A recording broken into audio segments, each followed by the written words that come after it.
thought he didn't have invincibility. So not sure what happened there.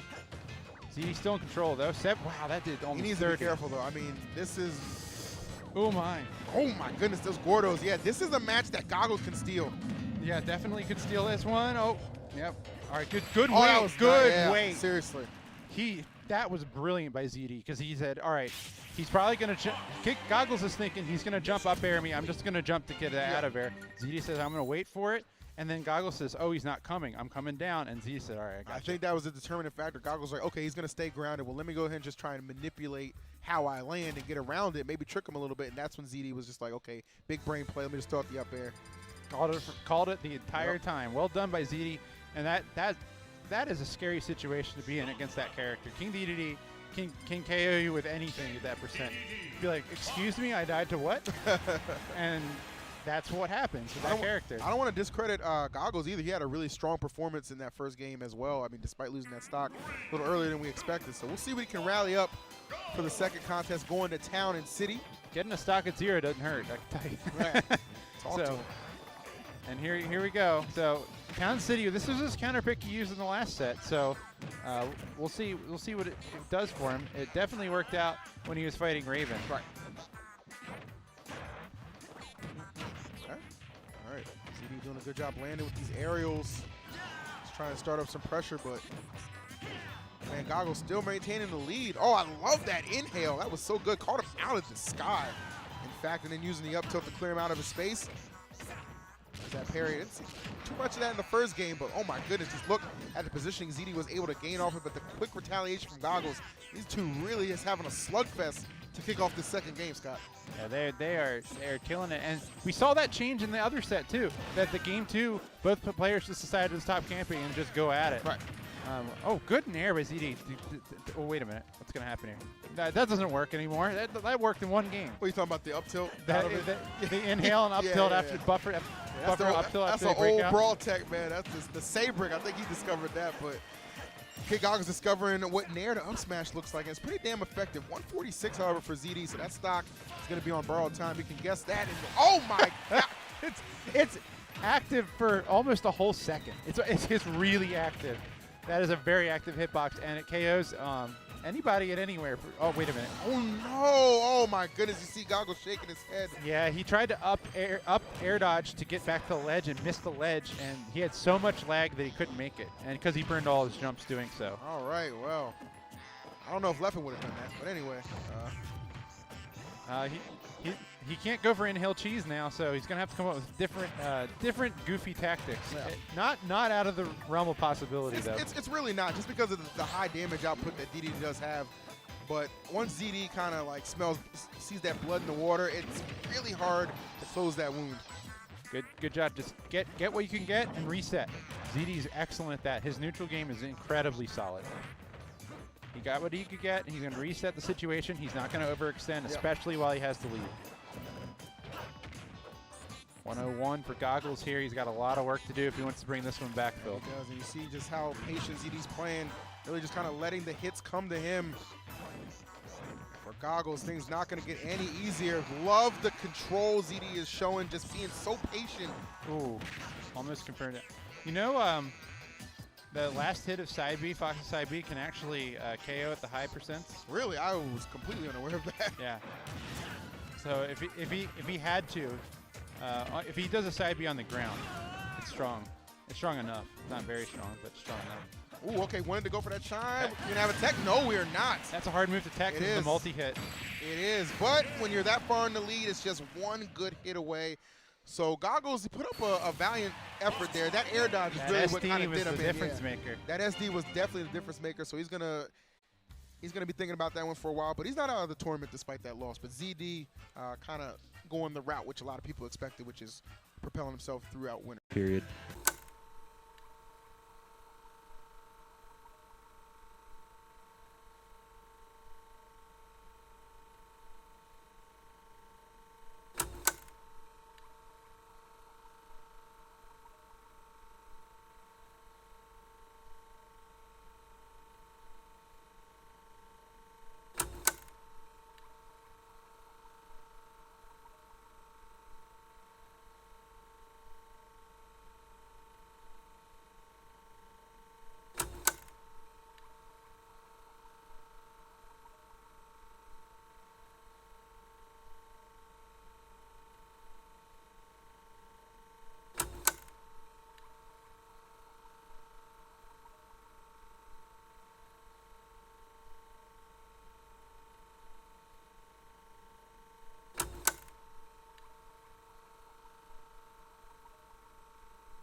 so we got our next matchup for you guys. We have, I believe it's MJ versus Southpaw. All right. Alrighty. Indeed. Let's see what kind of characters we get here. It's like exciting. It's almost like the lottery here. Like, what characters are we gonna get? Because there's 74 different ones. It could be just a crazy matchup. I've never seen this one. Yeah, I've never seen this matchup. Inkling versus Rob. So we'll see how this one goes. Two characters already considered very strong in the early meta. Rob, more of a little bit of a recent development. Not a lot of people were saying Rob was super strong when the game first dropped, but now you're hearing a lot of talk about how Rob might be up there with the best of them. So here we go, Inkling versus Rob. So yeah, both of these guys got a pretty good projectile, especially for Inkling there with that grenade. Yep. And of course, when that grenade does connect and get some paint on them, they start taking damage much quicker. And this is another move that puts paint on them. So Rob getting that paint job, not going to work in his favor. It looks like that's the color that he actually decided to do. Yeah. Gold Rob. All right. Trying to use the gyro, but didn't work out there. Wow, the down air. Yeah. Oh, and tries to get that 2-frame. Not quite getting it. Yeah. Oh, and goes for a little bit of a risky side B. That side B is actually very strong, especially off stage. That will kill in a lot of situations, especially if you hit him fairly far off stage with it. And then Rob, with one of the best recoveries out, can definitely still make it back after doing that side B off stage. Yeah. So we see that a lot from Wadi. We'll see if we see any of it from MJ. All right, let's see. No edge guard there. Just going straight for the gun. Ooh, the dash dance. Yeah. Yeah, that's the good thing about Inkling. Like, you could still hit them, but it looks so smooth going for that dash dance. Yeah. Okay, wow. Ooh, okay. Oh, okay. Try to keep it going, but 28%, not too bad. Yeah, not too shabby at all. Okay. Yeah, Rob's Nair is so good. It's almost like Ike's in a way, where it has like this big circle, and you could actually combo off of it too. Yeah. It's just got a nice little coverage around him. Covers a lot of space. And is a fairly fast move recovery-wise too, as we saw there. He just immediately landed and was able to act after the Nair. Oh, and there it is into the side B. Really good. Was actually gorgeous. Yeah, great stuff. But yeah, as I mentioned, that side B off stage, so dangerous for killing, and that's part of why people have been discussing Rob as potentially one of the top characters in the game, because he has that ability to kill consistently off stage when not a lot of characters in this game have that ability. Yeah. So much damage. It is crazy because at first it was actually really close, and now it's like such a commanding lead. What is up with these games, man? We're getting like 3 stocks to 1.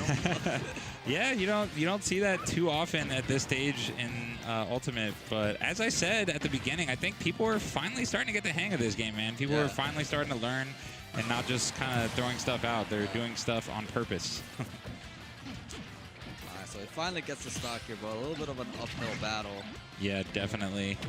I've not seen Southpaw get too much going at all. Oh, that's a thing. The stage spike. Wow. Yo. And that's the thing, because you're so close to the stage that you can't tech. Yeah. So that setup is actually OD. That's crazy. Dang. Well. And that's the thing, Rob, like you said, one of the best recoveries in the game. You could just go out there and throw out the move. Yeah. And then basically you're safe. Like, at worst, you know, Inkling gets back to the stage and throws out a grenade. Yeah. But it's not really that strong of a move, so it won't KO you. Yeah, so it won't kill you. Yeah. It's, you're good. Like, that's or Inkling could go off stage and try to hit you with like a drop zone fair. Things like that, as I've seen Inklings, go for that type of edge guard. But it is Rob. You could, like, just pull back a little bit, go up high. Yeah, you can vary your flight path a lot with Rob, so it makes it very difficult to edge guard. Pretty much all he's got to worry about is a spike, honestly. If he gets spiked off stage, then that'll do it, obviously. But otherwise, he's probably good to go. Change of scenery right here, going to FD this time. Yep. All right, getting that top working again. Gyro. Oh, man. And he's catching it with the aerials so that he can immediately throw it again. So good from MJ. Clearly very comfortable with the character. Ooh, tries for the down air twice, not quite getting it, but again, Rob's aerials and the snipe. Oh, what a snipe. The snipe. Rob's aerials in general have very low lag, as we're seeing. He's able to throw them out very quickly. Yeah, and that's the difference now between Smash 4 and Ultimate, is that a lot of moves that used to have so much lag have very little landing lag now. So you can actually approach so much better. And look at these nairs and that conversion and that KO! And the kill. Rob is actually looking OD. Yo. My singles pools, I might have to play Rob. I mean, the nair's like the same, right? I might have to do the same, man. I'm picking up Rob right now. Yo. Damn. The robotic operating buddy. And that's the thing, right, is that Southpaw's having like all this trouble, and the main source of it in the neutral is dealing with the nair. Yeah. Because MJ keeps spacing it out, so even if he ends up blocking it, he's still safe. And then if he does a late nair, he can do immediate up tilt or jab, and it's very hard to punish. Yeah. Oh, man. Southpaw not able to get anything going here. Oh, okay. Finally gets a down smash, finds a kill. Yeah, same scenario as game 1, though. Pretty much the same deficit as before. Yeah, and the double down tilt. Yeah, the double down tilt trip into the grab, and douche. Oh my god. That was brutal, man. Damn. That was actually just not even close. Son. Like this. So we've got a Bayonetta, and it's Tamim. Or Tamim. I think you pronounce the name Tamim. But yeah, I think it's Tamim. And Dan the Man's Pokemon trainer. This guy's actually been doing pretty good at Xanadu and around the top 16. We'll see if he's any match for Tamim here. A common theme these days. A lot of people going with their names as their smash tag. I kind of like it. I mean, if you got a dope name, then that's what's up. I'm not getting too hyped about somebody named Bob coming up, but If your name's Tamim, the Killinator, I can get behind that, you know what I'm saying? But Tamim, man, making it work, and also trying to make Bayonetta work. This is a character that, a lot of people have just been given so much love, and for good reason, too. Like, this character, probably took the worst end of the Nerf stick you could imagine. But, I respect Tamim, formerly Mistake, still trying to make the character work for him, and doing a hell of a job right now. Not even entered double digits. Well, all right, double digits there, but very manageable double digits at only 18%. Yeah, and one thing you'll find with Bayonetta, that up air is not a KO move at all, ever.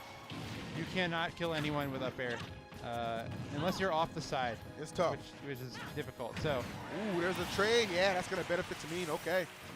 It's going to be the back air. It's going to be the maybe forward air off stage, but probably down air. Probably it's going to see more down air. But Tamim taking the early lead here. Bayonetta can rack up the damage, finding that KO is probably going to come from Witch Time. Oh, damn, bruh. Nice Talk play. about KOs, man. Drop that big old thick stanky leg. Yeah, and I don't think Tamim saw it coming because it came off the switch. He's saying, oh, I'm edge guarding Ivysaur. And you got a Charizard foot in your face by the time you thought about that. That was slick. Really well played from Dan, trying to be the man. We'll see. Okay. Nice. These are little strings. Oh, but oh my God, 2 of them. Dog door, bruh. God damn. I thought Brown was injured. Coming back with a vengeance.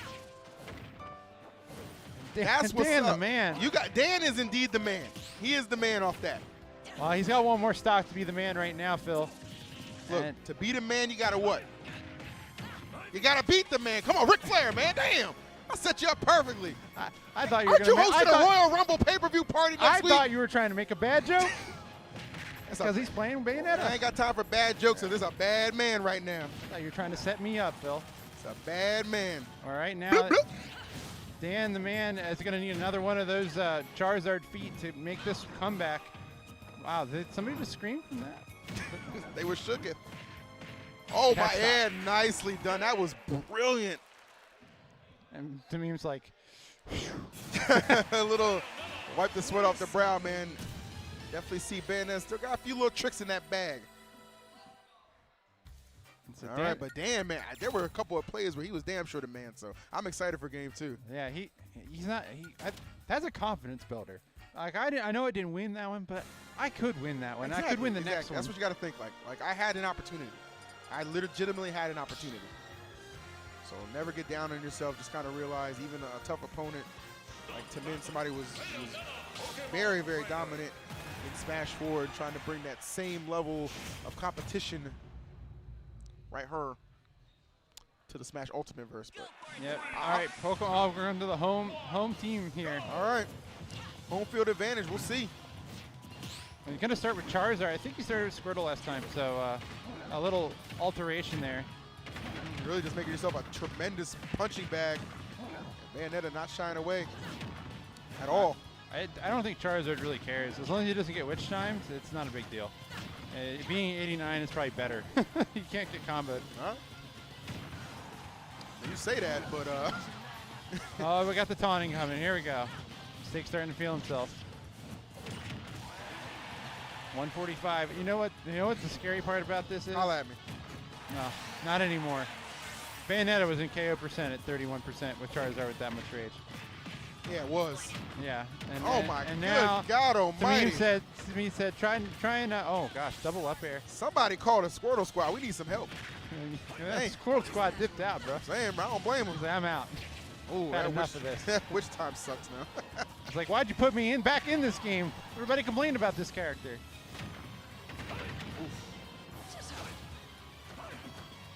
This is a rough one. Oh my goodness! It just. Go for the offstage play here, Dan the Man. Oh, All right, Dan, come on now. got some more feet in the playbook here.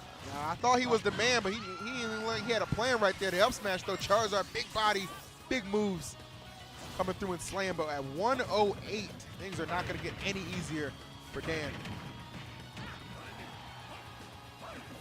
Gets back to the stage. He's gonna have to switch. Oh, got it. Stiletto to the head, now you're dead, bro. We've been seeing it for years. Oh, good switch. It kind of threw Tamim off, but Tamim's still not taking any damage. 2 stocks fresh to work with here. Oh goodness, the merry-go-round. Yeah, that's a great combo move now, the up air, but This is nasty. Thus far, to me, just been completely dominating Dan. And just completely just lost for answers in this second game. yeah, that Home field advantage has not been a theme that has been not at prevalent all. in this one. He could get a rogue back air here and even this up, but it's going to take a lot. Yeah. Tremendous amount of effort being required for Dan to pull this one away. Would be very surprised to see Tamim drop this one. I mean, we got to worry about him dropping just the second stock, Tant. Oh, Oh, there it wow, was. good catch. Okay. All right, so Getting a little cute off the stage, man. Just throw a big-time hitbox out. You know Charizard's got the power. not going to bother with Flare Blitz. A lot of Charizards would. They would be like, oh, let's go for it. Oh, that almost worked. That almost Uh-oh. 39%. It is scary for Hold on Bayonetta now. now. Oh, good switch. Threw him off. Don't get too comfortable now. You ain't sealed the deal just yet. Oh, Charizard coming back. Oh, my goodness. The throw would have done the job. Oh, woohoo. Okay.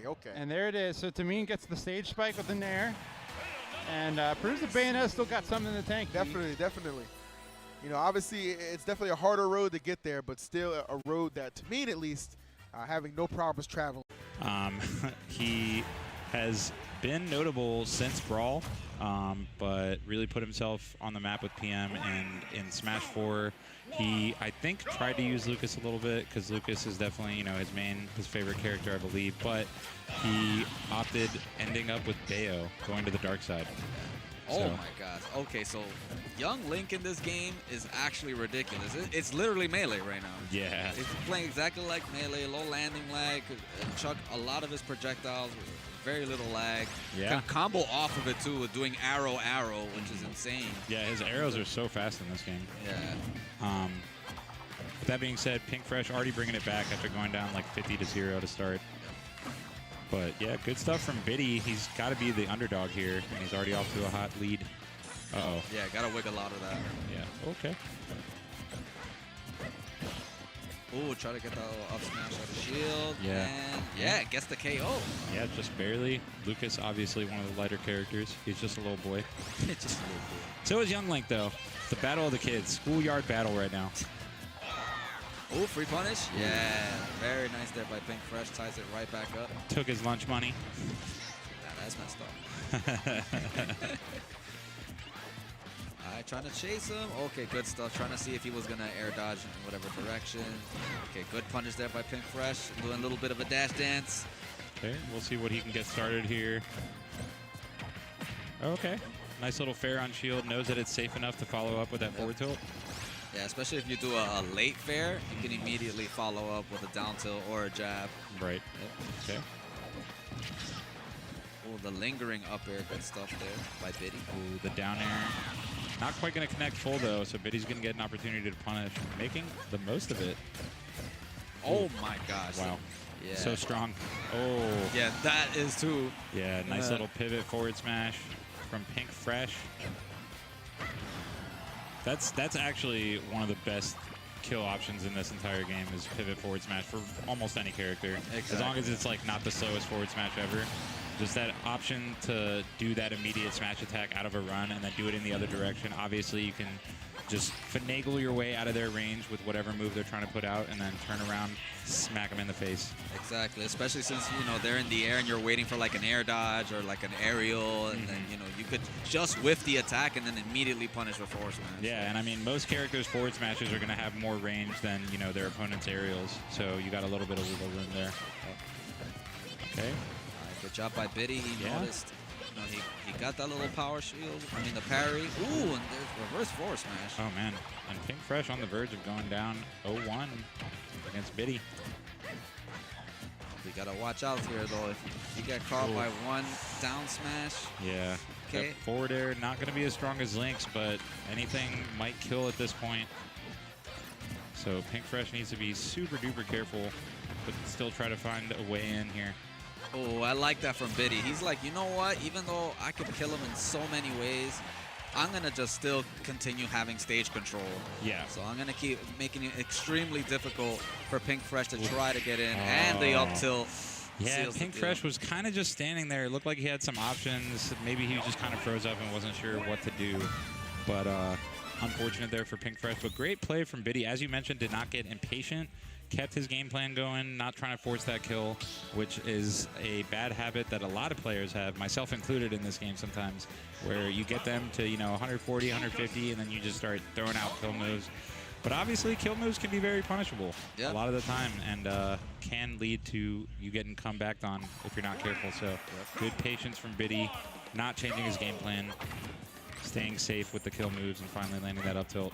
Yeah, because why not, right? Because it's young Link. Like, he could throw so many projectiles with little lag. Yeah. It make it very difficult for Lucas, you know, to get in and try to deal with it. So yeah, and you keep slowly building that percent. I mean, even though he's already at kill percent, the more percent you build, the more random moves might kill him. Like a random Nair might even kill once you can start getting up there with 160, 170%. So why not just keep building the damage?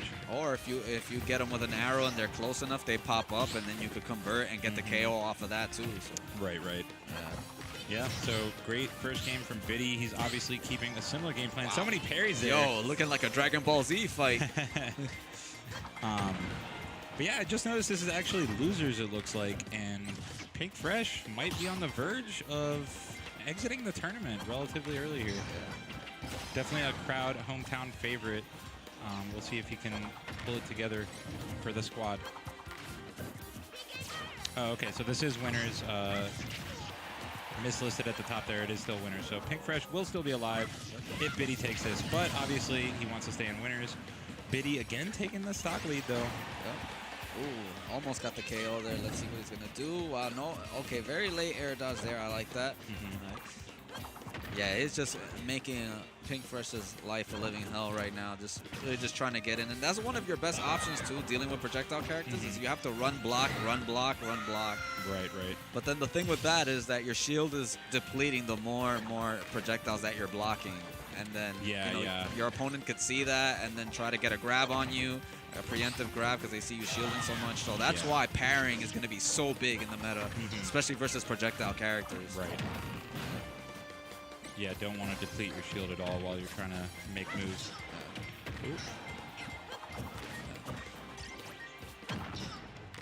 right? Yeah, just trying to close the gap right there. Because that's the thing. Young Link has a very good projectile game, but then he could fight up close too. Yeah. Straight up. Oh, man. no. Yeah, I think that's the scary thing about really any sword character that also has projectiles, because obviously sword characters inherently are going to have good range because they have that disjointed hitbox. The sword coming down with the down air, and Biddy still holding this lead now. But yeah, if they also have projectiles to cover, you know, super long range, and they got that disjointed hitbox, can make sword characters very scary to deal with. Me sword fighter actually. Yo, yeah, me so Low key, stupid good. Yeah, for sure. Okay, 39%. Let's see. Pink Fresh could definitely be on the board here. Okay, up tilt, tries to get another. All right, little punish here. Oh, trying the PK freeze. Oh, and Biddy really making him pay for it. Yeah. See, that's the thing with the arrows, is that it's so fast that you can't actually punish it. Yeah. And then right after the arrow, if you want to jump, he could just punish you with like a nair or a fair right after. Yeah, it's crazy that he was throwing those arrows at basically point blank, as you just saw right there, and it's still not punishable. Yeah. That's huge. Oh, man, that shield is depleting. Okay, and he needs to go on the offensive. He can't keep shielding too much here. Yeah. He's got that. 34%. Let's see if Pink Fresh can stay in winners. Long range tether, but oh man, he is just on his last legs. Gets that up tilt, sneaking by the up smash somehow. Okay, nice gets a forward tilt. Okay, yeah, he's slowly bringing it back. I love the patience here from Pink. Oh, there it is once again. That was really good from Biddy. The first hit of forward air set up into the up smash. A very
difficult uphill battle, but Sheik isn't unplayable like Mr. Game & Watch. Mr. I Game & feel Watch, you, dog. they changed his forward air, and then actually to this bomb move, and it's actually so much worse. I cannot believe You're not a fan? how bad the forward air is. All right, well. To the point where you will probably not even see Gimmer use it. Well, we will find out. We have game number 1 kicking off on Smashville. Hazardless Smashville at that. I still don't understand how a moving platform is a hazard. That's like saying those airport sidewalks that move are hazards, bro. Okay? If you that worried, just take your ass to the side and keep it pushing. Yeah. You know what the other weird thing is about that? Is that this stage, two things. You see the platform move to the center when the game starts, which is really weird. Yeah. I don't know why it does that. But Town and City, the platforms still leave. The platforms still leave the stage on Town and City. Ooh, but here, they can't move. That Emmer doesn't make almost any left sense. too, man. That was a Wait a minute. Oh, okay. We got the keys. Yes, Got sir. the keys to the kingdom, my friend. Look, that's the top and bottom lock. God dang. All right, Glacy, maybe not expecting Gimmer to be so brazen, but nonetheless, the Gims certainly here to win. Stacking together a sizable lead. I mean, that's what Game Watch is going to have to do. He's got to make huge plays, and he's got to be perfect about it. And Gimmer, so far, perfect on the edge guarding. That's going to be a stock. Oh, wow. Okay. All right. Well, quick response from Glacy. I like the fact that he didn't let himself get overwhelmed or anything. I mean, that was a big play by Gimmer to get that first stock off, but keeping his head down, and you already see the result. Okay, that's a wow. Uh-oh. This is transformation really is bad gonna for watch Gimmer. right here. Tornado? I thought he could have tornadoed them and got the stock off and made it back. But I think like he could have tornadoed. He could have like there was a couple of things he could have done, but he just elected to just play it safe, just kind of reset the neutral and try his hand in that. I don't blame him. I would have gone for it because Gimmer's still only at 50%. That's so fair. now, Ooh, okay, like that 72. fair, getting aggressive now. Oh, my love goodness! it. Called the spot dodge. You stop and go. That's what's up. And this is Wave C bracket here. So we've switched off into the third wave. Up, baby! It's gonna do Oh, it. Yeah. woo-hoo! And there's just nothing Game Watch can do about that. Hashtag just a streamer. I'm not gonna blame it. I mean, certainly the player, plays the game, right? But he can't pick that character. he made a really good play on the first stock, and then he never got another one. Yeah, I mean, the way he opened up was, like, quite explosive. But, I mean, I said it, like, Glacy just didn't seem rattled by the fact. Like, just, kept his head down, found the stock, and then just immediately kind of took control in the neutral. And Gimmer just fell right off.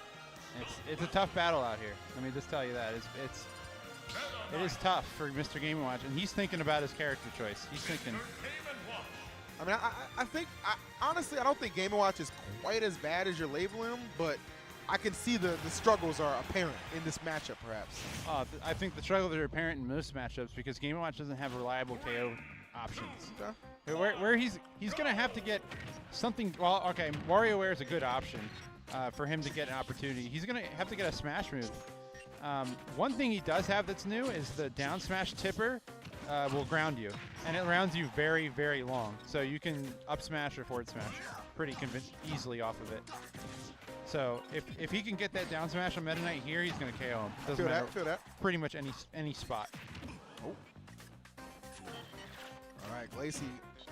I like the dimensional kick, kind of assessing what options to go for, which would be a little safer. Ooh, that was actually a really good decision, I thought, but just a little off on the execution. Kind of had a feel for the get-up attack, but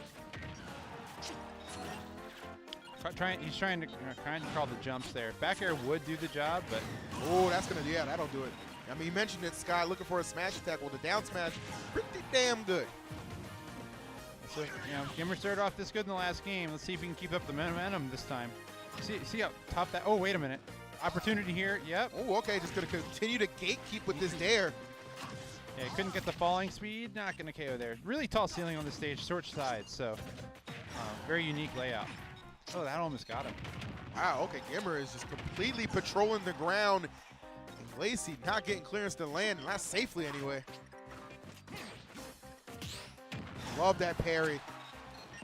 Excellent time, and that should be another stock, yes. Gimmer the parry master coming through, and now he's got a 2-stock lead here in game 2.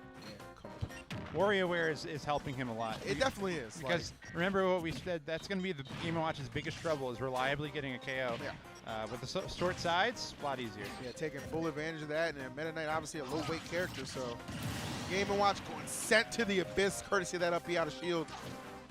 Lacey down, but not out. See if he kind of rally. Uh-oh, this could be an opportunity of a lifetime. Oh, wow. Good air dodge. Yeah. Well, we thought he was going to go for that in the first game, so I think he realized it too. Lacey was like, oh, I could have done that in the first game. Not going to second-guess himself, but came up That a is little good short. projectile. That is buff. That neutral B, that's great. If you can get somebody off stage, it's very difficult to get through that mess of pancakes or whatever it is. Sausages, I don't know. I thought it was bacon. Bacon.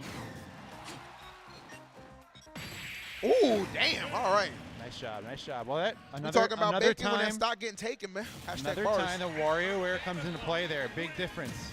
So that B would not have KO'd on most stages, but in that case, I'm indifferent about WarioWare. I can definitely see like the pros and cons about it, but I see why it could like tilt some people. But I honestly think like as a counter pick, it kind of does what it's supposed to, as we just saw. yeah. you And know? if it gets banned every time, it's a counter pick, Right, right? exactly, You know, exactly. that's how it works. That's my viewpoint. Fair on it. game, fair game. So, I agree. So, when it's Meta Knight, did he pick Skyloft? I didn't see where he went. I didn't catch it. He did. Okay, so I was gonna say he's probably gonna go Skyloft. Another stage that people are mixed about. I'll say it that way. But Meta Knight can jump through the center of the stage on this one. So Gimmer's gonna have to be alert to that. He can up B it just like he just did there. Yeah. He will be able to up B him if he's floating under the stage like that. So WarioWare There and it is. Skyloft in one set must be my birthday. it's not your birthday. I I know know. when your birthday is. I know. It was Pink Fresh's birthday yesterday, wasn't it? It was. Where is he going? Whoosh, whoosh. I mean, I think he's still trying to figure out life. I mean, you know, I think he just turned like 20s. Oh wait, are you talking about Big Fresh? I was talking about Meta Knight. Oh, okay. I He was kept like- whooshing around the stage. There he goes. My Whoosh, bad. whoosh, whoosh. No, Pink Fresh is here. He's not going anywhere. I got a little too deep. Anyway, yes, this game number 3 rolling on. Skyloft. Oh, Gimmer really not struggling too much. I mean, we kind of saw a similar situation in game 1. And we know how that ended up finishing, but Oh, that not could have bad. been really bad. Glacier could have just up him. Oh, he's in free fall too. I think Gimmer had a Smash 4 moment there of, oh, he's in free fall, let me up air him. And then he realized that's a hitbox now. That's not a win box. All right, Glacy holding the right side. Oh, so Glacy knew where Gimmer was going to pop up. And Gimmer got the nair anyway, though, Yep. but he couldn't follow it up. There you go. There you go. All right, that is, if you have to do it that way, Yep. that's the most reliable way to get a KO. It's get that canceled nair into the tilt. All right, Gimmer. Wow, this door really opening up. If I'm Gimmer, I'm going for 9s now. This is the time to do it. I mean, if the opportunity presents itself, there's essentially no reason not to. I mean, 98%. Wow, the call. I would have just gone for the 9s. I'm an idiot, though. I play like a moron. I would have said, oh, let me just swing it. I think Gimmer's content to just, play it safe. You're not seeing him extend at all. But he's in a really good position to get this stock off and go up 2 stocks to 1, which would maybe all but seal it. But Glacy, other things on his mind. Dimensional Cape, putting himself back in this Yeah, contest. he just caught Gimmer guessing wrong there. But no big deal for Gimmer right now. He's sitting comfortable. He knows that a smash is going to kill Meta Knight. Meta Knight's not heavy, so Yep. up smash. If you get that down smash, that would make life so much easier. But that's the move he wants to hit. That's what he wants to get. Well, that's the one that Glacy's looking out for. Yep, exactly right. So then you have to try and set up something in the air. But bees, oh my goodness. Oh, this could be a stock. Oh, Oh, he messed up. Yep. Yeah, Glacy's going to be kicking himself on that one because that could have been Game & Watch stock at 30%. oh, but instead at 150, I believe that's going to take care of business. So Gimmer 1 stock away from getting the dub on his own stream. With Game & Watch, who I just told the audience is one of the worst characters in the game. Garen, And forget about Squirk versus Esan. This is the match that's getting uploaded first if he wins. I'll tell you that much. Streamer privilege, baby. We'll see if Glacy can prevent that timeline. He's trying. Up B And- not going to be enough. As Enough long just yet. as long as the stocks are even, he's got a shot, Right. right? It's Meta Knight. We know what Meta Knight is capable of, especially in this game now.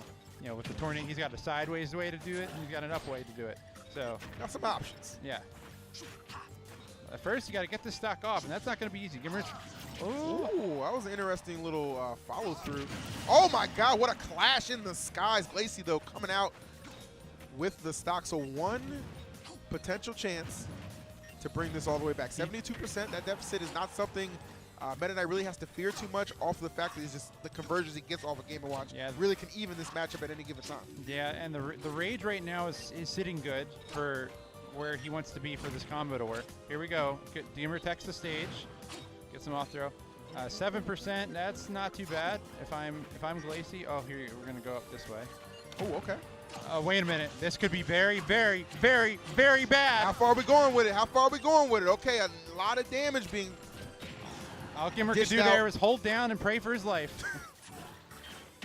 And that's it. Oh, Oh, you missed him. No. Gimmer. No way. Gimmer, please. Glacy. Oh, you could have just up smashed. That would have been the easier way to go about it. A second chance in life for Glacy. Let's see if he can make the most out of it. If I'm Gimmer, though, I'm kicking myself. But you can't get frustrated in this situation. You have to remain cool, keep your composure. You have this Oh man my at goodness. 139, He but can't- it doesn't matter. I cannot believe it. No way. Gimmer had the down smash. He just had to do running up smash and it was game. That is heartbreaking. Then Vinny, you got Guy and Vinny, and here we're gonna have Jeb versus MVD. So many matches, so little time. Let's jump into it. Pokemon Stadium 2, we got Snake versus Palutena. So this is actually a matchup that we saw off stream happening because Jeb actually just beat Pelka, who's the most well-traveled man on the East Coast in regards to Smash Majors. literally right now. going everywhere. He's like Pelka might as well be Carmen San Diego with Yeah. how much he moves around. He got but- fit that Kumai. Yeah, but from what we saw, this matchup looks pretty rough for Snake. So the game with Snake is just, stage control. Yeah. This character has a plethora of explosives and projectiles to kind of keep you at bay, constantly keeping you looking at for your surroundings. And his normals are also, still really good as they were in the past iteration of Smash. Palutena, a character that's kind of the hot commodity right now. She's super duper good. She has a can't game. Her normals are a lot better than they were, but my God. I'm going to tell you right now, Jeb is playing this matchup correctly. He's avoiding the explosions, avoiding the grenades, just chilling back and waiting for the correct opportunity before going in. But as I say that, gets a little risky with that neutral air. Up air at a shield. Good option coverage coming from MVD. Yeah, so Palutena's neutral air is going to be her bread and butter in a lot of these matchups. It combos into itself. It kills at high percents. You can sets up into other things like if you drag it into the ground, you can grab people out of it. Koopa, can we talk about that shop that MVD just set up there? Yeah, that We was had a nuts. mine, a grenade, a Nikita missile coming towards you. Like, what do you do? That's what I mean, man. Like, Snake is constantly throwing so many projectiles at you, and added with the fact that things like Nikita are just so much better than they were in the past. You have to react so quickly, and sometimes you're just not able to do that. Now, Jeb's got to be aware there's a missile right above him. I'm pretty sure he's aware. He's trying to bait out the trigger from MVD, which is why he's not going for it. Here we go. Neutral air. Get him off him. Oh, he was not. Yeah, the C4 just in the right area, and the area effect on that is absolutely huge, and there we go. The grenade. Explosion into explosion. What a combo. There's a Michael Bay joke somewhere in here, but I'm not going to give the people the low-hanging fruit they're looking for. Yeah, I know, Nonetheless, man. Jeb continuing to fight right now. I'll take a one later. We got Optimus Prime out here. All right, we got 104% on MVD. Wow. That was wacky because you saw MVD going for that because he was trying to get in the right position vertically to try to throw another projectile towards Jeb, but then Right. Jeb saw it coming, had the explosion flame at the ready, which is what he's been doing a lot to just keep MVD away. He keeps getting hit by it because MVD wants to play the keep away game. Yeah, like Explosive Flame is a great move when it connects, but it leaves you so wide open if you end up, being in between Palutena and the move itself. I feel like a majority of the kills this game for both MVD and Jeb have been themselves punishing the opponent for jumping at a shield. Yeah, absolutely. And here we go. This is where the matchup can get really rough for Snake. In disadvantage, he has a really hard time just getting Yeah. out of it. He's taking damage no matter what, whether it's from the opponent or himself. Good read. Yeah, great tech chase right there with the down throw. Honestly, I respect that option from Jeb going for the teleport just to get back center stage, just to escape that entire situation because MVD was getting set up. What are you doing, bro? That is nuts. Off stage Nikita missile? That's so unsafe. Ooh, okay. Recovers high. Yeah. Probably going to go for the B reverse grenade to just give him some coverage. And it sucks when Snake's up there so high because, like, what are you doing in that small little magnifying glass? What are you dropping my way?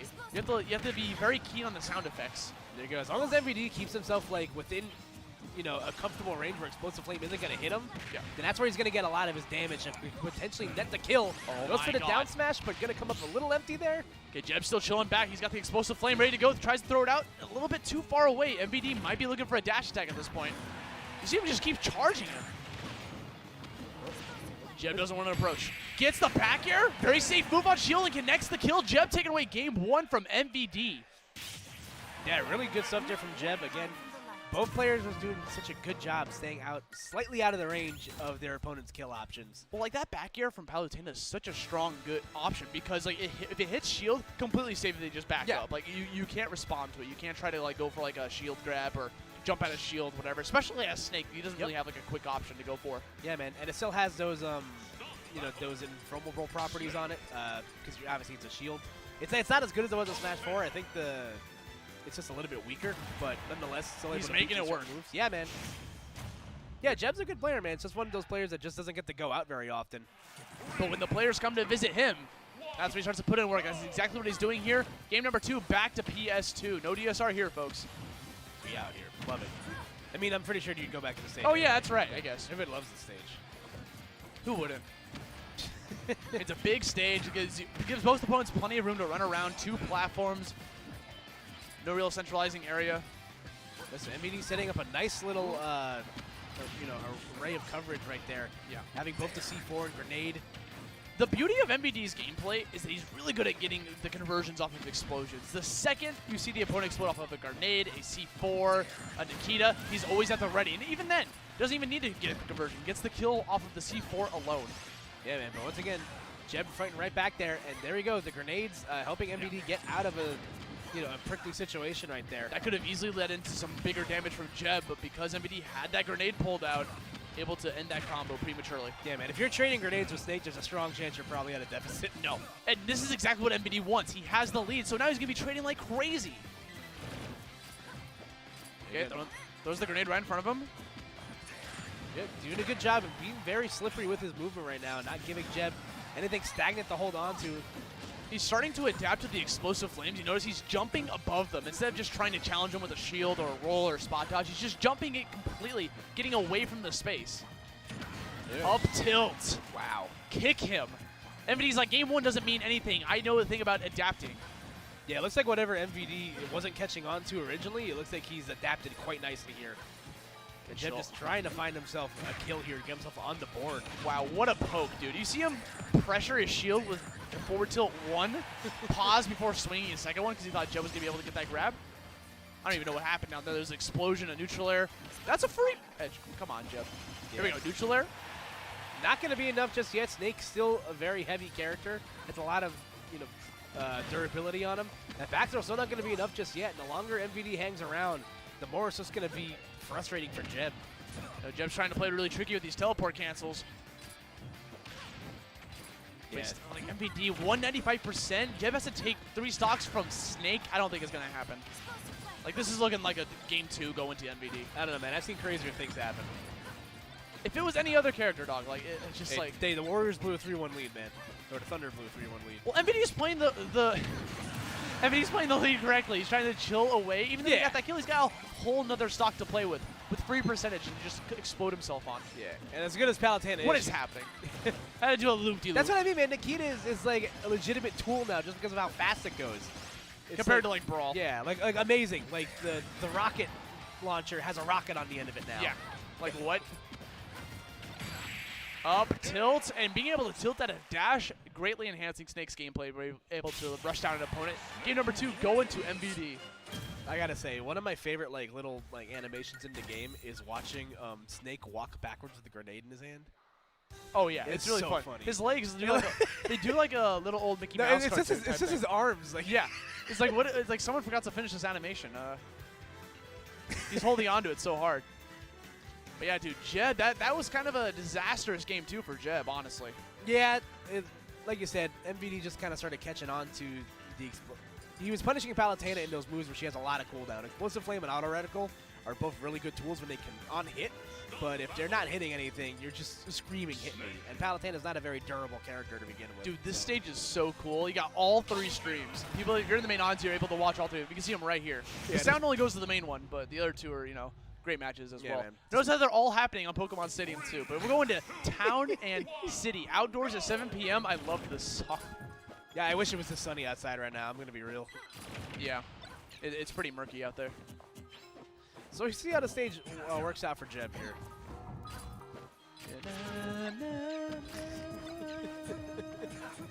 All right, It's just so funny because usually these characters fit the Animal Crossing aesthetic, and it's just hilarious. not at all. One's Kid Icarus, one's Metal Gear Solid. They're both humans. They don't belong here. Yeah. So we'll see how this works out. Again, just a lot of the same from MVD. Just opting to sit back, keep up this whoa, wall in front of him. Recovers high once again. The thing was, there was no platforms for Jib to jump on top of to try to like chase after MVD. Was that 3 dash attacks in a row? Are you real? Yeah. What I like a lot about MVD's game style right now is that he's throwing out a lot of down smashes, which we didn't really see in like the past tournaments we saw MVD at. He's actually capitalizing on, because a lot of snakes just kind of like turned off instantly because they missed the landmine they had involved. Yeah, right. But it still looks like it has some like, purpose, at least on like roll reads or tech chases. Yeah. It's good for, yeah, exactly. Really good at the ledge too. MVD always wanting to recover high because that's what Snake wants. Snake wants to recover high because he can drop down missiles and stuff, or grenades. Oh, and that was so smart from MVD. He had C4 and a grenade on one side of him, so he pretty much just forced Jeb's hand to roll to the left right there. Good catch on that ledge roll. Has the up tilt ready to go. Grenades coming his way. Jeb just opting to just jump over everything. Rolls Catches right. the roll. Yeah, rolls right into the explosive flame, but not going to be able to kill him just yet. Man's at 146. He dropped a Nikita missile. I had no idea that was even an option that was happening. I heard him do it. I just didn't see where it was going to go. Yeah, but neither did Jeb. But regardless, Jeb taking the first stock from MVD in this final game. Hold on a sec. Pokes him. Good spacing coming out from Jeb. Just the right amount of space. Chilling backwards. Doesn't want to get too antsy. Yeah, you see him trying to cross up Jeb right Did he there. get shield poked right there? That was crazy. They just avoid the up smash. Chill back. Oh my Wow. god. MVD didn't care. He just ran up. Just kick him. It's 2019, man. Just do it. All right, go That's, for the that's low. a Nike slogan. The heck? Yeah. I was going to say, I like the low percent up tilt right there. All right, now MVD just going right back in the driver's seat here. Try to get another explosive flame. Auto reticle, just stop chasing after me. Gets the headshot. Nice evasion from Jeb. Yeah, and MVD kind of coughing off into corners right here, having a hard time getting back to center stage, but eventually does so. And Jeb trying to generate some offense here, extend this very slight lead that he has. MVD's getting a lot of mileage off of dash attack. I'm going to be real with you. He's just really good at just a burst option that Snake really desperately needs. Oh, yeah, absolutely. That's safe on shield. Oh, Jeb saw it coming. Hold on. Okay. You see him walk away from all that? Yeah, I'm man. just going to get this pivot grab. You're done for. One stock away. And we're one stock away from potentially another upset here, Aussie. Are like both MVD and ESAM? Like Yeah, in pools? We'll see how it works out here, but MVD continuing to fight at the very least. Yeah, the thing is, like, this is definitely doable for MVD. He just needs one Nikita missile, one up tilt, But here we and go. he can easily even it up. Yeah, it's just like you said, both players are really good at just capitalizing when the other plays a disadvantage from the He's other side of lit. the stage. We're back. Teleports back onto the ledge. Still sitting at 159. You see him going for a lot of teleport cancels, trying to connect that neutral air dash attack. Finally taking that stock. One stock apiece. So we'll see how this works out here. MVD trying to avoid an early trip to loser's bracket. And also so is Jeb. This is, both players do make it out here, but you really want to have that extra set to play with at the very least. You see MVD sitting at 83% off stage. Jeb has stage control. Has all the power in the world, trying to get the roll away. That's why MVD saw it coming, goes for another dash attack. Trying to read a jump with the up air, but just going to come up short. Jeb cannot get nervous now. He has to hold on to this lead. He's got to do this for MDVA. Wow, that was a nice use of the dash attack coming into the grenade exploding. There we go, a lot of grenades coming out. MVD's struggling to find an option. Oh, Ross right in front of him. Yeah, like I said, using the grenade to at least input it. That is explosive. Back air, off stage, 142%. He's looking for the kill. Going up super high. He catches the up air. He goes up to the top, and he has taken MVD to loser's bracket. As ESAM appears on the commentary screen. MVD takes a trip into loser's bracket at the hands of Jeb. And he's probably blissfully unaware. Yeah.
battle. Villager.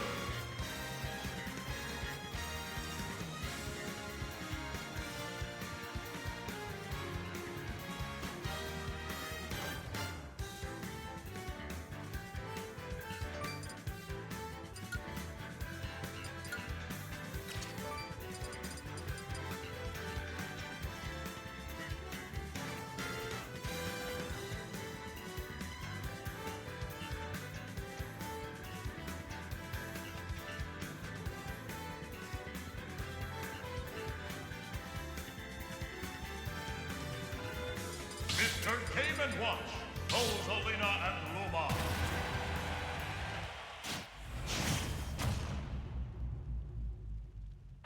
Three, two, one, go!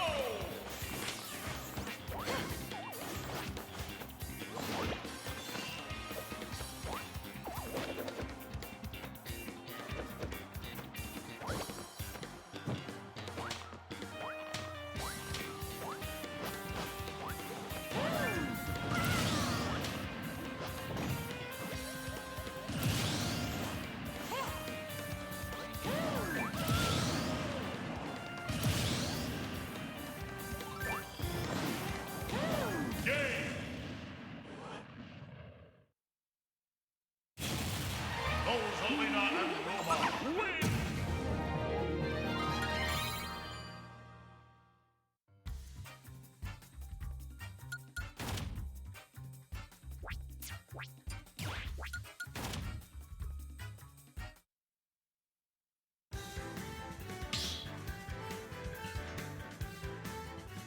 Stop battle!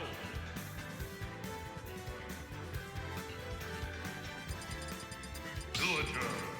Fox.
Mr. Game & Watch.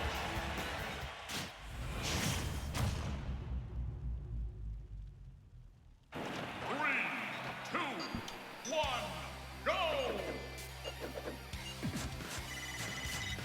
What a fancy transition. Oh my gosh, Yeah, I just saw that for the first time. That was super cool. All right, everybody, welcome. Good morning. It's only the morning. I was going to say good evening, good afternoon from wherever you're watching, but we're here on the East Coast in Detroit. My name is Coney, joined by Chia, and we are here to commentate some round one pools here, Frostbite 2020. Get ready for the main event. You guys saw tons of great action yesterday, but this is why we're all here, because we have over 1,200 entrants here ready to find out who is the best today, or well, I guess this entire weekend here in Detroit, Michigan, with this latest S tier for Super Smash Bros. Ultimate. Yeah, I was looking it up. I think it's the 26th or 27th biggest Ultimate tournament of all time, which doesn't sound huge, but you gotta remember these are all 1,000-person events. This game is absolutely thriving. So much so that we had to cut doubles and squad strike to only yesterday. Yes. Like, it's not happening anymore. Now we are straight onto the nitty-gritty singles for the rest of the weekend. And speaking of cutting it down to yesterday, New England is taking it home right now. Yeah. Oh my gosh. Yeah, that's... Yeah, so New England taking doubles, Mars and Light. And then, of course, Lade winning his squad strike bracket pretty handily, I would say. He did come from losers, but if you watch how he progressed through the bracket, there wasn't really a contest all the way through. Like, after he was in losers, he just, ran it all the way through. There's a little bit of shakiness earlier on in pools, when he was kind of figuring out his third best character along with that, but either way, apart from that, we're going to be getting into the singles action right now with Angry Alf versus Sunfish. We got a Villager versus Fox matchup. Interesting, because we have a super aggressive character here versus one your zoner kind of character. And also, we don't get to see that much Villager in this game compared to how we did in Smash 4. Yeah, not a very common character. I mean, Villager was still a little rare, I would say, and uncommon, but I think Villager just has the problem. I was talking about this yesterday of, they are 90% unchanged. The only thing that's different is the engine. Meanwhile, you have Pac-Man, who got a lot of quality of life buffs. You know, who is vastly changed. So have to see how Alf incorporates that into his play right now. He seems to be struggling against Sunfish's Fox, who's using that reflector to sort of block out any sort of projectile-based offense that Alf is trying. Yeah, and I feel like beyond the offense even too, it's just you have such you need that wall with your Lloyd Rocket, and once you kind of break down that wall, it's just Villager kind of just keeps getting pushed back to the ledge more and more until you're just kind of what do I do at that point? And then Fox, when gets Villager in the corner, it's just going to be sitting duck to just different kind of kill conversions like that. I think it's going to come down to the edge guards. You saw Alf trying to sort of bet on Sunfish going low, going to the ledge, but Sunfish, realizing what was happening, recovers high instead, and is just tagging on more and more percent. You're going to get a free forward air there, but that's the problem with Villager also, is you don't really see, Fox's combo food. He's very heavy in terms of fastball. He can be hit very easily, sort of stringed together. Villager doesn't really have that. They're more of a brute. They hit 1 or 2 hits, sort of tag you with stuff, and then back off, you know? Yeah, but also speaking in terms of other things that Villager has in this match, it's I feel like at least Villager's recovery is super, super good, and Fox can't do too much to edge guard them, so at least they have that going for them. But despite that, Alf's the one that hears it's a whole sock behind at this point, and right there we see the Lloyd Rocket being used to just kind of keep some space, but it doesn't matter. As soon as that reflector comes out, pretty low lag, and just keeps Fox super safe. Sunfish just handily ahead on this one, and again recovering high. Alf is really betting so much on the low recovery, but just not happening. Let's see if we can trim anything here. No, not quite. But, up tilt's going to seal it there at about 120%, so that's pretty good. You know, that's a little bit earlier than I'd expect to get a Villager to get a stock like that, unless you get a bowling ball kind of kill or something like that. But still, not bad for Alf, trying to keep it in the game here. Yeah, he's going to need some sort of Villager can do it, has these sort of strings that shouldn't work, but they do. It's just a neutral air into a couple forward airs maybe. It's more it's not a true combo, but it's just guessing right several times in a row. And we'll see if Alf can make that work. Right now, Sunfish has Alf at the ledge. He was waiting for a roll. He's standing in that perfect distance, but Alf not giving him what he wants. And to get out of that kind of corner situation, like you said, a lot of those strings start with Villager out of your neutral air, which is honestly one of the best neutrals in the game, I think. But you're also contesting against Fox, who has an even better neutral air. So it's just against other slower characters, that's going to be super good. But against this matchup, it's going to be interesting, kind of how you're going to then work around Fox's better neutral air. That's going to then convert into kills. Yeah. Essentially an entire stock up here for Sunfish, who again is going high. Oh, that's not good. Yeah, the late up air. You see Alf nodding his head. He finally got what he wanted in terms of that bowling ball.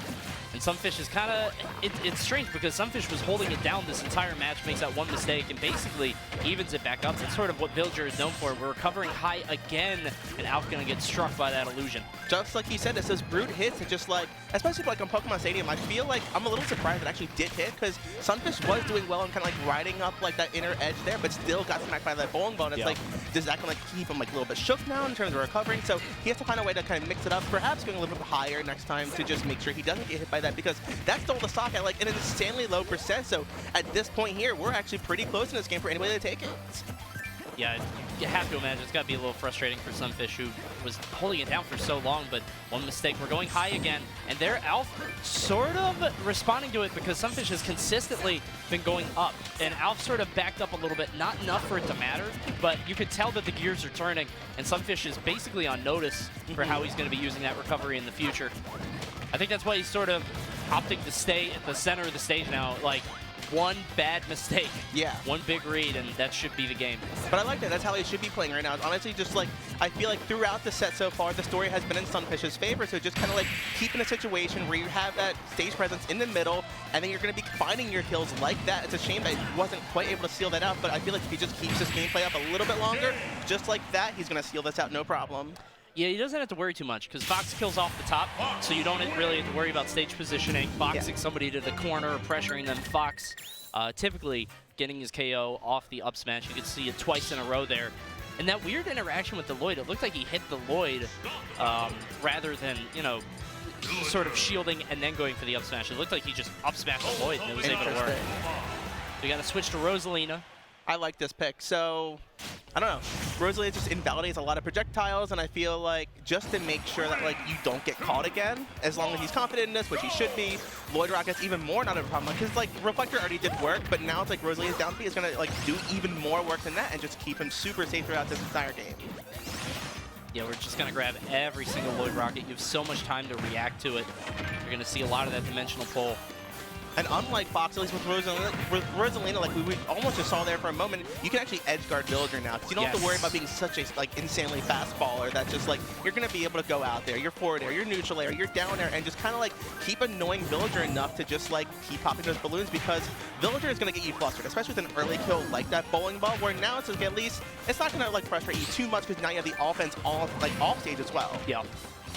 I really like that early up B by Sunfish, who's just doing, it's like bright flashing red letters, just not bowling ball. Just you can get hit by anything else. You might get up aired, you might get back aired, you're going to take free damage. As long as you don't eat the bowling ball, you should be okay. Down air there, and you don't see Rosalina enough for that to be like normal in your mind. You know what I mean? Like that killing at like 90%, that's crazy to me. I was like, oh yeah, that's right. Kind of like in a really scary situation right there, and it just didn't seem natural like we're used to seeing traditionally.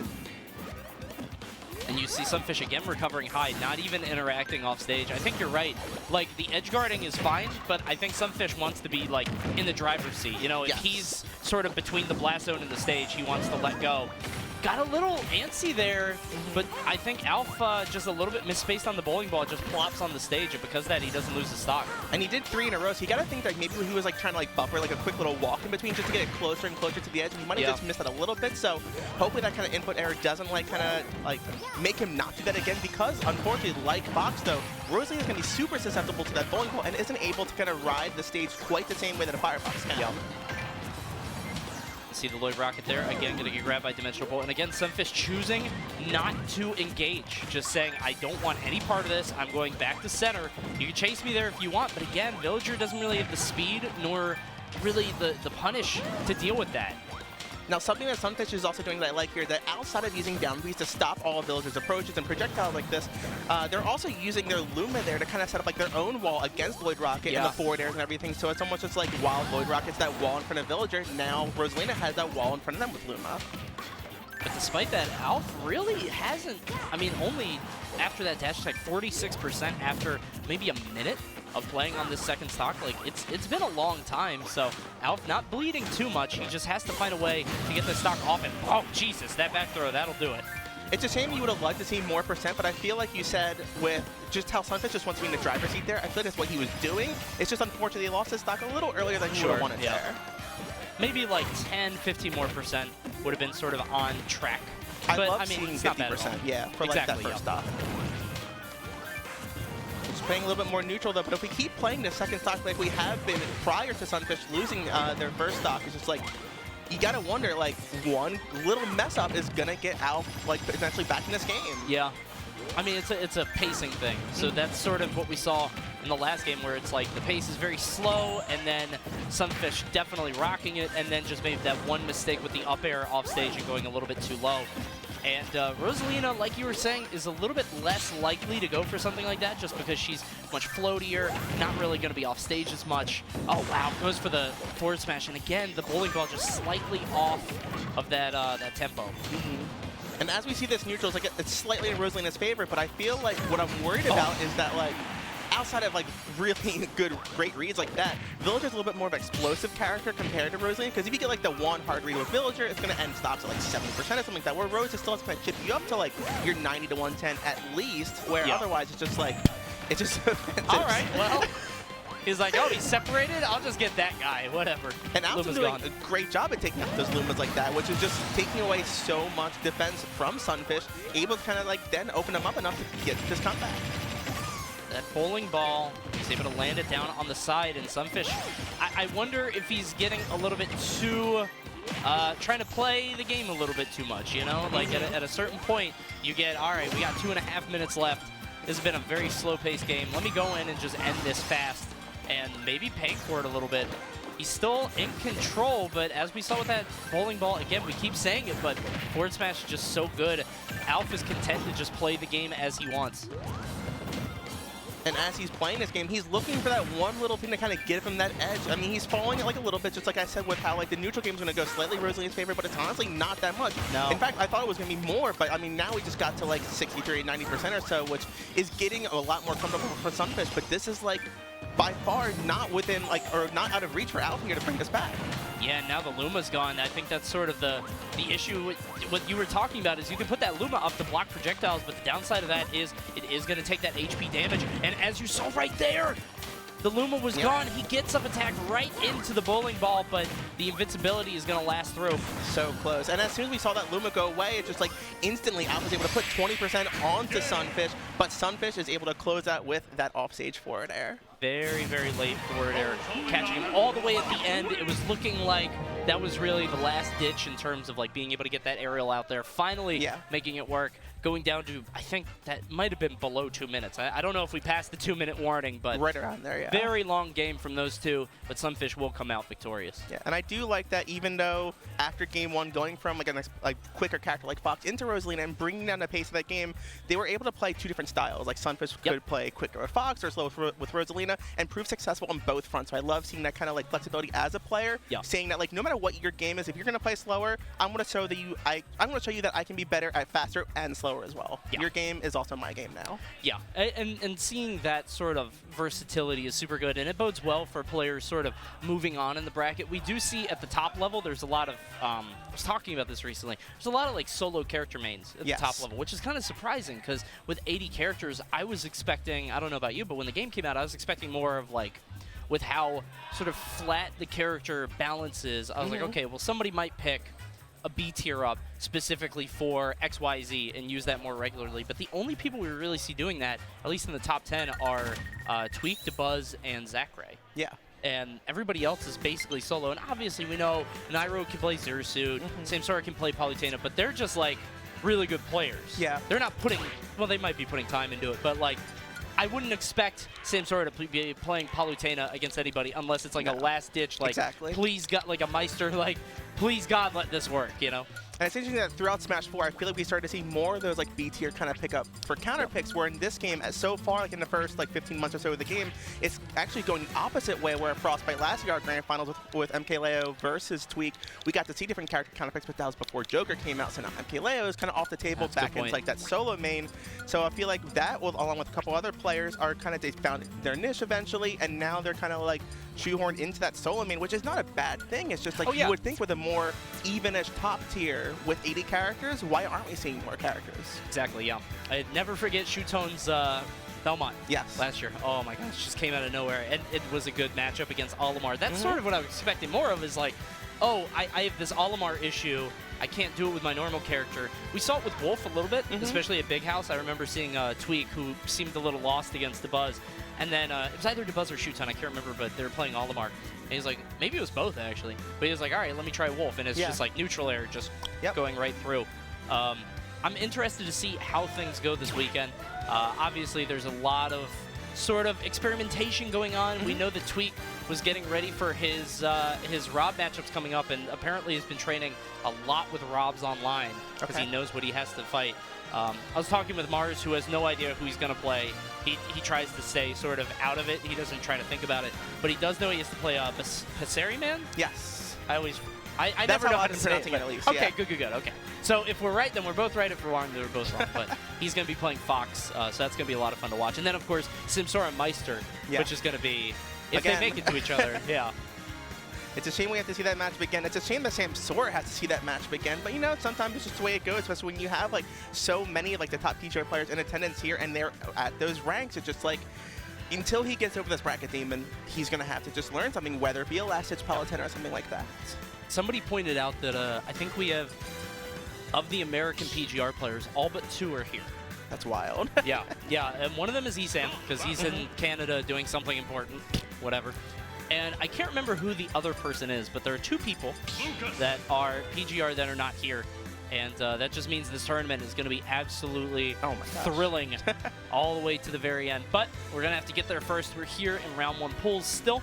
Yes. Coming up next, it looks like we got Momo Ari against Eggs happening next. Yes, we're going to have Lucas versus Crom. So Lucas, we don't get to see all that often. Crom, we had a great showing from Rivers last year, but I feel like Crom has kind of like fallen off a little bit since that early game meta, but definitely still a threat you need to watch out for. And Lucas, a little bit on the lighter end, and just like, I don't know. Lucas can edge guard Crom too, so I think PK Thunder will kind of rip right through his up B. That's what I was thinking thinking too. Be careful too. of that. You got the PK Thunder, and then you've also got Fire. Because like if you recover it all above the ledge, you should be able to zap you. I think it's kind of fascinating to watch how characters sort of phase in and out of the meta. Obviously, you have characters who are like very strong at the beginning always, like Ness and Yoshi, and it's like everybody thinks they're amazing. And then you have characters like Pokemon Trainer who like have this like bell curve almost, where it's like, oh my god, these characters, maybe not that great. And a lot of that was the Ivysaur nerf. Yeah. But Crom is definitely sort of fallen off a little bit. And you have to wonder how much of that is just because of the top player rep, you know, Rivers switching over to mostly Diddy, and how much of it is just like people getting used to that recovery. We'll have to see if Momo Ari has the answer here. But on the other end, while we've seen like a little bit less Crom in the meta, I feel like we've seen a lot more Roy, and that could have been potentially from Crom switching over to the other Echo, just seeing like those extra little tweaks might be different. So we could potentially see like if Lucas is giving Crom a lot of trouble with edge guarding, we could just see him switch to Roy, have a similar character, but I think for this matchup, a better recovery. There it is. You were just talking about it, that PK Thunder through the up B. You saw Eggs sort of had to be a little bit proactive in air dodging and using that up B. Not much happening off that, but he's definitely on notice. So right now, like, Momo Ari is playing a really, like, in Crom space game, and I'm surprised because I feel like Lucas does really well with projectiles, and as long as, like, yes, he's a little bit slower than Crom, but, like, you're going to get the game where it's just, like, if you can annoy him enough to just, like, get grabbed somewhere, just start harassing him with his projectiles. I want to see that more rather than him going in. I really like Eggs' air dodges in. He was able to go through that PK Thunder and get a punish. That's not an exceptionally easy thing to do. Momo should be able to sort of change his trajectory and maybe get a little bit more in the future. But Eggs has been doing great so far. He is at 150, living forever. Have to see if Momo can get this. I think an up throw definitely will do it. Yeah, that's what he's going for there. And speaking of like the air dodges in, I don't know if it's just Crom players or Crom in general, but I feel like with like Ultimate's new air dodge mechanics, I feel like Crom are taking the most advantage of it out of like the entire cast. It's wild. Yeah, Ness likes it too, but that's mostly the ledge. You know, not really on stage. Wow, that forward air all the way off. Momo, who had a wow with that. Just no fear, just gotcha. Yeah, I think that it seems like Momo has been playing this very well. I think you're right in terms of like, you can see it right there being in his face. Eggs expecting him to go behind. Expected the cross-up, but it's no working better than I expected. Yeah. I mean, a lot of this neutral air is really, really good. I would like to see like Egg start to like upbeat that out of the shield. Yeah. I'm pretty sure it'll be able to catch it even like on a cross-up too. Yeah, I think there he just went the wrong way. And that upbeat out of shield just so strong, does so much damage. Oh my gosh, yes. Good back air there. Has Momo off stage. Crom not really one to go off stage and try to hit the opponent, but he will have excellent ledge trapping.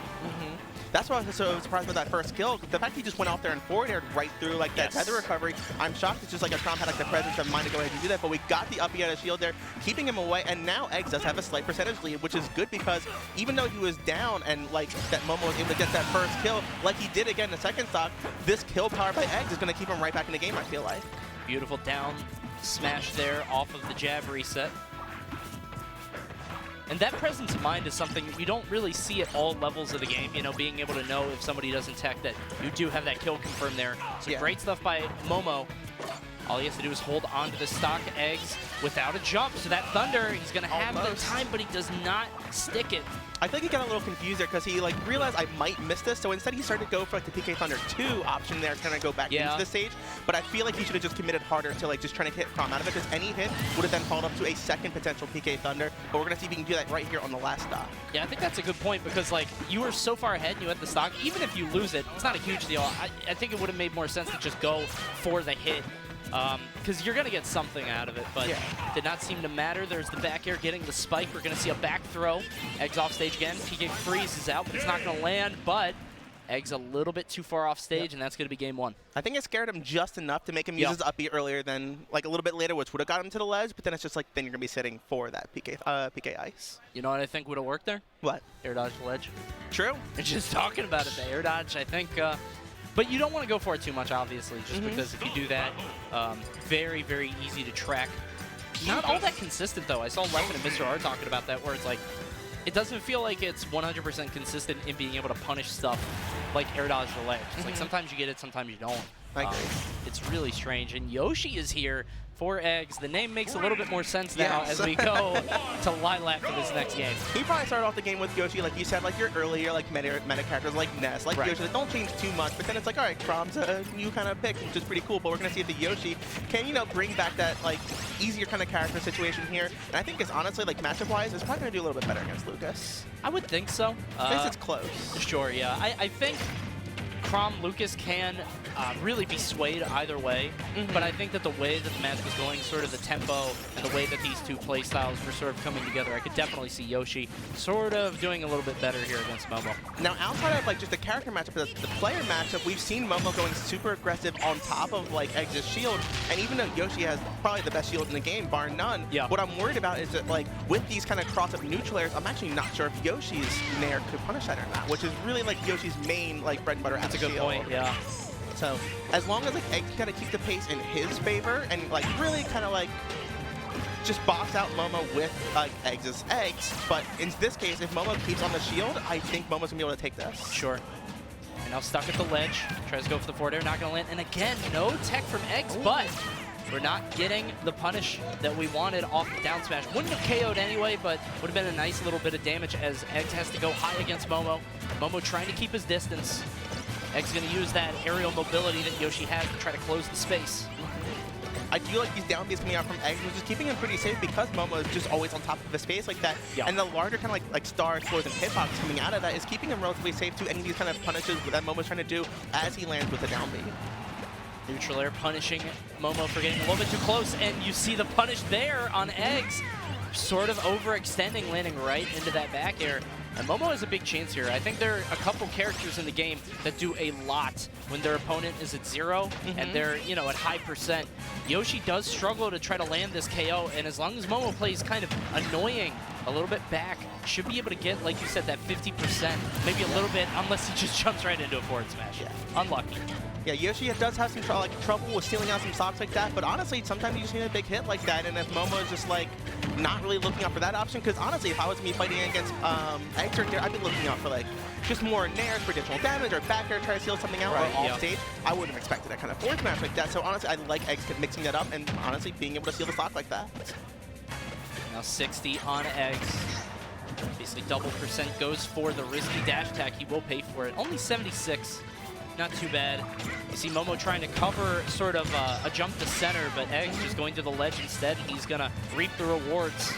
And I like watching the center, but I feel like it's enough where you can kind of react and get to the edge in time, especially because like you have a lot of ranged options, so I want to see him kind of take that and just kind of like tighten it up a little bit to cover like mid and close range with that, where then it would kind of make Eggs go to the ledge, and in that case, then you're going to be sitting to like Lucas down smash and stuff like that. Lucas has a lot of horizontal coverage, like the forward air, PK fire. He has a lot of stuff that'll go immediately in front of him, so I think you're right. As long as he stands like at that 25%. Oh, Jesus! All right, we egg rolled out. Thank God that doesn't put you into free fall. But he does not have a jump, so he's going to have to air dodge in, and he's going to eat that down smash. And Momo, again, with the stock advantage. I like how Momo's like showing off like his own kind of like aerial mobility, kind of just like doing his wave bounces, because like Yoshi has such insane aerial like versatility like that. But honestly, so does Lucas. So I like that despite against one of the best in the game, like Momo still got that kind of movement as well. Good forward air there. Now dead even between these two. Eggs got that forward air and put it right back, or I'm sorry, the forward air into the up air. And now he's got it right back in this game. I think this is Eggs' first lead in the entire set so far, so let's see if we can take that out with a almost looking for like a double aerial there, but keeping him off stage. Let's see if we can convert into this. Just barely misses the forward air, however. It can be tough to sort of track your shots as Yoshi, just because you have so much drift, so much momentum. Trying to pilot him in the air can be a little unwieldy sometimes. There's a forward air into an up air. Going for 2. Great damage here. One more aerial could seal it up based on where we are. Let's see if he can punish this ledge grab here. Not quite yet, but back to center stage is going to keep him safe a little bit longer. Watch the down bait. Yeah, Momo. I feel like you can threaten that and sort of drift back in. Yeah. Like if you think they're going to go for the down bait, you sort of drift away and then back in, and you might be able to get a punish. Momo not letting it happen, and instead Eggs is going to land that forward smash for the KO. We're going to game 3. For the second time, too. You would think that like a lot of Yoshi seal their socks with like the forward air off stage or the back air to kind of kill off the top, but this just 2 raw forward smashes, and I feel like maybe it's just that style of Momo constantly just trying to like approach in on his shield, where he's just like, all right, we'll approach through this. You can't. Well, the first one was like tricky because it was on the platform. Second one, that wasn't. Like that was just like raw, just right across the stage. And Eggs definitely looking more comfortable on the Yoshi. The Crom was fine, but you know, not great. And so the Yoshi, he's got a Yoshi shirt, bro. Just play your character, you know? It's crazy. It's a very Easter shirt. It is. A lot of pastels, spring colors. I can't wait for spring. Oh, God. I hate the cold. Why are we at Frostbite? I know, it's right? called Frostbite. Why did we pick this? A super national in Detroit in February. I don't know what Vasef was thinking. I don't know how he got 1,000+ people here. And you see Eggs going for the forward air early on. That I don't think that would have done it, just because we know that Yoshi's forward air does like scale. It's not like a Ganon down air where you're just dead no matter what. But would have done a lot of mental damage, I think. Now the space is interesting because it's going to open things up a lot. Like instead of like Lilac Cruise, where your platforms are really close to the ground, which I think that Yoshi's down B here isn't going to be able to mix up quite as well between the platforms and stuff, because it's like you're going to be like having a little bit more time to read between if he goes to the ground or to the platform. Yeah. See the hey, that's what we were talking about. The neutral air out of shield, not able to really punish it just because the short range. Maybe if he drifts with him, he might be able to get a soft hit, but it's very dependent on like when Momo starts it. Is it early? Is it late? What's Eggs' reaction time? A lot of things. There's the jab there. And Momo, I like the fact that he's immediately zaring the ledge, because if you sort of drift out there and are in outer space a little bit too much, Yoshi will come out there with you. Oh, totally. And we've talked about like the horizontal range that Lucas has with moves like side B, and yet we saw like earlier in the stock already, as soon as he throws out one, Yoshi has that aerial drift to just like, he can cover that entire range before PK Fire is even done. Just like that, they're able to cross him up just by double jumping. Yo, we're going to see an up throw. Not quite enough. 154. Yoshi's pretty heavy, and we are on Town and City, so does make sense. Yeah, if you want to kill upwards, it's going to be tough when you're playing on the stage. You see a lot of just sort of stand back and wait from Momo, whose back is basically always to the ledge. You know what I mean? Like, he's always sort of standing in that space where Eggs does have center, but it's not an uncomfortable spot for him. Forward air into up air, chasing Momo all the way up, but he cannot land the killing blow. And as you're playing in that kind of range, I'm always scared of like getting tapped into like a Yoshi forward air, which thankfully for Momo hasn't happened yet. But you have to wonder, just like maybe Eggs is kind of saving a little bit for like of that for right now. Yeah. But also like, I'm interested about the stage pick because he's been killing upwards a lot, or at least attempting to, and thankfully up there was able to seal out that first stock at about 154% or so. But Yoshi, like with these forward smash kills, are going to kill just fine still in Town and City with going off to the sides to the top.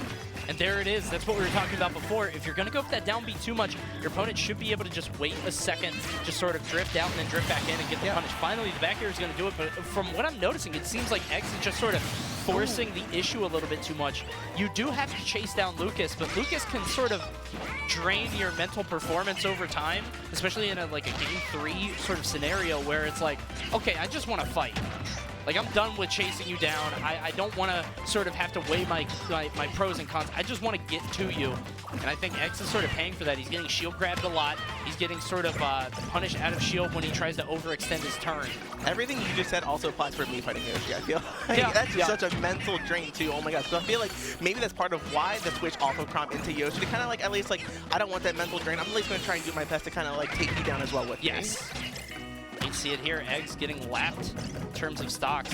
Momo's just playing his game, expects the air dodge in, but Momo going a little bit high, so he's not going to eat the up air. I'm sorry, the up smash. Going to try to land an up air, but no, again, sort of overextending and giving up stage control for it.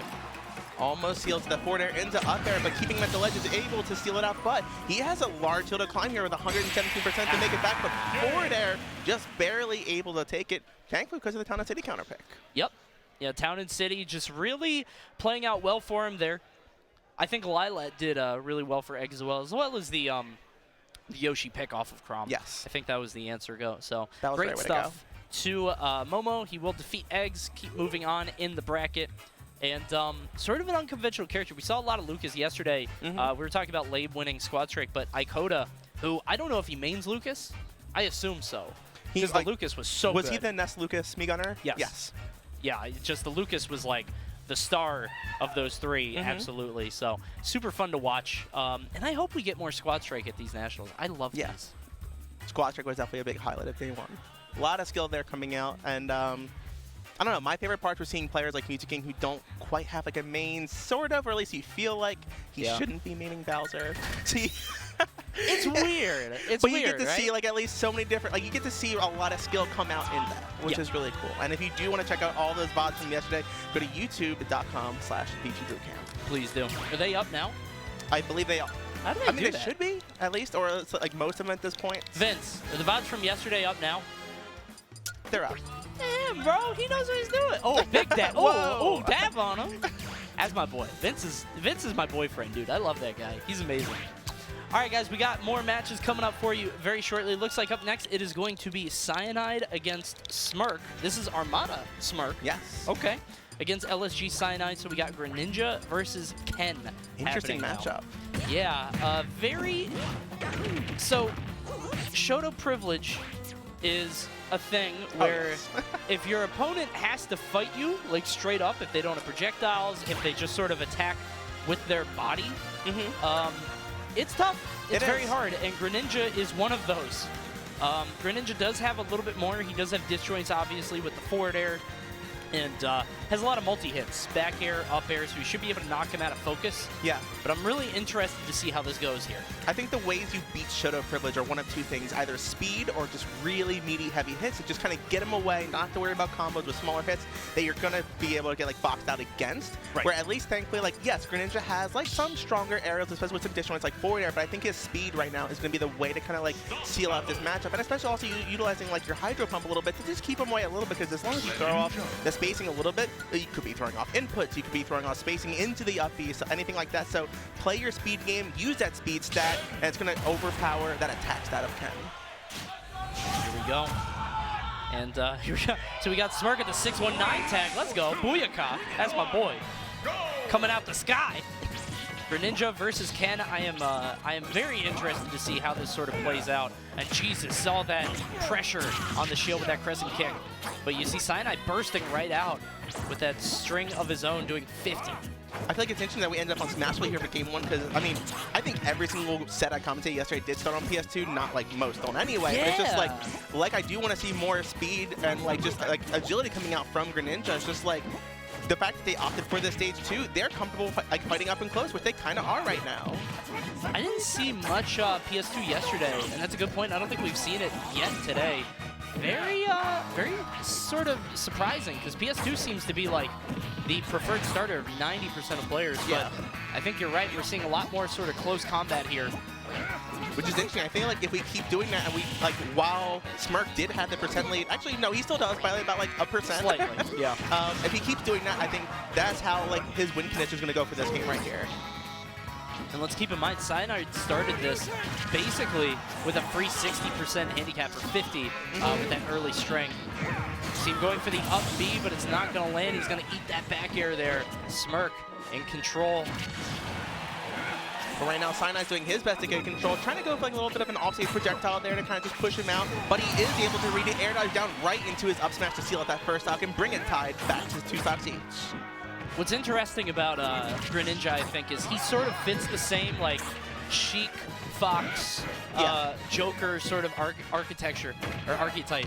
But what's interesting is that Greninja doesn't really have that difficulty getting KOs. Because if you land the dash attack, if you land the down tilt, there are so many things that you can sort of, you know, just sort of piece off of and get the KO. So, and you saw it right there against Smirk. Cyanide landing that one hit and getting the up smash. Excellent double forward air, landing the second one as he comes down. And that kill was like sub 100% too. That's huge in this matchup because now the fact that like he's just about a kill percent, like to like a good kind of up B, he's gonna die, but not these horizontal moves like the Tatsu before that, but he is able to find the up B there and still at that stock.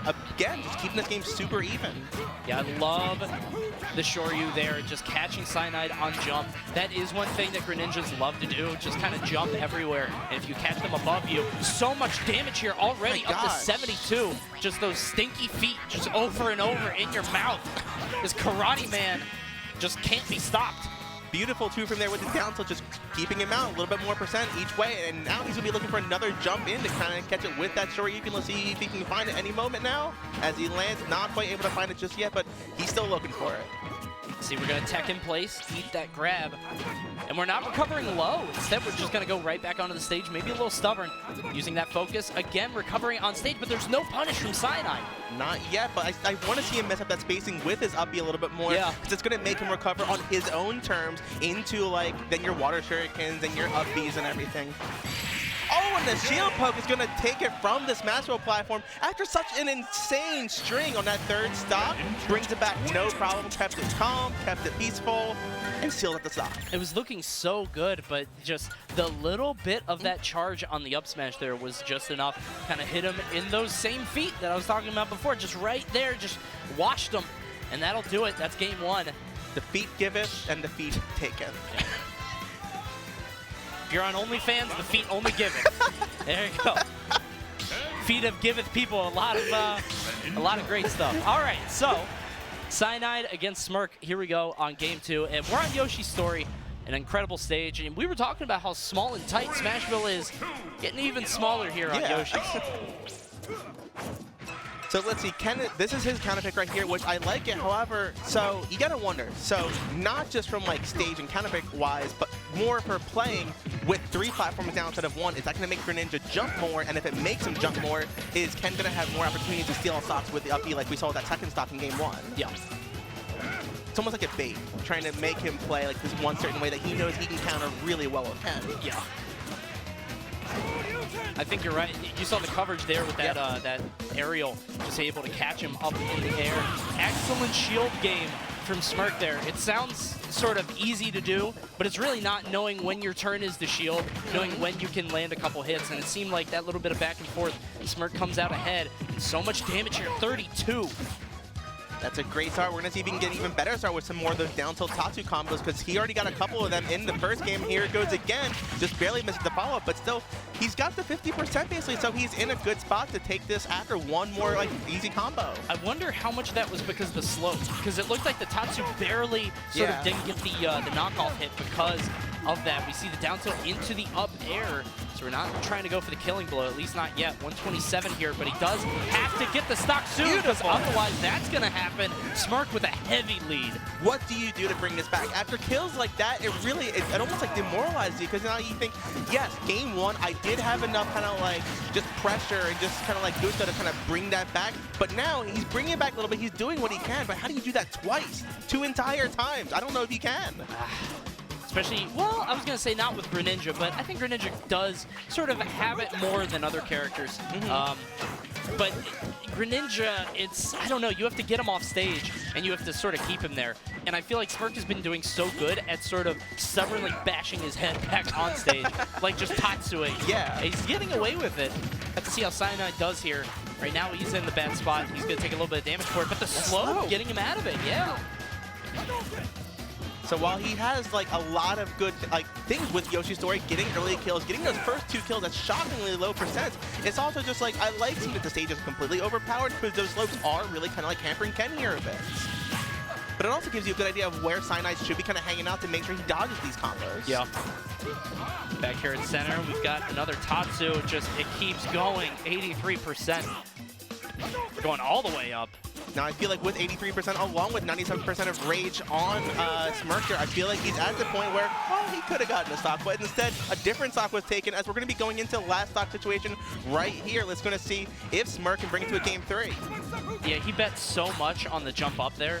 Like, he covered the Shoryu. Doesn't get the strong hit there, so 112% on Cyanide. He might be able to do it, but he's got to watch how he lands on Ken's shield or how he's jumping. Like you were talking about, you know, that tri-plat stage, that sort of layout sort of incentivizes you, either consciously or subconsciously, to, you know, jump, because you should be able to cover yourself, should be able to land on these platforms. Smirk was ready for it with that Shoryu. Now I right love here. that. Yeah. Ooh. Yeah. I love the reversal there too, like reversing your uppie there to get the right kind of hit in order to seal that out. Because we did see him drop one of the strong hits in stock 3, but that was a time where it was perfect. I think my favorite part about that closing finish there is that throughout the entire game, he kept going for the down tilts into the Tatsu, and he realized that like after a couple times of it not working because of the slope, and he got it right on the slope, where that time at the very end, he did down tilt into run, mix up through the shield, and then he went for what eventually got him the off B there. But now we don't have to worry about the slopes. We're going to see more down tilt Tatsu conversions here, because we're going to be going to Catalyst for game 3. Yeah, such a long stage. Would be surprised if we don't see a ton of that. And again, an early lead for Cyanide with these Greninja combos. I love the jab out. Yes. He's been losing sort of to that Tatsu into more just kind of mashing on his just any button that Cyanide tries to push out. This time he throws out the jab. He's going to get his turn back. A lot of back and forth between these two so far. And with this back and forth, he's going to need a little bit more than he usually did, especially from game 2, because at this point, at 68%, he needs about 2 more combos, not just 1, in order to finish it out. Yeah, because that Kalos, that blast zone, it truly saves him right there. Great DI and great adaptation there from Smirk. If you saw it, he did the Tatsu, and he knew Cyanide was going to try to jab out again like he did the first time. But that time, Smirk actually just holds the shield and then waits, and he almost got the KO for it. Just, you can see the adaptation happening here. I love seeing that kind of adaptation, especially on game 3. And being in Fools right now, I don't think either of these players are slated to make it out, at least in winners brackets. So you know that just like, these are players that could be making those upsets, and we're going to be seeing if they can first at least get through their first opponent right now and then continue to prove themselves throughout this bracket. Yeah, like you were saying, I mean, 18 months in, the level of competition just gets higher and higher, and you're seeing that sort of high-level play even in these early round 1 pools, and these guys are bringing it all the way. Not the easy game for either by any stretch. See the follow? Yeah, there's just so many frame traps here. I love the running forward tilt there to kind of punish like the technique play, so that was really good. Just utilizing just like, I feel like that's the first time we saw that too, so it's just like, hey, I'm going to keep having these ideas and these different kind of tricks to keep reading you and adapting as we're in this game 3. 118 here from Cyanide, has to fight his way back to the stage. We're going to jump out, gets away with it, doesn't get tracked by the Shoryu, and now we've got a reversal. I feel like that's the first time we saw him go for a little bit more like a desperation, sure you can so to say. Like, just like, I hope this kills, because it took him, that was I think the highest percent he's lived to yet this entire set. Yeah. Took him a long time. The crescent kick eventually going to do it. We're going to land on stage and go back to center. Yeah, Smirk just kind of avoiding Cyanide, saying, no, I'm just going to hold the stage here. that, but Tatsu through. yeah, Cyanide's also just like kind of like playing his keep away game so well because he's not getting hit by those down tilts until he just does. But he doesn't go for down. That time he goes for down tilt into an up smash conversion, taking an entire lead here on this large of a stage. Like, That's we already huge. saw so much trouble in that first stock trying to get that kill. Now he has to do that twice, just like it was in the last game, but just like on this stage, it's going to be even harder. Yeah, I think what Cyanide's doing is we're seeing him play a lot more sort of mid-range. Yeah. It really is close range, but it's not just immediate. You know what I mean? It's not. It's in and outs real Yeah, quick. exactly. It's one fist out. So there's the dash attack trying to chase Smirk down. And even when he's landing, he's sort of dashing away.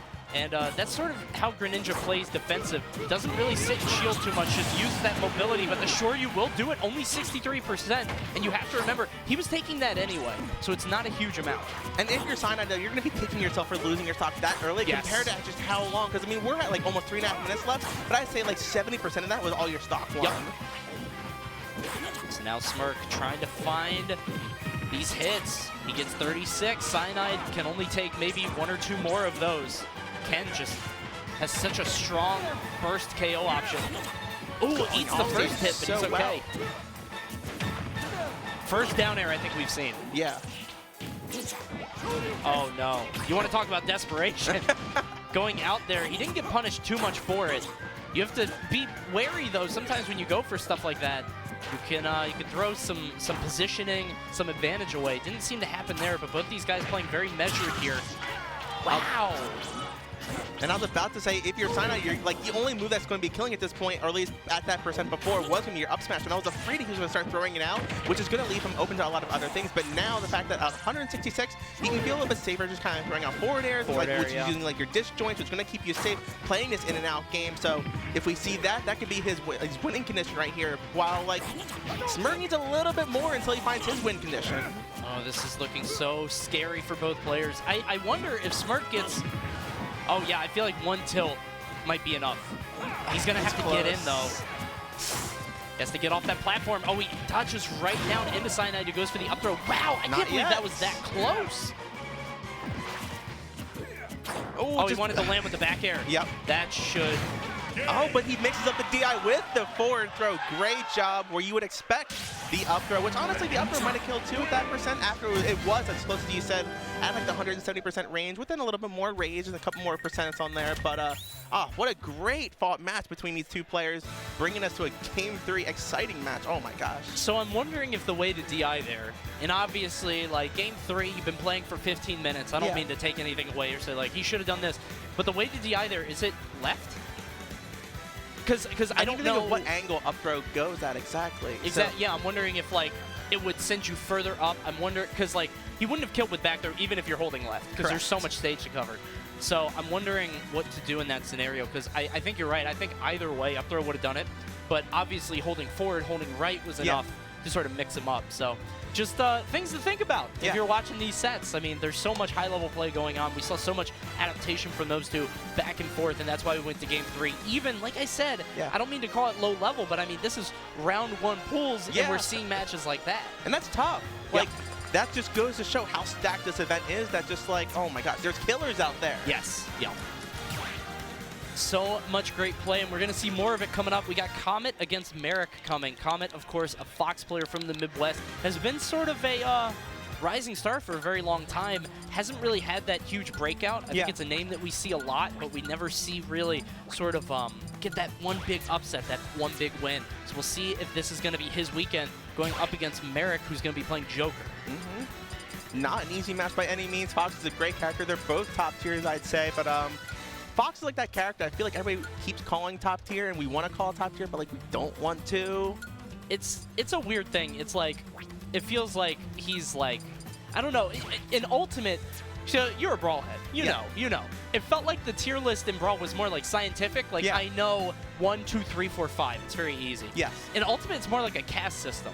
Because like you know how good somebody is, but you don't know, like if you look at Joker, Peach, Palutena, Pikachu, Zersuit, like probably that's my top 5. It's like, okay, you can like switch them around. Yes. But they're, you know, they're all over the place. They're so close within that tier.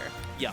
So anyway, guys, we're going to take a look at some beautiful products that are helping make Frostbite happen. Starting off with Frostbite 2020. You can check out the Frostbite locker room. We got rings, we got performance jerseys, we got hoodies, all kinds of stuff. I'm pretty sure you can find the other stuff at smash.gg/Frostbite, but the rings you can get at that URL at the top right. I'm not going to read it because it's way too long. Check it out right now. And if you're talking about your CAT system and you want to play on the top tier monitors, you're going to want to go for Zackray monitors, which is a brand by BenQ. And what better way to pick up your top tier gaming monitor than without $60 off right now on the model you see on screen right there. We're playing on them right here in this tournament, and they are honestly some of the best tournament monitors I've ever gotten to use. And you can get them today with the promo code Zackray 0220 at BenQDirect.com and ZowieDirect.com. Use that $60 to buy Animal Crossing. It's coming out soon, I'm telling you. Collision 2020 also coming out soon from North Bergen, New Jersey. It's Bergen, right? Yeah. You're from that neck, so Yes. I figured, you know, being one of the from weeklies Tri-State. actually is at that city and venue. It's a great time. I love Perfect. it. Definitely check it out. Collision 2020. It is happening. You got all the perks on the right that you can read, and you can save 15% by using the code Frostbite 2020 during checkout. And more percents off. If you want 10% off this beautiful controller you see on screen right now, go ahead and use Frost10 with ControllerChaos.com to get the official Frostbite 2020 controllers with their Joy-Cons, their Scheme controllers, Pro controllers. No matter which way you play Smash or Animal Crossing, go ahead and pick up this controller right now. Oh, you want to talk about controllers? Listen, guys, I know the game is hard. It's hard to get a win sometimes. Why not cheat? You can cheat yourself with the Hitbox Smashbox. You can check it out at hitbox.arcade.com. You got no more analog inputs, baby. All digital. You can't mess up anymore. It's perfect. This game will rocket you to the top. Check it out, Hitbox Smashbox. And you're not going to be cheating on the sticks right now. You're going to be cheating at home, getting able to watch every single match possible with schedules, reminders, notifications in your time zone. And you can watch every single stream, every single VOD, check out all the brackets and more at juke.gg/Frostbite. And go ahead and sign up now to get your own chance to win a Nintendo Switch Lite for Animal Crossing. Yup. It's coming out, guys. Be ready for it. Also, we got the PG team right here. Full stream, Esan, Mars, Plum, all the players for Pokemon, Rivals of Aether, and of course Super Smash Brothers. You can follow all the fellas right there. Just put all those in. Follow all the kids. They're great. You know where the fellas are going to be? They're going to be at MTV's Super Major because it's back with Pound 2020 with Super Smash Bros. Melee and Super Smash Bros. Ultimate. A little bit for everybody. And you got the 24-hour venue. And my favorite part about this 24-hour venue, it's open Thursday night. Coney, you got an extra night, my friend. Oh, yeah. Go sign up at smash.gg/pound today because the prices are going up soon. Also, got to talk about these overnight venues, man. Riptide coming your way. It's a great way to end the summer, September 11th through the 13th in Sandusky, Ohio at the Kalahari. You can check it out at smash.gg/Riptide. It's a water park tournament, baby. That's all you need to hear. Check it out. Coney, that last event, it had Melee, it had Ultimate, it had Splatoon 2. You know what else it had? Rivals of Aether, there Coney. Come on, get on the game. Let's go. I was looking, I was like, wait, which one is it? Definitely not that one. Summer 2020 is when you're going to get this game on the Nintendo Switch with the definitive edition, so you can get all the characters, all the skins, all the unlockables, all on your favorite system alongside Animal Crossing coming out next month. Yeah, buddy. Those animals are crossing each other. There you go. Saints Gaming Live also happening May 2nd, 2020. $2,500 in pop bonuses. Smash.gg/SGL2020. That's happening in Ontario, Canada. If you are from the Great White North or you're up that way, please check it out. Coney, close your eyes. I got one more test for you. You can like, follow, and subscribe VG Bootcamp on Twitch, Twitter, Facebook, and what other platform? Oh, God. It's YouTube. Oh, they moved it. It's YouTube, it's YouTube. Coney. It's YouTube. But I was if going to you're say, on do we have an Twitch- Instagram? Maybe it's Instagram. I did don't the know. same mistake yesterday. It's okay, but you're not going to make a mistake by subscribing for $4.99 a month right now, or for free with your Twitch Prime to twitch.tv/VGBootcamp and get so many awesome emotes right now. Please sub, chat. Chat, you don't know how hard it is for like the tournament channels. Tournament channels, the subs are very low. I'll just tell you that. It ain't easy. Not only players with the commentary. Yes. Yep. That's what you got to do. So here we go. Finally, Comet and Joker, or I'm sorry, Comet and Merrick are going to be happening. Looks like Comet is opening up with Sandbag. Yeah. Got a little bit of home run contest. And like you said, Comet is one of those rising stars getting ready, and he's slated to make it out in winner's bracket in this insanely stacked event. So we're looking for big things from him. Let's kind of see if he can kind of keep up that pressure right now on the main stage. I hope he's better against Merrick than he is against Sandbag. This guy sucks. 76? Swing it! All right. You suck! You didn't get more than 0! All right, he didn't even hit the Sandbag. You say one more time? All right, here we go. Heat 3. I think it's over. Yeah, you only get 2 chances. Look at that total high score. Disgusting. Not even 1. I don't know. Got to get out of the training mode and back into the... Okay, there we go. We fixed it. You got to get out of the training mode and back into the home run contest. Maybe that'll up your game a little bit. Alpharad, you got to teach your casuals better, man. Come on. Here we go. Joker against Fox. Very scrappy set of characters. A lot of fighting going on. I'm sure there's going to be a very up-close, Yes, Kenny, that's what game. happens in a fighting game. Usually. Well, this isn't a fighting game, as you're you right. know. I forgot. My Party game. apologies. But, you know, what I do remember is that we are playing this game 1 right now on Pokemon Stadium 2. We're going to see if Fox can kind of get around Joker, but also after a little bit of adjustments from patch 7.0, which we've been seeing take a lot of difference here, at least from, like, as we saw in Squad Strike yesterday. Arsene's not quite as much of a threat as much as he was because, like, the amount of damage you can then tack on him while he's in Arsene mode. I mean, what Arsene mode? Yeah, I was going to say, Comet was out immediately, Where? and then he's gone also, just instantly. Arsene didn't even really get to make an appearance. You can see Comet with these dash attacks, with these landing neutral airs, just Merrick not getting a chance to breathe. This pressure, Coney, I can't believe it. There's another Arsene. Please help. Please. You just keep calling the principal. Help me. He's bullying me. Every single percent that Comet is able to tack onto this Arsene that was going to take down his meter a little bit more thanks to the recent patch, though, that we're already over halfway done this second Arsene, but we're going to see if this second Arsene can seal it out. He wanted to back it there, but he goes to the counter, but honestly, just commit to your first idea there. Yeah. The up air not going to quite be enough, but that will. You got the neutral air into the up smash, the classic, and we are barely a minute into this game. And we're on our last stock here. Merrick is struggling. He drags him down with the forward air, but it's not enough to get the stock. The Firefox will land. I think Merrick was trying to go for maybe a down air or back air, but finally, up air will do it. He finally gets his stock, but honestly, that's not going to stop Comet at all. He's right back in the fray there, putting on that pressure, going to seal up the stock in record time right now. He's a lot better at speedruns than he is at home run contest. Apparently, he's just running all the way through it. He was just saving his strats. He didn't want to show Merrick his hand a little bit too much. So 0% on the sandbag and only 42% on his second stock there. Well done from Comet. Coney, I know the content game, and this VOD's not going to hit 10 minutes. Please subscribe right now to Twitch Prime. Please stall this out. Take a while to pick a stage, maybe. It's the struggle out here in the snowstorm that is Frostbite because oh my gosh. What do you even take away from that game? I don't know. I don't think you... What did you learn, you know? Shield? I don't know. More? Just sit and shield and wait for the game to end. Hope? Side dodge? Byleth? Okay. I gotta be honest, it's the first time I've personally seen Byleth, like I've been on the sticks for it, or on the mic rather, seeing the sticks for Byleth being played, so it's gonna be a learning experience for both of us. We'll see if I figure something out. What I don't like about this is that I think Byleth is fundamentally flawed as a Smash character because you need space, but you don't have the speed to control that space, and if you don't have the speed to contest with both Fox and Comet right now, that pressure, you're not going to be able to get like where you need for those strong hitboxes. So I actually feel like this is like just as a character matchup wise, like especially with the aggressiveness that Comet has, this isn't going to bode any better than Joker right now. Merrick does seem to have some tricks with Byleth though. Seems to be doing pretty well. I like the recovery, sort of mixing stuff up. He's actually in the lead against Comet thus far. But yeah, like you were saying, I mean, Byleth definitely a distance demon. And Comet is definitely a rising star, like you said, however, so maybe he's trying to take up a little bit of like a matchup experience there because we are keeping it even here, much closer than Game 1 was. So honestly, like, sure, I think the matchup is flawed in Fox's favor, but he's proving me wrong. He's almost 28% there. Yeah, trying to mix up the recovery. There we go, good neutral air into the jab. It's going to do a little bit of percent back. Seems to be a lot more comfortable with like controlling space on the ground. For real. With Byleth rather than Joker.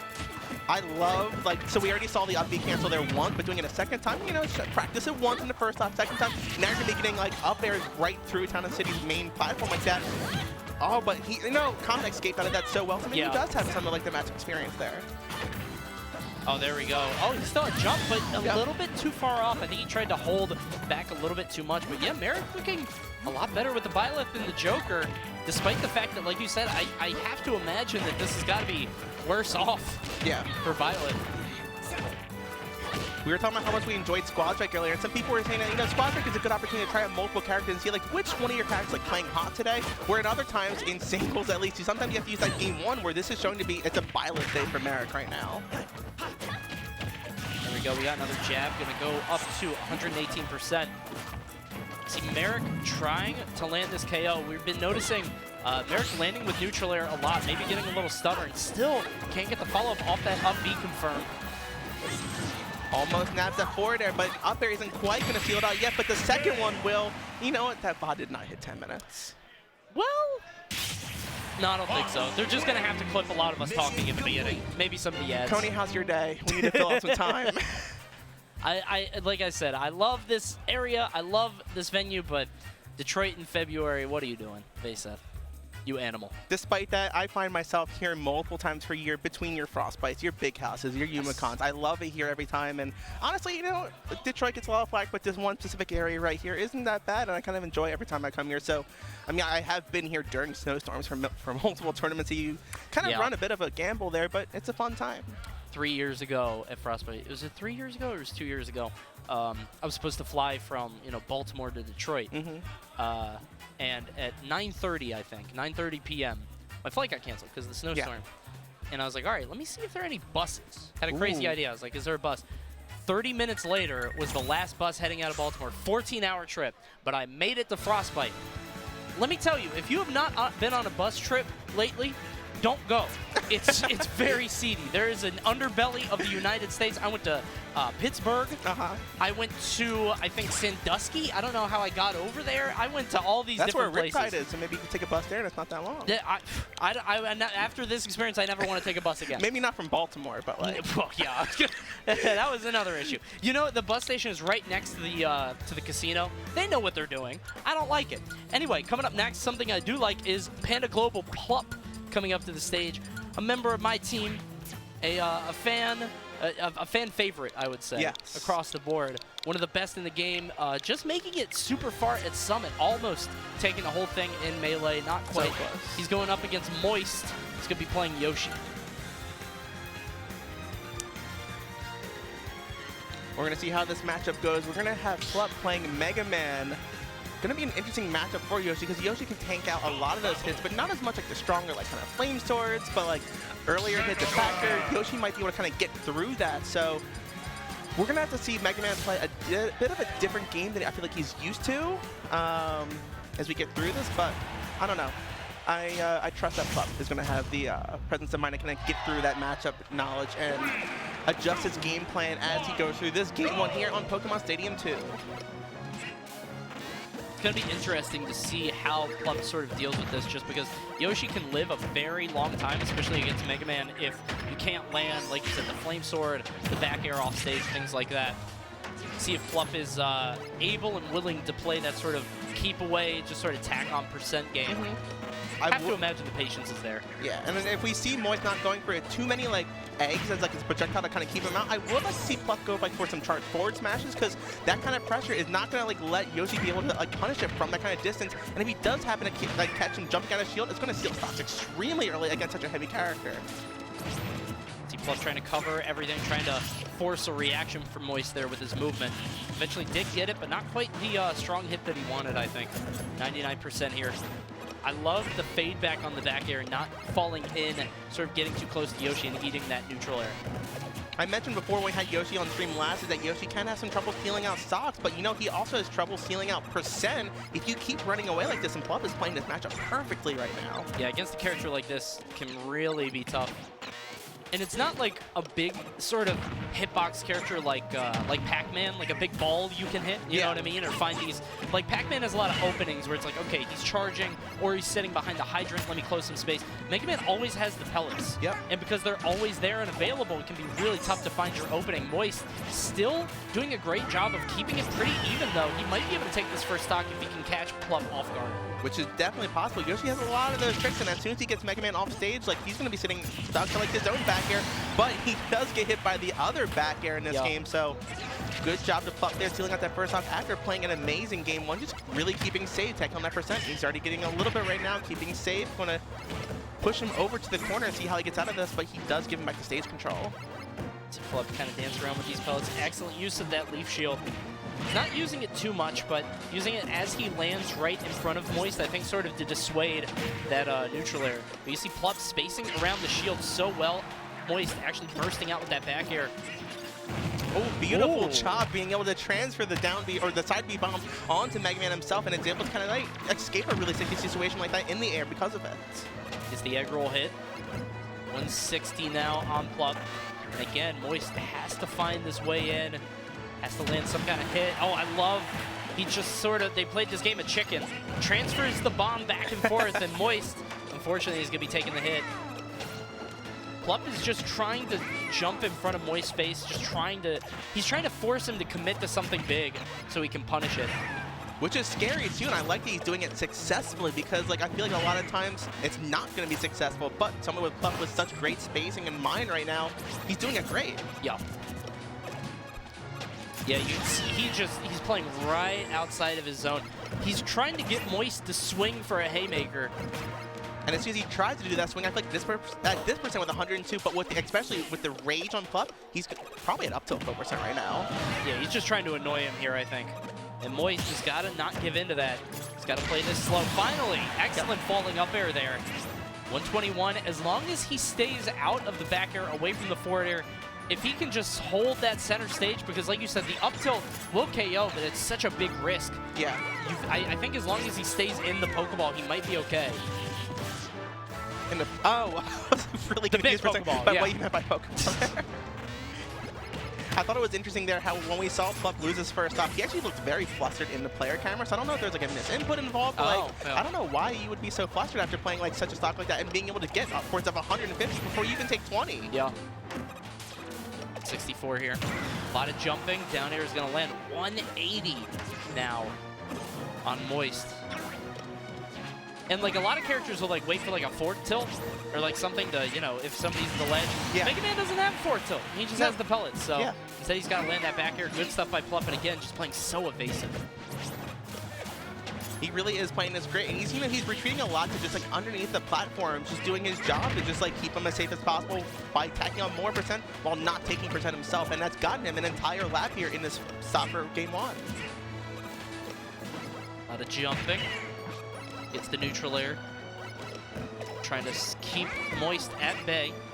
Between the pellets, between the spaced aerials, just you're going to see a lot of this set. And Moist has not found the answer yet. And that's the thing, if you land a pellet from like mid-distance, you can just hold in and then get the gun hit, which will knock him even further back. Exactly. Now, interesting though, now since Yoshi has like this double jump armor, but it looks like a lot of these pellets are snuffing out, like these double jumps coming out, which I'm actually surprised by. I would have thought in this matchup that like double jump would have just like ripped right through it, but it's not. And if that's the case, honestly, this matchup looks pretty bad for Yoshi. Yeah, this, I had an inkling that this might not be good at the start, and now this is just sort of confirming my theory. Now, we got to keep in mind, Plup, you know, phenomenal player. Yeah. Not as much in Ultimate, but, you know, has a lot of great wins. Even in this game, he's just that much, he's like that much better at Melee. You know what I mean? Like, Plup's amazing at this game, but, you know, top 10 in the world at Melee. And for this kind of character, too, we're seeing shades of his classic Melee Samus coming out, especially on this kind of stage and this kind of gameplay style. He's very comfortable with how he's playing right now. This is nothing new to him. The forward air, or I'm sorry, the forward tilt tries to get into the up air, but the percent is just a little bit too high. Can't get the confirm. Moist really struggling. I like how much Plup really pushed Moist out there. He kind of like just stayed as like a wall in front of that ledge, so he kind of really forced Moist to go to that ledge. While sure, Plup was able to get like a kill confirm off of that, he was able to just like keep himself safe, which is just like that's the story of this game right now. I love Moist's use of that Yoshi bomb there because he was sort of playing chicken.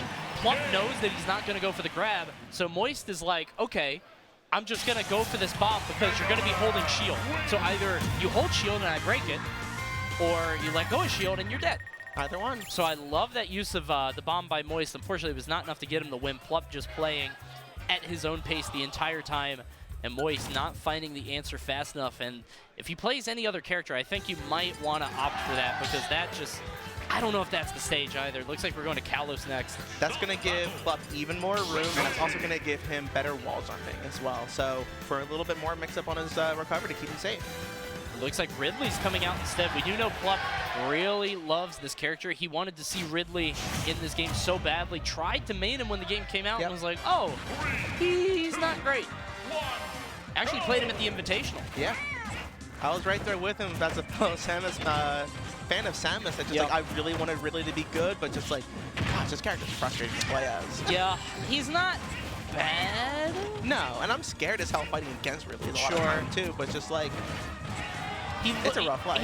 He's like a middleweight that looks like a heavy, you know? So you you die early. It's like, wait, what? How did that happen? I keep forgetting he's like way lighter than people would expect too, like you just said. He's so nimble. He's just got like hollow bones, you know? He's just so thin. And I don't think Moist has a jump. He's gonna have to air dodge. Plup trying to cover it, but not quite enough. I do like the work that this Nair is putting out right now. It's just like, it just covers like all of the ledge, completely like all around it. That's why he was so close to getting that air dodge kind of coverage there. It's a shame he wasn't able to make it, but his dash attack is able to steal it at like such low percent. So while I like seeing that Plup, like I mentioned earlier, with players that can kind of play both defensive and offensive games, now he's showing his offensive side because he's not letting Moist breathe right now. Just gets the back air, not gonna land. See the neutral air, and there is the Yoshi bomb, but it's not enough. And I think the issue here is just how big the stage is. I think we thought that Kalos would like be an issue because of the Mega Man creating space, but now you've got a different problem of this Ridley is just gonna live a very long time. The spacing on that fire breath there was near perfect. Again, forcing Moist to go to the ledge. And once you're on that ledge, it's just like, what do you do to kind of get around just that giant Nair just covering everything? I think Ridley can really outrange Yoshi here. Moist is going to have to use his aerial mobility to try to like come in on Plup when he doesn't expect it, but Plup is putting out these really safe sort of coverage options, and Moist is not able to find the opening to. If Moist can at least force Plup to not Nair for a little bit, I think he could then kind of find some openings for neutral B. I think using his command grab is going to be a way to kind of find something there.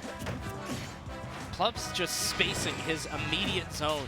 It's just so strong, using that forward tilt to cover everything, to cover roll, get up attack, normal get up, so much. Goes for the Hail Mary down smash, not gonna land, but it doesn't need to because he's already up an entire stock and about to take the second one. There you go. So we're seeing two different sides of Plup's play here. The first time, very keep away, very sort of still spacing oriented, but very just sort of keep out. This game, he's playing a lot more intimate and in Moist's face, but he's still just right outside of his range. This is some of the best ledge trapping I've seen yet in Ultimate. I really feel like it is. Well, Mr. R isn't here. You know. True. He's the best ledge trapper, as we know. Oh, tries the down air burst out of the shield, but, or I'm sorry, out of the egg, but not gonna happen. There we go. Got his first stop. Yeah, in a lot of circumstances, you want to say a player might have a window in, might have a comeback. I don't know how you do it. Yoshi doesn't really have like the blow up stuff. Like you can get a forward air off stage or like an egg into forward air, but how many times has Plup been off stage this match? Once on his own accord? Yeah, at most. I don't know if it's happened, so I don't see the way out. JV3 stock from Plup looking even worse there with the Ridley. I don't know, bro. That looks bad. I still think Kalos would have been good for Mega Man, but I like just like having a chance to see Ridley in that. And honestly, it went much better. So he saw something there in game when it just made it like his mind just go like, this is the time for Ridley right now, despite a good Mega Man stage. I think there are a couple characters like Yoshi is that sort of brawler Mario Brothers archetype. You know, like the short range. With the strong damage output. And I think Ridley really can do well against characters like that, unless they have other stuff. Like Wolf is kind of in that camp of being like very fundamental, you're very clear hitboxes, you know what you're doing, but he has a gun. And he has some really weird stuff, like back air being as strong as it is, having that disjoint, up smash scooping. Ridley has to respect that. I don't know if Yoshi has that. The only thing that you have to think about with Yoshi is the egg, because that can really disrupt your spacing, but it is so much lag at the end of that, and Plup was always ready for it to punish it if it ever happened. So Plup just looking just phenomenal there. Very, very good. And yeah, like you said, he was always ready for that space, and the fact that Ridley has a dash attack that can kill, that's how he got the first stock there. So one missed egg opportunity, and he paid the price for it. I could do it, So guys, we got another match coming up for you. Oh, yes, we got the winner of Squad Strike yesterday, Lade, coming up to the stage. The Pac-Man, Lucina, what was the third one? Pac-Man, Lucina? He was switching between Snake and a couple others. There was a pit. Oh, he did go I pit? want to see more of the pit. I didn't get to see the pit yesterday. That's what I was hoping I would have seen, because I got to come to like 2 very of those good. matches. Good. It was very good. If you That's watch, what we made back in Brawl. Yes. Yeah, we were talking about it. So I said yesterday, everybody knows Lade. He's kind of a meme, big guy, very, jacked up, very muscular, gym rat. He wasn't always like that. I No. remember the 13-year-old, 14-year-old Yep. Kool-Aid, little kid, very little kid, teaming with Fatal. Yep. Back in the day, old school pit player. Very laid back, but as soon as Fatal kind of dipped out from the scene, he had to take up the reins of Fatal himself. Yep. So we got Lade coming up against Mac Attack. We got Little Mac against Pac-Man. And I gotta be honest, usually if you run into a Pac-Man, you're like, oh god, I have to play slow, I have to play campy, I have to not give in to him, I have to play this matchup a very specific way, this is scary. As a Pac-Man, you're like, hell yeah. Yeah. This is what I was gonna do anyway. This is perfect. So we'll see if that's what Lade elects to do. We do know he plays a lot of Lucina as well. But we'll see coming up here. Would you say that Lade is more of a Lucina main or a Pac-Man main in this game? I feel like it's close, but I loved watching his Lucina yesterday. But I feel like in this matchup too, especially against Mac, I feel like either choice is fine. But I think Pac-Man is pretty comfy to pick right now. I think Pac-Man has less risk involved, just because you don't want to get super armored through a forward air and eat a forward smash, I am worried about the hydrant, considering that's like a very ground-based wall, and Little Mac lives on the ground. Sure. So it's just like, and he has packed so much of a punch that anything's gonna rip right through that hydrant. We'll see. Lade against Mac Attack happening right now. Town and City, big stage, very flat. Sort of going well for Mac here. We know that Mac loves Final Destination, wants less platforms. Jesus, that first hit doing 30. Uh-oh. That's almost up already. I love scary. the water there from the hydrant, though, providing a lot of good backup right behind Lade's shield there. So it's just like as soon as Mac Attack got around it, he still had water to worry about, pushing him right back to the ledge, which is exactly where he does not want to be. See Lade paying the proper respect. Mac Attack here, charging it up. I think he tried to reverse the fruit. Yeah. Doesn't have the KO punches here, and now I think Lade has to let's charge some fruit. Yeah, you can see him just chilling on the hydrant. Won't get hit by the hydrant, but it does not transfer the hit there. That was fun. But what you gotta be careful about is, like, I liked when Mac Attack got that KO punch, because of course Lade was at kill percent for it, but you wanna watch like your background there, because on Town and City, whenever the stage stops, like town like this, that's when the platforms are gonna come out. So I feel like you wanna try and like do your approaches with your KO punch when you have like the FD form, so to say. So the fact that you kind of like stood there and waited behind the hydrant for a little bit, it made it so yes, he got the hydrant hit on Lade, but it's just like instead force like your approach there with the FD form while you have KO punch. I think that's how he's gonna be able to steal out stocks against this. But in the meantime, Lade has been able to steal 2 stocks. Huge blow-ups with these forward smashes. We saw it yesterday. Lade's forward smashes are just so perfectly placed. He caught Mac Attack trying to roll in from the ledge, which is a panic option a lot of people go for. Lade was ready, catching Little Mac, and these Galaxian ships are just doing so much damage.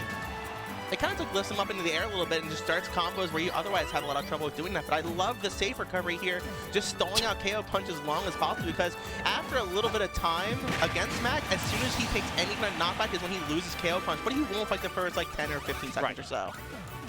Now any hit should get rid of it. We're going up to the platform. Lade is, yeah, he doesn't want to interact. Because you got to think, oh wow, the neutral air not knocking it away. He took 50 from that. What's killing me is Mac Attack's, like, his willingness to just sit center and be like, okay, well, I'm not going to do anything. But I don't know if you can get away with that. I think Lade could play even more safe. I agree. He could play totally degenerate here. He doesn't have to interact, especially if the Mac is KO punch, but Lade trying to keep it a little bit honest. Still going in. That was out. Yeah, that's a forward smash. Yeah, like you gotta watch your air saying, dodges. his forward smash like punishes are just like in spacing, absolutely flawless. Good stuff to Lade there. Gonna win game 1 against Mac Attack. And we saw Mac, again, just willing to sit center, even an entire stock down. He's willing to just chill out, not go for it. I feel like Lade could really take advantage of that if you wanted, but we're seeing him come in a little bit, still trying to fight, keep the game going. So here we go, next game happening here. Lade against Mac Attack. Back to Town and City once more. Yeah, I'm sure FD was banned, so otherwise it's just like take your next closest pick. So I'm sure most people will be playing against Max on this stage when given the opportunity. But until you're on like that more kind of FD form, it's just like you have so much vertical room there to just not touch Mac ever. Yep. Oh wow, right under the hydrant. Blade not scared at all. And the Galaxian is chosen again. He really loves this, and I think it's because, like, obviously McAttack wants to stay on the ground. You have to block both hits from Galaxian because it's going to come at you this way, and then it's going to loop if he has the right spacing. So exactly, he's got to watch it twice. Keep him in a shield not once, but twice, and if he does get picked up by, he's in the air, which is exactly where he does not want to be. Again, he knows exactly where the hydrant's going to go. McAttack trying to force the issue a little bit. Blade standing right at that perfect. Watch the bell. Oh, I think he wanted to get the water with the bell, sort of pushing it, covering him. I just got to bounce. Jesus, all right. That bounced more times than I thought it would. Yeah, that's like in table tennis. That's a fault. Yeah, it just bounced like 5 times in a row. The house rules in Town and City are wild. All right, he's got the bell in his hand.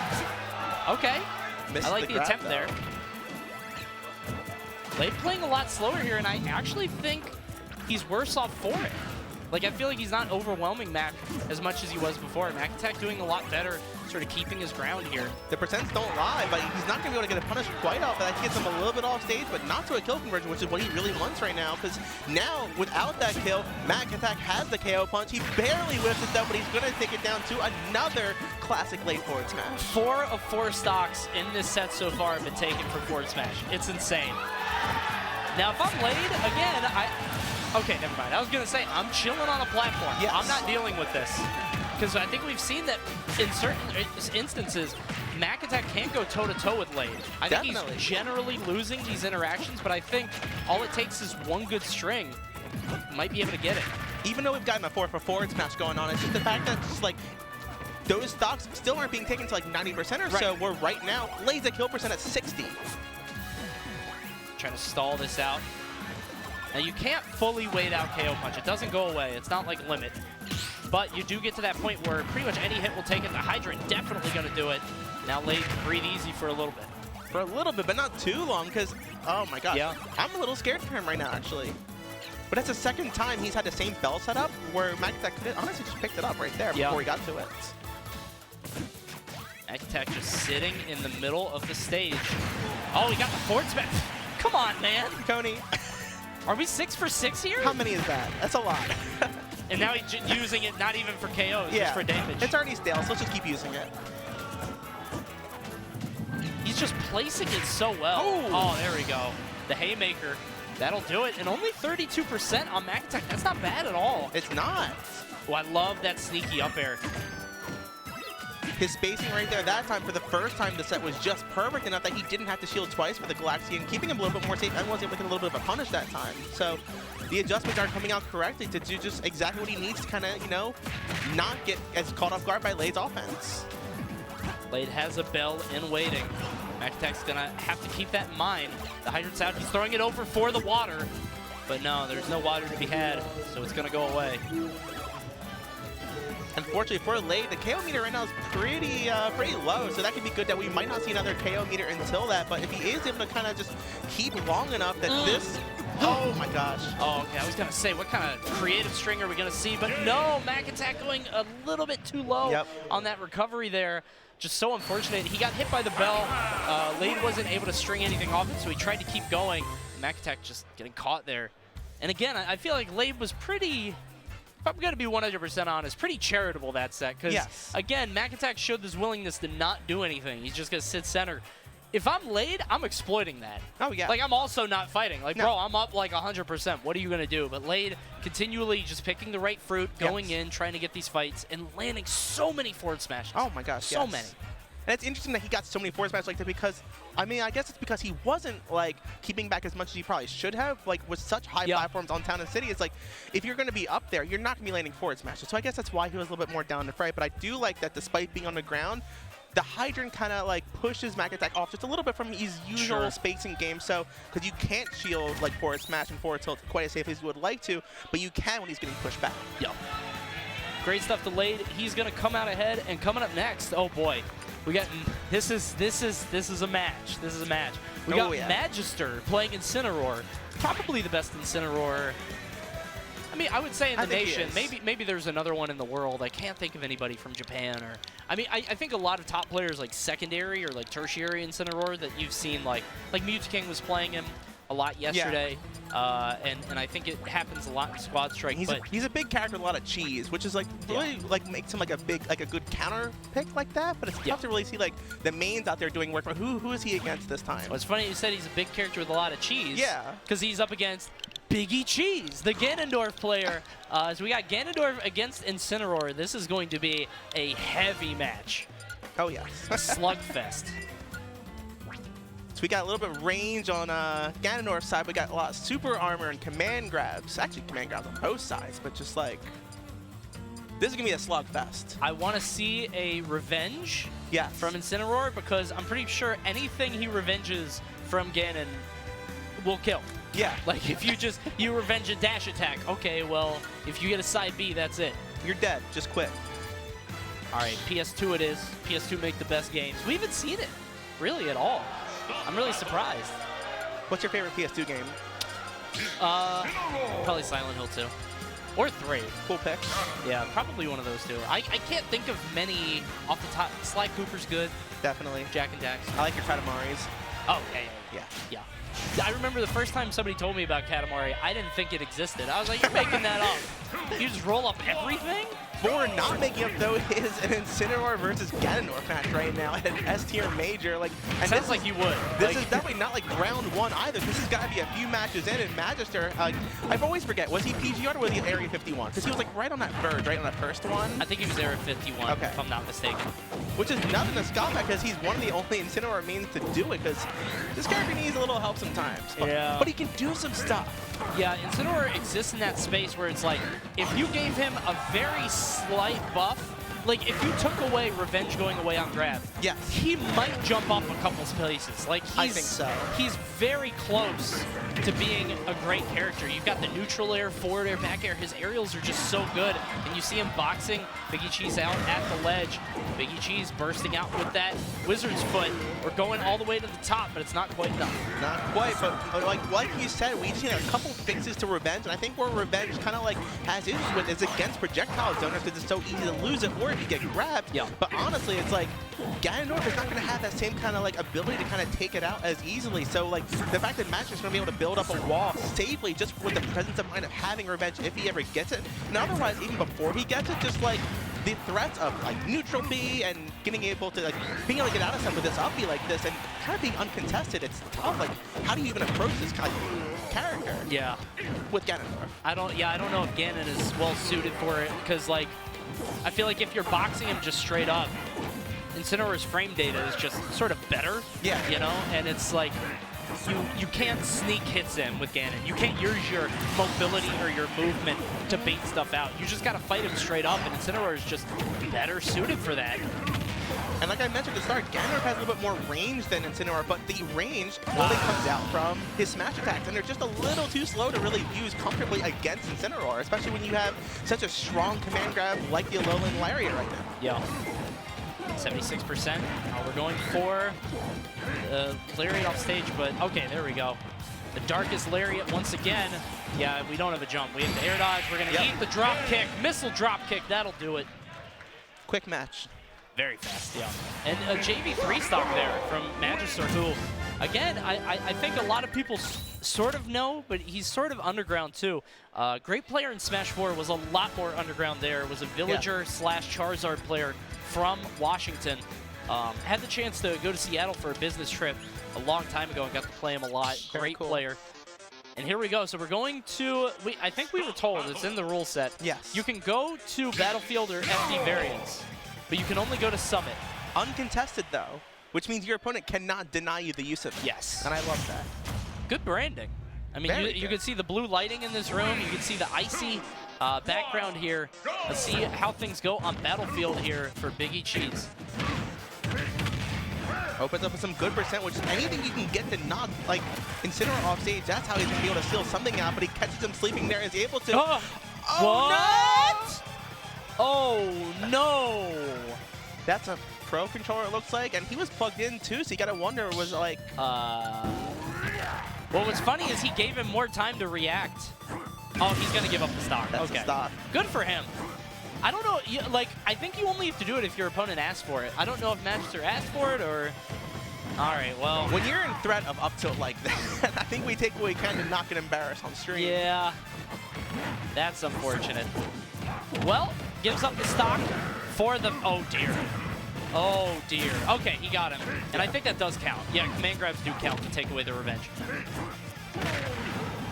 Yeah, and he had such a strong start. That sucks. Yeah. Having to give up that stock to a pause. So It's a unfortunate. shame. But he can still bring it back, and if he does bring it back, that's going to be an even bigger statement. Oh, there we go. Gets the zap. Good tech. Tries to get him with the rock croc, but not going to happen. Big spike there. Big H is not that far off, honestly. He's still in it. Oh, wow. Getting scooped right out of the Wizard's foot.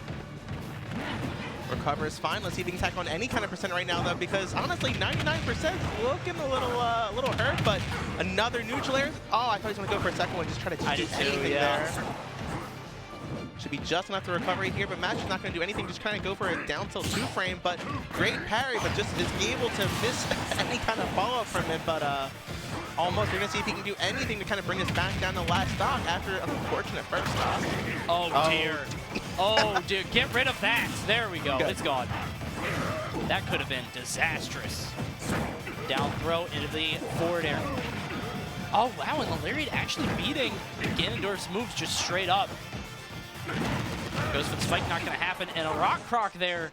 The bane of Ganondorf. Ganondorfs do not. I can tell you that. They hate it. There we go. Up B. Not quite enough. Yeah, you should be able to side B there. I love that Incineroar can like be so creative, mixing it up, you know? So 85% here, not too bad, honestly. Especially considering Ganon's damage output. Oh, I think he tried to go for like a run-up up air or something. Yeah. Instead, we got an up tilt. You have to shield both. That's the second time he's done that. He shielded the first hit, but hasn't waited for the second. Maybe a little bit too antsy. Off stage, was even converted into something. Anything? Not quite, but up smash. We're at almost tied. Big chop gets the up air, but gets put in a terrible spot for Ganondorf. He's able to recover. He's able to get back to center. Another up smash. Just throwing out these big hitboxes. I don't know. He gets up safely, but he's going to fall to the command grab, and he's going to fall to Magister. Oh, it's such a shame after what happened. Cody, one of our sponsors here is Hitbox. Yeah, oh yeah, that's a good point. Never hit pause again. Just telling you. Keep it Might analog. want to change up your controller there. Or keep it digital. You have to imagine that like without that pause, might have done it. Might have done it. Might have done it. Oh my gosh, he almost brought it back too, even after just like. So he had to bring back the first stock really quick, and then he like started to lose like even more, and it got further and further apart. We didn't think he was going to be able to bring it back, but then like that up smash kind of like started to turn things around, and we were all getting so hopeful. Just a little extra. Yep. What can you do? But anyway, that was a great set for us to end on. Yes. That's going to do it for our block. Incredible match from Magister against Big Cheese. Guys, you don't want to go anywhere. Coming up next is going to be T against Eden. So the best Pac-Man player in the world is going to be making an appearance. Yes, great. I'm sure you all love whenever like the Japanese make a great appearance here at Frostbite. This is going to be your first chance to kick it off here with the singles action, getting to watch that overseas talent. Yeah, it's going to be a lot of fun. But anyway, stick around, guys. We're going to be right back with more pools action. Don't go anywhere. We will be right back with Frostbite 2020. Catch you soon. I can safely say that Eddie from Andromeda has helped us travel to more events because of the savings that he's gotten us for these majors. As an event organizer, the last thing I want to do is worry about things outside of the actual event on the day of. They work with you on a personal level. They learn about your event. He is impeccable with his perfection, his timing, his professionalism, and he gets the job done. Staff is able to have luxuries that they didn't have before, better food, better rooms. Things like that, Andromeda can take care of, leverage the connections in the event industry that they've built up. Do you like money? Andromeda will save you money. It just takes so much work off my shoulders that I really appreciate them for that.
for us to bring in Gaming Gen, you know, a professional company that specializes in, you know, logistics, equipment, that was the perfect partnership that we could have had. And without them, we could not have pulled off a 3-day, 2,000-person tournament at all. We had more than enough equipment. We had people on site not only to bring it in, set it up, but also to take care of it the entire weekend, make sure everything was updated and running perfectly, and then take it out at the end of the weekend. The Gaming Generations team is always there with ideas to make our events better. Branding is a big thing. I mean, when you have backdrops like this, when you have banners, people want to go to these events and have something to take home with them. They're already investing a lot of money to travel out to them, but when they can go and find little trinkets. Everybody's like in line at the booth because they want to get the shirt before the event. The apparel, it's so great that they can handle all of that. Gaming Gen is just such an essential part of every major tournament. I just don't know how anybody does it without a company like Gaming Generations coming through.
You're invited to turn a deserted island into your dream destination. Customize your home, your look, and the island itself. And get to know the neighbors while you're at it.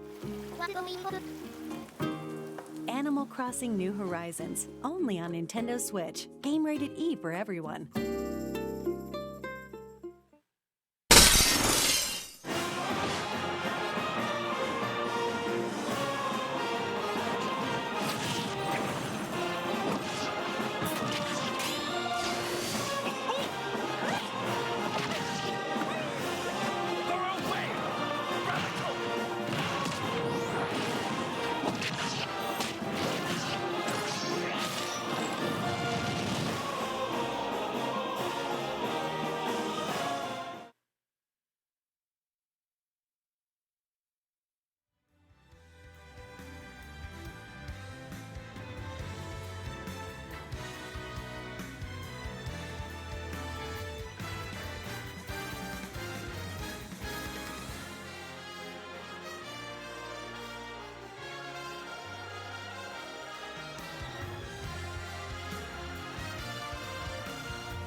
Good afternoon, ladies and gentlemen. Welcome back to Frostbite 2020. About to bring you guys to Smash Ultimate Singles action. I'm Rod the Dutz. Man, sitting next to me is my roommate, one of my best friends. Sensor, how you feeling, man? Feeling pretty good, man. It's a nice, lively venue here at Frostbite. Yeah. Coming along to these second waves of pools. For sure. The first one's very entertaining. Got some nice competitive matches. Yep. We hope to continue that. When you're at a major of this level, I mean, you're just going to see some hype matches, man. Yeah, definitely. Frostbite bringing out the best of the best. I mean, I think it goes to show, looking at Squad Strike last night, and then with how like prominent doubles finished up. Even the casual invitation was pretty hyped too, for what I heard. So Frostbite obviously bringing the best out of the Smash Ultimate community, and obviously singles should not leave us upset. Should only leave us wanting more. You know, with how everything's kind of shaped up here, the TO staff, production, and of course we can't do this without all you wonderful faces in the chat out there. So with that being said, we got our two competitors sitting onto the stage. I got the, these are no longer called the PG stats. We're gonna call these the FB stats, Frostbite stats. I don't even know where we at right now. SOD. I think it's T versus Eden. Okay, I'm reading this wrong. You're right. Yes, T and Eden. This is gonna be a very interesting game right here. We got a we got two characters. I was gonna say one's a zoner, but I guess Pac-Man is I guess he's not so much of a zoner, is he? I mean, he's more of like that type of character that kind of just sits up, shot, kind of like Snake. You know what I mean? We're gonna see the clash of two same type of play styles, kind of meeting in the middle right here. Most definitely. Starting off here on Pokemon Stadium 2. Very traditional start. Both of these guys just going at it off rips. Not too much neutral play, just getting into it. Yeah, nothing wrong with that either, man. I mean, you know, let the other side know that, yes, you know, you do set up shop, and so do I, but I know how to break zones as well, so. Okay, I like that. Bit of a fake out at the ledge of stage. The Z drop on the grenade just in case he goes for the neutral get up, but it doesn't even matter at that point because Snake's strong normals are going to be enough right there to close out that up tilt. Very devastatingly strong. This was a very surprising, aggressive match for these two types of characters.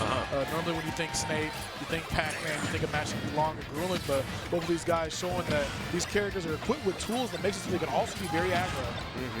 Yeah, man, I feel like that explosive nature that their projectiles bring is kind of what really opens up the door for success for them. And I really like the cooking on the grenades right here, man. You know how hard it is to like get the grenade to blow up right on impact? You got to time that perfectly. All right, we have T trying to catch the Snake on the landing. I like that. That's what you got to do, man. That's how you fight Snake one-on-one. And I feel like, you know, Pac-Man has a bit of a luxury, you know, just with how long those smash attacks kind of extend from his body. So, you know, if you can kind of beat Snake to the punch, you'll be in a good spot. The dare's right on shield, right into the nair, out of shield. I love that little option. Yes, Pac-Man does have some options to bang up close and personal. Can't ever forget about that. Oh, gosh, yeah, just a little too slow to get over there. And right now, I mean, okay, Eden, I see you. Took the first stock off of T, and then is also up on him 75%. Not what you would expect for the first match of a pool. Absolutely not, man. Especially not, you know, with how these two types of characters are designed right here. You know, you get two of these zoner type of characters that just kind of stay back in the cut. You know, it could be a little defensive at times, especially when they're met with another zoner. But these two are really just kind of coming out and just slugging it, man. Bro, watching T, you would swear that Pac-Man was a rushdown character. Oh yeah, man. He gets down and he gets dirty. I mean, if nothing else, I mean, just look at the way he took that last stock right there. I mean, just basically conditioning him to land a type of way, and then closing out with the tilt of all things. Yes, Pac-Man can get up there. Not gonna be able to cypher for free versus this yellow gentleman here. Oh gosh, this second stock has not gone well for Eden at all. Things keep going this way. He's gonna end up in the guard. That's right, man. Buried 6 feet under. And at least it'll be fertilizer at that point, right? Back throw right into the blast zone. And even got the red stuff right there that time, too. So you knew he was pretty much KO'd at that point. Oh, yeah, that red fertilizer, that'll get the job done. Oh, yeah. Okay, forward to it. Oh, try to go for the lock. Very sneaky stuff right there. You really got to watch yourself, man. Just really dot your I's and cross your T's versus Pac-Man, because the thing is, you know, you cannot get so caught up in that projectile game. This character can pull out some craziness up close to personal, and it's kind of been like that since his time in Smash. Like, this isn't just a Smash Ultimate thing. It's been like this since about 4, you know what I mean? Oh, get off of me. Oh, get off of me. Wow, yeah, just when you thought you were safe, you got the kick to get rid of the hitbox from Nikita. Wasn't enough. That's right, man. He's just getting lit up right here, man. Okay. Nice, just staying back into the cut. Understands he has the lead, and this is where Snake kind of shines and excels here. When you have to kind of get around his field of play. You know, we got the Nikita, we got pretty much every projectile that can be thrown off of Snake's body out in full effect right now. But that's okay because Snake's a big body right here, and Pac-Man has the skills needed to go for them combos.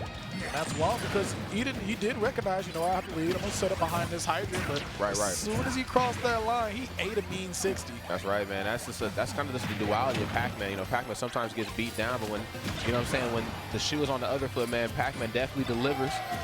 Grenade, yeah, it's just backed up. He has the bell in hand, so you know what he's looking for. A bit of a telegraphed option, but I'm telling you, man, it hurts all the same when it lands.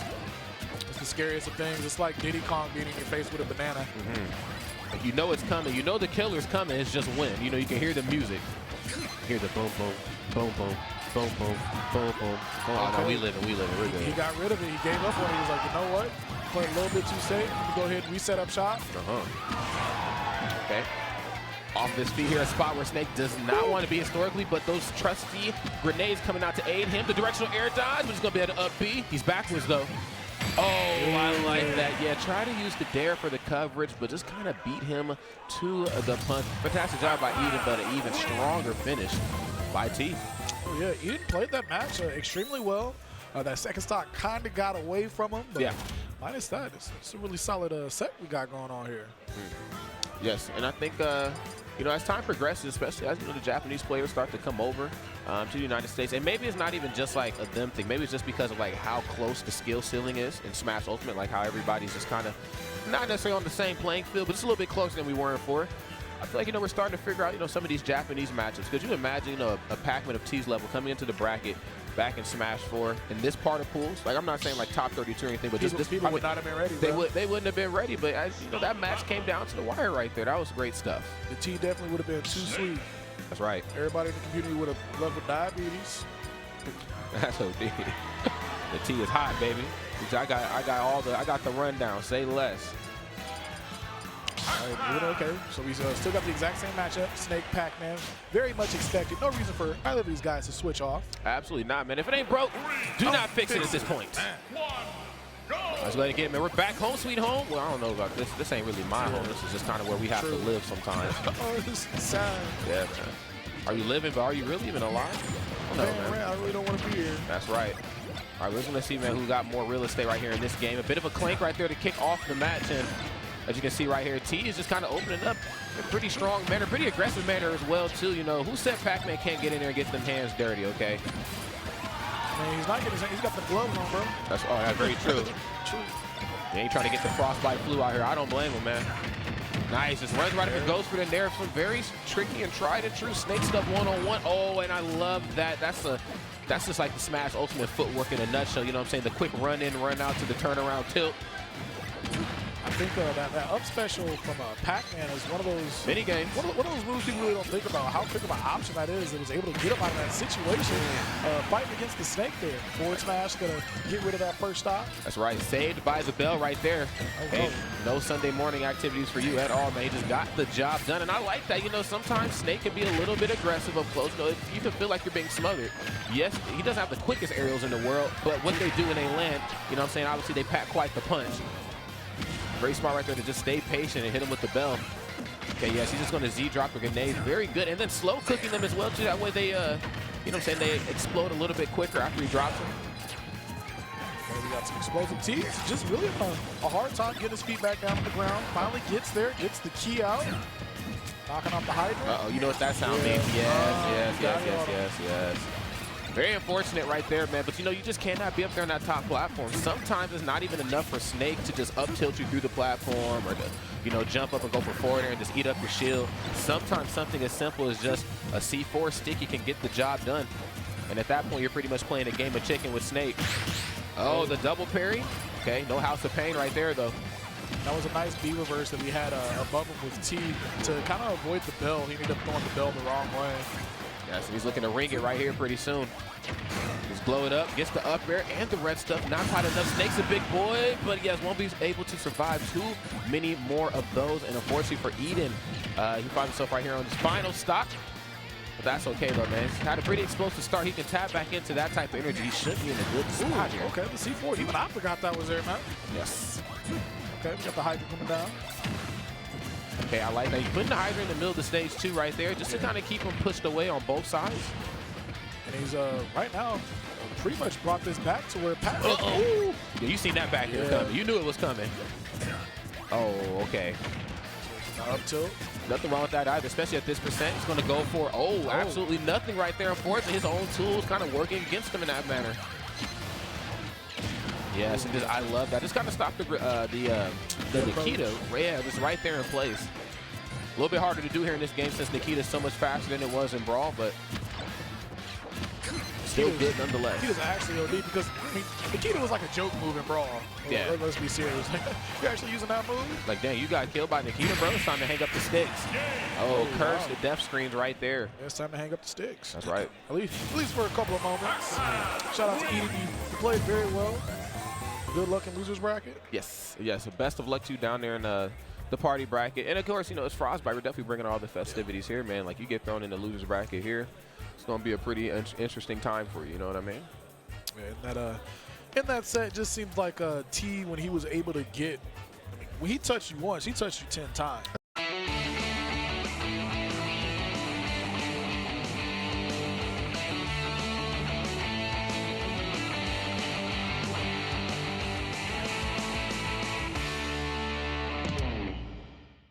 Chunk of the cast, you know, not all the characters obviously, but a good portion of them has the ability to just kind of cipher out of sticky situations, you know.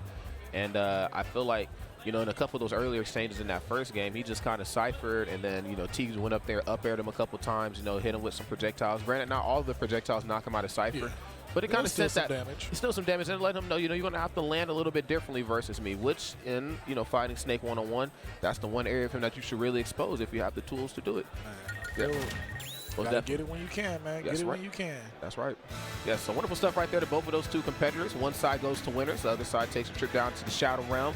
But with this in mind, the action does not stop here, ladies and gentlemen. The best player in the world has sat down on to the main stage. Echo Fox. Or is he still Echo Fox anymore? I don't know if he's Echo Fox anymore. No, he's just MKleo. Is he MVG MKleo now? Yeah, he's no longer an Avenger. He's just doing his own. He has his own movie now, man. He's like his own solo film. Not Echo Fox. It's kind of like how Batman would just leave the Justice League whenever he wanted to. Man, can you talk about like the heroes that left the Justice League, but whose like heroes were not good enough for a full 30-minute episode? I'm like, bro, what the? I definitely don't want to see like, I don't know, Superman fight. God, what's his name? Bizarro? Is that his name? Yeah, I definitely don't want to see 30 minutes of that. But Batman though, like you knew all his bad guys. You know, Bane, the Penguin, you know, Riddler. I'm with it. You want to see Penguin too? I actually don't mind Penguin. I want to see Penguin though, but he has to be like accompanied by other bad guys. You know what I'm saying? Dang. Yeah. It's a package deal, It bro. has to be a package deal, you know. And I've seen some of the pre-release photos of this new Batman movie, man. There's a lot to be desired right now. Yes, but that's a story for another day. In the meantime, we got to tell this story right here. These two friends sitting right here onto the main stage. MKleo, get ready to rock Joker more than likely, and R. Coney, if I hope I'm saying that right, or R. Sony. Not exactly sure right there. Somebody please correct me if I got that incorrect. Playing Meta Knight, bit of a blast from the past. Oh, yes. Meta Knight, been a really solid character throughout the Smash games. Yes, sir. Brawl, we all know what happened with Brawl and Meta Knight. And it got to the point where you guys probably should have put a stop to that character. Smash 4, Meta Knight was slowly getting buffed over each and every patch until they got to a point. It's like, okay, Meta Knight's actually an issue. You got to do a little touch on it real quick. That's right. This game doesn't seem like Meta Knight's really, you know, just got that thing that just stands out to where, you know, Meta Knight's like that super powerful character. I remember early on when people were playing like the demos and stuff, and they were like, oh no, like Meta Knight, he doesn't ladder you, he just bridges you now, just takes you all the way across the stage. But then people realize, you know, like, you just DI out of that stuff. Yeah, I feel like it's the same story like Meta Knight and Diddy Kong. It's, you know, new Smash game comes out, where do they sit in the meta? You know what I'm saying? They're not crazy like they were in the last game, but because of how they're designed, they're always going to be, you know, a deadly force to deal with their bracket, you know. And I guess in Meta Knight's case, so he has really good frame data skill, you know, has the ability to kill very early if you aren't up to date on this character. But MKleo has a bit of an advantage right here. I mean, he has a lot of history with Meta Knight. So, and no, the MK does not stand for Meta Knight in his name for all you faces out there who just got hip to MKleo here in the last so many months. True, it stands for Mortal Kombat. Right, you're OD. You, sir. You, good sir, OD. He said, you know what? Well, he is handing out fatalities. Okay, we've certainly seen him do that time and time again, but I think Arsoni or Arconi, however it's pronounced, is going to have a thing or two to say about that. I mean, you know, if the best player in the world or not, you definitely got to bring your A game, and damn, MKleo's bringing all types of game right here. True, he's bringing the extra credit and everything. Back throw? No back throw. Just goes for the down tilt. Very smart. Just wants to create himself a little bit of space. Dash attack. Oh, okay. Rebel's guard. Just really putting a stop there because it seemed like he was about to build some momentum. You got to make sure your combos are airtight versus Joker. He will make you pay for it. Oh, my goodness. Please don't do it to him. Okay, yes, get off of that top platform. Don't even play with him. There's a down tilt. Okay. Kind of waiting out the Rebel's guard right there, but Arsene is here to play. Not going to be able to hang out there for too long. Yeah, goodbye. No. When it was over that way, I was like, bro, can you really up me that far? I was going to be upset. Could you imagine? I mean, how many spots does he move up the tier list if he can up B from that far? 2.5. Oh, that. Oh, yes, we're getting our residual damage right here. Okay, playing a slow and steady game. Arsene is about to exit the group chat. Not really feeling the messages out here. Ooh, somebody got salty. Oh, and the no way. Okay. Had some jumps. Okay, I'm liking the ledge trapping capabilities right here that Joker brings to the table. Piloted by MKleo, so you know it's going to be a strong force to deal with as always. Nice. Holding shield right there that time, too. You know that the active hit from that up B can kind of hit you from up underneath the stage. Not wanting to lose positioning by any means unnecessary right here. Arsoni's match just kind of running away from him here. He's going to go deep. He has the tether recovery right now since Arsene isn't here, so it makes it slightly easier to edge guard, depending on who you ask. Ooh, okay, missing the smash attack. He's going to get punished heavily on that one. Oh, he said, you're mine, homie. Hold on, Valentine's Day was last week. I'm not anybody's anymore, sir. He's having some issues making it back to the stage. And every time he gets here, he gets his feet back on the ground and he realizes that he needs to get it killed, but just can't figure out what option he needs to do to solidify the stock. Is that a strange concept to even like wrap your head around? Like, wait a minute. Since when has Meta Knight had some issues getting a stock? Right, or not even getting a stock, just getting back onto the stage. I mean, you know, just with the amount of jumps and, you know, the distance that recovery covers. I mean, you would think that, you know, he'd be pretty much A-okay here, but I feel like, you know, just the pressure. And mind you, MKleo hasn't really went off stage at all. He's just kind of hitting him out there, just staying right at the ledge, just kind of being like this threatening force. Can he get his stock taken? A little late to the party right here, but a little style never hurts. Be fast and late. The dimensional cape getting the job done there for him. Oh, goodbye. Wow, okay, that's it. Hit that man with the goodbye. I don't think he was ready for that one. So we're sitting at 2 stocks here on Leo, 1 stock. Woo. Yes, in a very typical MKleo fashion, mind you.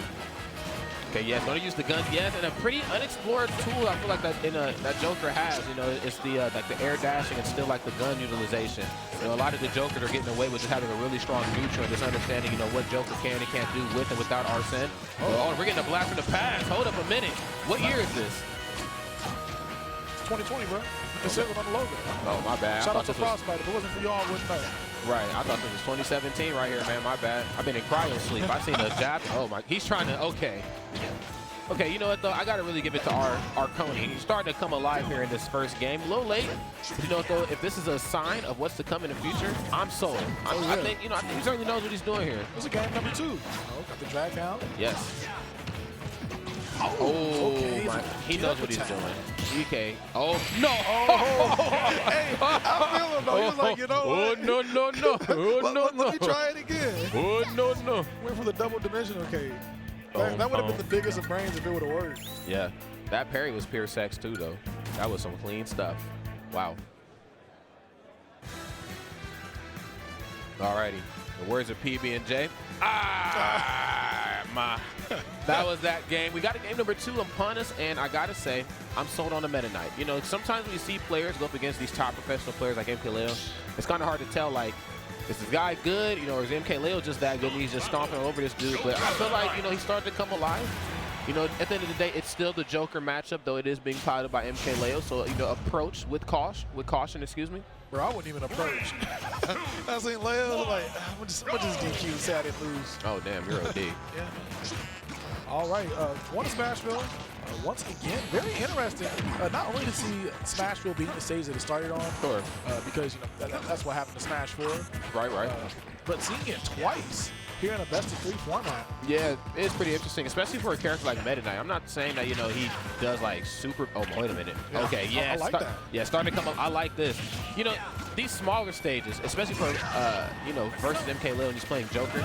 You know, you have this the projectile game that I feel like he just wants to close the distance in on, and I feel, you know, Smash will unfortunately in his case is going to force him to fight a little bit closer than what he has probably expected to. Oh no, goodness. he was just out there flying. Like, reach out and touch somebody. Yeah, man. That's what they mean when they say reach out to your friend. But I like what we're seeing with the tornado here as the edge riding technique. Sally moves not strong enough to take him out. And just great patience right here from MKleo. After every, like, you know, knockdown, you know, every tumble animation, doesn't roll in, doesn't do anything. Just a neutral get up when he needs to, because he knows that Meta Knight is certainly looking for that. And Meta Knight, or Sony, or Coney, however the name is pronounced, is looking for the ledge, but just unfortunately could not find it. This is not a good position for him to be in by any means necessary. All right, gets the dash attack. Up throw, get some drag down drama. All right, has Leo off stage. Uh-oh. I like that's a re-grab. No punish right there. The downward angled guns. I feel like there has to be a cooler name than that. That's just too many words when we talk about downward angle gun. Downward angle guns. Upward angle. Oh. Ooh. Oh. Sir, relax. Okay. No. Oh, I like that forward smash attempt. Probably expect him to roll in or maybe directly air dodge in. Pretty hard to punish off the shield, man, with Meta Knight. Oh. Okay, Meta Knight. Wow. I mean, just again, the distance that this character can cover to just outmaneuver MKleo. I feel like that's something that's coming out and what's basically keeping him in the money right now. Oh, and just missing that drag down. Oh my God, how did he know he was going to roll in for the up B? All right, can he get this stock and avoid the 3 stock? Makes it back to the stage. Oh, a grab. Wait, is this going to kill? No, absolutely not. And RSN is here to kick it now. Oh, I was actually very surprised to not see a smash attack right there. He got the Rebels guard. The guns. He's back to the stage. Air's gonna take it though. Yes, and this is just honestly, this match is starting to just unravel as quickly as it started. Yes, the forward tilt, the immediate 3 stock, and yes, in a very traditional MKleo fashion, just the handshake. That's right, handing out a fade and dipping. Man, MKleo for Barber of the Year. That was the nicest fade I've seen in I don't know how long. Didn't expect the 3-star. You know how like game number 1 wrapped up. Yeah. It felt like he was starting to kind of come into himself a little bit. Again, it is still Meta Knight. A lot of those approach options still very linear. There's only really so much that character can do, especially when you're going up against a character that can put on residual damage. He's just overall physically a lot longer than you are. But in those up close exchanges, I was like, yeah, dang man, no forward smash, no down smash, like. All right, you got it. When he was close and on the ground with him, things seemed pretty well, but he just spent too much time off stage trying to make it back. I liked what he did in the beginning of that second game, though, because it started off pretty well. I'm like, okay, you know, he's getting him off stage, goes off using it's the mock tornado, right? Yeah, yeah. Using the mock tornado to try to, you know, mess with the recovery when he was coming back. But just on that first stock, he spent a little too much time hopping off there, and he got knocked into the blast zone. After that, it was a done data. Yeah, man, he was pretty cooked after that. Sauteed, if you will. Yeah, but the thing is, Meta Knight does spend a considerable amount of time off stage.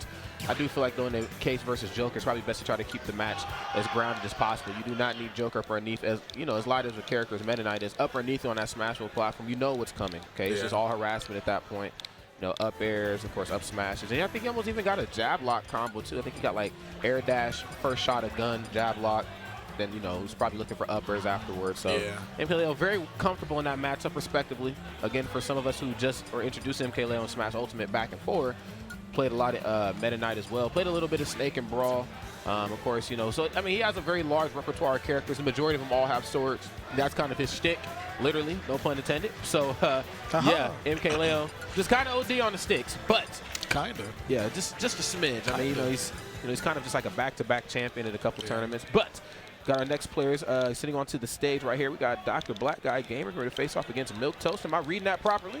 Yeah, I think I am. Your school system did not fail me. Man. All right, we got Milk Toast, Dr. Black Guy Gamer. Man, what do you think he has his doctorate in? You know, that's actually a good question. No, I mean, going ham, right? Most definitely. Okay, got these guys getting their controls in. Let's see how this one is going to play out. We got Wario and Wolf. So obviously 2 characters. If you watch any type of Smash Ultimate, you should be pretty comfortable and accustomed to by now. And if not, If you have not learned these matchups yet, you need to go ahead and hit that practice mode. Turn the stream off, open up Smash Ultimate on your Switch, or Switch Lite, whatever you're running it on, and get in that practice mode, okay? These are two characters, very, very definitive moves, very strong moves. And they just have the tools needed to succeed. Yeah, very strong in the meta right now. Wolf, Wario.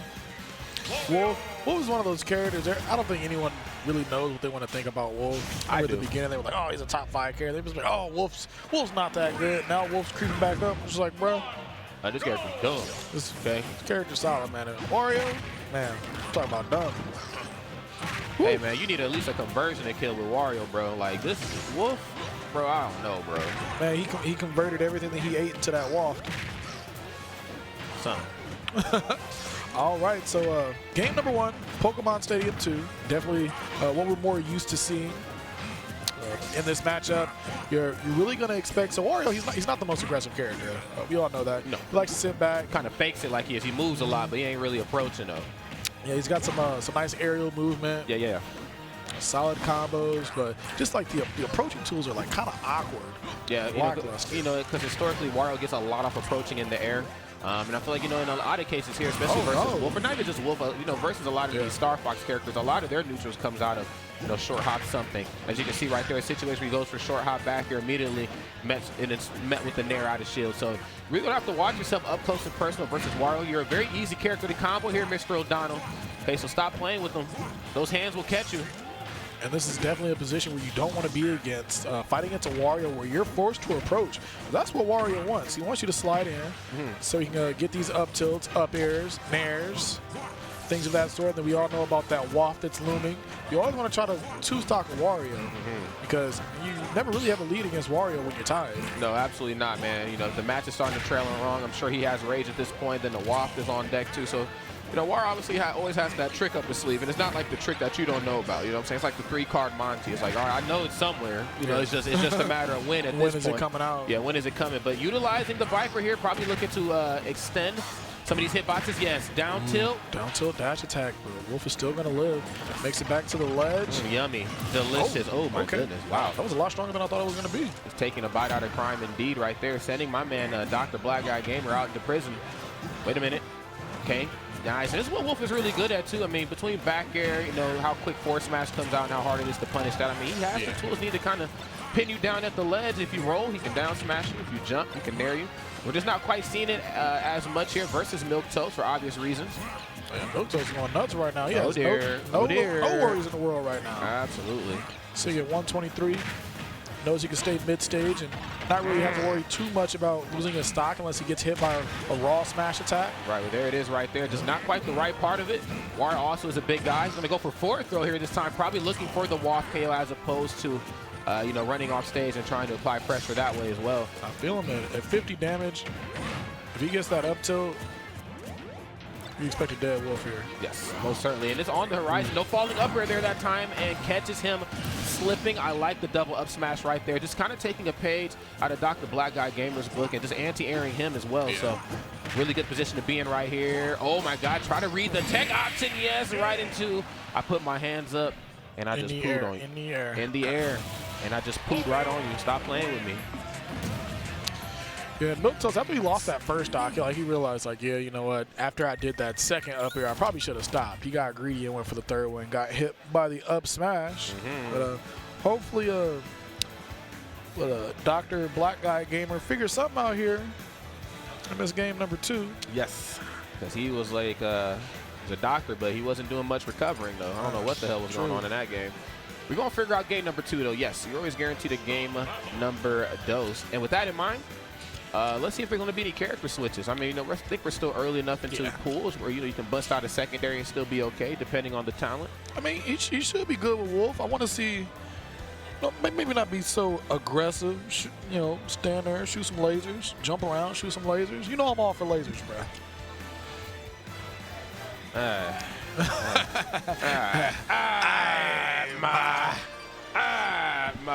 Lasers. Right, lasers, bye. Yes. Well, let's see what we get here, man. Hovering over Yoshi? Yoshi. Maybe Milkman as a second character. He wants to make sure it stays warm. Sure. Okay. I mean, you do have the armor now. I mean, that could obviously save you from some of those you know, up tilt, falling up air waft, you know, openings, especially if the No, Milkman is switching. Oh wait, Milkman. Oh, you're right. What? Wait a minute. Yeah, did they switch characters?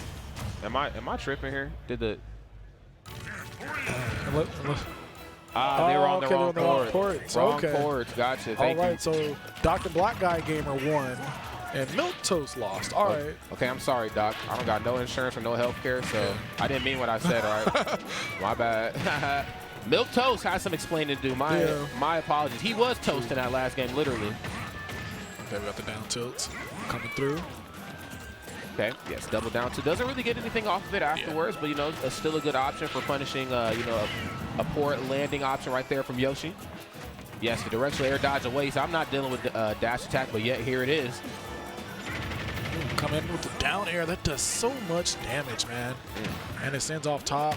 Ooh, okay. Got the egg, no follow-up afterwards. I like that up air attempt, though. I was actually expecting a forward air, but kind of let him off the hook. Probably looking to keep him off his feet since the platforms are so far away from center stage here on Town and City. Wow. And yes, puts the cranium right on him. There's that forward air you were looking for. After he hit with that egg, I was looking for the forward air as well. But maybe because he was above the stage, he was like, you know, I'm going to do a spike him into the stage. Let me, ooh. All right. Back here, tying things up. Most definitely. There's just a lot of condition that comes into those forward airs as well, too. I mean, yes, you know, some of Yoshi's approach options aren't the best things, you know, in the world. You know, obviously there's a lot to be desired, but I think, you know, with forward air, how definitively strong it is in Yoshi's meta, whether it's, you know, it's used for pressuring or it's used for KOing, you know, it's always wise to just kind of use it when you know it's going to work. Ooh, oh, it definitely didn't work right there. No, absolutely not. Forcing the direct result right there of using it too early. Eating some unnecessary percent. Oh, the dash attack. You get Yoshi off stage. Oh, my goodness. Yeah. Great aerial mobility right here from. Oh, good. Yeah, he didn't have a jump. That's why the dinosaurs went extinct right there. He was playing off stage. Yoshi's didn't have jumps back then. Sure did. Oof. All right, got some more eggs coming out. Oh, delicious. Yummy. Yummy. Oh, wait a minute. Is that a thing? Like he holds your shield next to the egg? Next to it, and then you're like, wait, which one am I? Wait a minute. Maybe Yoshi's are big brain. Call Coney. He owes the Yoshi's an apology. True. Oh, man. Yeah, definitely owe that Yoshi an apology, bruh. Most definitely, man. And at only 50%, this is actually not out of the realm of possibility. I said 50%, you do have to realize that Dr. Black Guy Gamer, not only does he have a PhD, but, I mean, he doesn't have a waft anymore. I was going to say he also has a waft, but he got rid of the waft, so. Okay, got the jabs coming out. Praise God. Dr. Black Guy Gamer still looking pretty good right here. I like the command grab option. You know, he did get a stock in the first game with that. You know, just keep them out of your airspace. Yes, you do have great aerial mobility, but hell, so does Yoshi. And I think this is where Milktoast is like, you know, he got a little bit of confidence seeing that waft nest, and it was like, man, you know what? I know it was even versus Wario, but, you know, he's got waft, so he's kind of winning, but he just got rid of that waft, so I actually really have a chance to win this game. Up smash immediately, just looking for the damage here at this point. No up air, then the back air. Wow, that DI is under investigation. True. Cut We're the gonna cameras. have to take him in, Mr. Milktoast. That's OD. And yeah, just quick apology. They were on the wrong ports, and so we got the size mixed up. I mean, you know, obviously we don't want to assume that one guy is, you know, black because, you know, they're both black. You know, I just went off of who was on the right side and who was on the wrong side. So yes, huge shout out to Dr. Black Guy Gamer. You know what I'm saying? Just kind of put the hands on Milktoast right there and made it look pretty easy for the most part too. You know, I didn't really look like he broke a sweat. You know, very confident in his Wario play. Hope to see some more of that guy here later in the future. Milktoast. We'll go down into the losers bracket where hopefully either his Yoshi or Wolf can try to pull out another W or two. Yes, most certainly. Yes. You know, to see Wario still play like that at this level, I feel like of all the top characters, you know, we kind of figure them all out for the most part, but Wario is just the one that just won't go away. You know, he's just like, you know, and maybe it's just because the nature of how he starts his combos, you know, it's kind of hard to stop the character from drifting around you and crossing you up. Maybe it could be the nature of the up tilt. I mean, those hands are pretty difficult to deal with. Or maybe it could be the waft. No way, it's not the waft. You don't think so? No. That move is fair, right? No? Not fair? No. Okay. Well, anyway, though, next competitor sitting down right here, man. We got the, what do you got? Oh, Thunder Gaming's very own K9. Yes. Ooh, K9. K9 coming all the way in from the SoCal region. So, yeah, we got to get him a coat after this tournament because, you know, these people who came from Florida and West Coast didn't bring no. Every year they do this. Every year, man, it's cold in Detroit. No, get the Like, hell out. what? Really? Did you forget from last year? Dang, get out of town. Yeah, we definitely saw that video of Aaron, a.k.a. Aaron, walking around downtown with no jacket. Wouldn't let that happen to me, though. Could be me, though. Absolutely not. It is way too cold for all of that. But playing against Joe Pan, hope I pronounced that correctly, playing Palutena, so we should get Cloud Palutena. But I do know that K9 has a couple other characters in his repertoire as well. So we'll see what we get right here. It's a still pool, so. All right, so we're getting the Cloud. Cloud versus Palu. Cloud, very interesting character. We all know that Cloud definitely fell from grace from Smash 4. Yeah, just a bit. With some much needed nerfs. Now, definitely a more honest of a character. Still good. In no way, shape, or form are we gonna say that Cloud is bad. Yeah, definitely just not the superstar. You know what I'm saying? Just not selling out shows like how he used to. You know what I'm saying? You know, not a headliner. But you know what, though, can still get the job done. You know, on the opposite end of that spectrum, you know, he kind of dropped down in terms of prominence. But, you know, we have Palutena who kind of went up in terms of, you know, just glow-up status. I mean, obviously very, very strong, can combo very well. Though, depending on who you ask, there is that type of conversation that she might have the, you know, inability to kill at later percents. I'm not quite seeing it because I've been on the receiving ends of so many nerfs. Oh, yeah. But, you know, leave that one up to the speculators. Palu having issues to kill. Man, you take away one down throw back air, and then the whole world changes, right? You know, it was funny. That conversation was even like before the nerfs. Like, it was like, nah, man, what's she supposed to do? I was like, whatever the hell she wants. Like, you know, Yeah. I mean, come on. I mean, isn't she a goddess? Yeah, man, she's something like that. She's somewhere in there right here, but playing anything but keeping us a little bit too close right here with this mortal man known as Mr. Cloud Strife. You know, K9 Bruce playing very solid, right? Obviously not going too far off stage. That's not the Cloud show. That's not what Cloud does. He's just going to try to go for a ledge trap, and it's honestly working out kind of in his favor a little bit. All right, tosses him off stage with the back throw. And a down throw there. Ooh, we're kind of deep and gave up stage positioning. Oh, poor choices sometimes. You know, you went for it, didn't get it, and then the tables will turn because you did have the advantage right there. Most certainly right there. And unfortunately, you just gave it away. Cloud has the lead, but unfortunately K9 drops it. But you know, easy come, easy go. That's how that goes when you're playing Cloud. You know that you're going to be used to taking stocks pretty early. And there are a few occasions, you know, you might get them taken a little bit later than expected.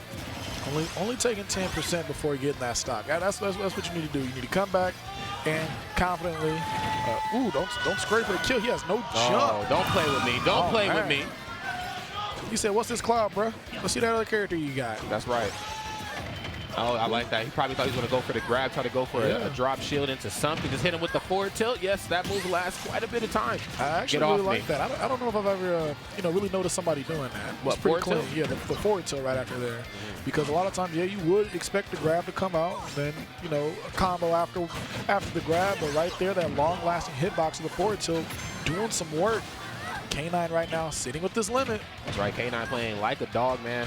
I mean, just tracking him down. I like that. Force him to recover low. Doesn't want to get hit with the limit blade, especially not at 109%. Nerfs are not a little bit too far into that blast. Oh, yeah. That's that down to. Oh, wait, saved his jump. Very good. Then tried to use the after effects right there of the forward smash to kind of push him away, or if not, just connect overall. Shot right up in his face. All right, Paulo making it back to the stage. Back throw. Back throw. Gets him off once again. Oh, goodbye. That's taking the jump. GG's, my brother. K9. Ooh, he had to put the dog down that game. He said, run it back. Run that back. All right, so. It's about the size of the fight in the dog, indeed. And K9 Bruce, sponsored by Thunder Gaming, is definitely living up to that testament here. You see that little smirk from Jovan? Yeah. He was like, ha. Gotcha. Okay, yeah, we're definitely going to see the wolf. Yeah, stop playing. So that Cloud recovery was definitely getting snuffed out in that first game. That's what happened. Got him off stage twice. Gave him a little tap, took the jump. Not too much Cloud can do with the lack of drift on that recovery. Yeah, you just kind of have to hold that. And that's the life of Cloud. You know, I feel like you had the luxury back in Smash 4, you know, to have a lackluster recovery option and, you know, and still be virtually okay. But these characters in this game, nobody really goes off stage anymore. It's all about just, you know, the ledge trapping, you know, and what I can do just kind of standing over you as you're trying to come back in. Palutena has the tools to expose Cloud, let's be real. Wolf O'Donnell is here, though, man. The bad guy is pretty good in this game. Got the forward tilt there. Ooh.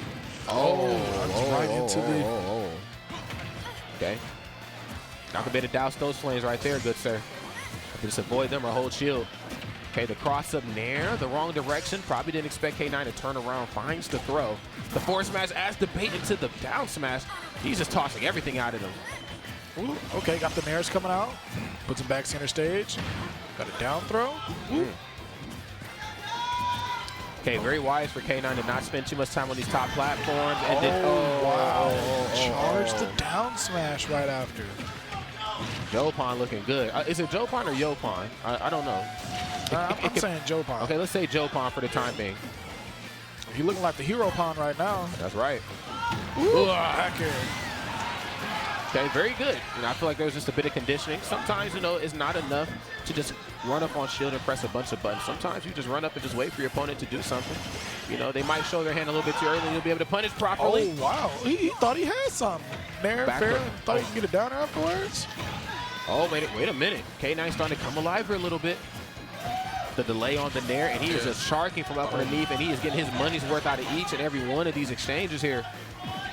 No way. K9 with the Nair. It's Paulo off stage. Oh, okay. I don't know what these reads are. The other way. Yeah. K9 is living in 3020. I don't think Paulo can roll that far. He was looking for a neutral get up, walk forward, roll. All right. Dash attacks and get rid of that laser. And the aerial capabilities right here for Palutena certainly starting to show themselves and how strong they can be versus Wolf. Dash attack and back air, of course, but then even the follow-away forward is catching some of these slight overextensions right here. But Nut Smash closes it out. The scoop there. Got a whole thing of ice cream with that kill. That's right. Hell, leaving the sprinkles right there. He said, I can have it all if I really want. Okay, gets away from him. Back, down throw that time. Into the shield. And he's going for down throw into forward tilt, not down throw into dash. Like, I wonder why that is. Man, buffers. You don't think buffers? Yeah, bro. As a person that dabbles in Wolf, I've definitely had that happen a time or two. Okay. Ooh. Hashtag Wolf problems. All right. Yes, he's kind of cooling his jets right there with the neutral special. Wow. He's out of a jump, I'm pretty sure. Oh, no, he actually saved this jump, but the Nair seems to care not about that at all. Run right off Nair. And then 100%, Palutena is still very, very dangerous right here. I mean, you're working with a bit of rage. The combo system that she has works on multiple characters. Yeah, that rage, bro. Yes, that was, okay, I think we good now. Oh, yeah, I kind of forgot that he won that first game. I was like, oh, man, set's over. Yeah. And you're like, wait, he took out that cloud. You know what, though? That still could have been very bad for K9. Like I was saying, a bit of rage. Wolf's very easy character to combo. A couple Nair strings to up air, depending on which way he lands. If he lands on the platform, it'd be a bad time for him, but... Oh, yeah, and Jopon definitely showed us that he is not afraid to jump off stage and edge guard his characters. Cannot be afraid of K9, man.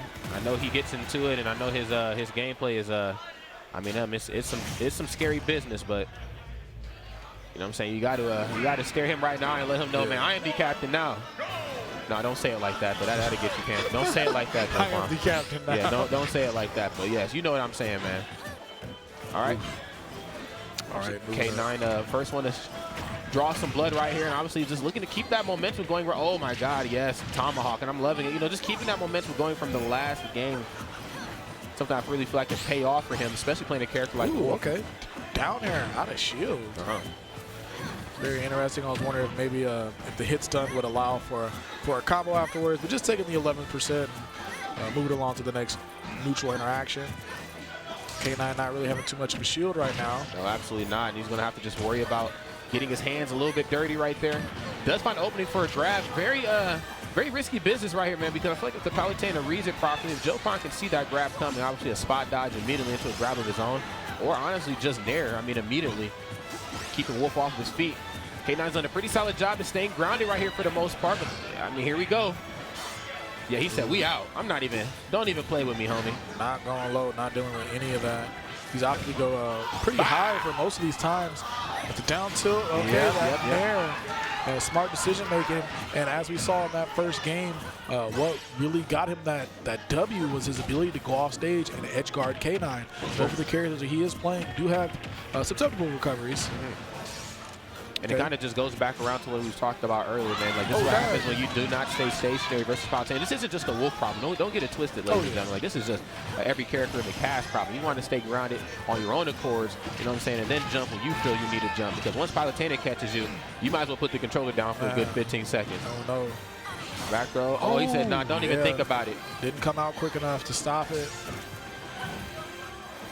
All right, both these guys playing around. Yes. Ooh, I love this shift in play style right here from Jopan as well. I mean, staying up underneath the platforms, just trying to catch him either going high or going low. He pretty much has all his bases covered.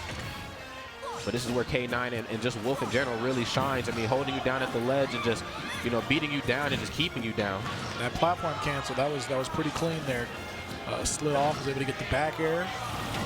Oh, once again, missing with the neutral special. The Tims are just too strong, bro. Okay. Now you know. Somebody shoots auto reticle at you, you know what I'm saying, out on the streets, just put your foot up if you got Tims on. You'll be all right. Hey, man, them steel toes better do something, bro. Ooh, okay, got up at the perfect time to where he was able to shield it. My goodness, cross up back air, very good. And yes, just the Nair right in place just to check his temperature, just to see how he's feeling.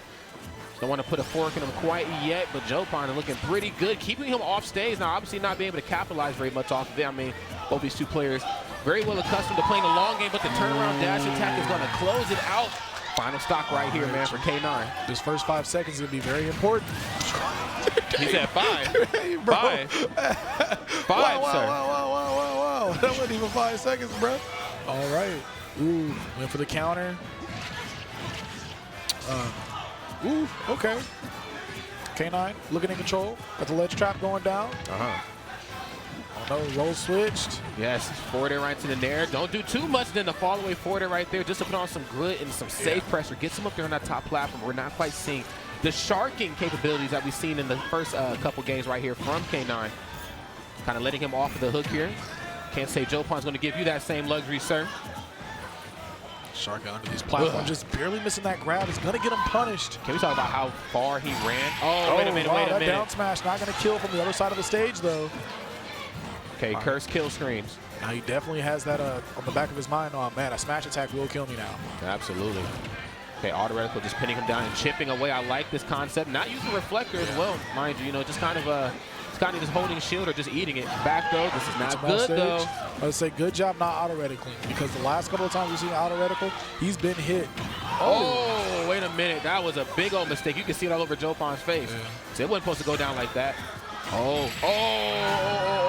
wait a minute. Not yet killing. Makes it back onto the stage. Oh, I thought that was the back here right there. The whip grab.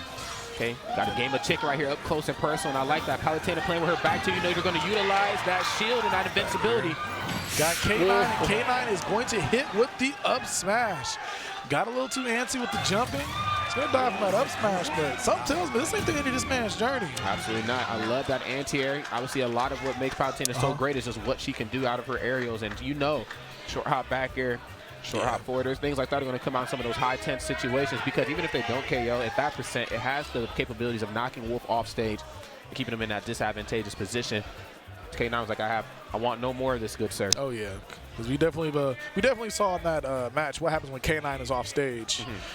He had no issue out there tossing out some nairs. I feel like a couple of the times he went a little too low. But K9 was able to show, you know, he's, you know, just I'm going straight to the ledge, bro. We're not dipping down. We're not going high. I'm going straight for the ledge, quickest route possible.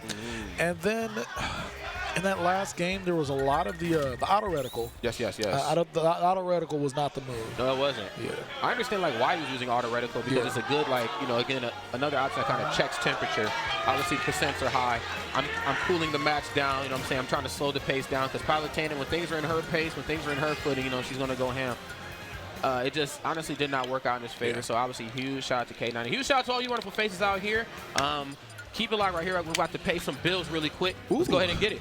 Adult stuff. Yeah. So get your exclusive Frostbite merch today. Frostbite Performance Hoodie, Performance Jersey, and then the ring as well. Welcome to the Frostbite Locker Room. You know what I'm saying? It is technically still Valentine's Day season, so if you meet the love of your life here at Frostbite, go ahead and hit her up with that ring. Bend that knee and let her know how you feel, okay? And then we got the Zowie, a brand by BenQ, $60 off of this monitor. Very good monitor. Dabuz says that he uses one himself. Go ahead and use that code Zowie 0220. That's right. And then Collision 2020 Tri-States Nationals back. Just huge shout out to Tri-State region in general for just bringing back the majors. I mean, let's make big moves. And, of course, Collision. April 18th, 19th in New Jersey. You can register today at smash.gg/collision. And then hear me out, friends. Save 15% by using the code Frostbite2020 during checkout. 24-hour venue, 15 minutes from NYC, on-site bar available, vendor booths, access to Helix Bar Land Center, access to the American Dream theme park. They're giving you everything. All you got to do is just show up, please. And then we got the Frostbite 2020 Series Tournament Controller. That thing is looking clean. And you can get 10% off with the code FROST10. Shout out to Controller Chaos for being here. They are here, full effect. And then shout out to Hitbox by Smashbox. I like that. Oh, wait, I said that backwards. Smashbox by Hitbox. So could you imagine? Yes, go ahead and hit them up. You know, if playing the traditional style controller is not your thing, or if you're having hand issues, this is the controller for you. As somebody who plays the piano, I actually had the opportunity to dilly-dally with it just yesterday afternoon. I was like, you know, I'm not obviously getting it 110% right now, but if you give me a couple weeks, you know, I think I could be pretty nasty. If it works for Hacks, I'm sure it can work for me. Oh, yeah. We got Juked times Frostbite 2020. Get on juke.gg. You can watch every Frostbite stream. You can see the schedule in your time zone. You can set reminders, see the brackets, look at VODs. Doing so much. All types of stuff. And they're doing a Nintendo Switch-like giveaway, too. So it's like literally, you know, between Twitch, YouTube, Smash.gg, and Juke.gg, we're literally like your Walmart this weekend for Smash. All you got to do is really just watch.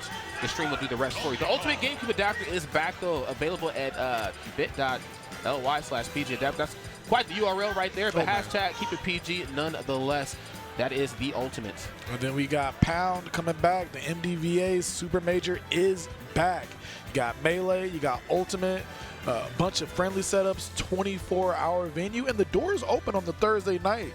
Smash.gg/pound. The prices are about to go up, so you better go ahead and register. That's right. Speaking of things you need to register for, RIP Tide, the Water Park Resort Tournament overnight venue in Sandusky, Ohio, September 11th through 13th. Yes, it is still a little warm in the Midwest in September. Super Smash Bros. Melee, Ultimate, Rivals of Ether, and Splatoon #2. Register today, smash.gg/riptide, okay? If you like water park tournaments, this is going to be the tournament for you, all right? All right, we got Rivals of Ether, the definitive edition, coming to the Nintendo Switch this summer. Know a lot of people are into this game. Now you're able to play it on your Switch, play it on the go, and if you have not yet gotten into the game, this will be the perfect time to do it. That's right. Never too late. Never too late to get a diploma as well, you know, and esports can certainly be your ticket into making that great esports money for years to come. Earn a diploma in esports administration. Learn the skills to build a career in the esports industry. Learn more today. saintsgaming.ca/esports academics. Apply now to start in September 2020. St. Clair College in Windsor, Canada. Super Smash Bros. Ultimate, Overwatch, League of Legends, Fortnite, CSGO, Hearthstone, Rocket League, Rainbow Six, and Echo Arena VR. Apply now. Do yourself a favor, okay? Let your parents know you can actually make a living in esports the right way. And then you cannot do this without giving a shout out to VG Bootcamp, the stream that we are on right now. Yes, like, sir. follow, subscribe. Go ahead and hit them up on Twitch, Twitter, YouTube, even Facebook. These guys are here bringing you these events. They're everywhere. They're everywhere. And look what you can do for $4.99 a month. If you're going to spend that $5 on some stuff that you didn't need to spend it on anyway, some hentai posters, you know what I'm saying, some Bowsette stuff. You're going to spend that money on stuff you didn't need. You might as well go ahead and spend it on VG Bootcamp right here. Or if you get it free if you got Twitch Prime already. I mean, I need that VG Gamer emote in my life, okay? Yeah. I need that. When my boy's getting bodied in the stream, I can just spam. You know what I'm saying? Gimmer, okay? That means you need to hit the lab. When if I spam that means hit the lab like Hit the lab, bro. Hit the, oh no, back to the lab again. Not again. Back to the lab again. Bro, that song was crisp. Was that that wasn't Will.i.am, was it? No, Will.i.am had the other one. I Got a Secret from Your Life, right?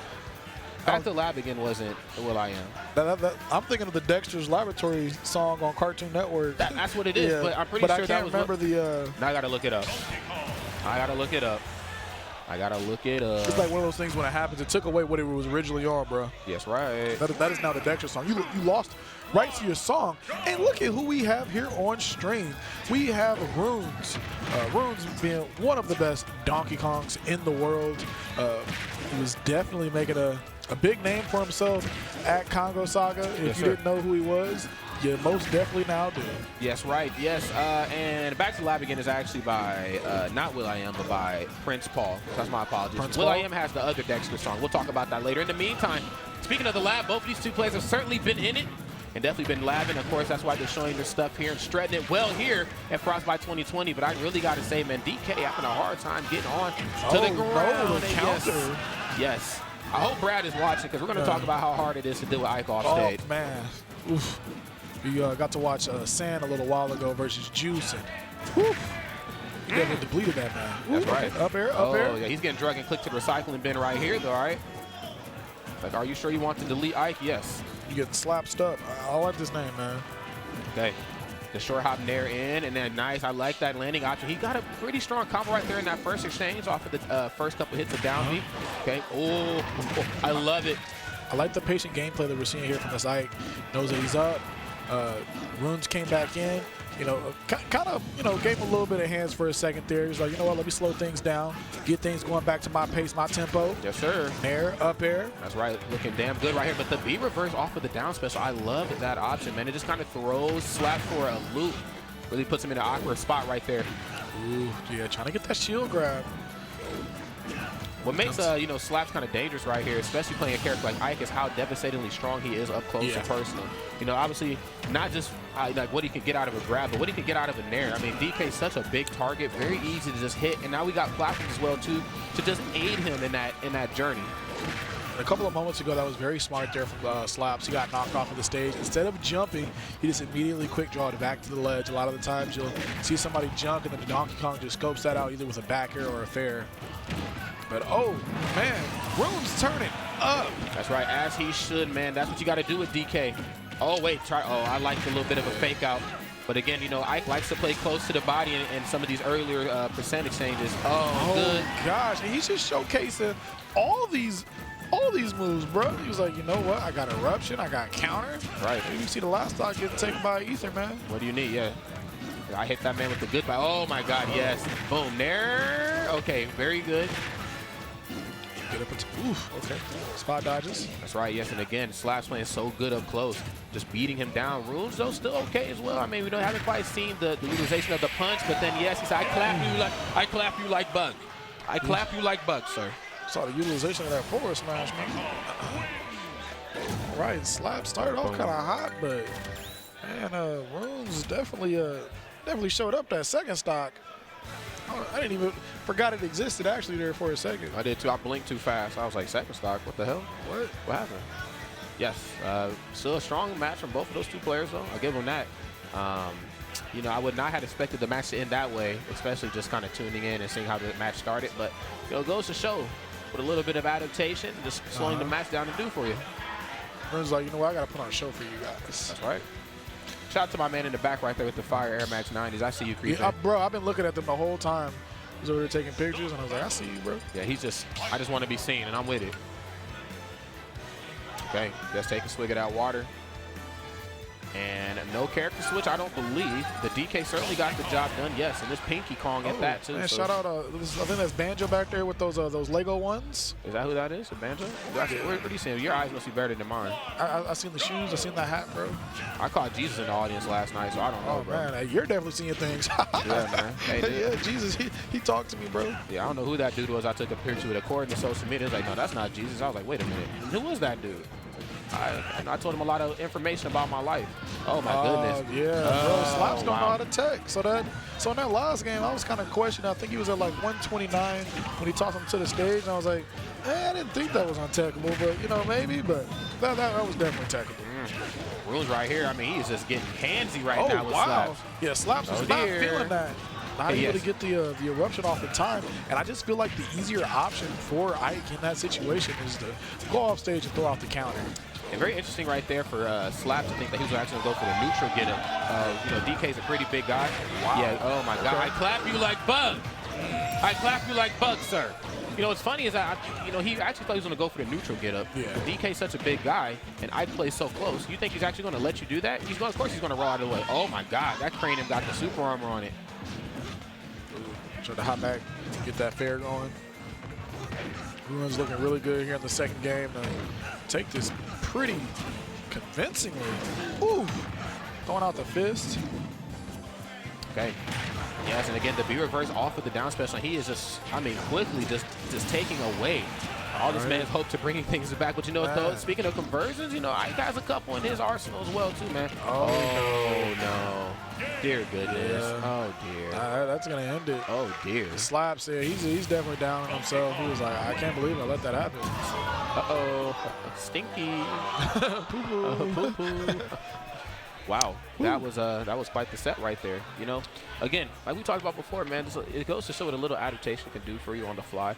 You know, I definitely felt like, you know, Runes was playing a little bit more reserved in that first game, just trying to see, like, you know, trying to get a good feel. You know what I'm saying? Trying to check his temperature, seeing, you know, what he's going to do and what he's not going to do, because there's only so many ways Ike can really approach you. Yeah. You know, he's trying to maybe get not maybe so much the Ike matchup on lock, maybe more of the slaps matchup. The slaps, very, very strong Ike, but this was not strong enough to. I mean, a sword and a monkey fight, you know, on paper sounds good, but, you know, when you actually see it on stage, you know what I mean, kind of hit you with something a little different. Yeah, we definitely we need to see slaps hit up the lab to work on those techs. But, yeah, that was definitely that first game, Runes, he was trying to get the diagnostics going. That's right. And once he figured it out, he was like, all right, you know what, 3 stock, ole, ole. That's right. And he almost got the 3 stock. But, you know, again, Ike does have the ability to combo DK very well. He just didn't really give him very many opportunities to showcase that. You know, he did get 1 stock taken, but as quickly as he took that stock, he lost it in the next exchange as well, too. So, yes, I mean, again, you know, we're just letting you know, man, the competition is pretty thick out here at Frostbite 2020. You know, again, you know, it's a bit of a history. I know this is, I believe, the 5th one. Yeah, 16, 17, 18, 19. Yeah, so 5 Frostbites. You know, and I mean, at a time, especially when we talked about Smash 4 could not be its own standalone major. You know, we're like, no, man, you can't do that. I mean, I remember tweeting that, and people's like, nah, man, Smash 4 can't do that. Are you crazy? Blah, blah, blah. What you do? You know, Frostbite was like, say less, fam. We can make it happen. We can definitely make that happen. Okay, let me say this. It was the standalone Smash 4 major, because we did have, like, the 2 GGs that were technically, statistically majors as well, too, on a series that led into something very big in the middle and, of course, big at the end. But Frostbite, the first standalone legacy major, you know, annually. So wonderful stuff right there to Vasef in the game for putting on a great show. Oh, yes. Yes, and wonderful. Bringing out the best of the best in the world as well. So, yes, we got Giddy ready to face off against Puppet. You know what's funny? Puppet tweeted a while back. He was like, man, I wish somebody else besides Rod would tweet or would commentate my matches. And I'm just like, you know, dude, I was like, hey, I was like, fam, I don't make the schedule. Good or bad, I don't know what it is either. You know, maybe, you know, this is a young player looking for some different type of insight. Who knows? I'm not the one who makes the stream schedule or whatever. I actually made it. Oh, well, dang. But yeah, here we are again. You know, a whole year and a half, 2 years later, and I get every one of his matches on stream. I don't know what it is. Does he win them or does he lose them? I think the majority of the ones I've commentated, he's won. I'm pretty sure he's won the majority of them. Maybe he's trying to lose and go on the loser's bracket and have a better path or something. I don't know. Maybe he's trying to avoid me. Either that or he don't like your commentary. One of the two. Maybe so. Not exactly sure. Would not be surprised, though. No, I'm kidding. But, yeah, 2 competitors sitting right here onto the stage. We got Roy, courtesy of Giddy. And, of course, Pokemon Trader courtesy, probably more predominantly Charizard. You know, he is the Charizard extraordinaire. Like, yes, on your Pokemon journey, when you get to the Fire-type gym, you're going to probably meet Puppet, and you're going to get bodied by Puppet's Charizard in the room of Pokemon. He plays his character like none other, you know, knowing what to do out of the Pokemon Switch, knowing when to Pokemon Switch as well, utilizing up B in a way that I've not quite seen other Pokemon trainers do. So, yes, very excited. And I actually met Puppet's Daddy in the audience yesterday. It was super awesome. He doesn't know that that's his gamer tag, but I just gave it to him. He didn't know what his gamer tag was? No, he didn't know that Daddy was his gamer tag. Yeah, so I just gave it to him. So I've met Momga, I've met Grand Shad, I've met Daddy. I don't know what Wadi's mom's gamer tag is, but, you know, she's Mommy, I guess. She's awesome nonetheless, so yes. Did you get the autographs? I did not, actually. Man, next time you see him, get their autographs and just get them all under control. I messed up, dude. You're right. Speaking of under control right here, this match certainly starting out that way. I think both of these 2 competitors certainly know what the other side can do, especially in Giddy's case, playing against a very quick and nimble character like Squirtle. You know that it's going to be Combo City when he gets his hands on you. All right, we got Puppet on to the Ivysaur. Maybe looking to make quick work of Roy off stage. Yes, but Roy looking to hack these hedges right here, man, and just cut down these weeds known as Ivysaur. Oh, yes. No. What did I talk about? What did I talk about? I was so afraid he was at 59%. And then when you got to worry about somebody almost being dead at 59%, There's a problem. What did I talk about, though? I talked about the fact that he's going to be able to punish his Pokemon Switch with relative ease. And then knowing Roy on a stage such as Town and City, this is like one of those, oh, wow, okay. Wow. Just take him from one end of the city to the next, showing him and just letting him know, man, I heard you're new in town. Let me show you what this stage has to offer. Nice back throw. Doesn't really go anywhere in very traditional Fire Emblem fashion. But at least enough to reset the neutral and get him off you. Yes, looking for the empty jump, probably to, maybe not an empty jump, maybe like falling up or into something. Charizard is a big body, of course, and you know, obviously we know the dynamics of Rory's sword when you're that close to him.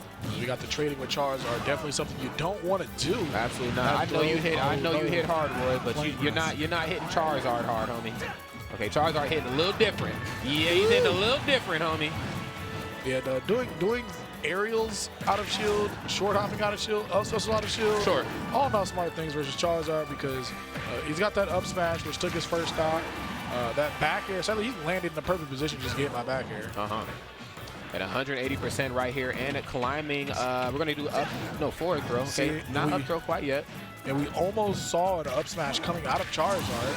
All right, got the jab to the fair. A little too aggressive. You know, get up attack off the ledge probably wasn't your best move right there. Maybe the roll, but then again, Roy is pretty quick to just turn around and then go for the grab, especially on a big body like Charizard. So a bit more of a... Wow. Wait a minute. Oh, no. He just doused his flames. Yeah. That's OD. That's OD. What the heck? Puppet wants to be the very best like no one ever was. I mean, at the rate that everybody's dropping Pokemon Trainer, you might be. So what do you think it is that's making it to where, like, Pokemon Trainers are, like, disappearing, bro?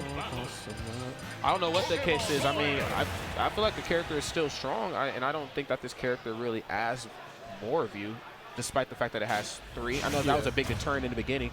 Too many characters, too many matches, but honestly, think about how long you really stay on each character for the time being. You pretty much, like, you're on Squirtle for a little bit, then you switch over to Ivysaur, then you switch over to Charizard. Like, it's not like you really stay on one for it to be really that detrimental to, you know, the meta. You know, so I don't know what the case is, but I mean, I appreciate, you know, the fact that Pokemon Trainer is still being played. You know, Puppet's still going ham. The fact that, I mean, he made it back to the stage. Gosh, dang. Forward area, looking a little bit better right here. Yes, I like the delay off the first swing of double edge dance. Almost said dancing blade right there. Don't want the Crom and the Roy Mains to come and get me. Oh my goodness. Getting hit by the Razor Leaf. Luckily, he's able to make it back to the stage there. Oh, and then trying to do an up special out of shield. Yep. I told you, Alex. I'm telling you, dude. Nobody Pokemon switches and up Bs, you know, immediately like how Puppet does. That is his thing. Oh, got the parry back here after. I see you. Yes. And I love that bit of delay into the taunt as well, too. So both players looking to get each other, get in each other's head. Yes, put each other. But you know, obviously, there's a bit of a unspoken meta when it comes to taunting. Just like, all right, man, Tom, you better not slip up now. Or you gonna get teed in the chat. Oh, the tech in place. Oh my God, he is just. I mean, this man is getting spanked fraternity style. Just thank you, Big Brother Almighty. May I have another? Yes, you may. Ooh. Yeah, Charizard able to make it back to the ledge there safely. Okay, I like that narrative too, out of shield. You know, again, Charizard always, you know, holding shield, just the defensive option that goes, it converts right to an explosive up B. A little bit more well aware of that right now. 92%, you know, not the biggest deficit that you're in the world. You know, he is still on his second stock, but Double Edge Dance has claimed the lives of many, big and small. So it's up here, though. Oh, back here is going to actually do it at only 31%.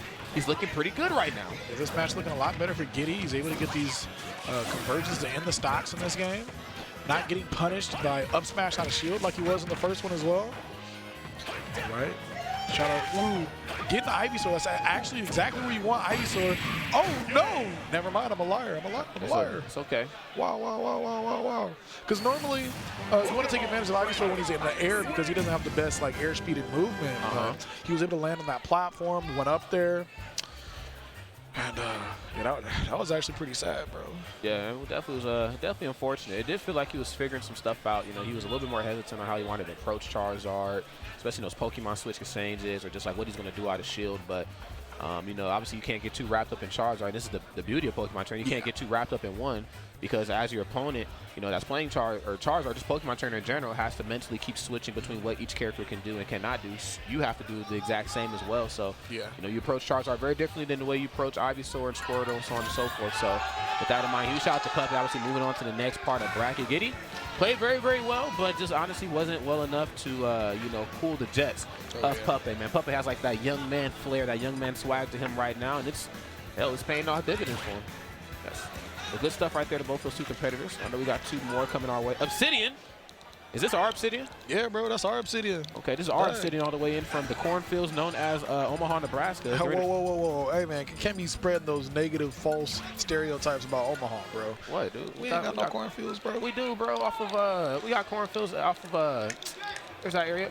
Your parents' place. What are you talking about, dude? Right across from the factory bread outlet. You know what I'm saying? And they have the big water tower over there off of 60th. Never seen it before. Yeah, bro, you know exactly what I'm talking about. You dragging it. And of course, we got Frostbite's very own Zanoto here this weekend. Zanoto, historically one of the most prolific players in the world, but I guess we're speaking more specifically about the Midwest right here. If you don't know who Zanoto is at this point, it wouldn't hurt to hit up Wikipedia.com just to get the quick rundown and the quick wiki facts on him. Plays Peach in this game, not as much Diddy Kong as we've seen in years prior. Used to be sponsored by Evil Geniuses, you know, so he knows how to tank with the best in the world. And then we have Obsidian. He's our resident sortie man. I'm listening. So every community has like that. Like Chicago has like Earl of M. He's that guy. Oh, they got a sword. I'm gonna play him. Oh, he also plays some FGC games. He's been playing some Grand Blue. Maybe we need to get him a Smash Box. All right, so we're going to move along to Pokemon Stadium 2 for the first game here. That's right. No surprise here. Home sweet home to many. And this is a matchup that has been historically interesting. I'm going to say interesting for Peach. I'm not going to say bad because I don't want to speak too definitively because Peach is still a very good character, but Cloud certainly has some tools to get under Peach's skin. Of course, the utilization of a sword in general versus Peach can really hurt her. I don't think they have swords in the Mushroom Kingdom, so I don't know if she's ever actually had to deal with stuff like that. But on the opposite end of that spectrum as well, too, you know, you have to watch your tools and your resources when it comes to recovering versus Peach, because she can do something just as simple as hanging out and floating at the ledge of the stage and hitting there as Cloud is trying to recover, and that would be enough to KO him. And I like these blade beams that we're seeing coming out of Obsidian. At first we saw he got knocked out off the stage, and he used it to alleviate some of that pressure to make it back onto the stage safely. Yes, you know, a projectile never really hurts in a matchup versus Peach. You know she's going to try to get in. She's going to try to smother you.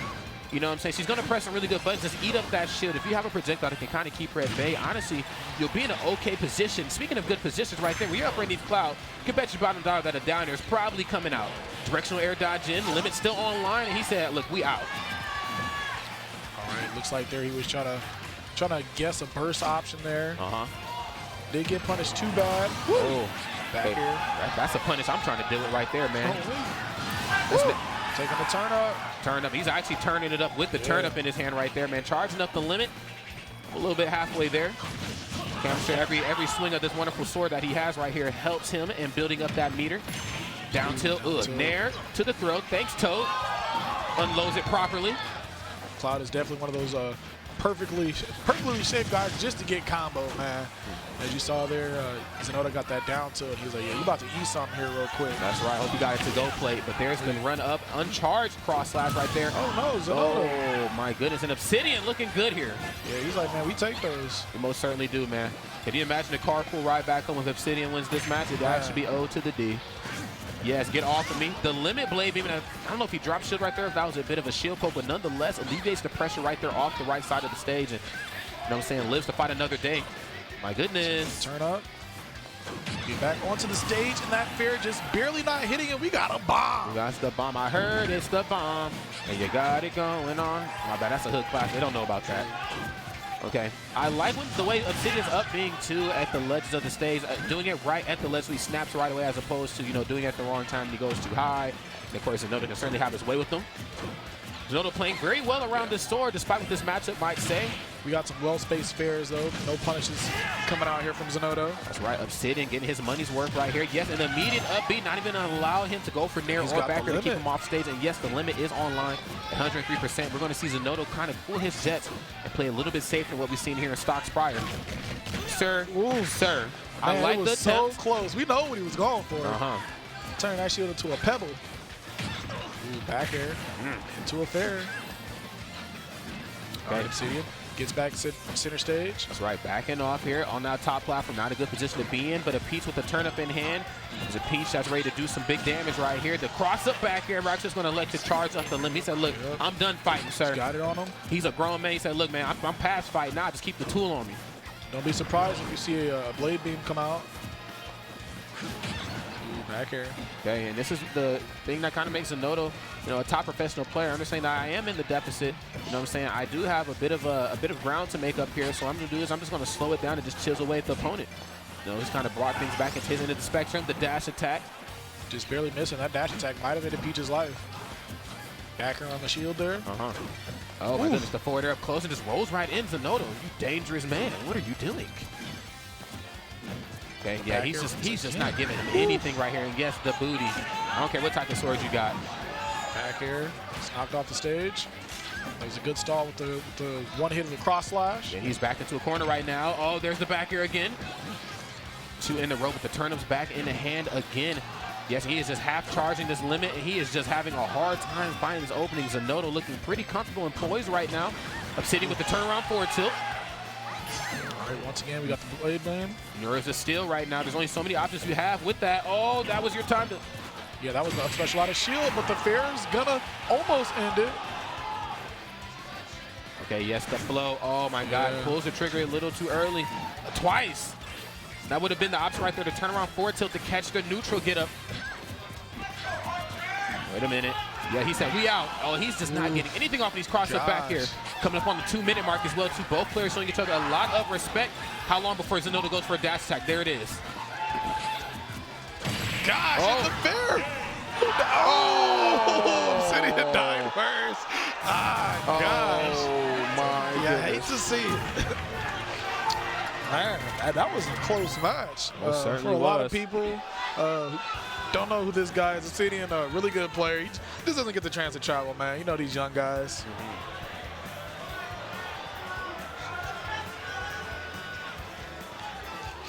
All right. But what was going through? What goes through your head after a match like that? Not just a loss. You know what I'm saying? It's more than a loss. Dag, bro. Is it just dag? Dag, bro. That, sir. That, good sir, is OD. By God, sir. That was OD. That's what he gets, man. He's been practicing playing Grand and Grand Blue when he should have been practicing how to kill Peach.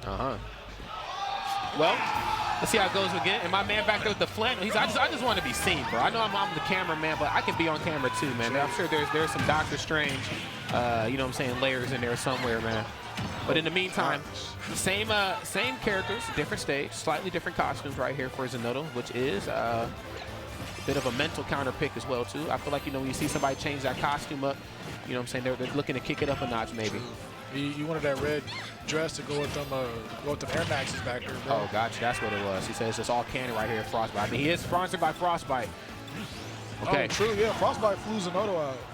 That's OD. I'm so mad. So, yeah, just take this airport to the next airport, bro. All right.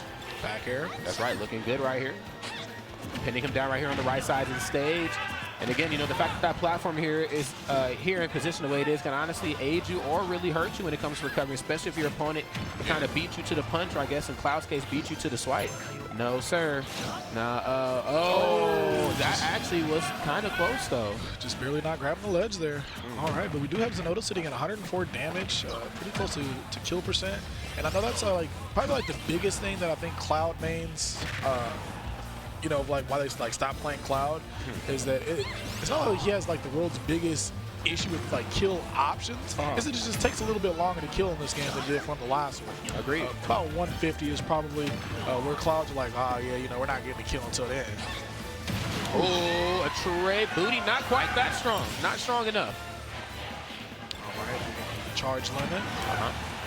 She's supposed to do right here, and at 32%, mind you, know, there's nothing wrong with, you know, kind of cooling your jets and dialing it back a little bit. You know, charge your limit. Sometimes, not every follow-up is worth it. Sometimes, you know, that limit is enough to really, like, change the pacing of the match. Get off of me. Oh, Get off of me. Yeah, we got the up special. Somehow he got both hits at. Ooh, in the back here. Ooh, turnup's gonna end the stock probably. Yeah, possibly. Yeah, that's gonna be good. And that's just again, you know, the duality. That's, you know, the yin and yang to Cloud. He is so just damn good on stage, and then it's like that one just tap is enough to just close out. And I don't know like who in the production meeting for Cloud was like, you know what? Cloud doesn't need to be able to recover. Like, is that canon to his game? It doesn't matter. I don't care if it's canon. We just don't want him to have a good recovery. It's like he's not coming back in the next one. Oof, okay. Up special. Not going to get hit by the whole thing, though. Back air. I like up that. Special goes above the ledge, though, this time. Ugh. Off the stage. Now he's going to have to burn limit. That's right. Too much booty in the dress. Okay. I like that the fall down up air through the platforms is a really great combo starter, especially at some of these higher percents as well too. Oh, the directional air dodge through, but it was all just a baser for the grab to throw up on the turn up, right into the turn out. And you headed right there to that blast zone, man. Good stuff. Wow. Wow, just a strong showing right there from Obsidian in that first game. Game number 2 though. Okay, game number 2, Sonoto. He started off very strong, getting those combos, and he was able to keep Cloud off of stage. And then the turn-up harassment, just making sure he wasn't able to make it back to the stage. There were a couple of times he was just short of making it to the stage. Yeah, just a little too short. A day late and $1 short right there. And, of course, Zenoda knows a lot about dollars right there because, hell, he's Zenoda. He's one of the best in the business. He knows what it's going to take to make some of that good money. And it all starts of how you do in pools. And obviously Zenoda just going on a tear right now. Oh, yeah. Obsidian put on the valiant effort. That first game was very, very close, very, very good. But I think sometimes some of those last stock situations, some of those last hit moments really tells a lot about your character and the type of player you are. And I think Zenoda took that mindset and went into game number 2 and was like, I think I got this, bro. Zenoda's definitely a guy that's been in that situation many a time. A little mentally tougher. Like, you know what? You know what, young lad? I've been here more than you have. Show you how we do it. Let me show you how we used to do it back in the day. Yeah, I mean, that's not to say that, like, you know, in terms of actually physically playing the game, you know, one side was better than the other. I just think sometimes in those moments, who's mentally tougher, who's emotionally more together, you know what I'm saying? Whoever has those skills online, you know, will be the victor right there. And it was Zenoda in that case. So shout out to Obsidian. We'll take that trip down to the party bracket. In the meantime, we got to talk about our next 2 players right now. We got Liquid's very own Dabuz. We're going to face off against LSG's very own Wormy. We're going to bust out the young Wormy. Uh-oh, okay. Yes, sir. Yes, sir. I've seen a lot of flags here, man. I'm listening. I know Talorio, he wears a flag. I have no idea what flag it is. I just see a flag, and I just don't even read no more. Okay. Dabuz sitting there. A lot of people have been rocking flags lately. I know Dark Wizzy at Genesis rocked the trans rights, if I'm not mistaken, flag or cape. I guess it's technically a cape or whatever, but I like it though. I was like, yo, you know what I'm saying? Rep your set. I'm with it. What's the difference between a flag and a cape? You know, that's actually a good question. If you're wearing it or not? True. That's true. That's very true. But that one definitely looks like a, well, I don't know what that is. I was thinking that was definitely a flag because you can see like the thing where it goes on the pole. That's fly though, man. That's you know, real fashion one-on-one, man. Just taking one thing and then turning it into something else, man. True. And as you were saying yesterday, it's not is it a women's jacket or a man's jacket? Can I pull this off? That's all that matters. Is do I have enough swag to pull? I'm pretty sure this jacket I have on is technically a women's jacket. You know, I'm pretty sure it was. But I'm just like, you know what, man? All that matters is that I'm comfortable in my own skin, baby. So who gonna check me? I thought not. Nike will check you, bro. Oh, that's OD. Alrighty. Game of number 1 here. Whenever Dabuz decides to get his entire life together. Dabuz out here. I'm just gonna call it for what it is, man. Dabuz out here just stunting. Just stunt. I mean, just the glow up, bro. I mean, damn. Not just being sponsored by Team Liquid, but the Yeezys too. The beard, you know what I'm saying? The beard's connected. He got the fresh cut. I mean, this man looking like $1 million right now. You know, I'm keeping my girl in the house. She's staying in tonight. She can't come out. The Buzz is on the prowl. I can't have it. Bro, he said he's about to grab a pair of Balenciagas, bro. The Buzz spelled Balenciaga. BL Yaga. Yaga. All right, the Buzz, you got it, buddy. But yes. Wormy busting out the young Link, a character that we haven't quite seen as much of, you know, just in this. It's only been a year, honestly, since Smash Ultimate, to be honest. You know, young Link, not quite a thing of the past, but you know, we're just not quite seeing as much of him. But the character's still very, very strong. Oh, yeah. Still a brat. Dennis the Menace, whatever you want to call this character, young Link certainly embodies all of that bratness. And we will definitely be seeing more young Link after those buffs that you just recently received. Oh God, Zackray just wants to watch the world burn. What about Big Link? Big Link's cool, bro. Big Link needs some love, man. What do you think? What do you think Big Link needs? I mean, he needs a lot of things. He needs a redesign first and foremost. He needs tether back, okay? Like, I'll take, like, the active hitbox off the bomb or the ability to blow myself up for, you know, tether. Take tether. We also need to fix that up B problem that he has, too, where he doesn't get, like, his jump back. We need to fix that.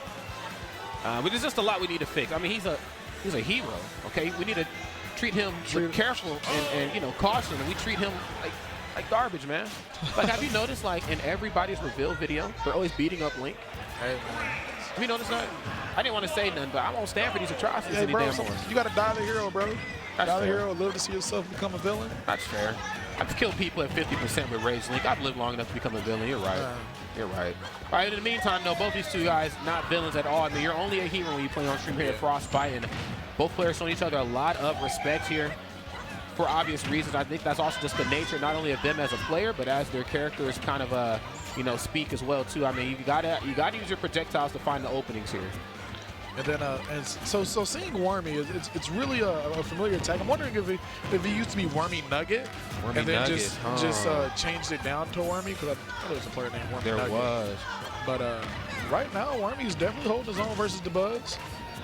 Shooting out these arrows, not really trying to interact too much with them.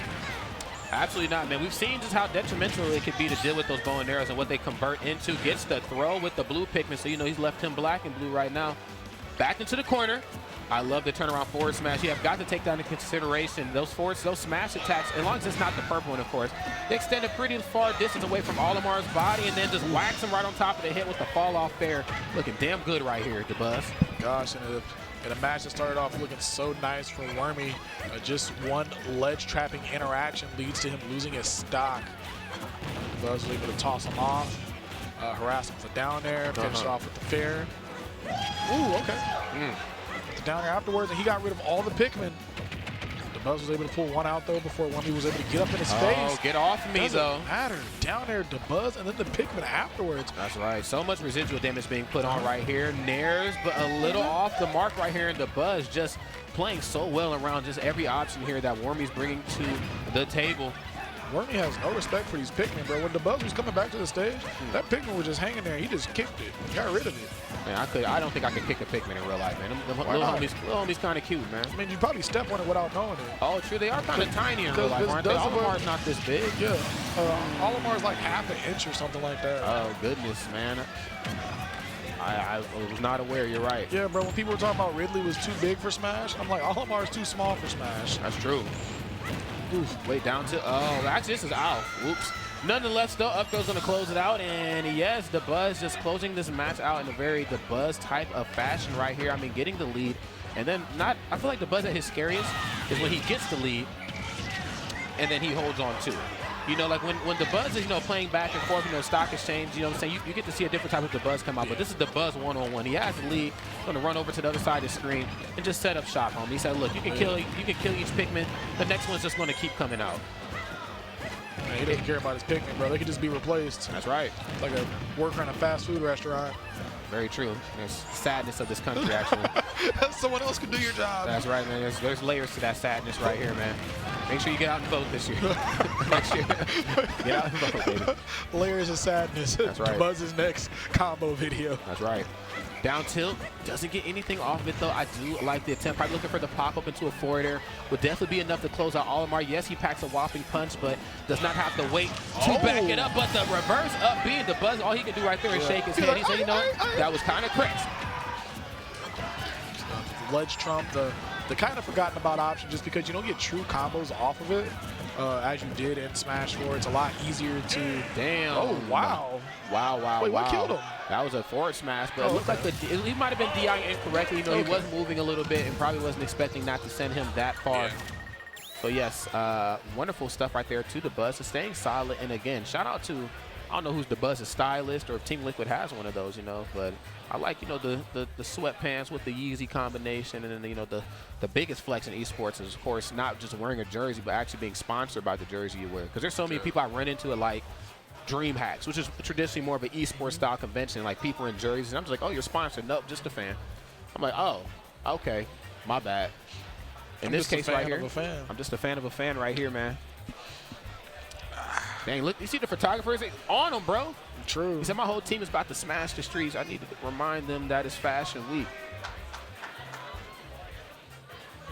It's crazy how Dabuz is just like hopped up to one of the more stylish top players. Definitely did not expect him to be that guy. It's nice to see the players really paying attention to like the apparel that they wear.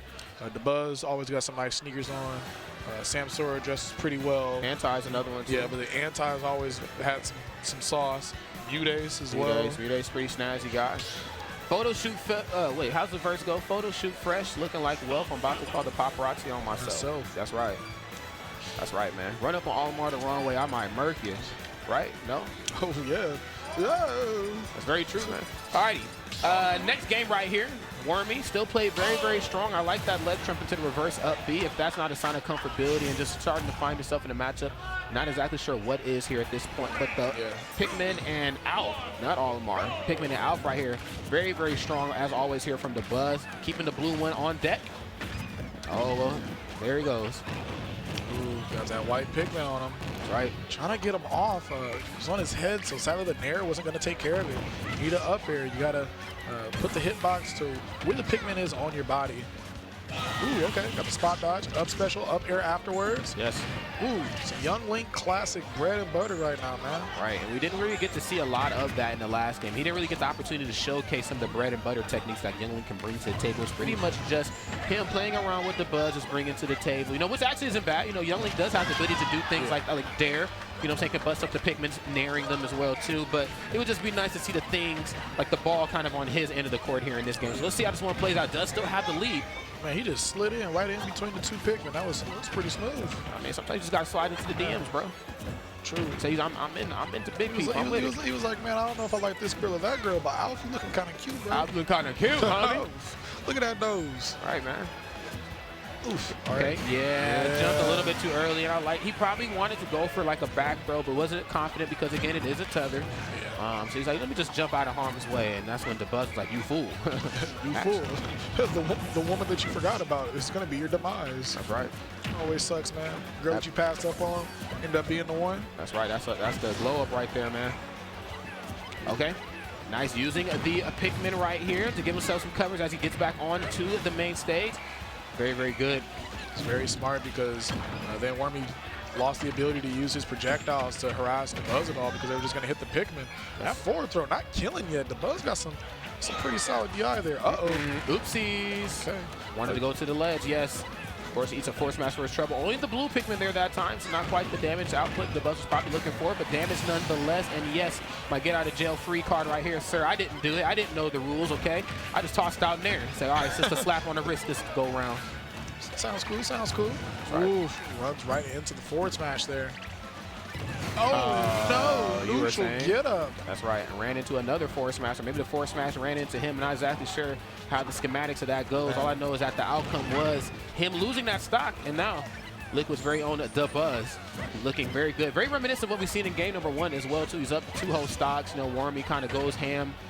You know, keeps it a little close, but then Dabuz kind of explodes at the end. So let's see if Wormy can rewrite history, man. We got the multiverse, we got the quantum realm. We could go back and fix things. Ooh, okay. Got an up tilt, down tilt. Get off me. Oh, gosh. All right. Got Dabuz using that down special for the armor there. Gets hit by the up special, and this one with the up air right after. I think this might be getting under Wormy's skin right now. All these pesky Pikmin just running around. The down smash, getting hit on the blue one, though. Blue one, and yes, four big girls. That's right, Shaniqua. That's what happens, bro. I want to shake your hand, sir. He was already up. Sir, I want to shake your hand. Big girls need love, too, man. That's what happens when you don't respect these strong sisters. Yeah, man. I mean, it's still the colder months, and it's tax season too, man. True, I'm man. just saying. Tax season. Just saying, bro. Everybody gets love during tax season. I mean, I have people hitting me up like, Rod, you know, you kind of handsome. I'm like, hold on, you ain't. Today's the 22nd. I actually think people with kids start getting their taxes back. So I ain't got mine yet. I don't got no kids. All you people out there, find you a girl with a girl. With a kid. With a kid, man. You know what I'm saying? Get that, capitalize on that tax refund. True. It's funny, you know, how people really switch up when tax season rolls. I have people hitting me up that I ain't never, like, Rod, you handsome. I'm like, really? Bro, I wasn't handsome in October. Dude, I had a dude that hit me up yesterday. I ain't seen in like 3 years. He asked me for $20 yesterday. Not 20. I was like, what? $20? American dollars? For what? Yeah, bro. Why? I have no idea. And I was like, yeah, bro, I'm not even in town right now. That's what he was like, you got Cash App? And I'm Yeah, like, bro, nah. come on. Fam, dude, you know that, bro, that's the down throw to like forward there, bro. Like, Cash App. You know what's funny? I got frame trap, bro. So it's crazy. I was in Chicago, right? Yeah. You know, I was with Tia. We was walking around. This girl comes up to me. Oh my God, I just love you too. I'm like, hey, cool. Like, thanks. I love me too. Yeah, and she's cool too, I guess. You know what I'm saying? Like, yeah, whatever. And she was like, can I give you something? She put a wristband on my. She's like, yo, this wristband is awesome. You know what I'm saying? Let you know you're awesome. You're an amazing person. I'm like, cool. All right, see ya. Actually, she put the arm out. I was wondering, we are accepting donations. I was like, oh, you're one of these people. Yeah, we are accepting donations. I was like, I don't got no cash on me. Say less. And she took out a card, got my Cash App. I was like, all right. Oh, man, they got you. Got you. All right. Man. Sent her a little dollar. I was like, damn, Zackray. All right, don't be out here trying to run me for my money, boy. Man, she got you, bro. She did. I definitely got hit with the mix right there. Now I know better for next time. I had only had that happen to me twice. I had that once happen to me in New York. It was cool though. What they give you? It was actually like a cool bracelet. It wasn't like this. It was like golden or whatever. Yeah. And I liked it. You know what I'm saying? She was definitely down on her luck. She was like a little old lady. I was like, whatever. Brought it home. I actually gave it to Sophia. So I needed that back when her and I broke up. Gave it to the cat? Oh, wait, no, that's Celine. I'm tripping. No, bro. Yeah, Sophia, bro. What are you talking about? I don't know, bro. Yeah, whatever. But yeah, I gave it to her, and I was like, I need that. I need that back. But you know what I'm saying, it's gone now. It's whatever. It's a thing of the past, but these matches certainly are not. Man, we got more matches coming your way right here. We got, I believe, Hazmat. My boy, Hazardous Matadors is what Hazmat is short for. Does Hazmat play Shoto? He's playing Richter according to the VG stats, right? We're gonna call it the VG stats. He's playing Richter this go around, but yes, he does have those wonderful characters that kill very early when you put in a weird combination of inputs. And we also have Kome, the Shulk extraordinaire, getting ready to get on the stage and go ham right here. So I'm excited to see how this is going to go. Yeah, Kome did very decent the other day at the Frostbite pre-tournament. Yes. I believe he got second place to Aaron. Aaron won that whole event. I believe it was it might have been Zenodo and Aaron in winners finals, but in grands, Kome had to make an appearance. That's right. But nothing wrong with that. A guy that is very expected to be in that top portion of bracket. If you don't see this man hovering around that top 8 area, I believe everyone will be pretty surprised. That's right. Hazmat definitely amongst, you know, when the Ancient One told Dr. Strange that he was supposed to be the best of us, that's how I look at Hazmat. When it comes to being a player and a commentator, he is the best of us. I know he's really nasty with it.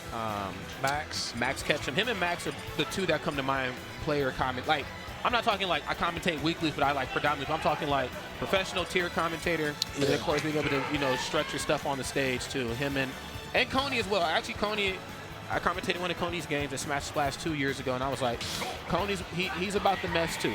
So he's with the activities, and I'm about it. K-Taro's playing today too, I believe.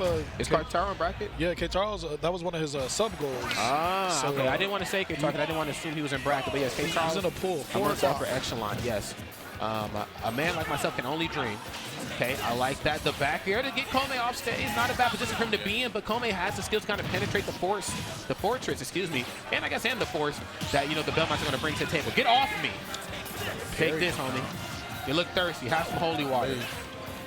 Hazmat playing this clean. I mean, he might end up messing up his casting blocks if you go far enough in bracket. Yes, I mean, it's happened time and time again with Hazmat to be that nice on and off the sticks. But speaking of somebody being nice on the sticks, you got to really give it to Kome here. You know, despite the strong neutral and just the great stationary gameplay that the Richters, or excuse me, not the Richters, the Belmonts bring to the table, Kome playing very, very well, too. Don't want to take too much away from Smash Online. So contrary to popular opinion, it's not more damage, it's just more knockback. This is the damage one right here. When he's busted, yeah, it's purple. Right, and Hazmat definitely has his parry game on lock. All right, the parry, homie. It's the second time we've seen the DP come out right after. Ugh. He's going to go deep, yes. He's going to, and I love the fake out. I love the fake out indeed. You got to watch yourself. Show carries a lot of space around him when he goes for forward air and back and things as such off stage. Got to stay one step ahead of the competition, but in this case, Kome staying one slice ahead. That was a nasty amount of damage there, having the buster on, getting hit with the forward smash, not going anywhere at all, but catching a massive amount of damage. That's right, and I love the fact that, you know, the Belmonts can also anti-air from such a far distance away. You know, turn around, forward tilt, holy water, things as such. Very great anti-air options. In this case right here, though, Kome playing so well around it. Back into the buster, looking to put on some percent. Very good. Press a button. Spill it to my cuff till it goes over. Holy grail. Woo. All right, Kome dropping that first stock. Was able to get 62% on Hazmat before. Woo. Oh, wow, okay. Made that back, still had his jump. Oh, no. GG. Oh, looking good. Hands off the... Like that, nice aggressive play. A lot of times, their players are just going to cower. Yep. Able to make it back right there. Yep. What exactly is Richter wearing? Is that's like a armor, like a romper? It's like a romper or something. I have no idea. Like I know he's got pants on, and he's got a really long. He's got like a XXL tall tee. Yeah, he has like the 4 for Soldier Boy line. Yeah, he got a lot going on right here. Oof. But there's a lot going on right here in this game, man. I mean, glowing red right now, this is not a good position to be in versus Kome, especially to be in the deficit. Nice, looking for the turnaround forward tilt. Obviously not enough to get the stock taken, but it certainly would have put him off stage. Now he still has a jump, I'm pretty sure. He was able to tell it so far away as well. Oh dear, oh dear. Directional air dodge. Yeah, my God, sir. Big damage. Kome taking advantage of the Belmont off stage there. Now the real question is now, Alex, do we switch off of the Belmonts and go to Ken and Ryu? Or is he playing the Belmonts because he doesn't? Because, like, think about it. Because he doesn't want to worry about the range of the sword? Well, here's the thing, though. You have focus attack. Think about how many multi-hitting moves Showcast that he can toss out with relative ease. 0.5. 0.5. You know what I'm saying? Those options are very, very limited. You know, oh, I think I heard it. Everybody's favorite dad. I saw Ken. Everybody's favorite dad is here. Dad? Why is he your favorite dad? He's actually, he might be the only dad in the game. I don't know. Makes me want to look at the cast and think who would have. I feel like canonically he has kids. Okay. I feel like Cloud has kids but don't take care of them. He's like one of those like the Goku, bro. You just have the kids and then just skip town. Like, yeah, I got this guy to go fight. Live long enough to see yourself become a villain. Wait a minute. All right, the Ken's definitely paying off here. I like that, you know, and it kind of, you know, it goes into what I talked about. The match kicked off, went for an attack immediately, as you should. You know, you're a lot longer than Ken is. Put on some safe pressure. But of course, you know, uses the focus attack to keep him away. Yes, gets the Tatsu, get off of me. Gets the parry right into the Shoryu. You would have thought this was evil with how clean that was.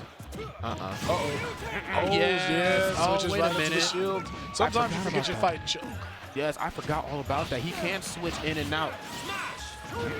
Oopsies. Okay, yes. Has the smash right now. Ooh. Oh, but yes, his knockback is also increased as well, too. That is the duality of that. But we're going to go back into the speed. We're going to put on some quick percent. That's not making it back to the ledge. Oh, DP going to get punished. Got the jump out, and that is going to kill. Oh, that sucks. We're just so close to the ledge. Yet so far. Wow. Okay. Wow. Yes, he said the immediate Tatsu, sir, unhand me. Hands off the, I don't know what these clothes are, actually. These characters in this game dress kind of funky.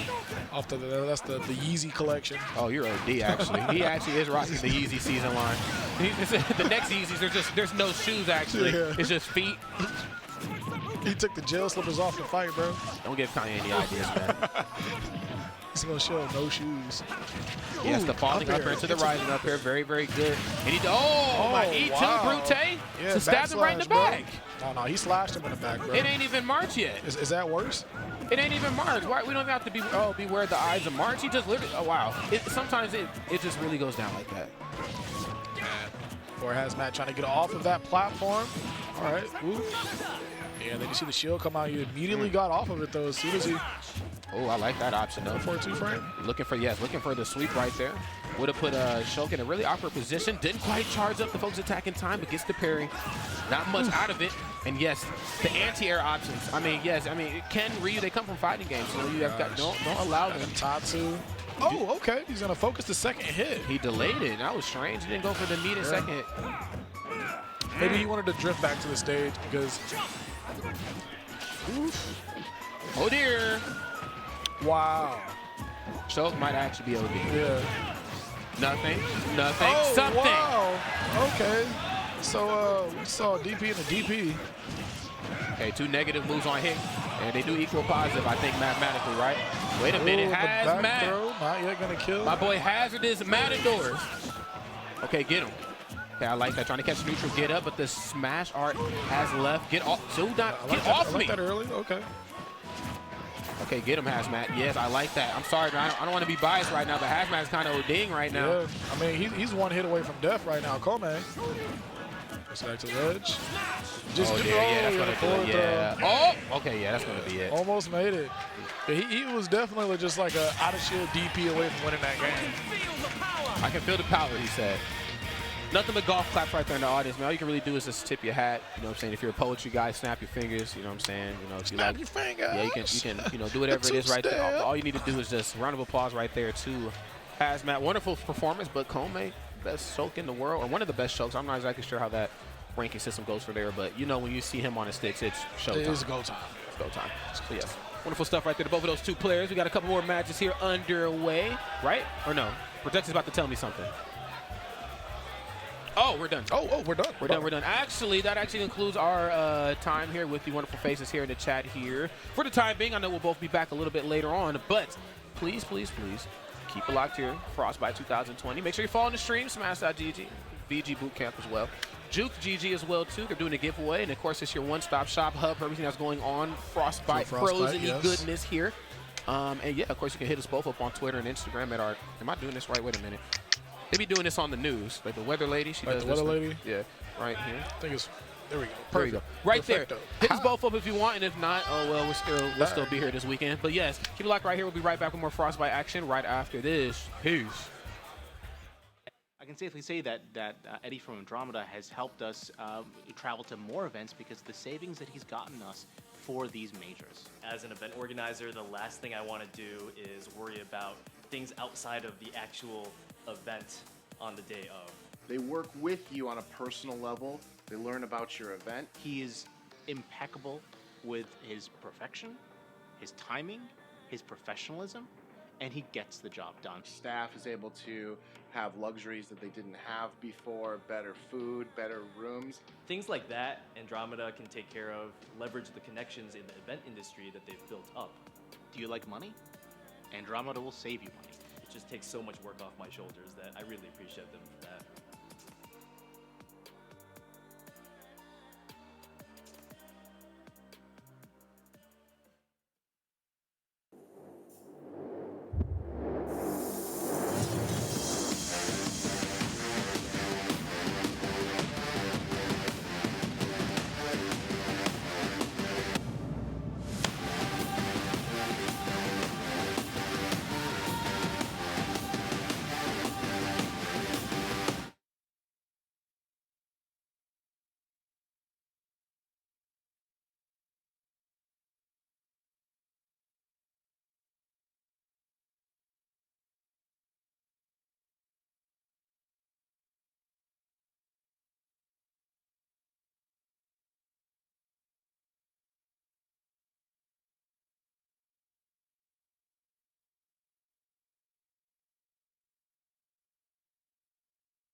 for us to bring in Gaming Gen, a professional company that specializes in, logistics, equipment, that was the perfect partnership that we could have had. And without them, we could not have pulled off a 3-day, 2,000-person tournament at all. We had more than enough equipment. We had people on site not only to bring it in, set it up, but also to take care of it the entire weekend, make sure everything was updated and running perfectly, and then take it out at the end of the weekend. The Gaming Generations team is always there with ideas to make our events better. Branding is a big thing. I mean, when you have backdrops like this, when you have banners, people want to go to these events and have something to take home with them. They're already investing a lot of money to travel out to them, but when they can go and find little trinkets. Everybody's like in line at the booth because they want to get the shirt before the event. The apparel, it's so great that they can handle all of that. Gaming Gen is just such an essential part of every major tournament. I just don't know how anybody does it without a company like Gaming Generations coming through.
Game.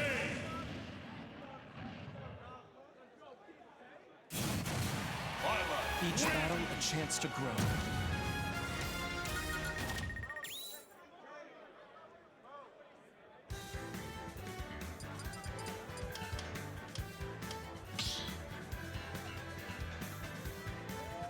Start the battle.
What is up, everybody?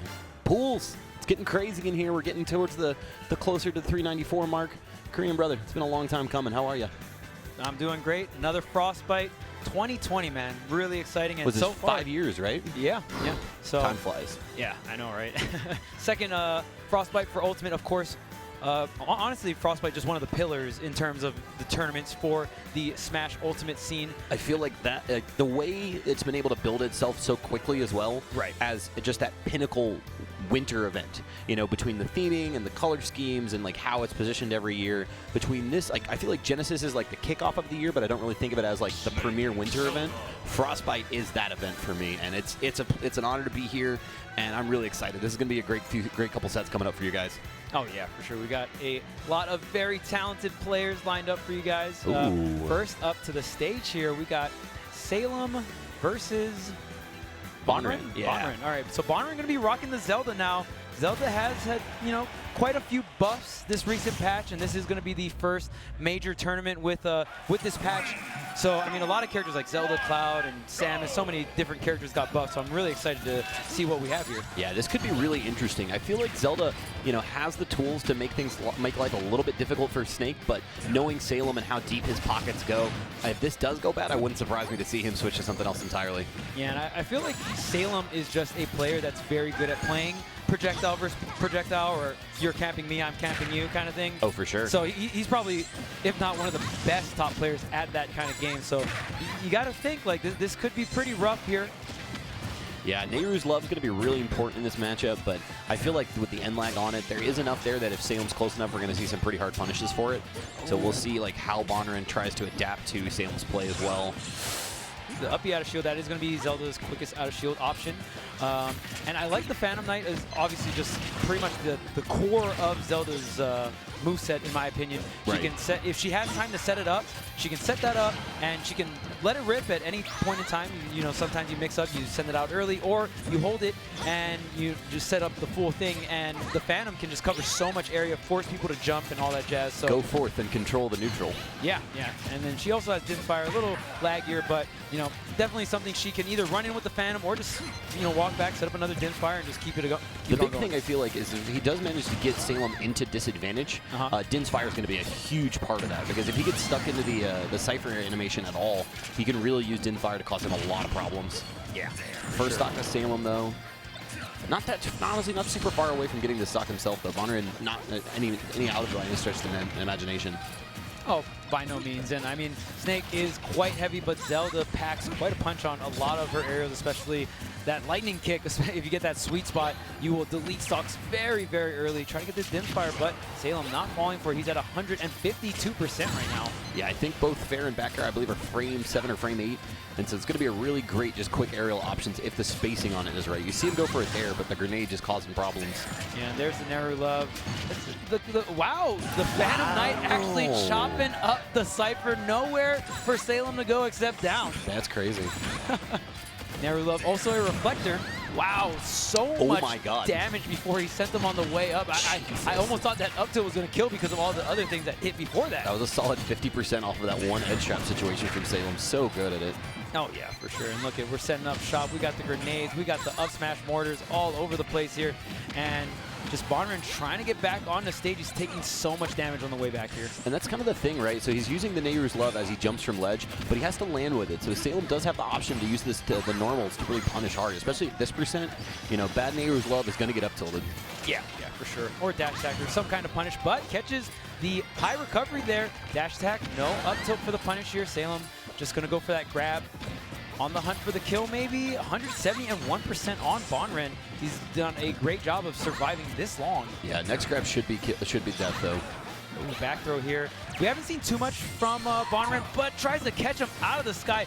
Really trying to go and make a play there. And even though it missed, I definitely appreciate the fact that he's still confident enough to be able to make those kind of plays. Yeah, you have to start getting a little bit dicey when you're getting towards these percents in this part of it. Great! There it is! That out-of-shield option with the backer. Perfect spacing after the parry on the up tilt. And you hear the crowd erupt. They're going crazy for their local boy. damn, Bon Ren Watch with out. the parries on deck. Dude, that was so clean. And the fact that the punish after was so optimal. You got the sweet spot lightning kick, and we talked about it earlier. Zelda can delete these stocks at some earlier Look at this right now, 74%. Zelda's still sitting at full rage right now. The F-tilt gonna finish it off though, but 74 is a huge gap to make it up, especially when Bon Ren can play the passive game now. There it is! There it is! Oh, he sniped the double jump with the forward air. So it took Salem a while to kind of get up there with the Cypher. And even though that wasn't the sweet spot forward air, it was enough to just take the double jump, set up for the Dims fire, like you were saying earlier, and it's going to be dicey for him off stage. And I want to correct myself. You see the flag in the crowd. This is a Texas boy. Texas running deep at this tournament today. Some really great deals on flights, I guess. Yeah, I was talking with some Texas homies, and they got like about 70 people. That's wild. That flew out to this event. So Texas really supporting Frostbite, and Frostbite yet again kind of capped this year. So 1280. Yeah. So I mean, almost over 5% of the player base is from Texas when you think about it like that. 70 out of 1280. Like that's nuts. Yeah. And there it is, the switch. Yeah, and I definitely agree with this for Salem versus some of these other projectile characters, these other setup characters. We've commonly seen Salem counterpick with the hero. Now, why do we see the hero? The one thing I really like is because you can fish for mounts, and you can just fish for some of these other buffs. Hero has incredible mid-range with the stage 2 Thunder, the side B. I remember it was main stage, actually. I was talking with Salem. He had just finished beating Raito. Right. And he was telling me that his hero exists because it's an anti-zoning character. Yeah. Oh, but it doesn't matter! Wow, is Bon Ren going to get the first Was that down tilting the fair off stage? Yeah, he just drop zoned the fair. What a confident read coming out from Bontron. Or no, Bon Ren. Bonchen. I'd be about it though. Wow, great start already. Those up tilts, such a great combo starter. Wow, he almost got it again. The Nairo's love should attempt for the edge guard. What happens there? What happens there? What happens if he gets the Nairo's love on the up B? Because it's a projectile. It's going to be out, right? It's going to count into Salem. Oh, let's go! Snipes him out of the sky, sending that Dims fire straight up. What a read. I'm so surprised Salem did not react to that and maybe some kind of air dodge. Definitely caught him off guard. What a play from Bon Ren. There's a reason it's the Triforce of Wisdom. He's got the reads on deck. He knows. He's in his head. Oh, there's the kaboom, and that move's busted. Oh yeah, it's very busted, but not a lot of people talk about the mana cost now. It is 40 mana to use kaboom. A ton. So it's a good chunk of your mana. Obviously, it's still a really good spell. It even has the wind box to suck you into that humongous explosion. Amazing for 2 framing. So Salem now in a position where he's down. He can get all these buffs, but I mean, at the end of the day, he's still down an entire stock. He has to make these plays. And there's another kaboom. Going to be completely out of mana at this point. Yeah, I mean, this is scary because if Byron gets an off-stage situation, that could just be his life because he's very low on mana at this point, 17 mana, but it's building up. Salem kind of slowing things down so he can regain some mana here. So we didn't see too much of it, but actually when you have the Accelerotl on deck, you actually do have slight nerfs to like the knockback and the damage that you take. So there's a little bit extra there for Zelda. Ooh, nice read on the down smash. Okay, tries to get the landing with the stage 2 side B, but right now again. Okay, this time he reacts. That's so smart though, because you got to understand that the hero's going to be jumping out of the spellcast. Yeah, and he's actually kind of hitting Salem or pressuring him when he's pulling up menu with the Dims fire. So really, really smart stuff. And man, Salem is on the ropes here. Can he close this out? Look at all the stalling. I like it because you're stalling out the buffs. Right. So there's a reason why he's doing that. Yeah, it's definitely not just for show. Great play from Bon Ren. This is crazy. This is going to be, like you said it, this might be our biggest upset of the day. Okay, he's alive, but that move is really strong. And really, I just got to give it up to Bon Ren for these parries, man. He's been so on point, and what he does after the parry, too. He's not just getting the parry. What? The forward smash? Is that enough? It is. Bon Ren takes it over Salem. Not 2-1, but 2-0. That's crazy. Not just Salem Snake, but Salem's hero, too. The answer to so many questions for him has been stymied by Bon Ren. That is nuts. You see Deluxe, you see Remo, you see all of the Texas homies going absolutely bananas for their man. 2-0 over Salem. Whew. Could you ask for a better start? Yeah. Like, that's nuts. That's nuts. All right. Well, I guess that's one way to start off our block here. And damn, those Zelda buffs be hitting. And, you ain't kidding. And for some of these other players, they're definitely hitting in the wrong way. For Salem, it's going to hit him straight into loser's bracket. But he's still alive in this tournament. I know for a fact that Salem's going to make one hell of a loser's run. He's a talented player. I feel like you know, you have to the anime forms, right? Where you have like normal form and demon form. Right. Demon form Salem is loser's run Salem. You're going to have to deal with someone that is more focused than you've ever seen before. So, you know, good luck to the rest of that pool. I wish you the best because you have a very angry Salem in your way now. But what a start. Bonren just did such a great job, and like I don't even feel like he really hit him with any Zelda gimmicks or anything like that. It was just like super solid, knew exactly where and when he was going to be on the recoveries with the Dim's Fire. And can we talk about his parry game? Like there were so many clutch moments where it was the parries that really brought everything together, brought everything home. Stock 2 of game 1, Zelda's at 180. Snake is at 110. That was the pivotal moment Center of the game stage of PS2. He parries the up tilt, immediate back air, and then proceeds to stack on 75% on the third stock before Salem was able to close out that second stock. Yeah. That was the difference maker. It pushed Salem off of Snake. He did not want to do that matchup again. And then the hero came out, and he flat out beat Salem. The Din's Fire's read on every double jump out of the menu was so smart and did not let him have center stage, or even the far stage as well. You know, Salem went back to PS2 so he could have the space to pull up menu and read, and Bonren was like, no, you're not getting this. You know, it's just phenomenal play from him. Congratulations. What a win for him, too. Yep. All right, so next up, we got Void. Currently one of my roommates, so definitely the boy here. Definitely going to be rooting for him. The former protege of yours truly. Yeah. Someone who I used to formerly coach, but now I'm coaching Tweek. But I'm still always rooting for Void. I always want him to do well and succeed. He is, in fact, the boy. So we got another character that got buffed coming up on the screen here. So Zelda, one of the characters that got buffed. Another character that got buffed, and this is going to be really good for Void, is Sheik. So definitely one of the best Sheiks in the previous iteration of Smash for the Wii U. And now coming into this game, he's played some Sheik here and there, but never really felt like he could really bust her out in a lot of different situations and be really successful, right? Just didn't really think she was like a top-tier character. But with these buffs, I mean, Void is getting a lot more confident with the Sheik. The main thing that got buffed for Sheik was the falling needles. So when you do aerial needles and you land on the ground, you have a lot less landing lag. So you can actually like do needles on someone's shield right in front of them and be able to buffer a spot dodge so they can't grab you. The mix-up. Right. So now she got some ultimate stuff, because that's definitely the ultimate. When you hit somebody's shield and you buffer spot dodge, like that is the ultimate right there. Shenanigans. Because shield grab got nerfed and spot dodge is broken. You can do the spot dodge canceling, right? So Sheik definitely has that mix. Now, is Void going to do that all the time? No, of course. The fact that it just exists gives it so, you know, you have so much more mix-up options. And Up B also got buffed in terms of knockback, too. So the Vanish edge guards are going to be a lot stronger. Now, I'm happy to see this. I'm in North Florida right now in Gainesville.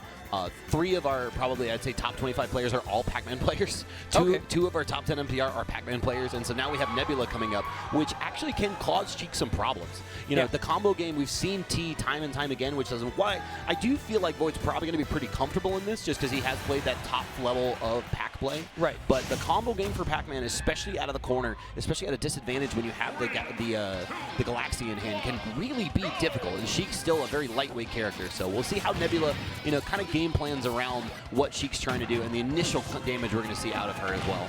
The grenade also got buffed for Sheik, another buff we saw Void. Buff, right.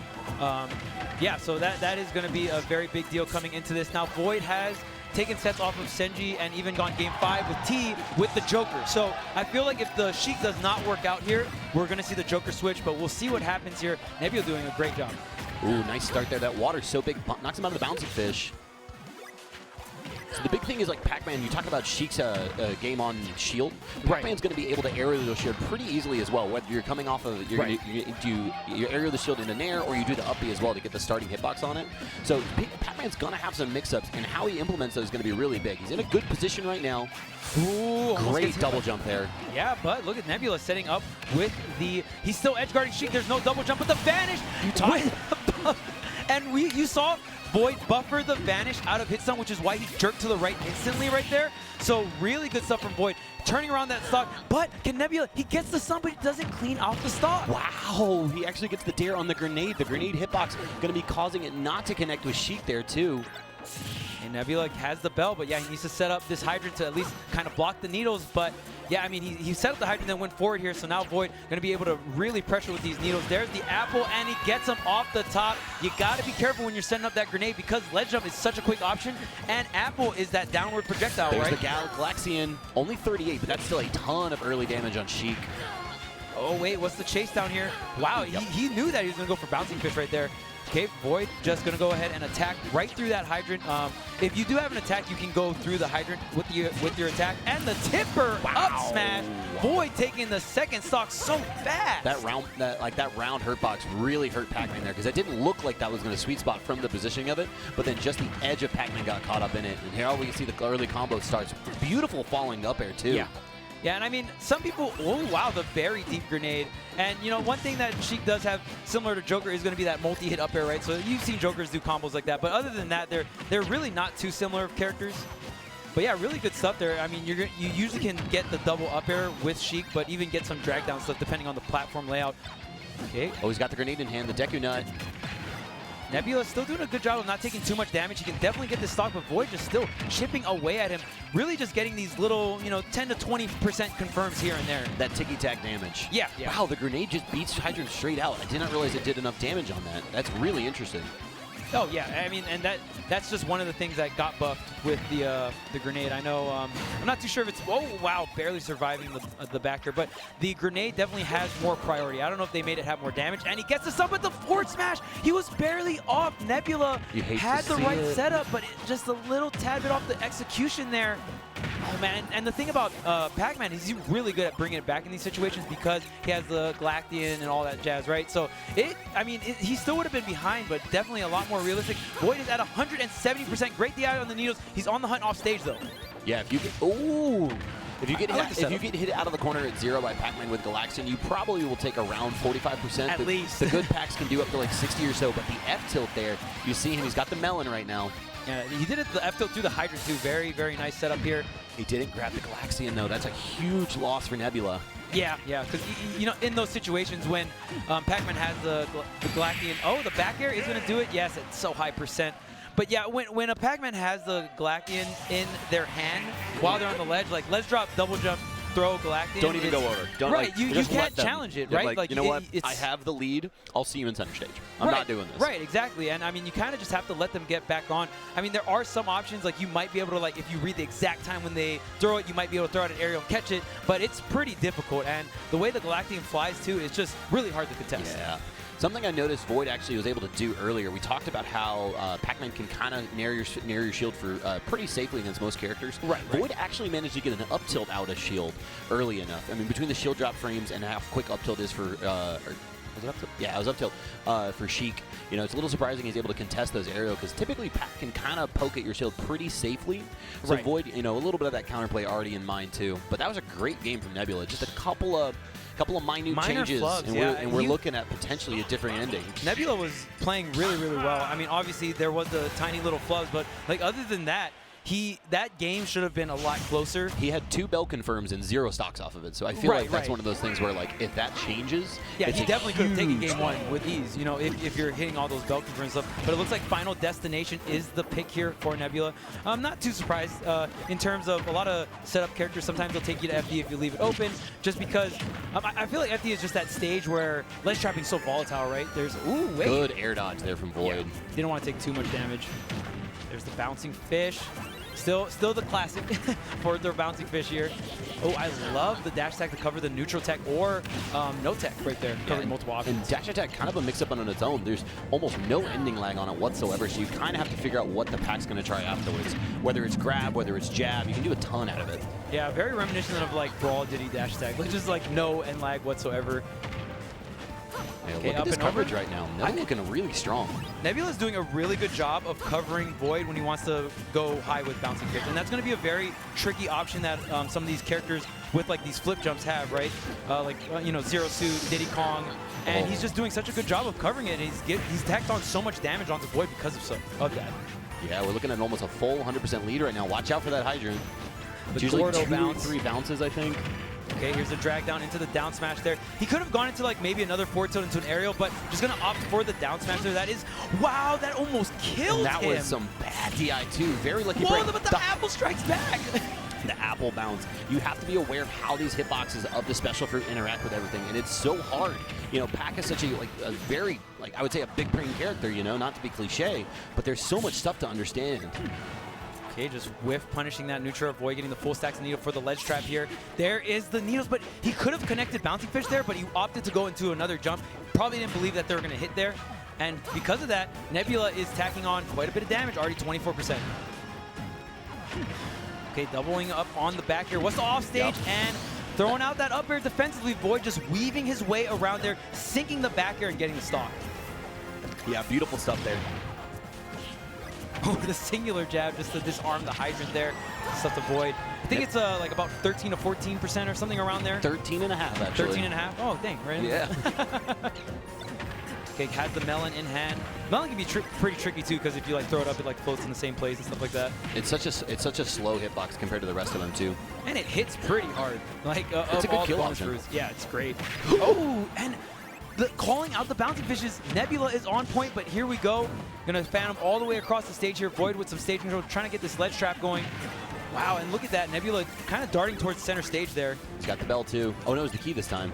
Yeah, that's the thing. The key will break the hydrant immediately, so when you're at that full stage game like that, you have to be aware of both the key coming at you and the hydrant bouncing immediately afterwards.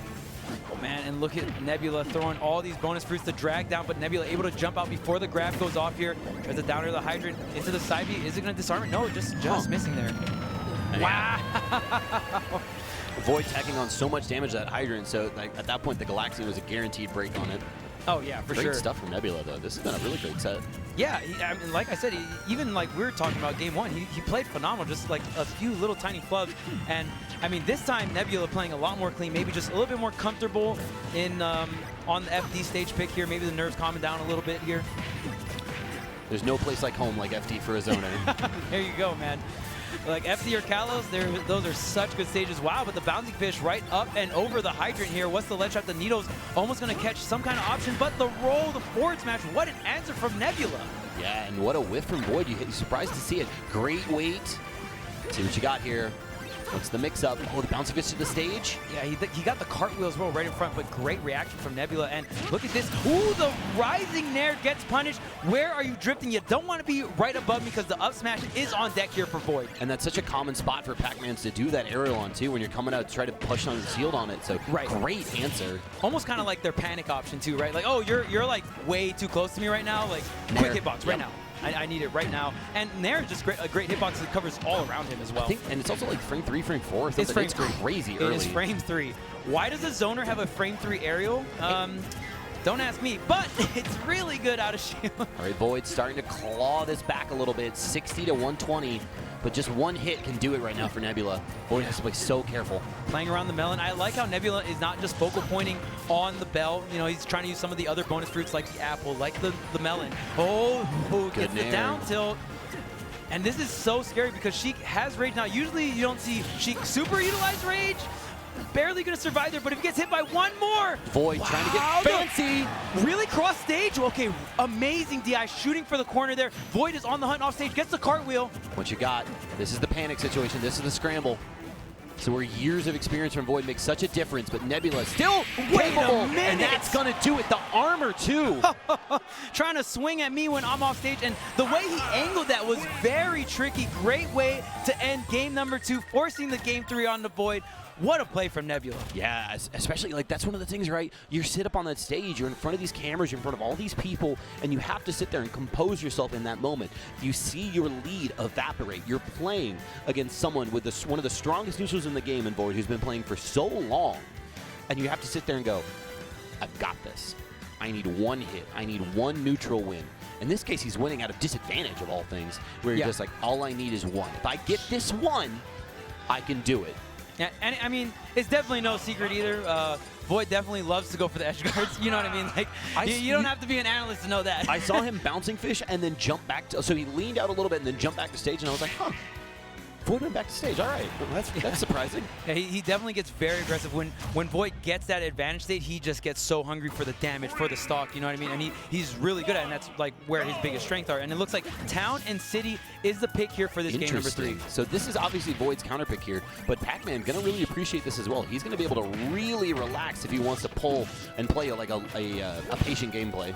Yeah, and I feel like the Town and City pick is probably only in play because obviously we have, you know, it's going to act like an FD once the platforms go out. You do have a lot of room as Pac-Man, right? But I'm pretty sure Smashville is banned here, and Void probably just wanted a like low horizontal, you know, just the left and right blast zones to be very low because Sheik obviously just sets up so many situations. A punish with the apple, and that's the thing. Like Sheik's aerials are so quick that she has a really good chance of picking up those special fruits if you time the nair well. Oh, is that going to be? And that's why we see the Town pick, because we want those low horizontal blast zones so Void can get a lot of these kills earlier going left and right. And that's huge because, I mean, we've seen Void and how he presses the advantage, but the thing is he chooses when to approach, and that's what makes him so deadly as a player is he knows when to push buttons. So now he has a chance where to kind of use the length of the stage to his advantage as well, where he can step back and go, all right, I'm going to wait, and then I'm going to win.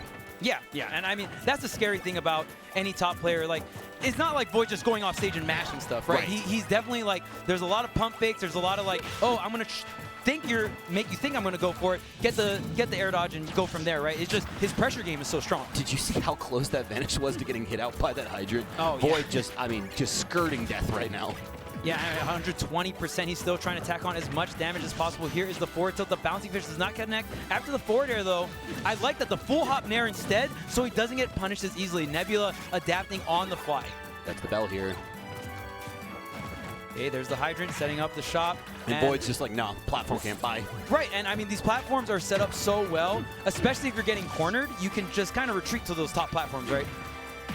Look at all this damage Void is racking up, 70% already on Nebula. Void looking so comfortable, but I'ma just throw it, I'ma just do it. Didn't expect it, 150%. But on Sheik, Sheik's a very light character, so very great stock mileage. Oh, tough break there. Only 2% off the Galaxian hit. Yeah, I mean, that is really, really tough. The Hydrant is set up, and I mean, that was really good. I was going to say, not really in play for something to go on, but since it was by row, he just went for the ledge row, kind of got covered by the Hydrant. Oh, great grab there. And then using the almost a super jump. Yeah, going to use that to confirm off the up air. Usually, Pac-Man, not the character to get grab confirms. Well, I mean, at early percent you can, but not it doesn't even matter. You don't want to deal with me? You want to jump up to the sky? Well, I'll meet you there with the up air. I'll see you later. Yeah, and really great stuff from Void. Very clutch in this situation, but how much percent can he tack on? Because last time Void had a pretty early stock, but Nebula was able to take the stock with relative ease and not take too much damage. Look at that, the down air. Such great spacing. We've seen Void go low time and time again, too. Avoiding the orange and avoiding the melon. Nebula adapting around that so good, and now we're looking at about a 20% deficit in this. This is game 3. Are we going to see back-to-back upsets on the first round of pools here? That would be absolutely insane, but I mean, I definitely wouldn't be surprised because that's the kind of stuff that Frostbite brings as a tournament, right? There's so many talented players that come out here. So, oh, here's the drag down into another down. So, wow, Void is styling out here. Okay, what's the ledge trap? Another ledge roll here, and Void not going to cover it this time, but the bouncing fish, the whiff punish, that forward smash. Oh, man, I wonder if he wanted the runoff needles there, but nonetheless, Nebula still setting up shop here, just going to set up the Hydrant. Has no bonus charge just yet. The up smash out of shield, it is going to be enough, even with the high ceilings of Town and City. That was incredible. Void had that in his pocket from the last game, and Nebula finally started to encroach a little bit on Void's space and goes for that nair and ready for it every time. So good. Yeah, and I mean, it's just hard to really do the right thing in that situation because, like, oh, dang, this character that has better boxing options is next to me, right? I need to, like, hit them away. I need to get rid of them. And then Pac-Man doesn't have the fastest grab. It's a lot better, but it's, like, better than last game. But it's still a slow startup grab, right? So you are taking a very big risk there. And if they jump right when you throw out the grab, you're getting jammed, like, really hard, like, into some kind of bouncing fish confirm or something, right? You're getting B&B'd at that point. Like, the other player can just go, time to set up. Yeah, so, I mean, maybe we could have seen some burst aerials coming out from Nebula, but not so much going into Void. Maybe, like, retreating there, you know, fade back fair, so Void can't get, like, a really hard hit out of shield like up smash. But nonetheless, really good stuff to Void. We talked about his pressure game throughout the whole entire set, and really, like, that's where he got so much of his stocks, right? He's not necessarily committing into the opponent, but staying at that mid-range where the threat is there, and you're just playing neutral at a very close range, and then you're just able to bait and punish. Yeah, it's absolutely phenomenal play too. Especially like we talked about it. He has experience with T in the Pac-Man Joker matchup, but like Pac-Man can be played in a variety of ways. A lot like Snake in the same sense, where like you have the same tools as like your co-patriots and like your other players, but like the way you approach and the way you do things is so different. So you kind of have to figure that out on the fly. So congrats to Void on that. Great play. I mean, obviously we saw last hit game or last stock-ish. Right. And he just loves Sheik. You know, if he can. Like, if Sheik's good enough to solo main, like, Void will do it. Like, Void loves playing Sheik. He loves playing Pichu. But I know you played him in Brawl. Did he play Sheik in Brawl? No. I was going to say, I don't think he hit him until that much. In Melee, he played Marth. Well, he started in Brawl. Right. He played Marth, and then he started playing Melee after Brawl, and then he played Marth in that game. Gotcha. And then in Smash 4, he just went over to Sheik. Right. No. Makes sense. Because I was like, I know Sheik was terrible in Brawl, but I know he started with Brawl, so I was like, wait, did he actually do this? Because I know like Sheik was the best of them, but the Hyrule characters had a rough life. It was a rough life. It was bad. There was everyone else, and then there was Ganon tier. Yeah, Ganon was like the worst character. It was miserable. If you're watching, can we get one game where Ganon's like mid-tier-ish? Like, he getting hit hard in this game, but he hit hard in every game. It's getting the hits the problem. All right, well, next up, I mean, we're talking about buffs, Void's baby, Pichu, buffs. right? And buffs. Well, Neotono, he's still rocking the Pichu. He's ride or died Pichu. Dedicated to the craft. Yep. Versus Rock. I think that's how you say it, right? Yes, Rock, the Dark Samus. Yeah, and I mean, Dark Samus and Samus, two characters that definitely got buffed. Serious buffs. Yeah, very large buffs. Scary. I'm someone who didn't even think they needed buffs. I thought they were pretty good where they were at. I mean, I'm not saying this because I don't like playing projectile characters, you know what I'm saying? But yeah, I mean, the Samus has definitely got really buffed. Probably the biggest buff is that up throw. The up throw killing pretty much like a Mewtwo up throw. Right. Yeah. And the broken thing about up throw killing, that thing's gonna like. Oh, Pichu's gonna get obliterated. Depending on the stage, like maybe 105. Yeah, 105 or like just 100. You know, I mean, maybe with max rage, maybe even 90. I wouldn't be surprised, depending on stage. But it looks like Town and City a little higher ceiling than usual here. Now, the big thing is like how good Pichu T-Jils are in this matchup. It's going to cover a lot of space that you want to see Samus's jump into, whether it's Fair, Zaire, Nair. It's going to cover that diagonal space so well. Neotono's combo game is so damn good. And me and Void actually visited Japan for a little while, and we went to Neotono's house and played it with him. And he actually showed Void a bunch of new combo routes that Void wasn't really, familiar with. So, wow, can you even make that back to down throw? You want to DI that in because if you DI that out and get down air, you're just done. So you DI in, even if you get down air, you are still on stage. And if you DI in and they back air you, you're still alive. Like you're not gonna die. Yeah, you sometimes get put in a tech situation from that. You just have to figure out how to get around it. But Neotono is still so nasty. He's looking for he wants to run off, run off the platform or run off the stage, up air into Thunder. Right there, you see him fishing for it. He wants it so bad. Ooh, the up tilt sending the wrong direction. That move has such crazy knockback. Oh, and Pichu going to be a little shorter, so we're going to have to sink some of these projectiles a little lower here for Rock. And right now, Neotono is just giving Rock a run for his money. He can't really get any kind of control in this game right now. Just watching Pichu's dash back and forth. Dude, he's so fast. He can do so much out of it, too. Oh, the whip punish gets the dash attack. I almost wonder if he could have done a smash attack there, but probably on reaction is a little tougher, right? So just gets the dash attack, tacking on quite a bit of damage here. Good charge shot. And the Dark Samus dash attack does kill. Yes, it does. So definitely going to kill Pichu at this percent. But the back air here, what's the edge guard? Is Neotono going to go out? No, just waits for the ledge trap here, and there's the up throw. Such a cool animation for a throw, too. I think didn't they increase the size of the throw as well? I feel like all the tethers got a buff in that range. That I'm not too sure. I know Zaire's bigger. Zaire's bigger for all the tether characters, yes. but I'm curious if it actually was the ledge or the length of the grab as well. But right. F tilt, not the same move it once was, but still going to take care of the job at 150. Yeah, even on someone heavy. But and we are on town, right? So we got the lower horizontal blast zones here. This is actually a really good Pichu stage. I know a lot of Pichus that like to come here, so I'm very surprised that we are on Town and City. The way they can use the platforms is so good too. Watch out. Double dip. Nope, we're going for the directional air dodge, going for the safe play. Ledge drop, double jump fair. Probably the most common option if you guys are playing some Elite Smash. You ever play Wi-Fi? Ever? That is going to be something you have to deal with a lot. Now it's just double jump from ledge fair. Okay, there's the up air. Okay, forward air doesn't go for a thunder right there. Just wants to get that guaranteed damage. Doesn't want that soft reset. The drop zone, no. Neotono just staying on the ledge. Pichu still has very strong ledge trapping in terms of just the speed of his moves, right? Forward tilt's still a very big hitbox, very lingering hitbox that comes up quick. And the big thing is, like, Samus really has a little bit of trouble getting out of shield sometimes, too. You basically have fade back Nair and you have up B out of shield. So with a character like Pichu and how small they are, it can make things really difficult. Neotono just not even bothering with these charge shots, though. Yeah, I think he got hit by one this entire game, which is very, very impressive. It's a big thing because, like, maybe charge shot can lead into grab for Samus. Yeah. But like the way that Neotono's avoided everything has been so good. But that Nair, quick start here, 146. Neotono messed up that thunder just a little bit. You saw it didn't hit didn't hit him. So kind of like drifting in the wrong area, and Rock with a very good punish there, and he gets the neutral to close it out. Now single stock apiece. Now I always say this with Pichu, if the stocks are even, no matter what the percent on either character, it's winnable for both players. Absolutely, you see the grab here. Hey, Rock trying to make something happen. He's got a full tank of rage, sitting at 150%. Neotono desperately trying to finish off this stock. So short, he goes under the fair. So he's got. Watch Wait a out. minute. You can get hit by one big move here, and your life will be over, or at least for game one. The game. Oh yeah. Okay.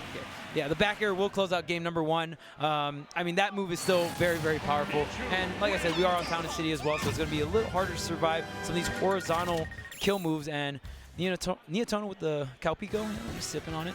Just a tough bracket break, really, for Rock, because, I mean, this is one of a matchup that Samus can easily work around, but you just have to be able to get those neutral wins, right? You have to use the baby charge shots to kind of get in and like use it as like, almost like a Marvel assist where you follow behind it.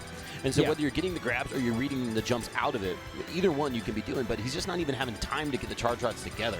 Even on stages like Town and City, Neotono constant pressure the entire time through and really just has an answer to it, because is it... Who's the Samus from Japan? I'm blanking on it. The best Samus in the world. That's YB. I mean, the best Samus in the world is definitely Joker. Oh, true. Yeah. I But mean, they're both incredible. They're both incredible. Yeah, I mean, I know, like recently, Joker has been on a huge come up, right? So it's just hard because YB pretty much only went to one big tournament. So he's so nasty though. I was like, they're both. It's really hard to say. They're both like, I'd say they're tied for first. They're the best Samuses in the world for sure. A little bit of column A, a little bit of column B, but of course, with Neotono traveling as much as he does in Japan, in the States too, he's gonna have experience with it. Right.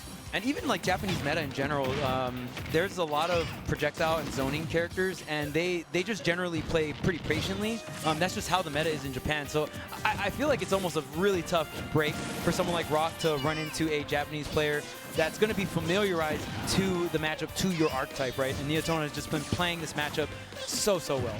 Ooh, great use of the bomb there. And that's another thing, like, if he can get advantage, Samus can cause so many problems, so many mix-ups. So, the opportunity cost is always there, but he has to get there first, right? You're right, 100%. And right now, Rock doing a really good job this game number two. A lot better start than the game number one. Definitely feels like he's getting acclimated here. Sometimes you got to hit him with that double up B, man. That's definitely the Wi-Fi. It's the no mix-up, right? Okay, here's the forwarder to get things started here for Neotono. Just going to jump on high, and that down B, such a great tool. Just in general, you can set up on the ledge, you can use it while you're getting juggled to kind of like manipulate where you're going to fall. There's that retreating Nair too. Great spacing on Rock to avoid that. Another back air like this is probably a stop for him, so he has to be very wary of how Neotono moves. The double jump. Is he going to go down there? Yes, he does, but he misses the thunder on the double jump right there. So you want to do double jump into insta-thunder, so you just come up straight with the double jump right there. Neotono actually holding a direction while he double jumps, so he went off to the left, and that is what caused the SD there. If you don't hit yourself with the base of the thunder, the move is actually really laggy. 30% off of the one charge shot.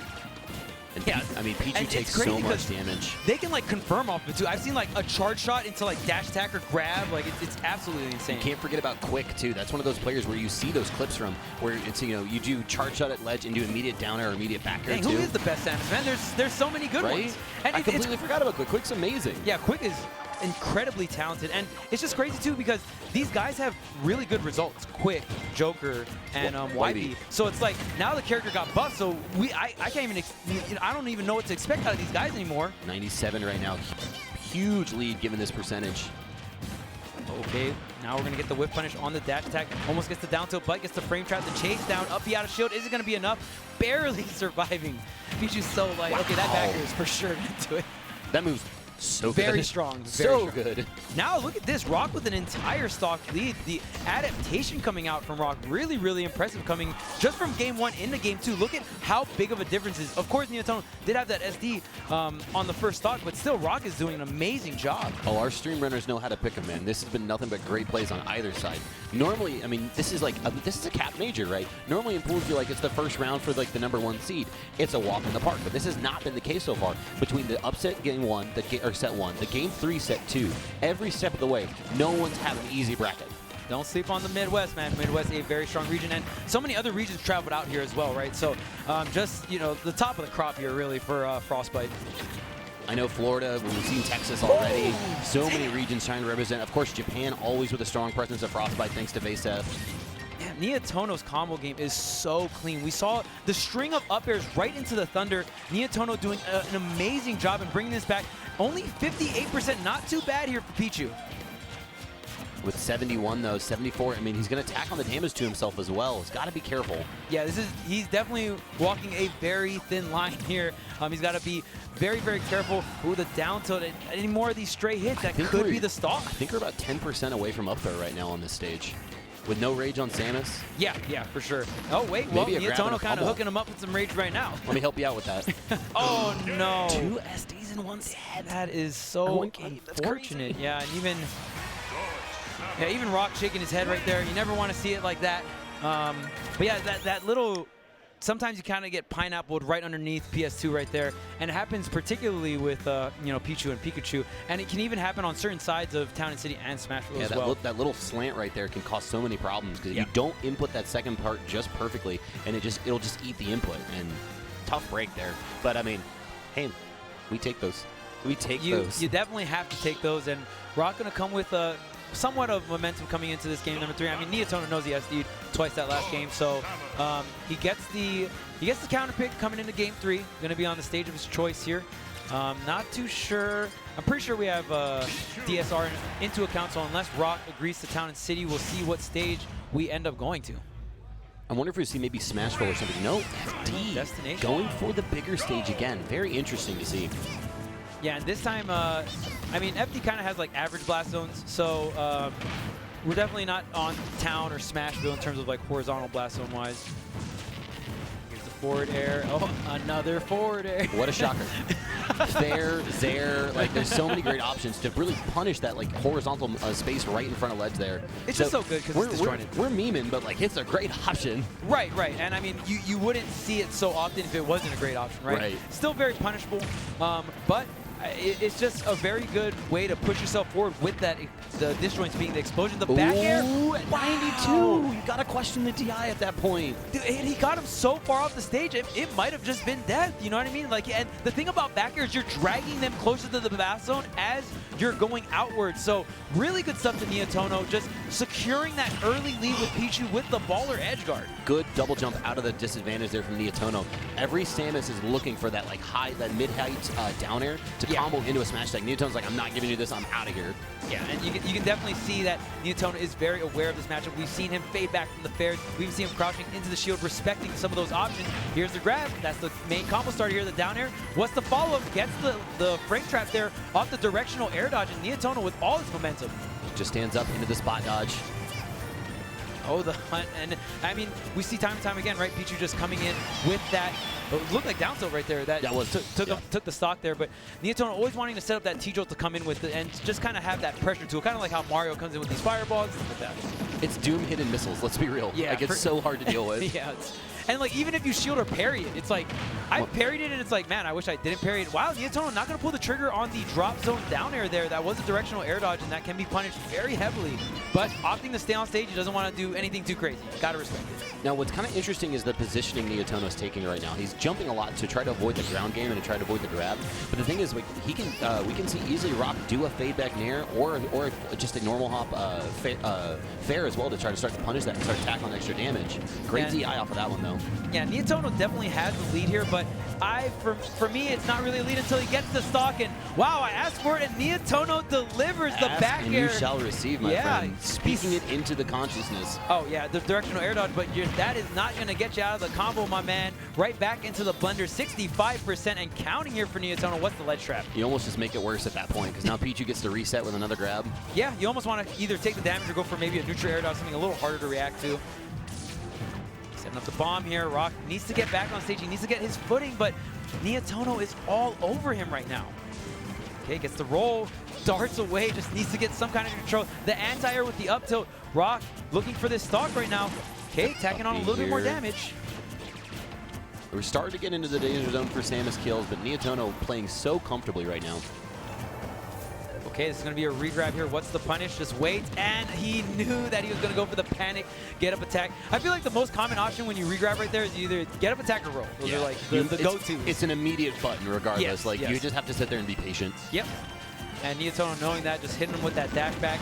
And another back air at that, man. Off-stage situation. This is looking pretty grim for Rock. I don't know if he needs to just be able to wipe off the stock. At least his up throw thunder could do the trick, and that it does, man. Neotono showing off how clean he can be without those SDs game number 3, and man, really great set. Yeah, for a certain amount of players, right? Like those two SDs, like 2 SDs in one game is a mental break, right? Yeah. So many times you'll see someone just crumble on stage like that, but Neotono not in that group of players, man. He's been playing so long and so consistently that it just really, it does more to really settle himself and steel himself for game 3 rather than, cause any kind of mental dilemmas for him. So great play there, and you really see him just take advantage of Samus's disadvantaged state in game 3. Great stuff. Yeah, and I mean, that's the FD coming into play as well. Not any platforms to reset on. Nope. Even after Samus has an up B out of shield, there's no platform mix-up. You got to go straight down. Right. I mean, there's only one place to go there. So really great counter pick coming out from Neotono. I like that, just really showing off his experience in the matchup. And even, I mean, we talk about experience, right? And Neotono definitely has a lot of that. He's been a top player ever since Super Smash Bros. Brawl. I don't know if you guys remember that game, but it was long time. That one was the Super Smash Bros. On the Wii console. So this guy's been doing it for over a decade. I love seeing the Japanese Brawl players come out. You have Etsuji out here now, formerly known as Edge. You have all the mainstays, your Kamemes, your Komos, your Ts, and everything else. But seeing the Brawl Japanese players come out. My boy Abudongo, though. Abu's here? I didn't even know Abu's here. Forgot about my boy Abu, bro. He's here? Let's go. Yeah, let's roll it. That's awesome, though. I'm happy to hear it. But here's what we're playing for, though. You see the ring there. You can get your own edition of it, too. The renowned ring there, the champion tags, the pendants, and elite everything else. So much from Baron. Check out baronrings.com. Collections Frostbite, guys. And of course, we couldn't be doing it without any monitors. We definitely need them. And of course, we use the best in the biz. It's Zowie. And make sure you guys can get $60 off. That's, I don't know if that's a ton. That's a lot of money to me. It's probably that like 25% off the monitor. Yeah, exactly. Remember to use the code, and that can get you a that new Animal Crossing game. So make sure to check that out. The promo code right on the bottom. Oh my God! And Collision, the Tri-State National is back, 18th and 19th of April, up in North Bergen, so close to NYC. You can fly in from wherever. Check it out. It's a 24-hour venue. I've been there to that venue personally. It's a great spot for Smash. I can't wait. Shout out to RJ bringing it back for you guys. And of course, Controller Chaos making the best controllers. And look at the variety too. It's not just GameCube controllers. We got the Pro controllers. We got the Joy-Cons, of course, always looking clean. You guys get 10% off with the code FROST10. They have a ton of Switch docks as well out there. They're really good stuff. The Switch docks are clean. I always love strolling by the Controller Chaos booth and checking them out. And of course, one of the main sponsors, you have 5 different setups in the back right now for Hitspot, Smashbox. You play Rivals, Melee, Smash Ultimate on this as well. Such a great development, especially for how detrimental this play can be to our joints. Really great stuff from them. If you like pressing buttons, it looks like a lot of buttons on that. No joystick required. But of course, Juke is teaming up with Frostbite 2020 to bring you all this great things, man. Watch every Frostbite stream.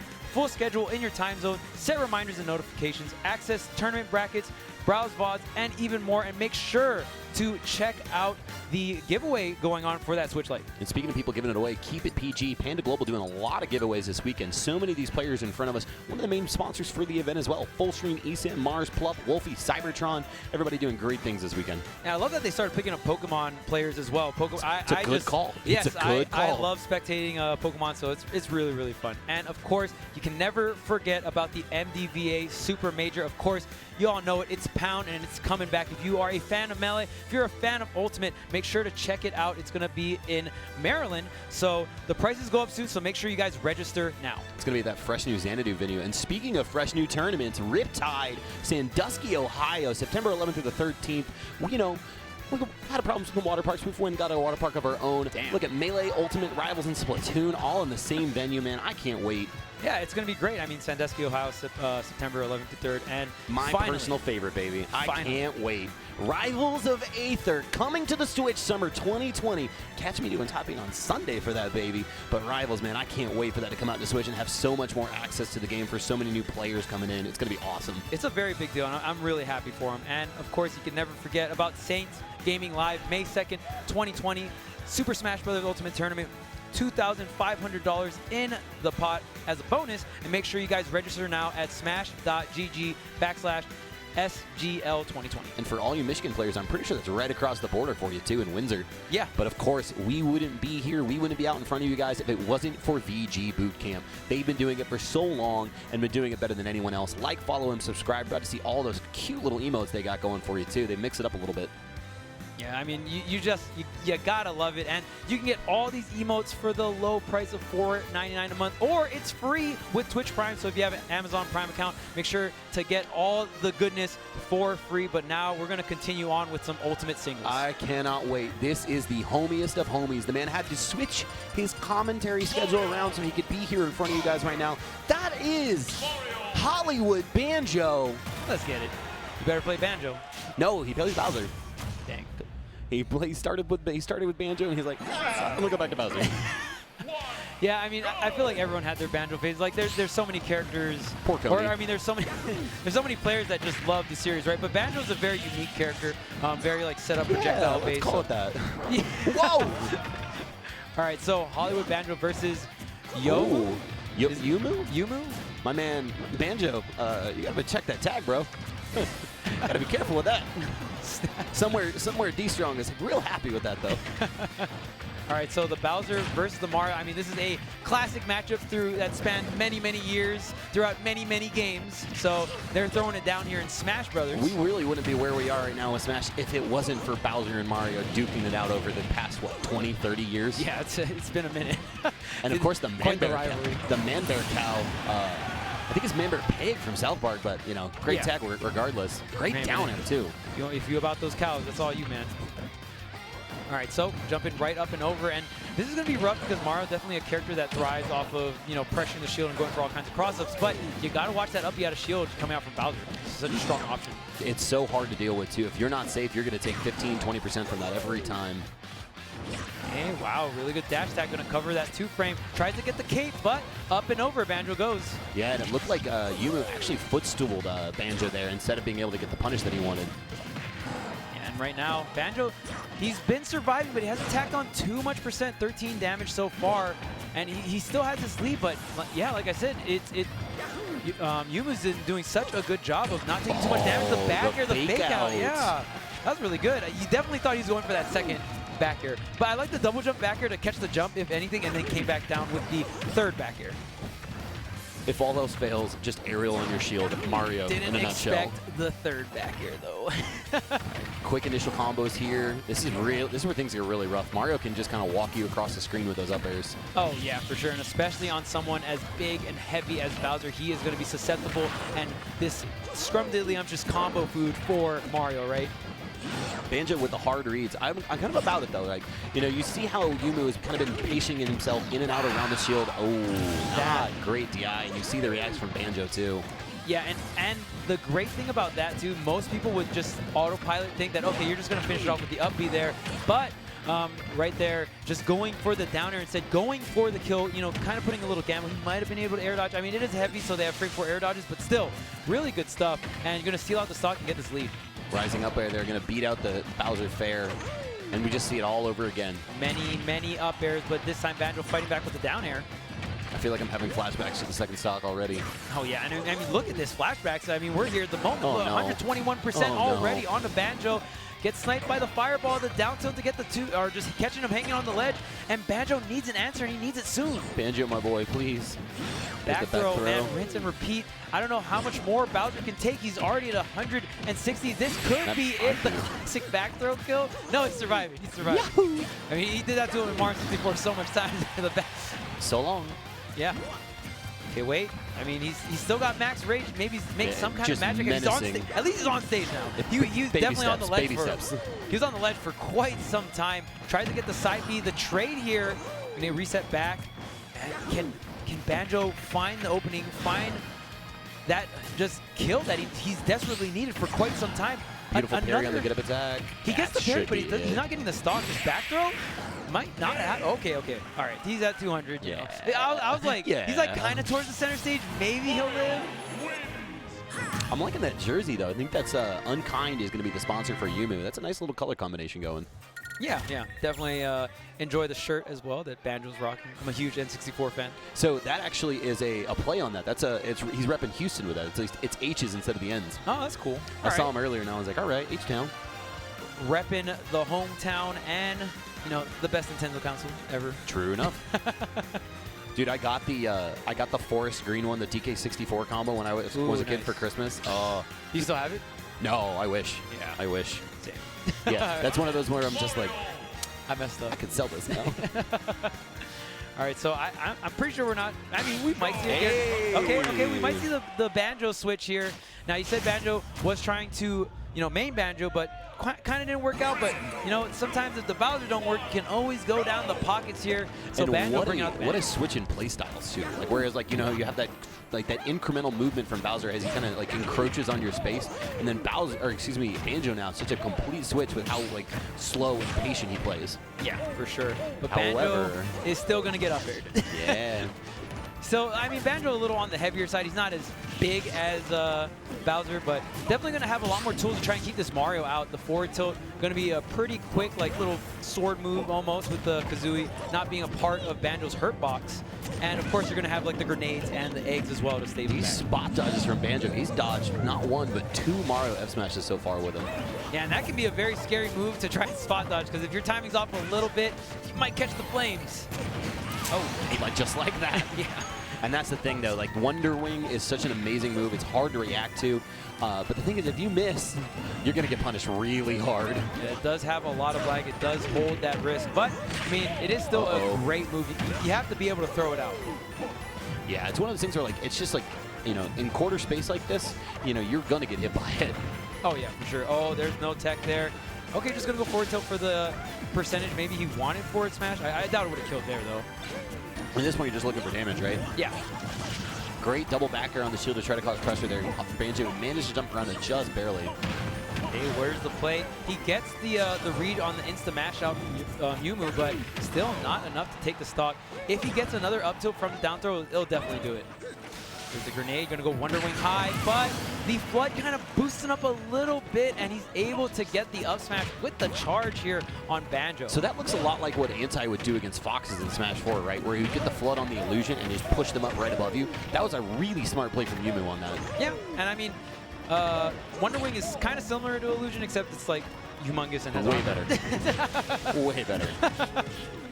Okay, here's the down throw. Do we get the read? No, I mean, he gets the up smash and, with enough time, so it kind of catches him popping out regardless. So really good stuff there from Banjo. He closed out the stock, but man, he's out his final stock already. He's got his last batch of wings. Bro, and that's where things get so difficult, right? It's such a great kill option for Banjo, but it is a limited resource. You only get 5 of them, so a lot of times you'd see Banjos use it in that additional damage space, but now he has to play so careful the entire time with those. Oh, or there's the no tech, gonna sweep him down the legs. That's how confident it was. Yumu had the headset off before the animation ended. He was like, this is it, I'm done. Yeah. Really good stuff, and really good stuff from a fellow commentator. That's my boy Banjo. Yeah. That's my boy. Let's go Banjo. To the death. He is one of the first people that welcomed me to the Texas scene when I went to LTC last year. Nice. Grabbed me up and was like, it's so good to meet you finally. And I'm like, we're friends now. This is it. Hype. I mean, that's the Smash community in a nutshell. Very welcoming community. Yep. I've seen some other gaming communities. I'm not going to say any names, but can be pretty toxic sometimes. But the Smash community, we're always loving, we're always welcoming, and we just want to have a good time, man. That's another thing I love so much about the rival scene is it's just that on steroids. Like everyone's just so happy to see everyone all the time because like there's so few LAN events for that where it's mostly all done on Wi-Fi where you finally get to run into your friends like for the first time in 6 months and you're like, this is cool. That's what's great about majors, man. That's why I travel. I'm Garbo at this game, but I get to go see my friends, right? Like with Genesis, I get to go see West Coast people. Now it's in the Midwest, of course. Tri-State coming up with Collision. Yeah. And speaking of good friends, hey, that's the man himself, MVD Thunder Gaming, gonna be coming up to the screen for us. Going up against Axu, I believe. So going to see some Snake ZSS maybe, a little bit of flashbacks to the last time MVD played Mars, a little bit rough for him. So, you know, if Axu can really get going, and ZSS can cause a lot of problems and disadvantage for Snake. Yeah, ZSS definitely one of the characters with that mobility. Yes. So many different ways ZSS can go. You have one of the best double jumps in the game. You have incredible air drift. You have a triple jump. You have, you know, that flip jump that can go into a kick, and of course, one of the best initial dashes in the game. So this character can move. We've talked so much about buffs. Let's talk about nerfs a little bit, though. Yeah. ZSS did get the berry nerf. You're right. It's a little bit harder for her to confirm into the boost kick off of that, which, you know, been a long time coming. Finally, thank you. Yeah. I love Mars to death. I love Mars, and I love watching him win. He's really great. But there's been so many times where, like, the animations have been here, the player's been here. I wasn't even there, though. It's like, how did I get hit by that? How? What part of this hit me? Yeah. Mars is still going to win anyways. Mars is amazing. You know, he just won Genesis. I don't know if you know that, but he's I heard, yeah. Little bird told me. Kind of a big deal, right? A little bit. Upsetting Leo for the first time ever in Genesis history for him. So congratulations to that. Going to be having a great showing this weekend. Won doubles already. And we talked about ZSS and mobility. Did you see the grand final set where Mars had that crazy string on somebody's Roy? I'm blanking on it. It was Zackray's Roy. So he, in the center stage of Town and City, gets the grab, forward throw, nair, pushes him off stage, double jumps over him, watches Roy try to come in, drift back to the ledge before he can start the up B, then flip kicks, get the jump, footstool back to stage death. And I was just like, jeez, I couldn't do that if I tried. Yeah, Mars, very good. Pretty good. Best Zero student in the world for a reason. And I mean, kind of making a case for himself for best in the entire world. Player in the world. Right. I mean, and coming into Season 3, having that Genesis win is such a big deal. Genesis is like the first really big tournament of the season. Genesis, 2 sets on Leo. Yeah. 2 sets. Ka-ching, ka-ching. 2 sets on Leo. I would like to cash in my PGR cash right now. Yes. Yeah, it's like, oh, can we end the season right now? Because it's really been the thing, right? Like for the last, what has it been, 4 PGRs, right? It's just been Leo, maybe 5 dating back into Smash 4. Oh, I mean, if we're going back into Smash 4, yeah. Yeah, so pretty much. Season 1, Season 2, and then I think the last 3 seasons were all Leos. And to finally see, because like every season, right, it's a new challenger, right? It's a new protagonist. You know, first a little bit was Tweek. At the end of Smash 4 into Ultimate, it was Tweek. Then it was Samsora. Now it's Mars' chance again, who, I mean, did get set wins on him in Season 1. Let's not doubt the fact that his Ike was hitting at one point. Yeah. But it's just been crazy to watch. But this is going to be Axu. We're going to see how his ZSS does to match up against MVD here for you. Maybe not. Never mind. We're chilling. I love the music from Pokemon Stadium. All the Pokemon music is always fire. I don't know, man. I don't know if I want to listen to like Route 4. That's like that early Pokemon thing where you go catch your first Rattata. It's like, I don't know if I want to battle to this. But we spent like, was it 4 years on Animal Crossing music? So, you know, we can live with it. Yeah, for sure. Definitely a button more. CSS is zooming. Yeah, moving all over the place. MVD. Chilling. Checking his phone. MVD showcasing what we might see, you know, in some of the Snake neutral. Look at him button testing. F-tilt-1, grenade, up-tilt. All right, I'm good. Oh, I can Nikita people off stage. I'm good. Of course, MVD, a really big believer of Snake. He was a professional Snake player and one of the best Snake players in Brawl. Back then, he lived in Florida, so I think now he's Midwest, right? Oklahoma, actually, so the South. And then going to be Vegas pretty soon. Oh, okay, really? Nice. Making moves. Yep. MVD's slowly making moves to the best side. He's still Florida till he dies, thank you very much. East Coast, Beast Coast, baby. There you go. All right, well, I mean, I think we're all warmed up on the buttons. All of our buttons are operational, so I'm going to try and go into this next set here. MVD went, the little red one works? Cool. I'm good. Good to go. Good to go. Did you see Bear going on to the app where you can like pay celebrities to do voice quotes for you? Really? He bought the Snake voice actor to say, MVD, you're good. And he just clips it to him every time now and just sends it to him every time MVD does well. And I'm like, yeah, that's legit. Awesome. That's awesome. super What a legit. good friend, right? Yeah, that's hype, dude. You're pretty good. All right, so, oh man, look at the production. You always got to give a shout out to the production, man. Always doing amazing the unsung work. Heroes of EOs. The layouts, the transitions, so clean, man. The Blizzard effect is so crispy too. I'm just like, all right, that's sweet. that full hit Nair making Axu sit up in his chair a little bit. Okay, now starting things off here. MVD getting the grenades cooking. I like this patient play from Axu too, not wanting to overextend. And that's the thing, right? So ZSS has those hitboxes, can cause Snake a little bit of trouble. That Zaire is so good against almost all characters in this game, Snake included. Yeah, ZSS also has range. That the Zaire, even Nair has quite a decent amount of range, but it's more so just so good in terms of like how, you know, how lagless it is after you hit someone's shield. You can kind of just go right into another action there. I remember when this game came out, I thought about picking it up, and I was asking Nick Riddle, ZSS from Florida, and I was like, how do I play ZSS? And he goes, oh, well, you do fade back Nair for like 90% of the game, and then you get your flip kick confirms. And I was like, oh, all right.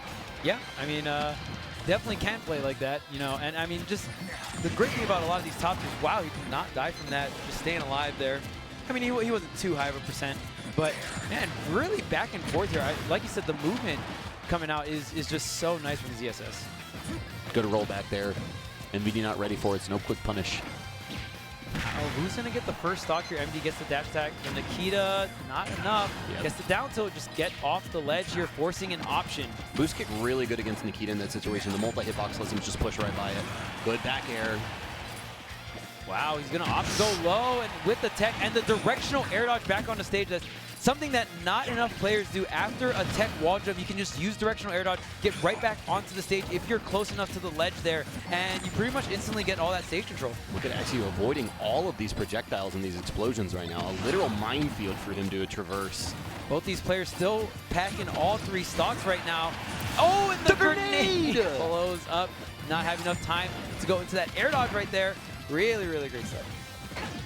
Oh, wait a minute. Oh, you got to be careful. That Nair ledge so scary. Yeah, especially if you can get any kind of confirmation into the, you know, the flip kick. It's such a powerful move, especially to get the spike hitbox. But MVD, not a care in the world here, just gets the grab. And of course, if you are above 160%, you go into that down throw, that is going to be your stock. The up tilt is true. Immediate up tilt for it. That's another, we were talking earlier about why Pac-Man has good boxing tools. Why does Snake have a kill confirmed from grab? What? Why? Yeah, and he actually has a very large standing grab range as well. Why? It's really good. It's like this character's top tier. Oh, I still am firmly in the grasp that Snake is, if not top 5, definitely top 10. Yes. Snake's incredible. Very, very good character. The mortar is enough to take him off the top. Very surprising there. MVD gonna snatch away quite an early stock there, honestly. It seemed like we saw actually doing like slight fade back, and so I think that might have impacted his DI on it a little bit, because it did seem pretty early on that kill. Right. There's a dash attack. MVD tossing the grenade out as well. Look at all this pressure. The grenade was in the back. He was throwing the kicks in the front. Where do you go? I mean, and now this is where fighting Snake is so difficult. Snake with a lead and Snake with an advantage is the biggest uphill battle. Yeah, because Snake just doesn't mind. He'll just keep plucking those grenades every time you get a hit. And if you get a trade, you know, he's getting max value out of those situations. Frame 1, baby. Yeah, and I mean, it's really good, but if he didn't have it, it would be pretty rough for Snake, because he is that, you know, heavier character archetype. So his next quickest option is going to be that frame 4 air dodge, which is very slow compared to everyone else in the cast. Not only that, his airspeed is not great. Oh, it's so bad. What? So that was obviously like him coming down with the Zaire and extending that hurt box, but when you get hit by that, it makes the Zaire disappear. So it looks like it's just like, you know, a full character length away, and it's just like, haha. I mean, you didn't have to say that. You know, we could have get a little smaller up to it. No, I'm just kidding. It's not Brawl. It's not Brawl. It's definitely not Brawl. Whew. Did you know the hitboxes in Brawl for Snake are so big because his original character model was bigger, but they never adjusted it? They never adjusted. So right before the game launched, they're like, actually, we're going to make Snake smaller. So they made Snake's hurtbox smaller, but they forgot to make his hitboxes smaller. That's so funny. that's why Snake's tilts are disjointed in Brawl. It makes sense. Yeah, pretty fun. Fun fact. Not so fun. Not so fun. Fun for snake mains. Yeah, dealing with that back in the day. Ooh, it was super good sword move, man. Yo, shout out to CEO Dreamland, shout out to SmashCon, all the events that are still running Brawl as side events too. Oh yeah, for sure. That stuff's always fun because obviously like the players don't train up for it or whatever, but it's still really cool to see like players like Nairo and Anti, ADHD, and stuff like that. That's the one I feel super bad because I think was it V115, right? Yeah, yeah, he still plays. Yeah, that's right. Like he practices every year to try to win Brawl, and it's just Nairo's just like, LOL. I mean, V115 doesn't play Meta Knight, right? He plays just Zero Suit? Yeah. Yeah, so I mean, Zero Suit is still pretty good in that game, but it's definitely not Meta Knight. Meta Knight, by far the best character in that game. Oh, yeah. All right, so going into game number 2, it looks like we have a character switch. The Wolf coming out. I do think this matchup is... It's like, even if someone does have an advantage, it's not by much. I think it's pretty close to even. Yeah, I'd say that's fair. And it's one of those things, right? Like, Wolf just has such a great command over neutral in general and can cause a lot of problems, but like the way MVD plays and how patient he is in this like the close quarter game, and this might be really difficult for Axio. Yeah, and the big deal, you see MVD crouching and crawling all around, that is going to be able to duck underneath the blaster that Wolf throws out. And that blaster is pretty much the main tool for Wolf in these kind of like mid to long range interactions. Oh, and we are holding it all the way through, and a man got blasted from that forward smash. That joint was charging for like 3 to 4 seconds. That would have killed Wolf on this setup, Wolf on the setup next to him, and then Wolf on the setup next to that. Like, just I'm surprised he didn't lose 2 stocks off of that one forward smash. Like, dang, man. It's do not pass go, do not collect $200.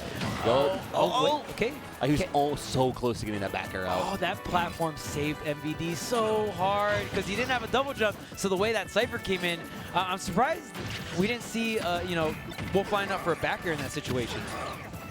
And I mean, now we're just, oh God, the fair. Now we're just seeing things start to really just free fall on Axie right now. Okay, up B back to ledge here. The down smash, wow, that almost caught the normal get up. That definitely would have killed too. That's a very, very strong move. Okay, good gonna up get air. the up air, but is it enough? The I Town love City the pick, though. Yeah, the wave bounce back to the to the C4. MVD is just showing off all the fireworks here. Forward tilt, angle down, catch him. And look at this, MVD always coming up with using his double jump instead of the Cypher, just kind of like tossing the grenade and then using double jump air dodge to kind of come in. And he's still alive, 163%. Gonna use the grenade to pop him back up, the forward air, but he's got a lot of height here. Okay, yeah, man, with the that can be really hard unless you can pre-position off stage to cover it. You know what I mean? Ow! And not even a lightning strike on that one too. The dash attack with the rage duck to do it on Wolf's second stock, and then up air finally close to 200. Yeah, MVD definitely making that stock last, getting max value out of that. Wolf up air doesn't really kill to begin with, but damn, he had to wait for so long. No way! 45%. That's just like, that's not okay though. Yes, 911. I would like to report a robbery, please. Jeez, dude, the 2-frame forward smash and he wasn't even right next to the ledge. He was kind of like by normal get up area, and that explosion just destroyed him. He was at 45. He was at 45%. He's just The dead. disgusting part is he went from 45 to 75, and just the Town and City pick, man. Like, what a unfortunate turn of events. Not one, but 2 forward smash kills in one game. That first forward smash kill hurt me. Like that was, like I said, he charged it for like 3 or 4 seconds. It was actually just like, why are you charging it that long? You have so much confidence, and on the release, man, MVD's showing that he has the forward smash 2 frames down in that matchup. That's a bad, bad man, Korean. Yeah, and I mean, I don't even think you can really blame yourself for getting hit by those. It's just more so just like, dang, like he's really like that on point. You right now. literally just kind of be like, you got to nod and be like, all right, you got that. Yeah. All right. And I mean, he definitely didn't see too many Wolf Flash. Yeah, you didn't see too many Wolf Flash recoveries. Maybe he could have mixed in a little bit more of those, but up B is usually like the safe recovery to go for. You know what I mean? So you can't even really blame him for going for up B, especially at that low percent. You don't really think you're gonna die at that percent, right? So. Yeah, man, it's pretty nutty, right? Like, it's one of the things where like it's such a hard read option, but like if the snake's hitting with it, it's just like, all right, Yeah, nothing you can really do about it. Really, It's what is it? Probably second or third strongest F smash in the game. Like Ganon, Tipper, Incineroar, and Snake. I would not be RPG, surprised. something like that. It's got. It's up there, right? Yeah, It's got to be one of definitely those. up there for sure. Yeah, Tipper Incineroar forward smash is crazy. I love that move so much. Yeah, I love the that drop move. kick. Oh man. Oh, Bowser has a really strong forward smash too. True. Bowser's up there. DDD forward smash up there. Yeah. Kinda. I mean, all the heavyweights, right? Yeah, true. There's something They great. were just about- like naming like humongous characters. Like, yeah, this guy's forward smash. This guy's forward Yeah, smash. it's just sitting here like, come on, guys. Like all the heavyweights, all of them. DK, like, come on. All right, so we got Maister stepping up to the stage. Excuse me. That's the Avatar Meister to you? More importantly, who did he get picked up by? It was Space Station. Space Station, that's right. Wow, shout out to them too, entering into the esports field. But yeah, Avatar State Meister here. Tri-State versus everybody, repping the brand. Yeah, that was a really fun tournament. Shouts to LMBM. Yeah, shouts to Max. Shouts to Tio Joe, man. Really put on a show at Let's Make Big Boobs. But moving on, we're here at Frostbite, and looks like his opponent is Winter Shorts, from what we're getting here. Okay. Yoshi main. All right. On the Yoshi, and I mean, very Got those gunners on. Yep. Got to make sure. Yeah, it definitely suits the theme, right? His tag suits the theme of Frostbite. My man's in gym shorts. It's like 16 degrees outside with wind chill. I'm ready to be back in Florida. Yeah, I was outside and I was, Did you change your mind quickly thereafter? You're like, Yeah. Uber Eats sounds like a great idea. Yeah, I don't know if I want to walk to the venue right now. Nah. That was my big thing coming into this event. I was like, I have to stay at the venue. I'm not staying off-site. I yeah. refuse. All right, so Yoshi versus Game Watch now. Maister definitely has a lot of experience in this matchup with Meme. Yep. Meme had a great run at Genesis. Very, very talented Yoshi player. Yeah, like I believe he's like right across the border from Texas, so he comes across all the time. Currently the #1 in Texas as well. Really? Yes, man is doing a great job out there. Damn. I'm glad to hear. So, I mean, that even helps a lot, like the Texas scene and stuff like that. A lot of active players here. Look at these backers. One thing that Maister might not be used to is Meme does not really use neutral B almost at all, from what I've seen at least. So, I mean, we might see Winter Shorts. I mean, everyone's playstyle is so different, right? I mean, you can play the same character, you can know the matchup. Oh, you're dead. Yeah, you cannot make it back from that. And Maister definitely showing that he's got the chops, man. Not even 20% on him right now. And so that's the big thing, right? So Yoshi's always been famous for having that armor on his double jump, that reductive knockback. And so the fact that Maister can know the percents on that and when to use the back air as an option to just cut out that double jump, so good. And look at this, you cannot contest Game & Watch's Nair, especially when Game & Watch is underneath you. It's pretty much a big, gigantic sword move, and it's such a great so tool. nutty. Yeah, it's a really, really good move. It combos into itself, you start chaining it, and the down smash. He did not take a single percent. Yikes. Oh. Okay, all right, good, all right. We got Hey, nice. damage. Let's go, Winter Shorts. We have the equality here, man. Trying to not be as biased as possible, you know. But man, Maister is just putting on so much work right now. There's the neutral beer we're talking about. Yep. There's a dash attack. Maister just keeping the momentum going. Tries to get the down air. Wow, wait, did Game & Watch just get gifted? I finally witnessed the impossible happen. Before my very eyes, This a character, miracle has been born. yeah, this character is very difficult to edgeguard, and the fact that Winter Shorts went ahead and got that like multi-hit Watch spike. out, the Avatar State. Oh no! Run away from the helmet. 5, 6, 7, 8, 9. Count them up. 10, 11. Is he trolling? Oh, he's absolutely trolling. You mean the cross-stage down smash? What's the counterplay to it? you just can't get past it. 12. Okay, there's He a just forwarder. ate the bomb. Yeah, I mean, Yoshi can eat a lot of things, right? It's true. He does have the bucket as well that does now reflect any projectile. That move's so good. It's, against zoners, it's such a great tool. So we're pig chilling here. Maister definitely with the lead. He does not have to approach here. Winter Shorts just taking his time. He's got 4 minutes. Forward air is going to knock him out of the armor. Wow, Oh, so directional close. air. Yeah. Oh, wait. He's got Okay, him. yeah, That's it. no double jump here. And where are we going with the... I don't know what he hit him with. He was in the an up bubble. air. Up air. Tried to boost him up. So I think it's going to be a roll going forward for Meister's set. He was able to avoid it in that one. But if he throws out more smash attacks than percentage taken, I think it's got to be a loss for him, right? It's got to be. It has to He was sitting at like 19% for the longest time, and I was just like, huh. He's definitely thrown out like 30 of those at this point. Oh, yeah. Somebody had something scrolling in the crowd, and I barely missed it. I was trying to figure out what he had going.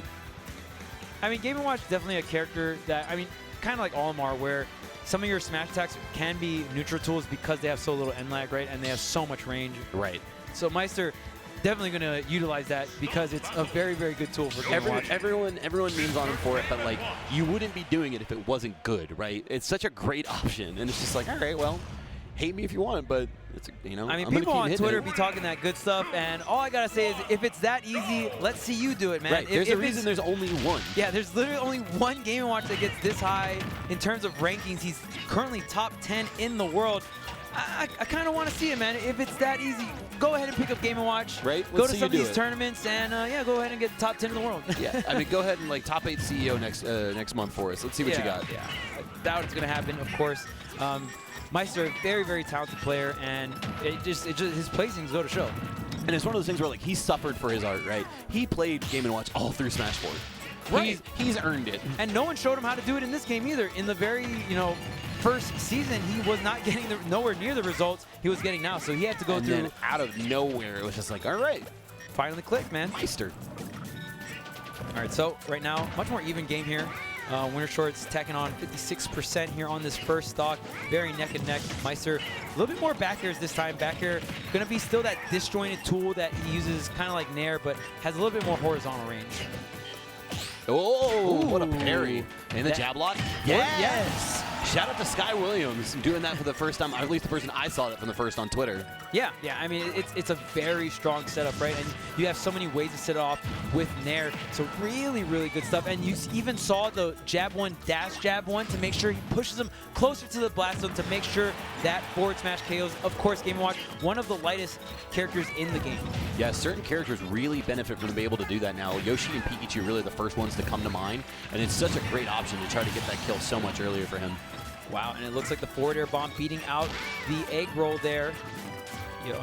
Winter Shorts now on 2 stocks, and Maister as well. Maister trying to come in with these neutrals. Usually when Maister tries to come in and commit, he does come in with the neutral because you see at the very end of the move, the fish kind of comes down to, where he is, or more so on the ground. It's even more disjointed at that point. Yeah, and it's like, it's more ground level too, so you can kind of like come in, cross people up, and if you get one hit, you can usually chain it into a couple more. Whoa. That's so scary. Yoshi Bomb actually sends upwards when you get that initial hit of it too, so Maister put himself in a little bit of danger there. Oh yeah, for sure. The Nair to beat out some of Game & Watch's cooking there. And you see on that up B as well, ooh, the big charge on the up smash, and Winter Short he sees the up smash and he tries to go in, but sometimes you just gotta let it swing and let it whiff. You know like what I mean? A moth to the flame, you're just like, I gotta hit this. Yeah. I have to. I'm drawn to this. How dare you charge near me? Yeah, and I mean, that's something Yoshis are going to always want to do because, Yoshi has the best air drift in the game, so you can really go for so much of these cross-up situations and fade in and out, right? So it's definitely very tempting with a character with stats like that. Okay, up and over, and you see Maister kind of just throwing out these nairs in the areas he thinks Winter Short is going to be because, like we said, he's really respecting the fact that Winter Shorts can drift so far in so quick. The forward air trying to catch the roll in there. Up we go, but that anti-air, the up B out of shield is really good. And even if you just see someone directly above you, you can go into the up B and you have intangibility on like the first half of it. So it's wild. It makes Game & Watch one of the hardest characters in the game to edgeguard. It's one of the best out of shield games out of shield tools in the game, and that's going to be Maister. Probably our first. Yeah, I would say and Maister and MVD back to back, but like our first real hard wash from a top player, right? Yeah. I mean, kind of to be expected here. And I mean, the other thing about Game & Watch too, it's not the most common character. I think because Maister has been doing so well, other people have started to pick up the character. And even for I feel like at this point, so many top players have fought Maister so much, you can't really say it's matchup inexperience anymore. No excuses. No excuses. Right, and it's not really an excuse. It's just at the end of the day, the character's not as popular, right? That's all it is. Right. So you really have to commit to a different game plan when you're playing as Game & Watch, right? Like it's not the same kind of free flow combo tree that you see with a lot of characters. It's literally just all right, grab, nair, up air, up B out of shield, dropping down with there after the up B. Like you have a pretty limited range of it. Buddy mine Upmine from Florida refers to Game & Watch as a PowerPoint character, where it's like, all right, step 1, step 2, Step 3, it's a combo tree that goes straight up and down. Right, right. And I mean, Game & Watch definitely looks really strong, but you got to remember he's very, very light. Yep. And lightest, right? Or Pichu?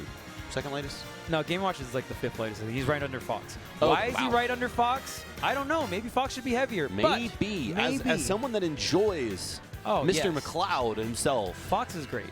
Fox is great. Maybe we buff him a little bit. Yeah, make him as heavy as Ganon. If we're doing that, we have to make Incineroar as fast as Bowser. Deal? Oh, whoa. Deal? I would actually play Incineroar if he was that fast. Hell yeah. Let's go. Because I mean, Incineroar is so fun to play, but I mean, there's just a few things that are holding him back. But if he ever got them, he would actually be insanely broken. That's my thing, right? I tell people all the time, if he ever got his ground speed or his airspeed buff, it wouldn't be that he would jump up tiers. He would immediately become a problem. Yeah. Like you would have to know the matchup because that character has one of the best kits in the game, and I love him to death. I'm a wrestling nerd. I have to play the character. But right. Man, he's not very good. Oh yeah, a lot of things hold him back, right? So. Yeah. a few things, just a few things. Just a little some. I mean, there are still some Incineroars out there doing it. You know, Maister. I gotta give credit. Sharpie. Josh in Gainesville, like somebody that I watch all the time, being in the same city. Doc's in Central Florida. There's one in Pennsylvania as well that's really good. I don't know if you know this. 6WX has a really nasty Incineroar as well. Yeah, the Pocket Incineroar from West. But definitely respect. I love that character so much. I just wish he was better. Yeah, and I mean, he still kind of creeps his way into some top 64s, some top 32s sometimes. Let's keep it 1,000. Incineroar does not creep into top 64. Maister gets into top 64 with Incineroar. Oh, right. You definitely got to give. That's it. Yeah. I mean, I definitely give like all the credit to Maister. You know what I mean? And he's the one that usually is doing that. Yeah. So he's such a great player, and I mean, he really just rocks it out with Incineroar. So I mean, and Maister was actually really good at Smash 4 too. He played Villager and Zard, I think. Yes, correct. Still keeps the Villy on decky for certain situations too. A lot of the Zard players now, I think, because even Sharpie used to play Zard, right? Dude, Sharpie's so nasty. I love him. Yeah, and then now he plays Incineroar, so it's kind of weird how that works. Because he initially started as a PT in this game too, and then just went back to Incineroar. Kind of wasn't feeling it. Yeah. Dude, he manages to hold things down in DR so well with that character too. Yeah, cool guy. Like having to play against Sonics is so difficult. Yeah, I saw our notes coming into this. It had kept as a Nest player. I was like, no, I don't think that's right. He's definitely a Villy.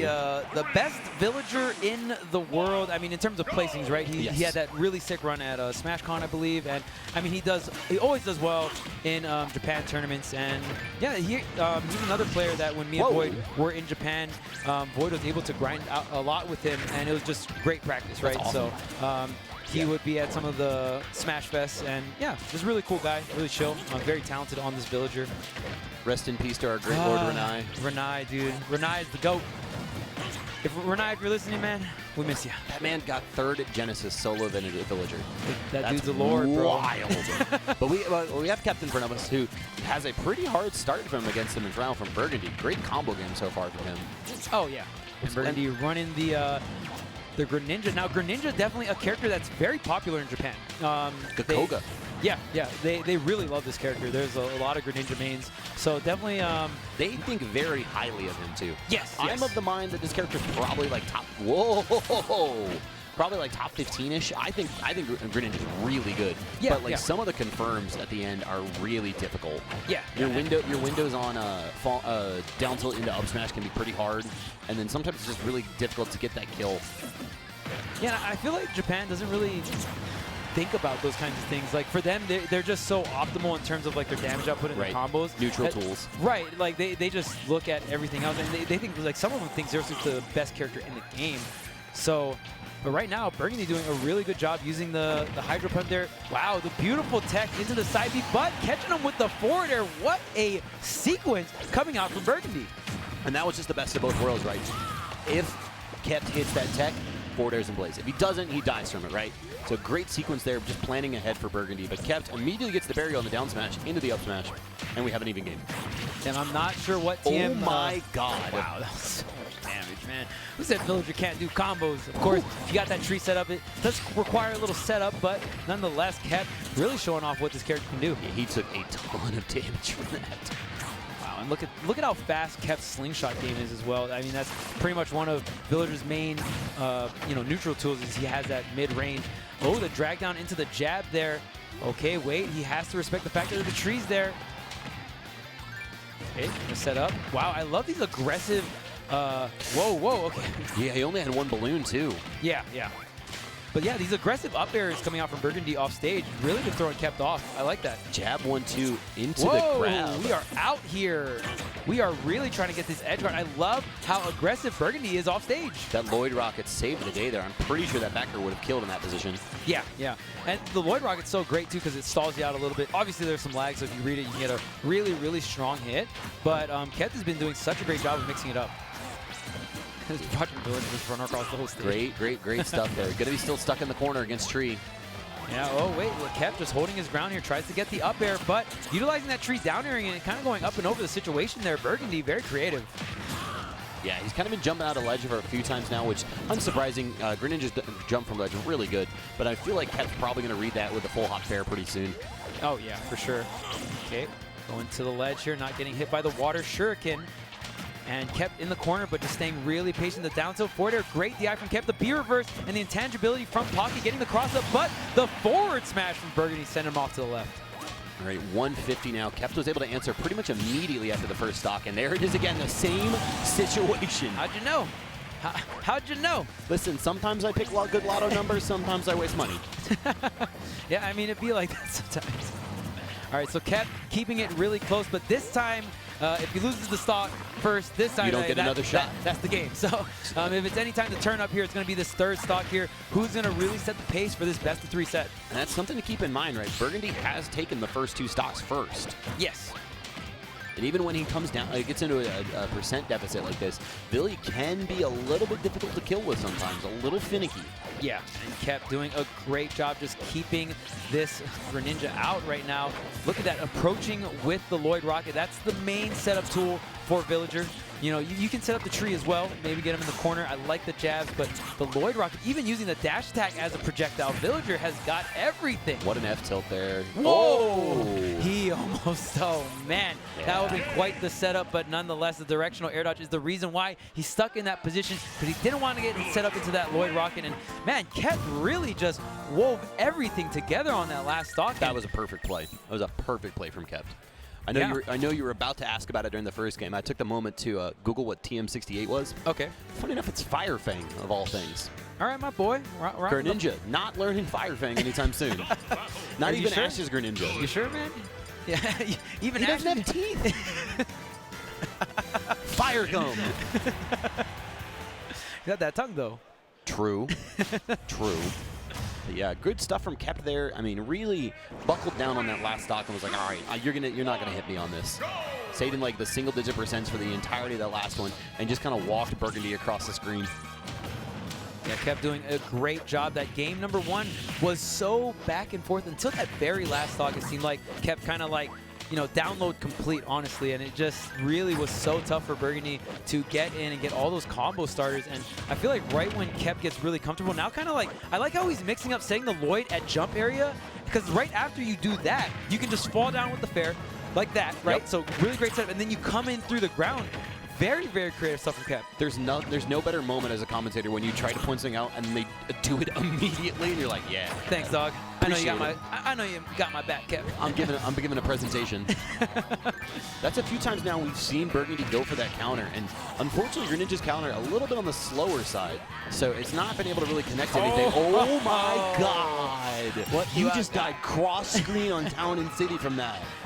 And the pocket does multiply how strong it is, so really good stuff. But this time, Burgundy is the one that comes right back and answers back immediately, only taking 9%. It's like in boxing, right? We saw Tyson Fury and Deontay Wilder going to be fighting tonight, but the ability to answer the bell. You have to be able to get up immediately. Ooh, you're dead. You're dead. You're dead. You're dead. Wow, what a sequence from Kept. He pretty much cheeked him right there. Like, bro. Got the reset, got the down throw, and just double, triple fared him. I don't even know, but man. Yo, this guy just like clipped him with Villager. Villager is not that quote-unquote combo character, but Kept, he is just so in tune with this character. He can do things like that. And that's the worst part is like, and when you're stuck in that situation, you're holding in, desperate to try to get back to ledge, and Villager was like, nah, nope. I'm gonna keep punishing you for that. And man, it's just crazy because like Greninja's supposed to be the character that kind of like gets that hit and get this all these crazy sequences, get that crazy 0 to death. But man, Kept is the one that's showing that off with Villager. This is so insane. Little did we know that Greninja took out some bad loans with Tom Nook, and the Villagers here to connect. Really? Oh my God! He dropped it over the ledge. He knew exactly where he was going to be. My man Kept was dropping the bowling ball before he even dashed. That was some Wile E. Coyote stuff right there, right? Where it's just like Acme. Done. Yeah, I'm just gonna put this right here. You're not even dashing yet, but you're gonna want to dash. You want to come here, man. Come on. Yeah, come on. and I mean that.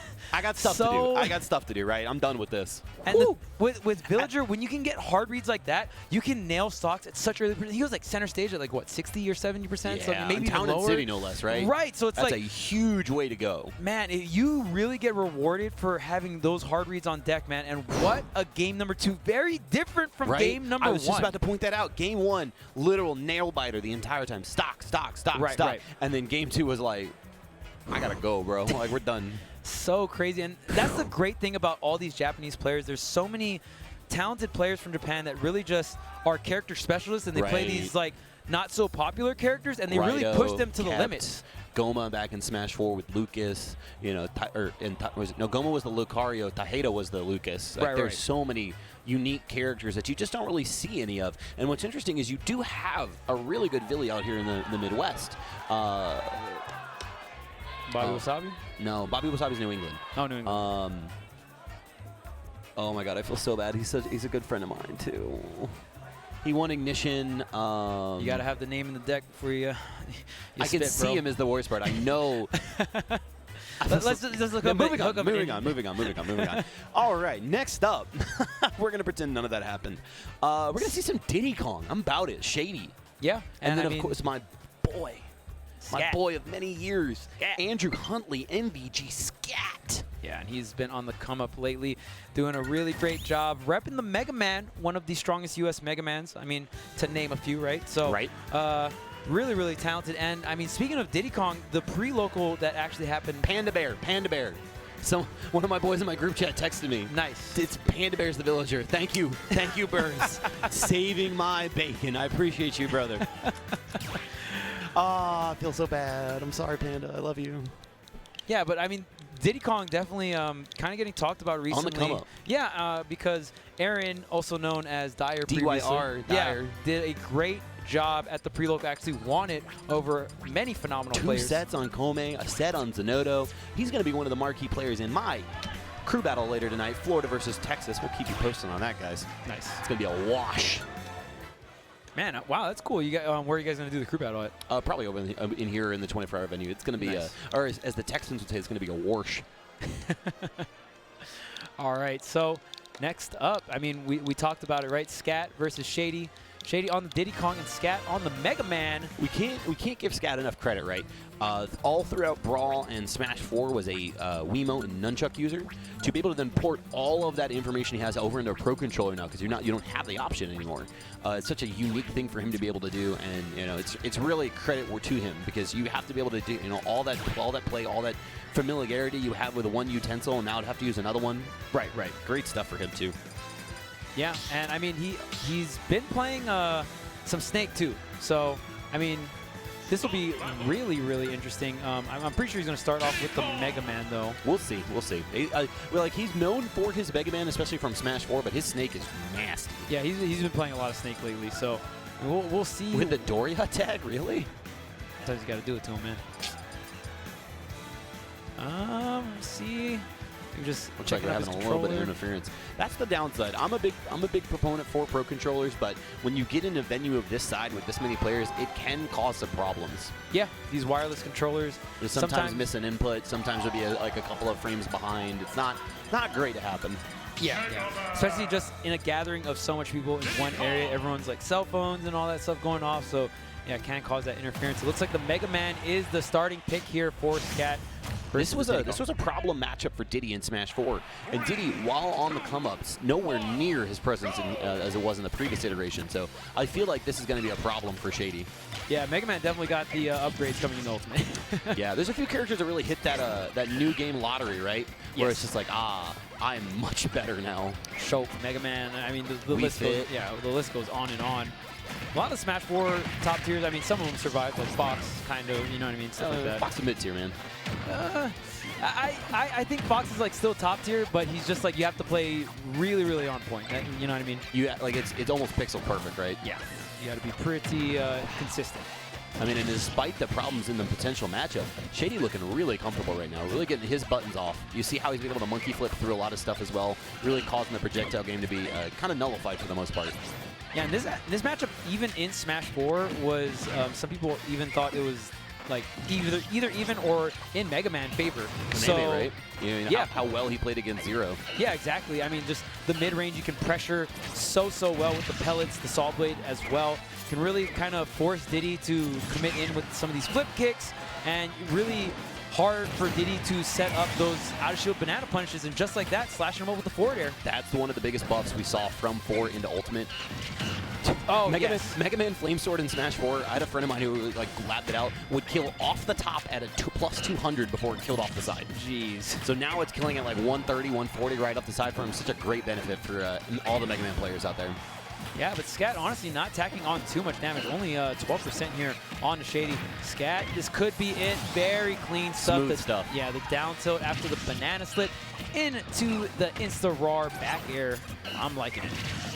All right, we're going to see some movement here. And that's the thing. You can cross up so quickly with Mega Man and how he uses the pellets across the shield like that. Like, ankles will be broken if you see this character on screen for too long. Yeah, I mean, Scat, honestly, just getting so aggressive. I love the dash back there and then throwing it back at them. Really smart stuff coming out from Scat. Almost like a classic wave dash, right? Yeah, and I mean, I just love how Scat's not afraid to get up close and personal with some of these pellets, get right up in your face, go for some of these cross-ups. Usually you see Mega Man mainly fading back with some of these pellets, but Scat is not afraid to hold W in certain situations and really, like, put the pedal to the metal. I see you, League player. Okay, what's the normal get up? Maybe thought he was going to roll there, just tosses him right back out. Oh, man, if that Saw Blade connected, he was done. But the up smash, yeah, you're going to finish it off. Honestly, not too much damage to Mega Man. A very, very heavy character, only 60%. Oh, the Crash Bomb, though, going to tack on some damage. Wow, the Crash Bomb only does like 5%. That's not too much. I think he might have been able to get a spot dodge maybe on the first start of it, because I think it typically does more than that. Right. That's what I was going to say. Maybe you only got hit by like the tail end or something. Nice taunt. I like it. It's one of my favorite Diddy Kong taunts. I'm not gonna lie. Bro, you know what's funny? The jazz hands.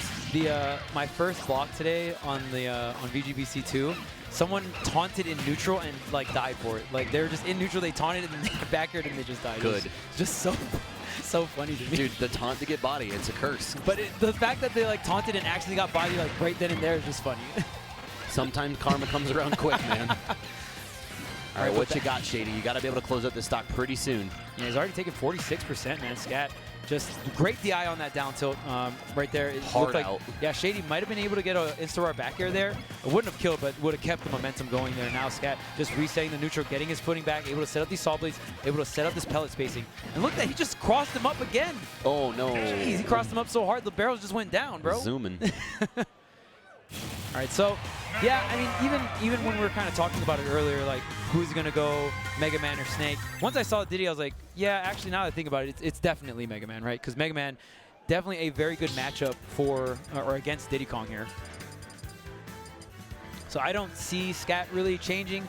See if Shady might have a pocket that looked pretty rough for sure. Yeah, I mean, that match was hard, man. It is. Like, you think about how Diddy Kong likes to approach in that short horizontal game, right? And then Mega Man, if you even sit there and pellet and hold back, just shuts that down.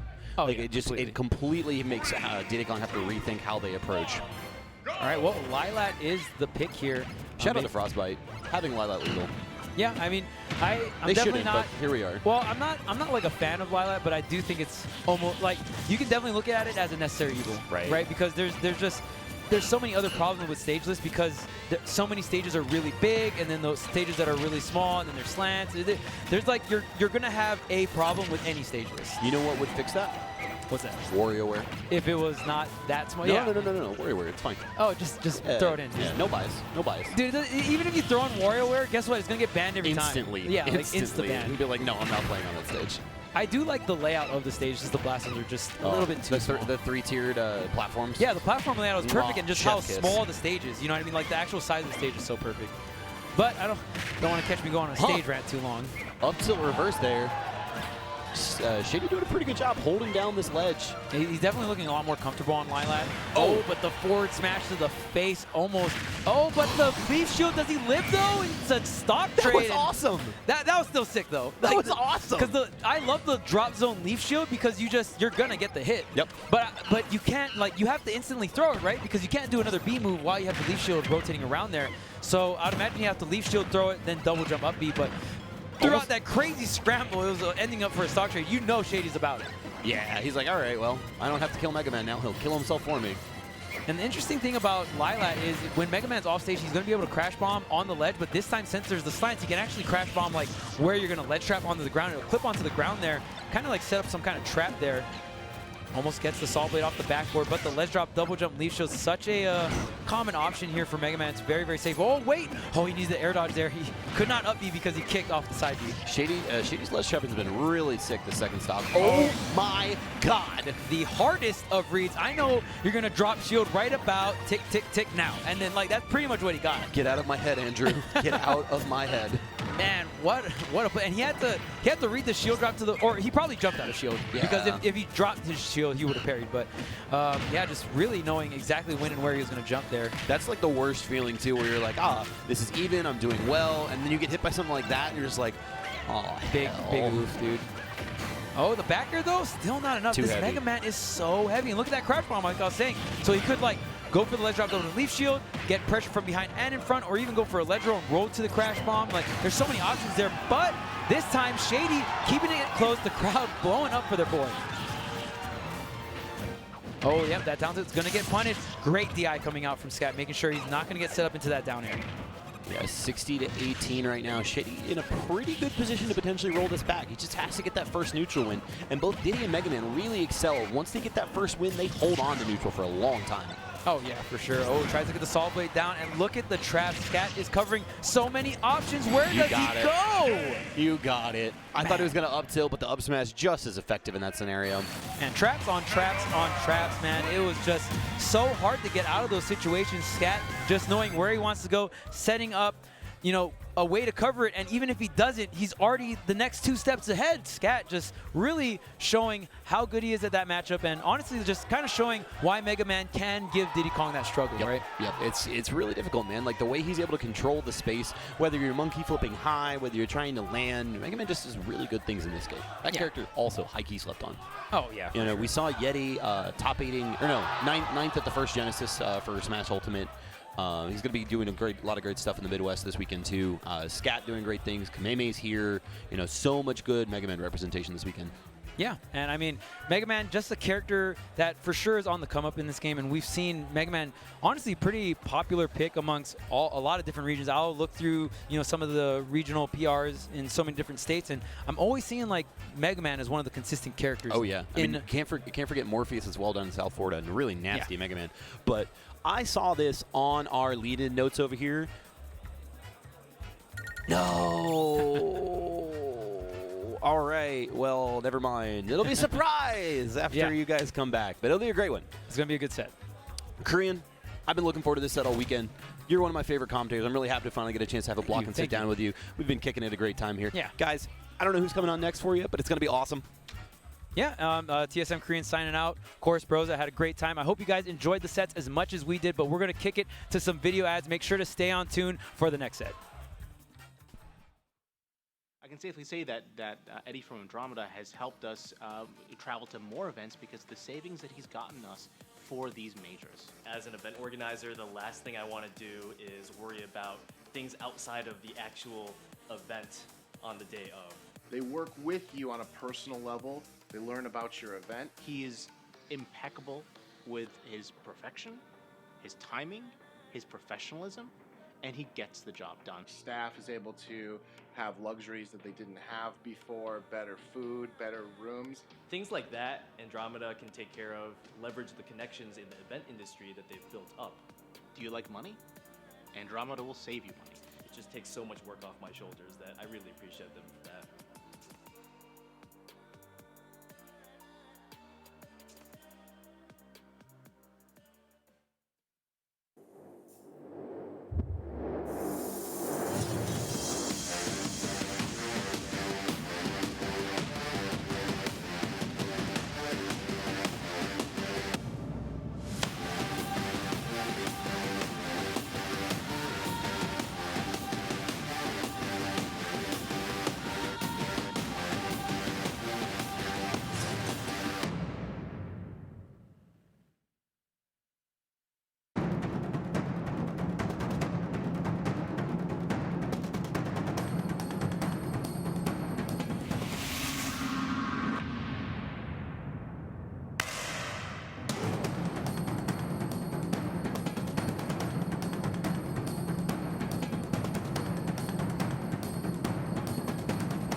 for us to bring in Gaming Gen, a professional company that specializes in, logistics, equipment, that was the perfect partnership that we could have had. And without them, we could not have pulled off a 3-day, 2,000-person tournament at all. We had more than enough equipment. We had people on site not only to bring it in, set it up, but also to take care of it the entire weekend, make sure everything was updated and running perfectly, and then take it out at the end of the weekend. The Gaming Generations team is always there with ideas to make our events better. Branding is a big thing. I mean, when you have backdrops like this, when you have banners, people want to go to these events and have something to take home with them. They're already investing a lot of money to travel out to them, but when they can go and find little trinkets. Everybody's like in line at the booth because they want to get the shirt before the event. The apparel, it's so great that they can handle all of that. Gaming Gen is just such an essential part of every major tournament. I just don't know how anybody does it without a company like Gaming Generations coming through.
Welcome back, ladies and gentlemen, to Frostbite 2020. We are out here, baby, in Michigan.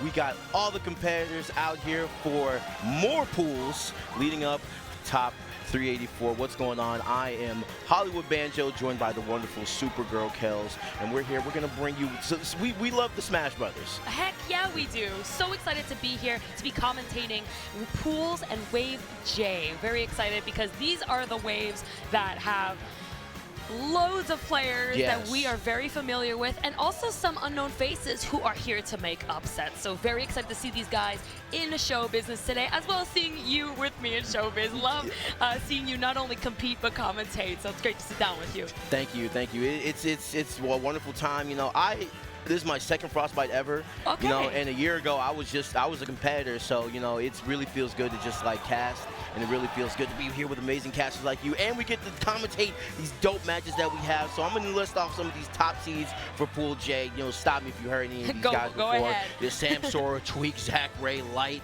And sitting down right now, we got Arfang and Hungrybox. So excited to see Hungrybox play. Always developing Jigglypuff, of course, you know, being a Melee god and currently the best player in the world on Super Smash Bros. Melee. He is no slouch to understanding how Super Smash Bros. Works as a series. And when you take a character like Jigglypuff, who he's been experiencing every iteration with, I'm not surprised to see him always experiment and bring out new tech that we have not seen with this character yet. And especially Jigglypuff recently being buffed. It's going to be a big show from him. Right, and especially from Arfang as well, because Youngling just got buffed. So we got two people who are essentially remade, and now we got the first match of the day for the J pool. So we got Hungrybox versus Arfang. So let's see, the battlefield going up first. So let's see what they can do. So I think right away what we're going to start seeing in this matchup is how Jigglypuff is going to really get in onto Youngling. Youngling tends to set up combos and setups with projectiles, and Jigglypuff just has an outstanding airspeed and mobility, so she's able to really get wherever she wants to be. So it's going to be interesting to see how Arfang is going to approach, but once he's in, just like we just saw, you know, that 55% is going to come out quite nicely. Yeah, it's going to be up to him to see if he can mitigate kind of like, you know, the mobility of Jigglypuff with these projectiles and kind of get his damage where it counts, just because just like, you know, the airspeed of Jigglypuff is like kind of deceptive. So it's just like you really don't want to like be around pressing buttons around her, because otherwise you'll put yourself in frame traps and stuff like this. But no problem for Arfang with that down tilt up air conversion. Let's go. Definitely. Arfang is no slouch at all. I've seen him at many tournaments before, very well known in the community, especially on the east side. So always around putting in work. And I feel like, again, once he's in, he's able to get so much momentum where Jigglypuff has to make that effort on, okay, how am I going to get in on this character who is constantly walling me out and spacing out my options? Right, you see Hungrybox a little bit earlier forward smashing through some projectiles, basically making them blink but advancing as well. And hey, like the thing about Jigglypuff is like, you know, one frame trap means like a sing, right? And the sing could possibly lead into a rest, and like the rest, like it's so explosive. And look at this. Speaking of explosive, Arfang coming through with the combos, and here we go, finally. But a little bit of extra credit on Arfang's side, you know, able to get a 76% lead, and let's see if he can keep it. And you're exactly right about, you know, the setups from Jigglypuff. This is one of them right now. We have the pound into the up air. We also have down air into rest. That is now a confirmed setup by Jigglypuff, depending on the angle. And also the edge guarding. This is the one thing I was worried about in terms of Arfang. How is he going to recover? A very linear recovery, very exposable, where Jigglypuff really does such a good job at taking advantage of by going off stage and making sure characters like Youngling just don't recover back. Right, and it's the fear, right? You know, how do you make, in a split decision, you have to make like, okay, how am I going to get back to stage? Do I take this risk of up being and getting hit again? Do I air dodge in the stage? These are the type of things that, you know, Arfang has to mitigate, kind of figure out. Oh my goodness. And that's something also that's so good about Youngling, is that his frame data is so good that some moves that you think that don't have lag on them or end lag on them, they definitely just pop right out and you get hit with another move. So that's good. Exactly it. You know, you're going to see these follows from Youngling, but hey, you know, Jigglypuff showing that she's got quite a touch of her own. Let's see if he can catch the recovery here. Now, an edge guard situation, very important to always stay centered. Always kind of corner your opponent and rack up as much damage as possible. And it's so easy for Jiggs. We just saw again recovering because, you know, Youngling likes to kind of cover options on ledge. Yeah. But, you know, if you're Jigglypuff, you're going to go fly right above. Like, he's not going to do anything. And now we're in another situation. And that fair is going to do it once again. Good stuff to Hungry Buck. Started out a little bit behind, but was able to adapt, learn about the character and playstyle of Arfang, and was able to really open up wisely with a bait and punish approach. Yeah, once he finally got the game in his pace, he was able to really just, you know, dictate how the game was going to go after that. See, like, the thing about, like, Jigglypuff is, like, once you, like, have, like, once you have a lead as Jigglypuff, it's really, really hard, especially with a playstyle like Arfang's, Exactly. where you got to, you know, kind of get all these hit confirms and things like that. So. Yeah, I mean, you're right. Like, you were saying how Youngling really opens up strongly when he gets those hits and gets those setups, but when you're behind as Youngling, it's now your job to not play that, I'm going to stay back game, but I'm going to actually approach and have to play a more aggressive playstyle. So that's where everything changes. And we're seeing a little bit of an opening here from Hungry Box. You know, this was a different opening in game one, but now he's more of the approach type and being a little less bait and punish and more aggression. So really showing the momentum and differentiality from Hungry Box. He's, you know, he's willing to box with him, which is very important, right? He's not willing to, you know what I'm saying, let himself be susceptible, let himself get hit by any type of cheese. You know, Jigglypuff, of course, has, you know, sing and rest, but, you know, hasn't been getting hit by that. He's willing to box him out. And, like, once he's playing fundamentally. And once he has a lead, like, you know what I'm saying, going off stage and stuff. And unfortunately, Arfang not being able to snap to the ledge with that up B and, like, barely. And some Younglings actually have a little bit of problem with that. Like, they'll up B, like, near the ledge and they'll think it'll snap. But unfortunately, he fell to his death. So strong lead coming out here for Hungry Box. And this is what I'm talking about right here. But the Hungry Box, Jigglypuff being so light and Arfang getting that kill with the up smash. Very nice. It's always a risk and reward, or in this case, a punish if you're going to go for something like that. It was a really nice situation. You know, Hungry Box being in the lead, the worst case scenario that would have happened is he would have just lost his stock, bringing it back to an even game. And Hungry Box was able to, you know, really risk that moment and kind of go back to this game of, I'm just going to get you off stage. And that's really the plan against Youngling. The reason why he wasn't able to recover before is because he waited past his limit before putting out that up B. And because of that, he wasn't able to come in. And that Nair, again, is just going to constantly clip you. Missing the back air, lucky for Arfang. Let's see if he can keep it in, stay more centered, and really do a good job at boxing out Jigglypuff. As you said, Supergirl Kells, like, if you keep neutral as Young Link, you can really start to throw these projectiles and really change up the pace of the game. Right here we go, Boomerang, and that conversion, beautiful, baby. And here we are in the blast zone. What's the move here? And slowly trying to get to the other side of the ledge. Good air dodge down by Hungry Box, and Hungry Box kind of feeling the pressure a little bit from the game of Arfang, you know what I'm saying? And Arfang is really going for the stuff that'll kill, the down airs and the uppies and things like that. He sniped him. Okay, uses the bomb, is definitely going to recover, but had the bomb in backup, just in case. I love that his priority was, let's get a bomb out. You know, he still had his jump, he had his recovery, but in case Hungry Box would have sniped him, he would have been ready, but even then, Hungry Box was even more ready to catch that tech and get that fair to seal out that stock. We are now in a last stock situation here for the winner's bracket for Arfang. Let's see if he can get some follow-ups. I love the way, Banjo, that Hungry Box is just playing so centered. You were talking about before he was kind of being tech chased. He was having a hard time just being comfortable on the stage, but he was able to just not commit, stay patient, and find his way around the projectile game from the Youngling, waited for the commitment, and then found himself in. That back throw not going to do it, but an edge guard situation here. Arfang having just a little bit of trouble, like, sealing the kill here, and like that's the problem you face when you fight a really seasoned Jigglypuff like Hungry Box. And as I say that, the Nair powerful enough to kill at 130 with a lightweight body. So Hungry Box 10%, 21%. The Gale Boomerang, yes, we see the conversions happening for Arfang. I was even able to extend it with the soft Nair into the hard Nair, so even that little bit touch more of damage. 89%, such a great string that you were saying. That pressure from Youngling is so explosive when he's able to open up. And now here we go. Hungry Box, though, has been amazing and super consistent with these ledge guards and trying getting the back air, but luckily for Arfang, living another day thanks to the Master Sword. They're not going to hang in there. He's going to go for the up air. Who's going to take it, Banjo? Oh, my goodness. Oh, you see the trades happening out here that's so close, and Jigglypuff opening it. The back throw. What's the move here? And there it uses is. the soft Nair, and he's not going to make it back. So Hungry Box, and he says, yo, that was a little too close, but Jigglypuff prevails, man. Hey, one of the best in the game in Melee, and he says, yo, I got chops in Ultimate. These old man reactions ain't so old, man. Don't worry about it. You know, it's so important, Banjo, that you believe in your character. You know, Yeah. I feel like a lot of people in this game have suffered a lot of nerfs from their characters, you know, from Smash 4 going into Ultimate, Yeah, and they're I agree. complaining about it. And that's not going to help you believe in those moments to surpass these you know, top tier characters. You gotta first understand and accept the fact that your character can actually do it. And Hungrybox is one of those players that no matter what the difference, he's loyal to his character, and he's gonna push and find the best parts and mechanics with that character to use against his opponents. And he was able to just cover that recovery so well with the long-lasting nair, showing how good it is for Jigglypuff. A character specialist is a thing in every fighting game. Yes. Every fighting game. So believe in your character and push that meta, man. You never know where it'll take you, man. Always believe in yourself. That's the first thing. It may take you a little longer than, let's say, using Joker or a top tier. Yeah. But you're gonna get there, and it's just hard work. Yeah. For sure. Be true to yourself. I've known so many Links. My roommate is a Link, and he he used to get sauce in Smash 4, switched to Sheik. Now he's back to Link, and he kind of sauces our city a little bit. Link got a lot of love in this game. Definitely. Yeah. And like you said, like even with characters like Sonic, we saw Tony Z tank yourself. You know what I'm saying? Every character matters, bro. So don't be afraid to push that meta, man. But here we go. We got more games coming up, and that looks like Kameme and Temptation. Super excited to see both of these players go at it because Kameme has always been a major threat. You know, always the PGR.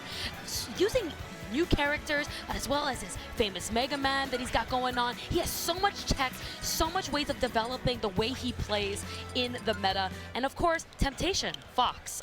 Very well-known Fox has been around since Smash 4 as well. Always been seeing him on the rise. Always learning. I feel like he's always that player who's at the top and is so close to getting to where he wants to be, but just needs that little bit of push. And I feel like he's really been pushing it, so this could be the day that can start something new for him. This definitely is. And when you play a character like Kameme, you know what I'm saying, the Mega Man, right? This is a Kameme who was the season, right? So if there's any place for you to get experience, then this is definitely the place. So let's see if my man Temptation got the chops.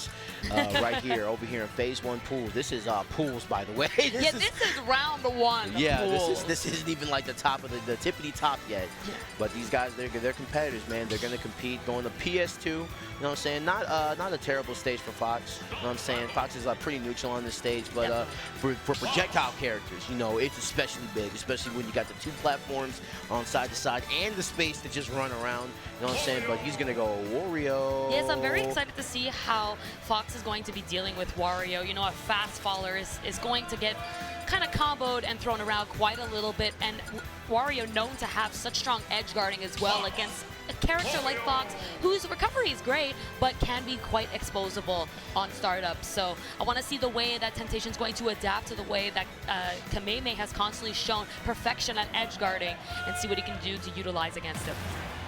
Here we go, the match is starting, the loading up is here. PS2, I think, is a phenomenal stage for both these characters. Yeah. It really comes down to Fox being able to expose landings and catch that and really be able to create a juggle situation, especially someone like Wario who may struggle to land a little bit. And it's the same thing for Wario, you know? You want to really box Fox out, get him on edge, and really expose that recovery. Yeah, Temptation, you got to really make sure that you smother him. Use your speed to your advantage and make sure that Wario doesn't really have time to, like, you know, set up anything. See, Wario's super is on a timer, so you need to make sure that you can kill him as fast as possible, because someone as skilled as Kameme, he will find a way to use WAP. But right now, using the aerials and getting a clean 75% on Temptation currently, and Temptation having a little bit of trouble, okay, but using the mix-ups, we're going to see a lot of anti-hops from Fox. Here we go, and nairs as well, so let's see.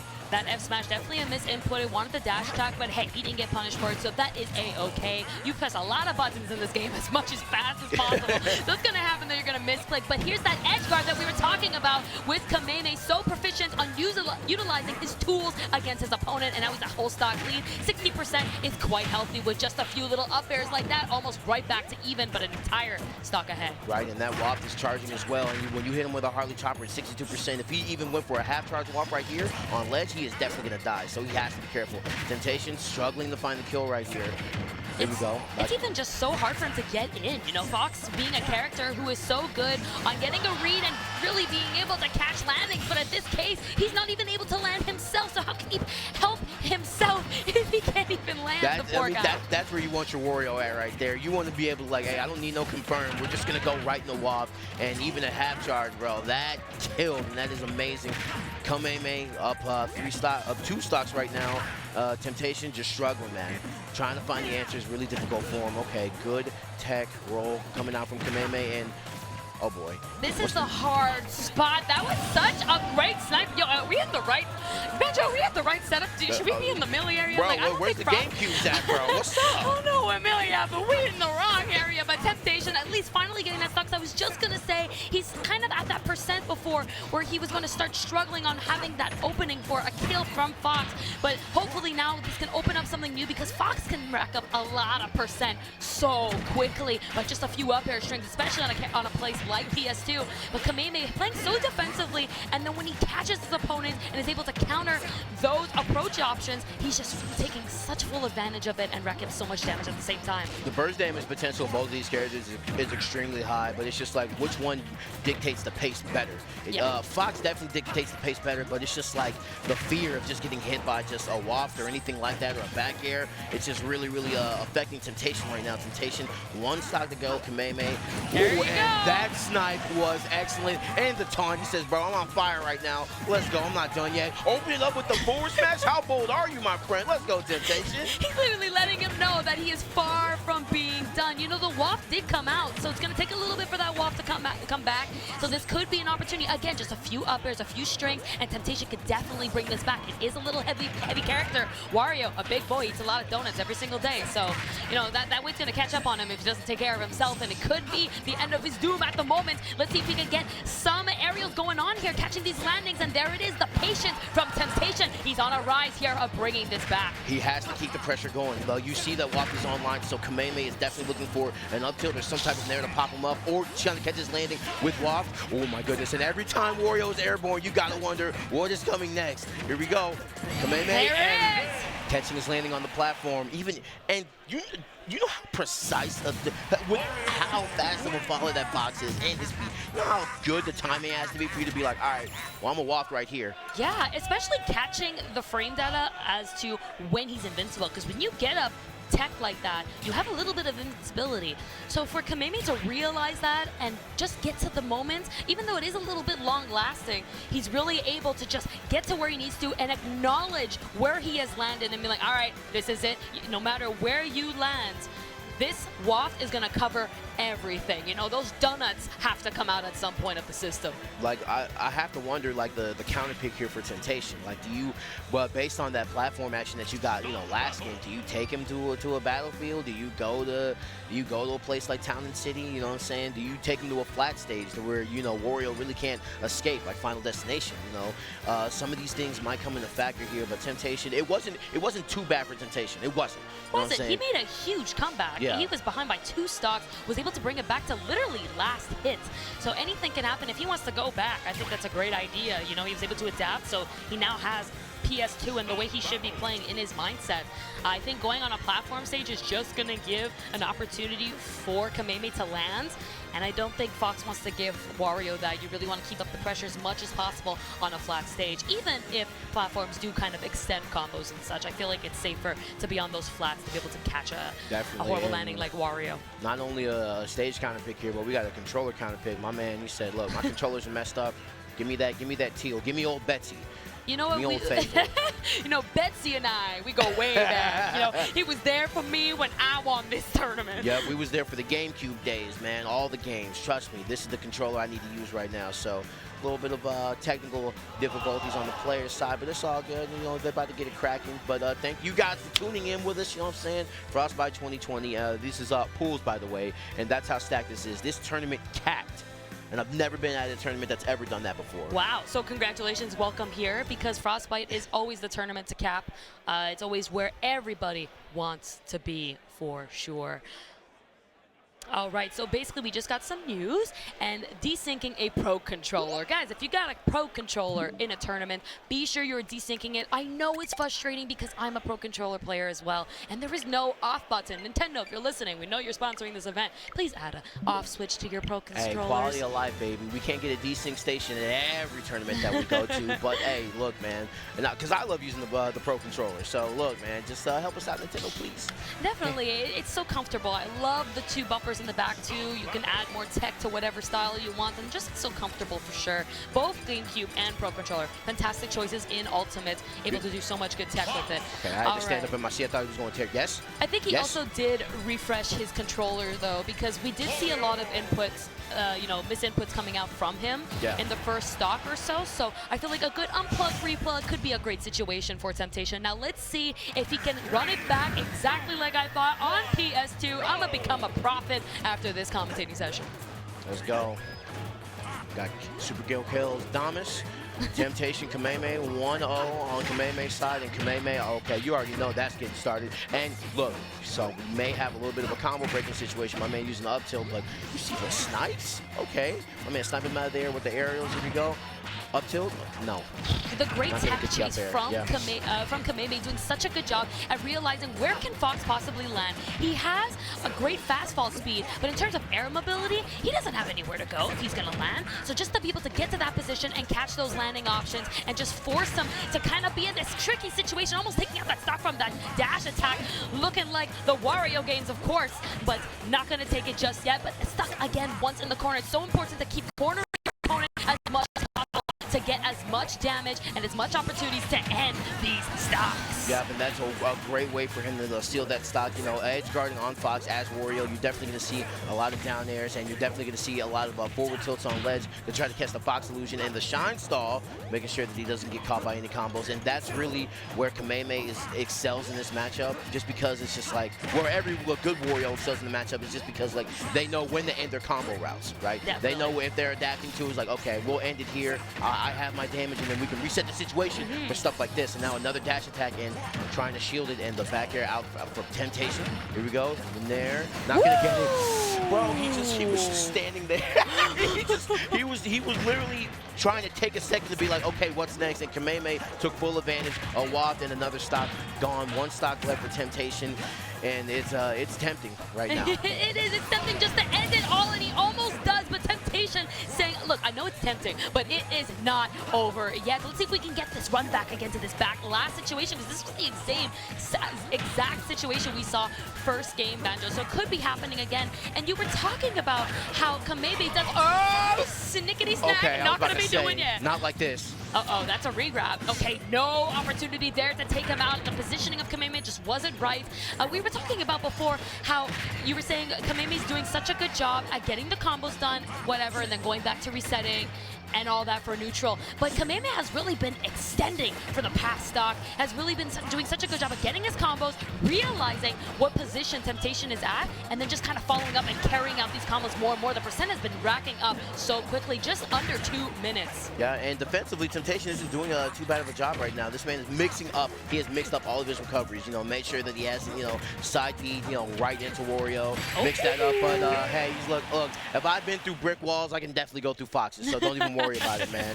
Kameme gonna take that solidly 2-0. Shout out Temptation, though, man. He's gonna have another opportunity in losers, so it's all good. Definitely, for sure. Temptation, I know we were saying before, always such a great player, and I know for a fact he's just gonna bring it in losers. He's always gonna, whoever's fighting him, I feel bad for. So, and of course, Kameme always putting on an amazing show with whatever character he picks from, Smash 4's Mega Man to now Wario. He's always showing his extensions of just how his brain works, in Smash, the way he's always ready for the next step after a hit. And it just starts with that one opening, and it just extends for so long. He's such a great player. Branching out, man. He's like, hey, there's 80 characters in this game, so I'm not just going to play Mega Man the whole time. So, hey, he showed us that the Wario is stout. And speaking of stout and character exploration, we got, what is that, Lord Ted?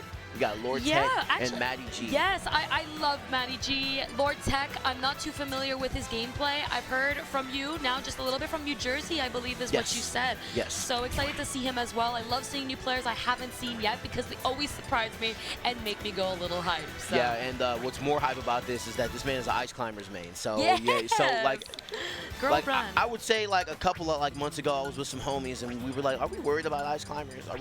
Are we concerned about what they can do? Because I feel like they haven't been, explored yet. People think that, when they do the desync stuff, it's a little intimidating to learn. For sure. What I'm saying? It's hard work to main but Ice Climbers. But for the man that does, it's just like, they're doing like devastating things. Like literally like desync, forward smash, like ice, they're locked in. Now they're doing up smash. They're doing fair off stage to knock you off while you're getting grabbed. It's literally like you see those cartoon clouds and like all that stuff is happening inside of it, like that type of stuff. Wow, okay. I'm excited because we've seen Twitter clips so many times. We haven't seen too many Ice Climbers on stream though. Yeah. So everything that's happening is always off stream. So now it's here to show a potential big opening here for Ice Climbers. Lord Ted, so excited to watch him take on Matty G's Chrom, which is so proficient in this game, always on point in terms of combos, bait, punishing, and edge guarding as well. He's so familiar and understands how this character works. So it's great to watch Matty G and how he's going to be able to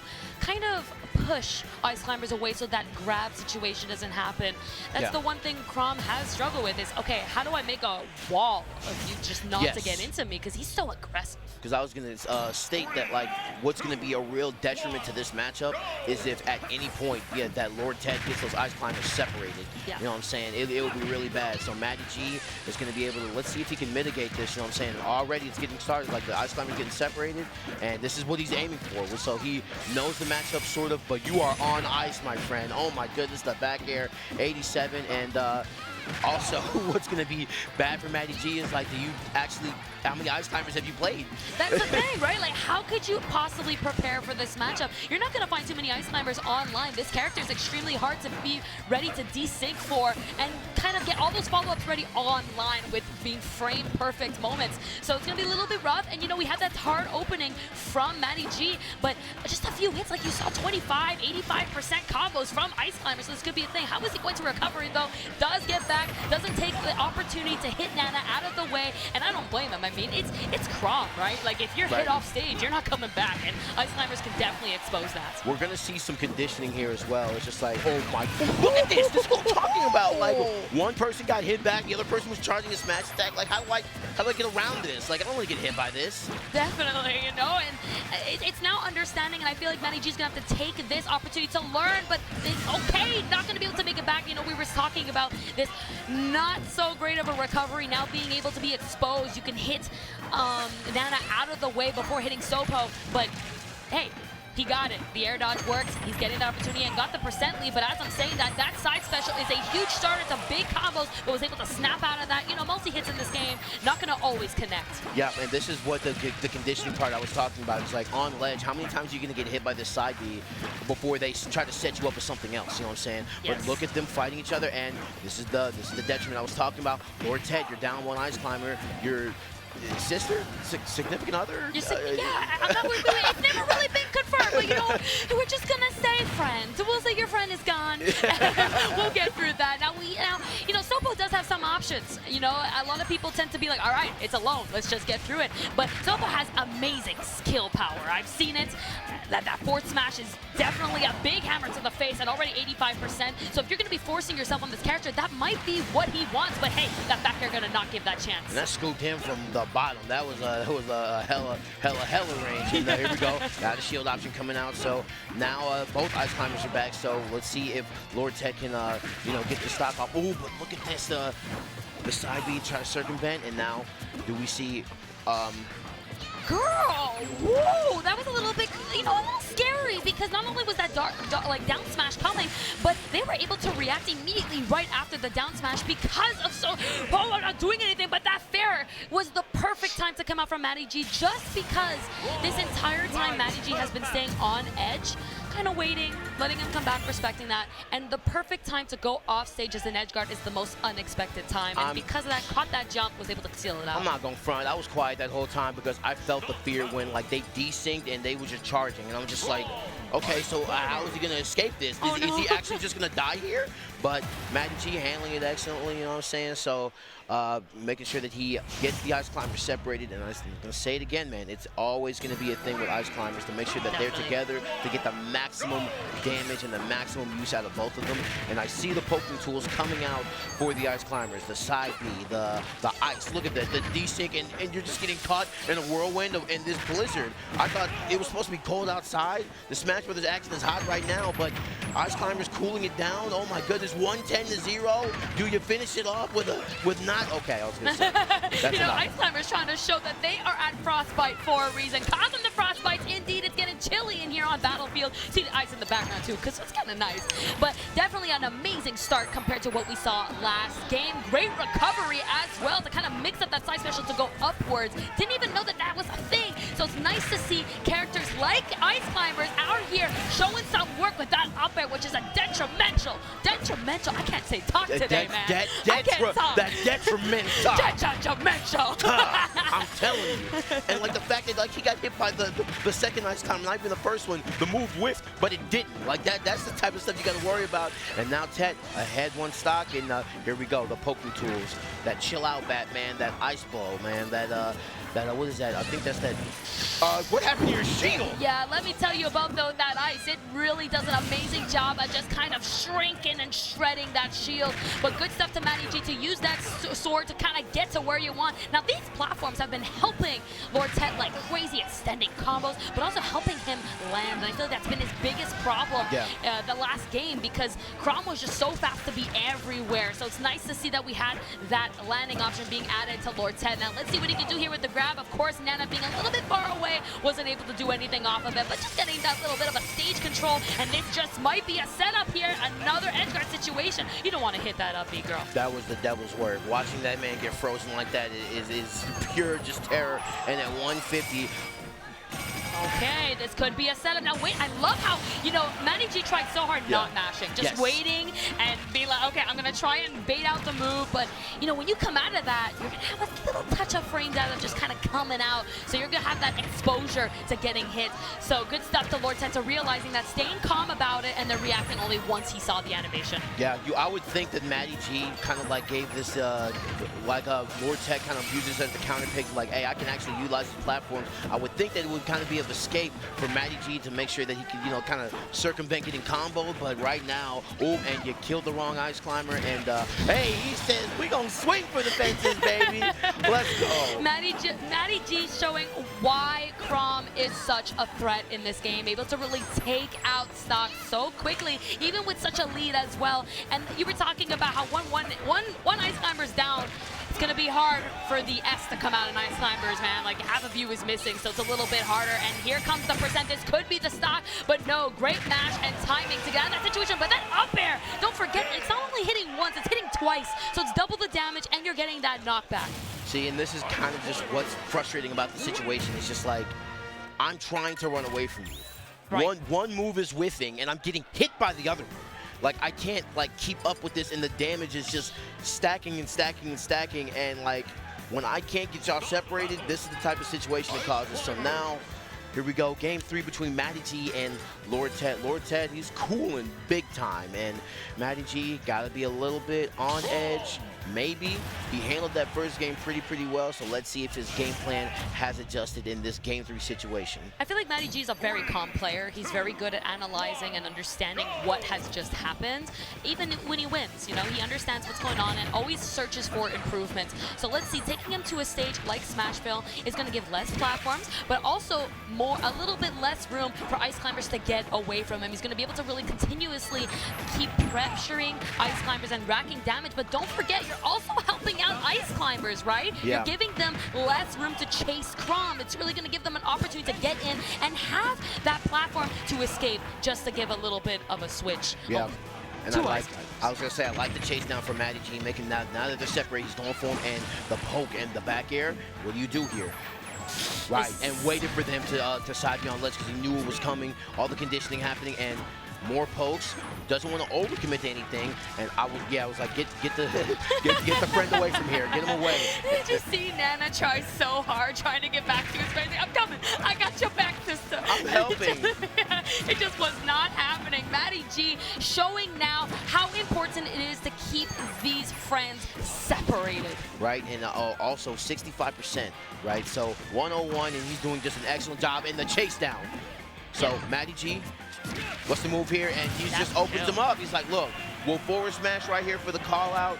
Now I'm comfortable, feeling real warm right about now. Is Matty G up 2 stocks to 1, even at high percent. As I say that, this man says, you know what? You're a friend, so here's the homie stock.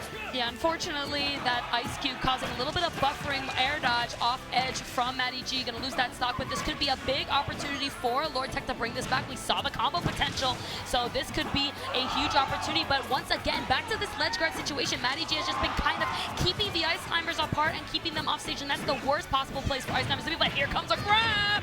Oh no, boy! I saw from a mile away. I was like, bro, they're actually about to chain grab this man for the cheese. But unfortunately, did drop the combo. Now this is a big opportunity.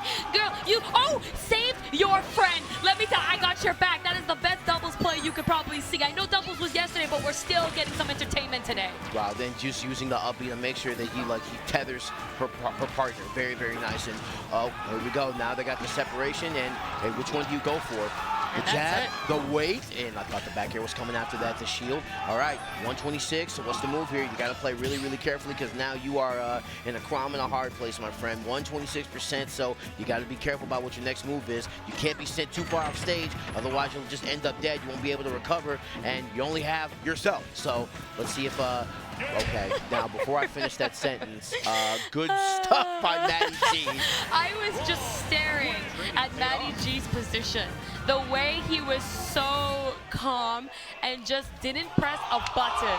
He was just kind of wiggling around on edge. He was like, I'm just gonna slowly make myself to the stage. And he was watching Lord Ted just kind of jump around him, and that was giving an opportunity for Matty to just kind of go under. You know, the platform is here, just jumped on. He was like, all right, I'm just gonna go here. Waited for it, overcommitment. You know, Lord Ted was kind of putting out options, and that was able to give a huge opening for Matty G just to close that out. So great stuff on Matty G to understand and take advantage over the fact about Ice Climbers and their approach game.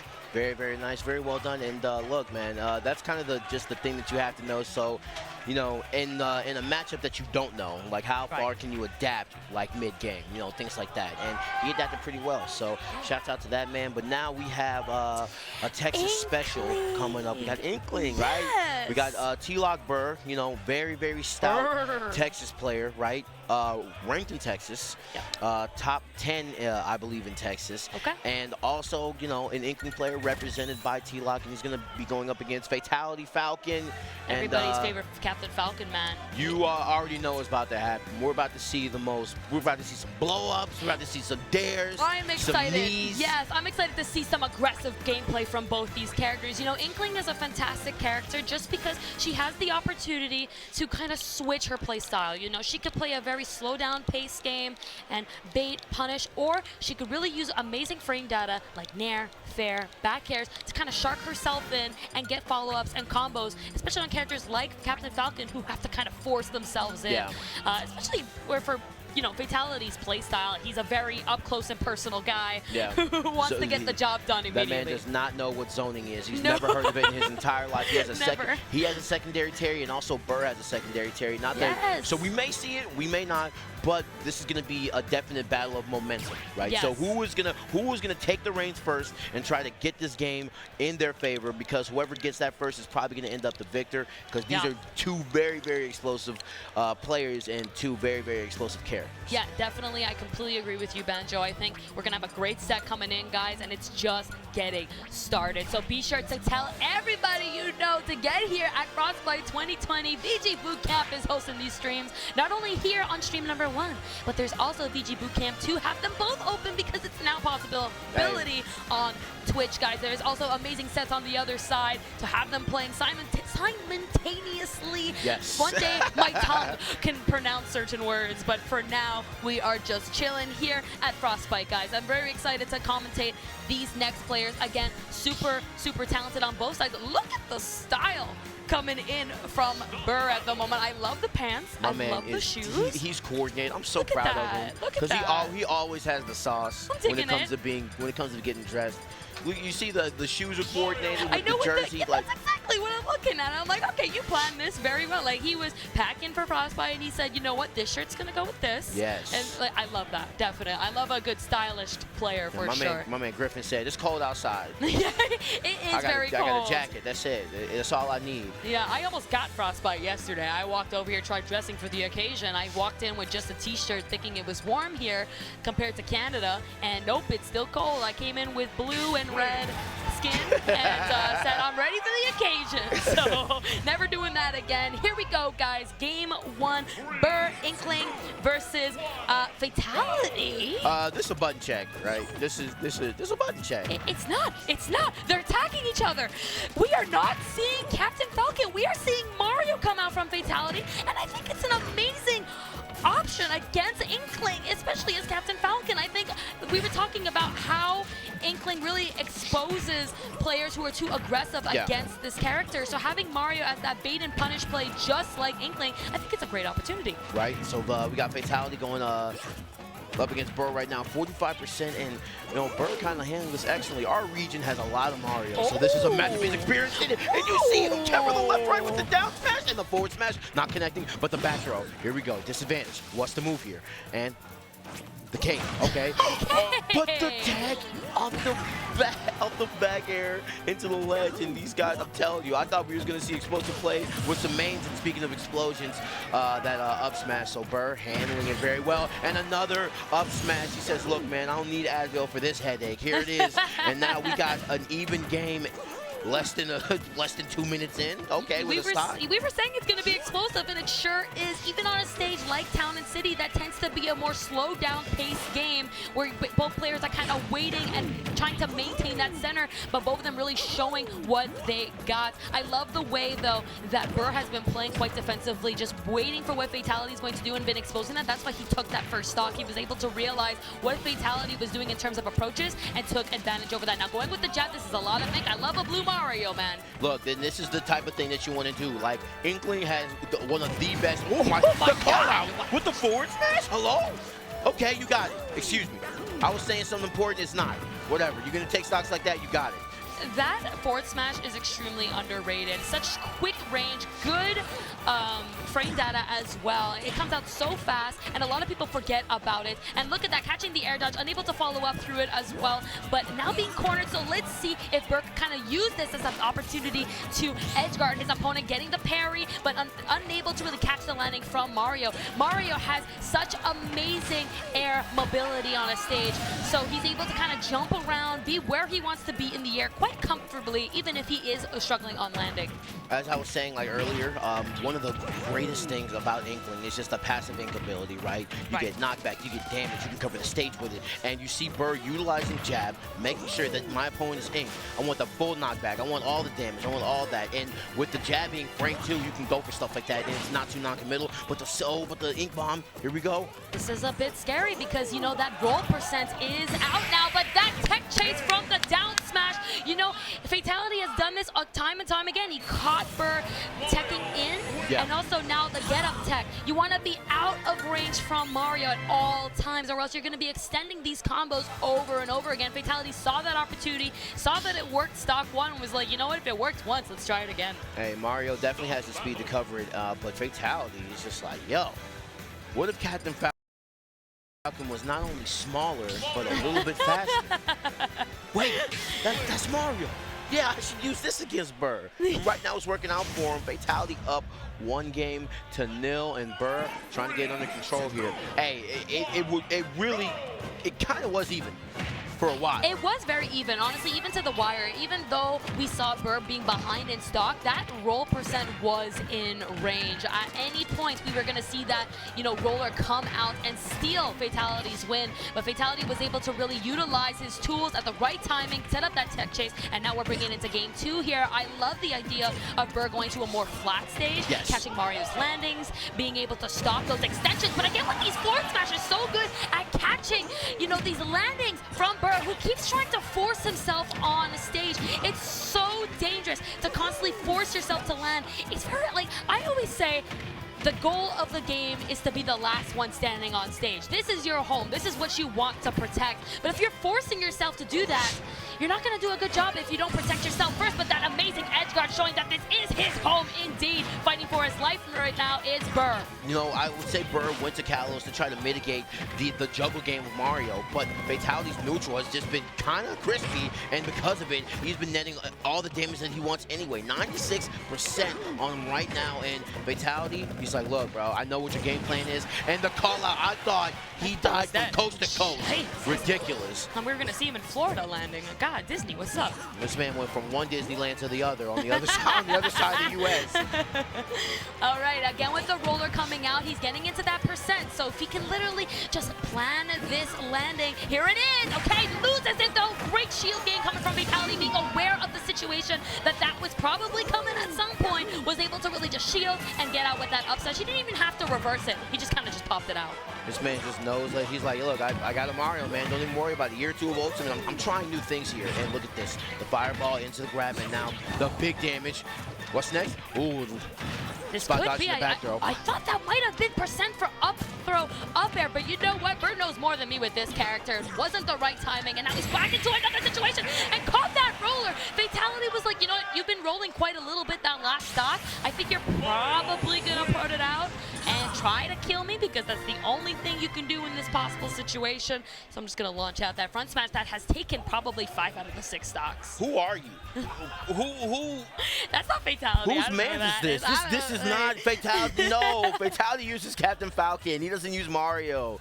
But the way, look, it was just like, I had this fear for Burr, right? And it was just like, bro, if you land in front of Fatality, he's gonna forward smash you. He's been getting away with it all game. His out of shield punishes have all been smash attacks. Yeah. And it's just like he wanted the biggest possible burst damage for the biggest possible punishes, and he got them every time. I definitely feel Burr got his mindset twisted a little bit. Maybe he prepared for the Falcon.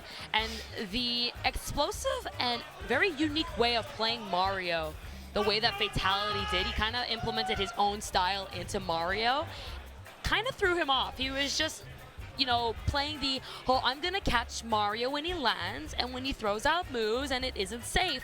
But Fatality wasn't given any of that. He literally was playing a Captain Falcon in a purple hat and trousers. If Captain Falcon was a plumber, that was him. Fatality. Yeah, like if Falcon grew a mustache, yeah, that would be what he looked like. And, you know, gained a little bit of weight, lost the abs a little bit. He stopped racing. Yeah, he like hasn't had a game in a while. Right. So, you know, I think it went a little bit south after that. He's having a hard time finding a job. Went from F-Zero to Mario Kart. Mario Kart, they only paying coins. You know, it's a fun game, not the and they're not eating a high mushrooms all the time, gaining a lot of weight. So I don't know, man. Mushrooms and turtle shells and all types of stuff, man. Yeah, getting himself first. Speaking of treats from the south, we got Zai stepping up, and that's Last Stock Gaming Zai right there, and yes, that man is a stout Palutena main from Louisiana. Love the gumbo, by the way, and he's gonna go up against DNA, rocking the Dark Pit. I'm actually very aware of DNA's gameplay. His Dark Pit is quite talented.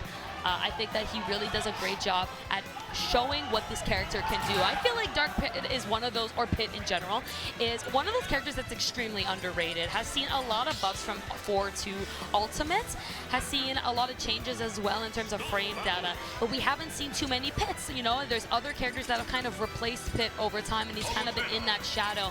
But dedicated Kid Icarus fans have really been sticking with these characters, and now we're going to see a Kid Icarus fight at the moment. Fighting the Angel is the devil indeed. Here we go, DNA versus Zai, game 1 here on PS2. I'm not talking about PlayStation 2. And here we go. You see both these guys kind of just are gonna like really like they both kind of want the same thing. They want the conversions off the aerials, right? Yes. So and they want the projectile game to kind of just, you know, mitigate what's gonna happen, you know, in between that time. So kind of playing out neutral with the projectiles, but they, like I said, they both want the same thing from the same game. Has seen a lot of changes as well in terms of frame data, but we haven't seen too many Pits. You know, there's other characters that have kind of replaced Pit over time, and he's kind of been in that shadow. But dedicated Kid Icarus fans have really been sticking with these characters, and now we're going to see a Kid Icarus fight at the moment. Fighting the Angel is the devil indeed. Here we go, DNA versus Zai, game 1 here on PS2. I'm not talking about PlayStation 2. And here we go. You see both these guys kind of just are gonna like really like they both kind of want the same thing. They want the conversions off the aerials, right? Yes. So and they want the projectile game to kind of just, you know, mitigate. And ironically enough, they both want, you know, aerials and combos off such. But hey, you off whiffs like that, we got to get some big punishes going. So teleportation and Palutena being one of the best in the game. Hey, that shield is definitely made of vibranium, so we definitely gonna see some back airs, man. I tell you, Captain America hooked her up quite large after endgame. Here we are, though, at an edge guard, and Palutena is most proficient when she's on edge. She's really doing such a good job at blocking recoveries and options on how you can get back to that center, but that awesome shield coming from the queen herself kind of utilized against her at her own will. DNA now trying to find himself back into the stage, but catches the back air from Palutena. Right, you saw the fair from Palutena clanking with like projectiles coming from pit. I'm like, yo, this is kind of crazy, but this is where we're gonna see the money being made right here on the edge. You know what I'm saying? Forward throw does kill. Oh my goodness! And as I say that, I don't know if that was the item, and I wasn't too sure about the percent. He went straight up, so I don't know how light Dark Pit is, but I'm sure it's not Jigglypuff. Wait. I feel like that might have been just a mistaken DI, you know what I'm saying? He probably wasn't even sure that was going to kill. But as I was saying, all the money is going to be made on the ledge here for both characters, you know what I'm saying? That side B, you know, could, you know, knock Palutena out at an earlier percent than 136, but at 136, Zai is still not going to die, going to be living in the survivability of Palutena. And that was a beautiful opportunity for a smash, but I feel like DNA was questioning himself about that frame data and wasn't really sure about how long he had to punish, so we kind of went for the safe grab. That could have been a big opportunity, and now it really comes down to this percent here that most characters face, where if they reach past the 160 mark, how do you get the kill? Right, you see my man DNA just struggling a little bit. A forward throw would definitely seal this up, but a dash attack will do the job with 70% on him. So Zai getting a little bit of extra credit, and he knew that he wanted in there. He knew that he wanted in there, so he was like, all right, I'm just gonna nair first. I'm gonna nair first because if I try to match your nair with my nair, you're just gonna take priority. It can't have it happen. So here we go. Yeah, 70% on it. Both of them really the Nair masters indeed, but that Baron into the Nair coming out from DNA showing his combo potential as well. Pit, again, a character that racks up a lot of damage, but struggles when trying to find that opening. But now we know that dash attack is quite the hit and run character. Hit and run move, I should say. So let's see here what he can do to bring us back. And 73 to 99 is really not a big deal. That big comeback with one string can start something, but that dash attack catching the runaway and escape option from DNA is an option here. I love the idea of just using the shield and also messing up from the wind box to kind of push Palutena away, causing that SD here. DNA hanging on and using the super armor from the side special to get himself 10%, but hey, it's a little percent here to get him a lead. Yup, and Zai with that back air. And like I said, DNA just started off with the nairs. It's like, look, if I get my aerials off first, there's no way, right? You see, I'm trying to go for the grab combos here. That good dash attack, Zai, trying to wall him off in ledge. The edge guard. All right. Gets the ledge trump. The dash attack. Here. What's next? You know, we were talking about how proficient Palutena is on edge and using the super armor to get through over and over again, but that nair that covers so much, and now with the down tilt to cover as well, that down air is baiting out the spot dodge as well. You know, Zai has racked up 90% by just being on edge, and I was talking about this yesterday, how important it is to literally just practice your edge guarding, because you can rack up more damage in edge guarding than even combos. Oop, and the whiff grab off there. Good net. Oh, but here comes DNA. What's the move here? Oh my goodness. See him just kind of playing around, a little bit of a scramble for both these characters right now. So we see that DNA actually 125%. So, hey, any straight type of back air, no challenge off stage, but gets the ledge trump into the back air, and all Palutenas, you know, they hope for that.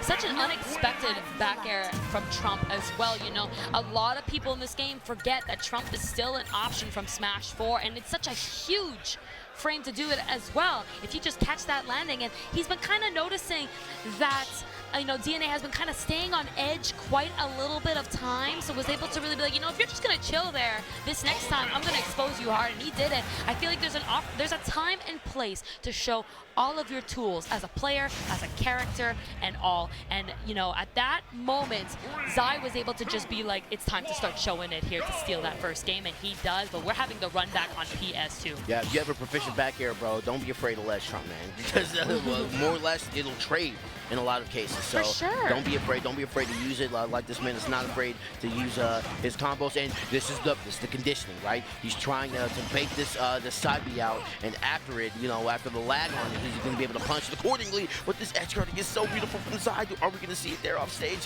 What decision will you make? I mean, look at the decision making that Zai is making, showing how powerful not only Palutena's edge guarding is, but just his decision making. He's such a smart player, not only catching and reacting to the get-up options he's choosing, but forcing DNA to get into a specific position that he wants him in to get those stocks early. And look at that, 90% overlapping, and it hasn't even been I'm seeing some new things. I was gonna say this man's getting dragged down by this by these up airs now. He got killed by the very back up. Give me 5 feet, please. The drag down, not gonna get the grab off of it though, but 70%.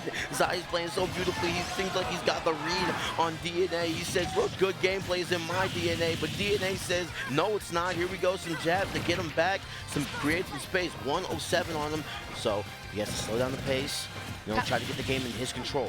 Palutena trying to let him know, look, man, you're mine. You're my slave. I have made you. I have given you those wings to fly, and you will fly for me. Only me. Definitely showing some work is Zai indeed. Just putting so much pressure, and these setups that we just haven't seen. That was a little spicy. It was. This is what happens when Icarus flew too close to the sun, right? You get comboed. You don't get your wings don't melt. You just get comboed by Palutena. That's all it is. Showing so much proficiency and knowledge with this character. You can really tell Zai puts in so much work to understanding how to set up, get kills, and get opportunities to carry out these percents. And now finally DNA grabbing that stock, but it's gonna be a long journey to bringing this back. Like I said, 2 stocks to 1, and here we go. The edge guarding from Zai has been nigh perfect. And look at this, he's like, bro, I know everything. And okay, DNA trying to get back on stage here. Here we go, trying to shoot the projectiles, trying to get back. He doesn't want to get too framed by this down tilt. He's trying so hard just to get control of neutral so he can at least get something started. But Zai has been circumventing him at every point. He's like, I'm a goddess and I have all the answers, don't worry. The counter, you're just showing us all of Palutena's moveset. He literally, Palutena, known to have almost everything, but having a good counter is not one of them.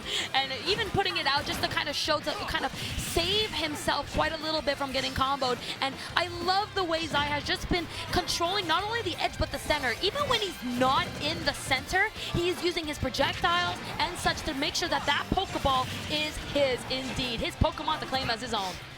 Here we go, and it's getting closer and closer to DNA. He's going to have to find some quick decision-making here, and yes, and I love the fadeaway into just the explosive flame, just to think like, oh, okay, he's not going to hit a button if he fades away, so I might get blown up by this, but the pokes, oh my goodness, and that might have sealed the deal here. Okay, we see them there. 1 stock to go right here for Zai, so I was going to say, my man DNA is going to have to find the answers here. What's the move here? Trying to go for the Nair to kill? I feel like Nair would be such a good option at 2-framing, the recovery of Palutena. But you know what? Not even going to get that opportunity to even explore that option because Zai's just going to end it out, call it a day. Congratulations, I made it out of pools, and I'm going to go get something to eat or something. Yeah, Zai, he actually didn't use that Nair off stage. He only used it like twice, maybe 3 times. Never. We were talking about how it's so important to understand what tools you have and what options you can do on ledge. And the entire set, Zai was so proficient on edge, catching get-up options, forcing get-up options, and never left. So at that one time that he said, I haven't got on stage, he's probably not expecting it. That's your opportunity to really go off and show what the character could do, even off with the drag down as well from Palutena. Definitely. Yeah. So Last Stock Gaming coming through, but we wouldn't be able to bring the love of Frostbite and Smash Brothers without our wonderful sponsors. So we're going to go ahead and take a minute to get this going. So we got merch. Performance of these jerseys, we got the ring, shouts out to Baron, we got the champ tags and the logo pins and the elite pendant, the Frostbite locker room, so make sure you got store.baronrings.com/Frostbite. That merch is selling out, so you better make a move on it, man. And of course, we wouldn't be running all of this amazing, production and even play great gaming without Zowie, which is a brand by BenQ, which I have as well. It's amazing. And you can get $60 off of the latest model, only available on BenQDirect.com and ZowieDirect.com, valid from February 21st all the way till March 1st, so you have some time. But hey, use the promo code ZOWIE0220 if you want to get that discount. Definitely worth it if you are looking to get into a monitor with no lag. You literally want to feel amazing. I got two of them things back at the house, man, but something that you definitely want to step out the house for is Collision 2020. It wouldn't be right if Tri-State didn't have a national, and it's back April 18th and 19th, 2020 over there in New Jersey, man. Save 15% by using the code Frostbite2020 during the checkout. 24-hour venue, 15 minutes from NYC, on-site bar, hey-oh, but vendor booths, and we got access to the Esports Land Center and the American Dream theme park if you want more thrills than Smash Brothers. And don't forget, Controller Chaos is here, and they are giving out the Frostbite 2020 edition for GameCube controller, Pro Controller, and Joy-Cons for your Nintendo Switch. So if you're interested in getting it, you get 10% off by using the code FROST10 here from the Frostbite 2020's Tournament Series. Okay, but if those analogs are too much, look, man, we got the Hitbox Smashbox. Shouts out to Hitbox over here in the corner displaying their wonderful product, man, the Smashbox. Look, all these buttons could be at your disposal, making the movement, making the inputs a little bit easier for you, man. So don't forget, check out the Hitbox Smashbox. It's over here in the corner in the venue inside the main game room. So y'all come on, check them out at hitboxarcade.com or come on over to the booth, man, see what they got. And of course, we got Juked times Frostbite 2020 equals an amazing showcase here. We have every Frostbite stream available that you can watch right next to each other. We got the full schedule in your time zone, so you don't have to worry if you're gonna miss the next match you're looking for. You can set reminders, notifications, access tournament brackets, browse VODs that you are interested in studying, and more. You could go ahead and also sign up now and win a chance to win a Nintendo Switch Lite. That's what's huge right now. Don't miss your opportunity at juke.gg/Frostbite.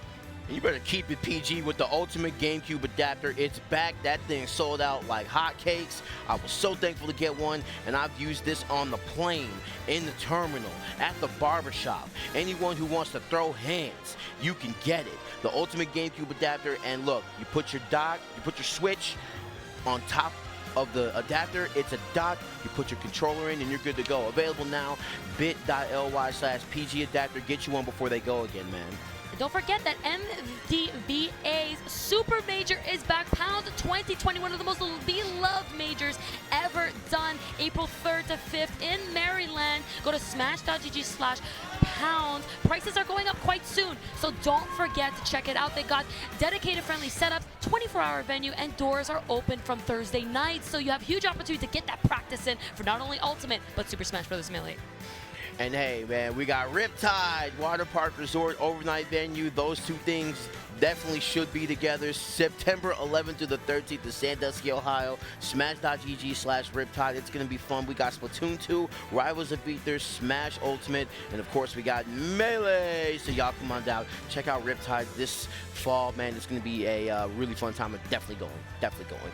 Rivals of Aether Summer 2020 is the definitive edition. It's coming out on Nintendo Switch for those who play competitively for fun, or those who have even seen this game or are interested. It's kind of like another gameplay style like Super Smash Brothers, but good friends of ours and family, based on the community and made from the community. So be sure to get your hands on this edition coming out very soon, summer 2020. Put on your agenda. Hey, in Saints Gaming, they said we're giving away a full ride varsity esports scholarships available in, oh, I don't know, Ultimate, Overwatch, League, Fortnite, CSGO, Hearthstone, Rocket League, Rainbow Six, Echo Arena. I'm about to move away from Texas. Earn a diploma in esports administration and learn the inner workings of esports at the St. Clair College. And so apply now so you can start in September 2020. I might have to leave, to be honest.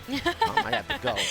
Don't forget, you're here watching VG Bootcamp, one of the most prominent streams for Smash and content. Don't forget to like, follow, and subscribe, not only here on Twitch, but YouTube and more. Always put in everything from work on Twitch, Twitter, Instagram, YouTube, and such. Yeah, these emotes are actually godlike. That VGBC Gimmer is actually my favorite. That and the VGBC Pog. But don't forget to support VG Bootcamp and support Smash as low as $4.99 a month. But if you got Twitch Prime, it's free. And everybody loves a good emote, man. So y'all go ahead and subscribe. But we are back, baby. We got more Smash Brothers action. And they must know I'm on stream. It's you guys. You guys know. You guys know, like, this is a treat. We got UTD, right? We got Koi, right? Going up against Ben 999. 999. The 3 9s. The 3 9s. He doesn't. He's not a Game & Watch main, though. Yeah, that's what I was gonna say. That's a little off-putting, but it's all good. That man Koi gonna be going up against Ben 999 with the Robin, and Robin receiving the little buffs as well. So the movement speed increased, and did you see the damage? And if there is one way that you want to mitigate Luigi, shoot that man. Shoot him. Keep him as far away from you. Your face is like, bro, I love Luigi mains, but like this character is a hassle and a half, man. And listen, man, I'm not a fan of Robin. Everybody knows that's not a secret for me. But I do love seeing Robin players push this character. You know, again with the buff, having a lot of advantages now and putting damage and really pushing opponents down, especially like you were saying against Luigi. That's what you want to do, not give them that opportunity to really set up. And I think having this long stage gives a huge momentum for someone like Robin, who can stand back, using those projectiles to kind of force and hey girl, let me give you a lift to me. Throwing the sword and then the knockback, just like sending him to it. If Koi decided to do any type of smash attack, that would have been the twitchiest clip. Definitely would have been a huge clip that I would have saved on my phone and just played whenever I'm having a bad day. But hey, didn't get to happen, so that sucks. And now another Nair coming out from Koi here. I love the way he's utilizing Robin's tools to kind of clip edgeguard and keep Luigi away. That is so important. No jump, of course, not giving an opportunity here for Ben to come back. And now we're having a huge lead from Koi. I love that falling up there to kind of secure himself a safe landing and also start something new, but gets no need with the neutral P. Right, and we see like the thing that Ben 9 wants to do against a matchup like this is like when you go in against what Luigi against zoners, like you need to get in and just make the damage count, right? And as Luigi, it's very, very, you know, simple to do, but Koi just making it a huge problem for Ben 9 right now. And you see always just giving him space, always respecting it. And the problem is that Ben 9 isn't doing that great of a job of closing that space. Yeah, you literally, again, like you were saying, you gotta get in on Robin. Giving too much space to this character is how he becomes so proficient and so dominant. But unfortunate SD on Ben's side. I don't remember him losing his jump, but hey, may have put it out while getting hit, maybe trying to mash out of some of the combos from Koi. And now here we go, a first edge guard coming in from Ben. Let's see if he can kind of corner him, but that Nair again from Koi, really pushing him out and not giving an opportunity. Falling out of the dash attack, using the Zair here to cover the ledge. Let's see if he can finally get something. No, tackling that downer with his own fair,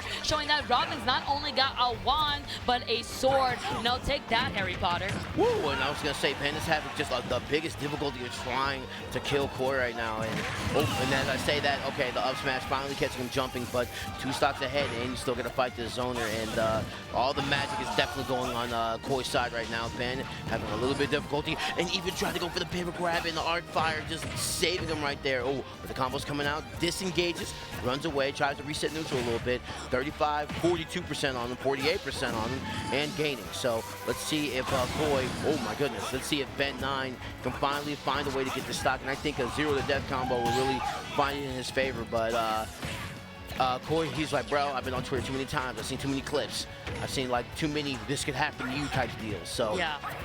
Definitely, you know, I think I'm trying to look at Ben's play and I'm trying to help him and understand how Luigi can get in, because the problem he's having is he's constantly being forced into shield. He has to shield those options, but how do you do that when you have projectiles being put at you like that, clipping your jumps and really ruining your opportunity to get anything started? Because let's not forget, not only does Luigi jump high and not really having the best air mobility, but he also just doesn't have the best landing. So when you're forced at this position to not only shield, but to jump, it's leaving a huge opening to get countered from any projectile or any quick aerial like Robin's sword or Fair or Nair to come out. And that's what exactly the gameplay that Koi did. But you know what? We have Ben now counter-picking with the stage, and let's see if we can get something a little smaller like Smashville exactly to get these combos started, to not give that space for Koi to set up anything at all. All right, almost getting the grab, but unfortunately that plunger coming out a little bit too late, and that's an easy 40%. The boys in the crowd for Koi definitely cheering on loud. Yep, them UTD comments, man, they came up here in strides trying to put on for the crew battle tonight, and this is the prep work. 48% on, but here we go. You see Ben 9 finally getting a little bit acclimated, and the edge guarding coming out, just throwing that plunger at him, trying to get him with down tilt, reading it a little bit, and just giving each other space, right? Okay, so that was a big problem for Ben last game, right? He would try to recover and end up like killing himself. That happened 3 times. But you see the edge guarding coming out, and it's working out so well for Ben at the moment. And all he had to do is steal a kill. 109 and the tornado. There it is! All right, not going to be the KO. Wasn't able to get to the max height that he wanted, and just right out of that percent. But that was a fantastic catch from Ben. A lot better this game. I feel he's able to get in because he's not on that long stage. He doesn't have to worry about maybe jumping over anymore. He's able to get to where he wants to be a lot easier, catching with the dash tech and continuously racking on this percent and pressure. Right, and this is exactly what Ben wanted. Ooh, trying to go for the ledge jump here, but nothing doing here, and gets Nosferatu. Koi not in the lead anymore. This man, oh my goodness. Can we talk about something real quick? I just noticed that plunger, the Zair, was able to cover and get through the neutral B, the X from Robin. It was able to counter against it. So I'm wondering if Ben noticed that he could use it as a way of a bait and perhaps maybe getting some grabs or approach options out of it. Right, and we see this man trying to, edge guard with the projectiles a little, reverse edge guard with the projectiles a little bit, trying to make sure they can get back on stage safely, but this plunger is dictating this space right here, right from the start of the platform all the way to the ledge. He's just using a plunger and just shooting him with it. Ooh, good parry. The book, he says, bro, don't throw books at me. That was the best parry in that perfect situation because his shield was small. There was not really an opportunity for him to come back. Now this is an edge guard that Ben has got to take advantage over. Again, catching and great stuff using the jab to get ready for the tech, but noticed the roll and right away immediately adapted with that dash attack to catch that landing. This man is left riding him. He is catching him with both and catches him with the up smash. Not going to kill, but good damage puts him in disadvantage here. The dash attack with a kill, but answers back with the forward smash, and here we go. One stock lead right here for Ben. Real good turnaround from the first game so far. So Koi has to find the answers here. Has to find a way to kill this man, and that spot dodge was crucial to make sure he didn't get plundered. Very nice. Again, now we're seeing some options from Luigi that he can use against Robin. We saw again the Nair going through some of Robin's projectiles. I'm wondering if Ben is noticing this and is going to try using this as approach opportunities and even like setups to maybe use up against Robin, because I feel like his biggest issue is getting in. He's doing a lot. Oh, but the free fall after the down B. I think that he thought that he was going to be able to like get to ledge after, but he wasn't able to make it. I think he really thought he had Luigi for a while, so he was trying to get as much percent as possible. And then by the time he let go, he was already too low and wasn't able to recover from the lag from the side special. Unfortunate SD, but you know what? Ben needed it if he wanted to bring this out to a game 3. Yeah. It was going better. It was. He was playing a lot better, a lot more proficient, and was trying to understand how to get in on Robin. But now he's dealing with a big problem, because in this game specifically, if you're banning Final Destination and Town and City, you can still go Kalos. If you're banning the other one, you're probably going to Town. All of that. So there's a flat available to Koi, and that's a big problem when you're fighting Robin, because you want to get as less space as possible when fighting him. And when you're leaving too much, that's a big setup for him to be able to feel comfortable and set up. So let's see what the bans are. I'm wondering where the bans were taking place, because you got to make a smart decision as to which platforms on which flats are going to be more superior to your play style. And here we go. This man decided to go Battlefield, and the space is pretty moderate, I would say. You know what I'm saying? So Robin's gonna have a little bit of to work with, but Luigi's gonna be able to escape from these Robin projectiles with the plats. Oh no. He caught it. He said, "You're trying to run. You're trying to space me out again, aren't you?" But you know what? No, I'm gonna go ahead and get what I need before you can even begin. And I feel like that's what's making Luigi's Zair so good. It gives him that little reach that he just couldn't do before. And these edge guardings have been really great for Ben, but that fair fair was able to follow up into another fair, giving an early 33% combo. Yep, and I have to think that like every time Ben gets an arc fire thrown at him and it whiffs, that he's definitely going to try to go in. So, For sure. And we see that, man. Oh, we see all the he's at fire everything, man. I'm tired of this Luigi. I need him away from me. I need to create space. This is not working out for me right now. He's trying to catch in one of these and one of those, so he can go for one of those. You know what I'm saying? He's trying to go for these Arc Thunder combos. Gets the grab, the back throw. Did he catch the book? Oh. But hits him with that Arc Thunder semi-charge. Now my man Ben had to shrug it off a little bit. He's like, yeah, I like that. I like that a lot. Okay. All right, so I was quite wondering why we were in Battlefield, but now I'm thinking of the extensions on the combos from Koi. We're going to see a lot of up airs, a lot of great landing opportunities, just like you saw there trying to escape from Luigi. So I think that's going to help him a lot. It's going to make it hard for Luigi to really get in on him. But here we go, an edge guard that could start changing something, and that down special was a great punish, but unfortunately not a kill. But again, another opportunity here to start setting up something. Okay, tries going for the reverse up smash, but instead the grab from Koi saying, heck no!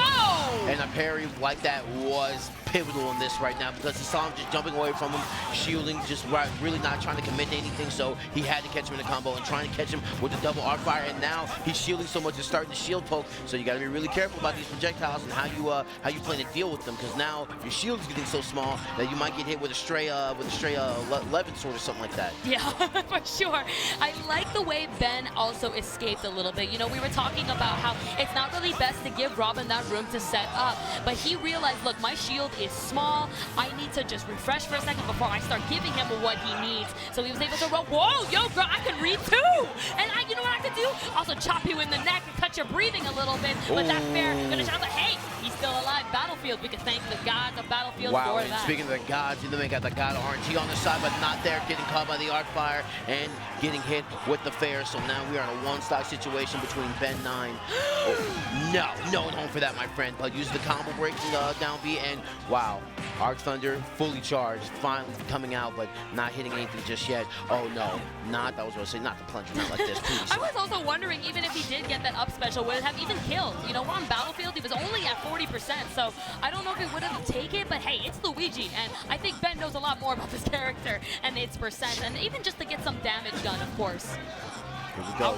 Koi sitting at 100%. He is like, bro, I'm not worried right now. And just text him plays, because he's like, bro, if I try to roll in, I'm going to get hit with something. I need to relax a little bit. Here we go. Now we're seeing this setup here from Ben. That jab not connecting. That was such a weird hitbox. Wasn't able to really follow through, and now he's trying to get this setup here. But Koi just playing a really great spacing game. He's really baiting out the options that Ben is trying to do and utilizing it against him, forcing options to come out, and then just kind of countering him. Right, and he's trying to avoid just any possible blow up right here. So Ben 9, I was gonna say be really careful, and the back throw. So it looks like Koi has this in massive control, and the up smash. It can happen to you. It can definitely happen to you if you're not careful. You know what else can happen? The Luigi combo. We know that Derek the Dad very proficient, and we can see, you know, with his t-shirts, Ben a big fan of elegance, so understands what he needs to do, but catching that air dodge will not give him that chance to get that done. Unfortunate fall here to Koi, but amazing gameplay from Robin. The stage picks, the ideas of just how to bait out Luigi, get him to commit, and then punish what he really lacks on, taking advantage of his disadvantages. The patience is what really played a great factor for Koi in this matchup, because any type of rush down, any type of aggressiveness, you know, trying to be put on Luigi, then Luigi will reverberate that back to you, because very momentum-based character. So he was like, okay, look, I have projectiles, so if I have to turn into a zoner this entire game to make sure that you don't touch me with that plunger too many times, then it is what it is. So, that's it. So Koi got it all figured out. But next up, it looks like we got Ven versus White Fang. I love Ben Zelda. Such a big fan of Ben. I love the passion for Zelda. I love the work he does with Zelda.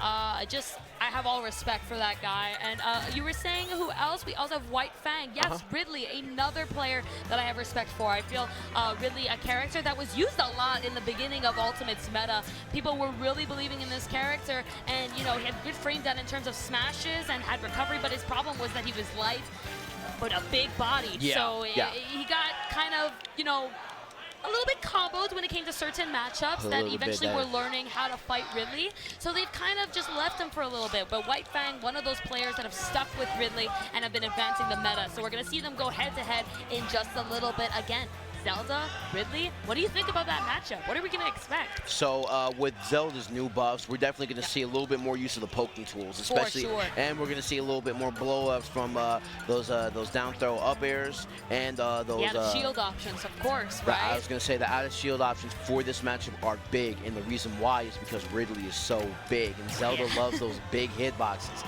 especially when you can just out of shield back air, out of shield fair, and if you sweet spot, you know what I'm saying, if the damage is high enough, it can get into a kill, so you have to be really, really careful. Zelda looking like combo food, you know what I'm saying? That's why Zelda's like, I'm just a princess. Yeah. You know, I cast spells. I also seal the demon like 5 times. So, hey, a space pirate, this might not be an issue. But let's not forget the blow up. Hey, Ridley, he's seen some scraps in his day, and he's definitely got the chops, the back air, the dash attack, and you know, the air mobility with the air combos that he can also provide. So this is going to be a humdinger of a hootenanny between Ven and White Fang. Here we go. Oh, representing Ruby. You already know. Let's go. And Anime. then we've got Sugoi from Ven's side. So both of them, again, very proficient players who know what they got with these characters. I feel both of these players understand and have to develop their character themselves. You know, they don't have too much to look at in terms of gameplay and VODs. They have to kind of analyze and figure things out for themselves. So we're going to see how this is going to play out for them. They're going to be learning. But Ven, so good at understanding what needs to be done in terms of controlling the stage, walling the character out, and not letting them get anything started. But let's not forget how big Ridley is. That up smash is going to cover that entire platform. So no matter wherever you're going, you're going to get hit. It's a straight choreography coming out from both these players right now. 96% on Ven. So what Ven understands is that, okay, that this right here, the edge guarding might be a little bit of a problem. But I didn't know Ridley did calisthenics. You saw how far that reached? Yeah. Let's go, White Fang. It was definitely a fantastically massive hitbox, but I'm also wondering how he's going to escape situations like this, edge guarding from Zelda, because so much projectiles, so much tools, while really having such a slow recovery and startup, and also air mobility is going to make it really, really hard for him to come back. So that was an easy edge guard for Ven, what it looked like. And like I said, those out of shield options, man, that fair and bear, and you saw how quick he exploded, and like the edge guarding is also going to be crucial in this matchup as well for Ven, just because of the Knight and how it's utilized, right? So, okay, and I keep saying these things, and then I see White Fang just up smashing. White Fang just backflipping, jumping for joy. So here we go. White Fang in the lead at the moment, 1 stock, and it's very, very early. Here we go. And now we see the Nairs coming out, the back airs. He's like, I'm a space pirate. Watch how you get back to the ledge, and watch those out of shield options. Here we go. I'm wondering if even though that front smash would have hit, you know, it's got a massive hitbox, that up special. It also has a wind hitbox as well. So I'm wondering if it would have connected, but again, Ridley's front smash so good at frame trapping and also hitting these massive hitboxes that can come out. So it could be like an extension to me even help him. So we're going to see if he's going to get it at some point during the set, but that amazing, you know, jump from the ledge was so quick from Ven, but the edge guarding, again, being proficient, making it so hard to come back. Both of them spot dodging, not going to get anything off of it. It's going to be an up air, good stuff, spot air dodging, but Ven able to follow up, expect it, and prepare for that situation. Not catching the tech, and this man is just immediately out of shield, bearing, and this is kind of what you were talking about earlier regarding to the forward smash kills. Sometimes you just throw it. Yep. Sometimes you just throw it, and that thing is so big. If it hits, it doesn't. And if it hits, it hits. And if it doesn't, hey, you got to respect, because I might throw another one. You got to be really careful. It's a very low risk, high reward situation here. A lot of front smashes and smashes are very much like that in this game. Very less lag on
cheering, appreciating that Shoryuken did not kill. Nebraska, stand up.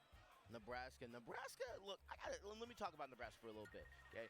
Rod and Censored, you know what I'm saying? I got a bat for those guys. Because that whole region of Nebraska is full of some killers. Yeah, I'm sure. That whole region is just full of like some of the talented smashers that they have in the Midwest. They got Quaz, Tony Z-Tank. I think Tony is from there. I Yes. wasn't sure where he was from. I know he's a rising Sonic, so I haven't known where he was from, so that's great. Skittles, Hot Dog Night, like a lot of these guys happen to be really, really good at Smash Brothers, and of course we can't leave out my man Censored, really stout Samus main, of course. But hey, I told you that was gonna be a blow up if I've ever seen it, and like it's a character like Little Mac is so scary because it's just like. You want to challenge him, but he's armoring through your pokes with smash attacks? He's not the same character that he was in Smash 4, and a lot of Little Macs believe that also. You know, I've talked to many of them, Wonder Bread being one of them, and, you know, they're saying, like, Little Mac's good now. Like, you know, they're so grateful from what they've had. Of course, he could use a little bit of a touches here and there, but just from, you know, being able to recover a little bit better and having that super armor to guarantee themselves to just play grounded better, that's a huge boost. Plus their speed in this game, being fast, dashing, is how you're gonna win neutral. So really great stuff on his part. So yeah.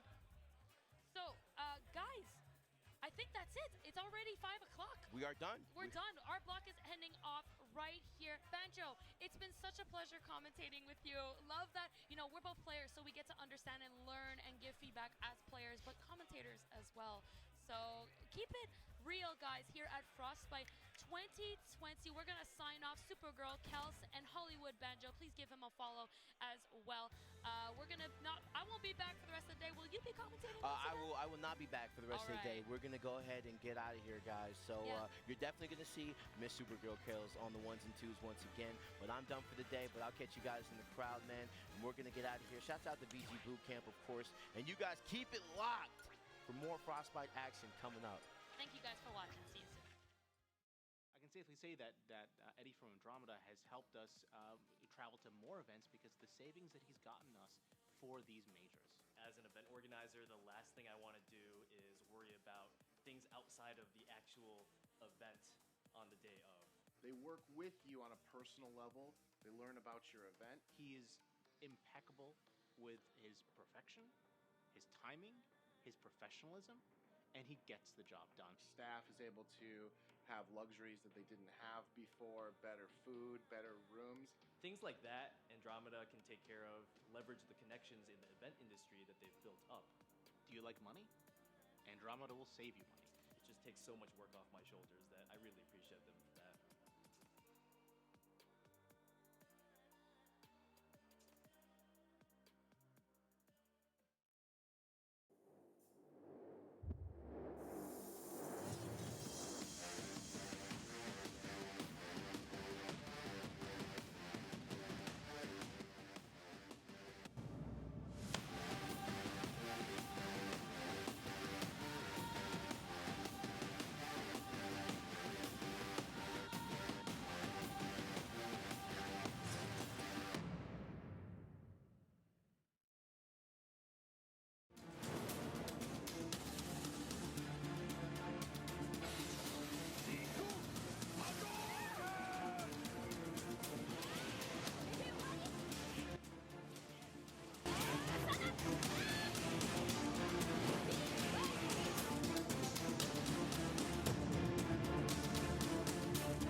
For us to bring in Gaming Gen, a professional company that specializes in, logistics, equipment, that was the perfect partnership that we could have had. And without them, we could not have pulled off a 3-day, 2,000-person tournament at all. We had more than enough equipment. We had people on site not only to bring it in, set it up, but also to take care of it the entire weekend, make sure everything was updated and running perfectly, and then take it out at the end of the weekend. The Gaming Generations team is always there with ideas to make our events better. Branding is a big thing. I mean, when you have backdrops like this, when you have banners, people want to go to these events and have something to take home with them. they're already investing a lot of money to travel out to them, but when they can go and find little trinkets. Everybody's like in line at the booth because they want to get the shirt before the event. The apparel, it's so great that they can handle all of that. Gaming Gen is just such an essential part of every major tournament. I just don't know how anybody does it without a company like Gaming Generations coming through.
You're invited to turn a deserted island into your dream destination.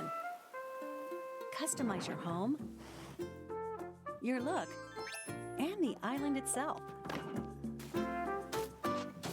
And get to know the neighbors while you're at it.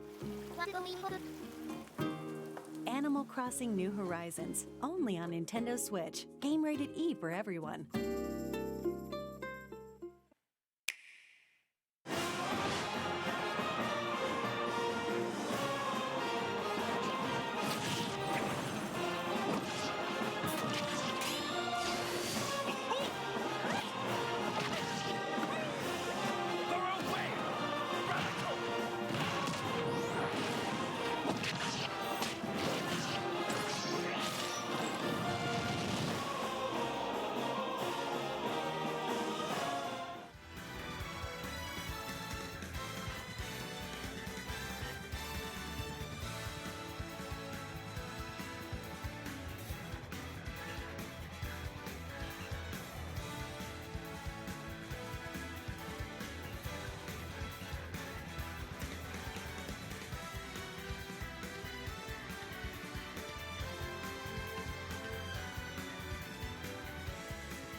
battle.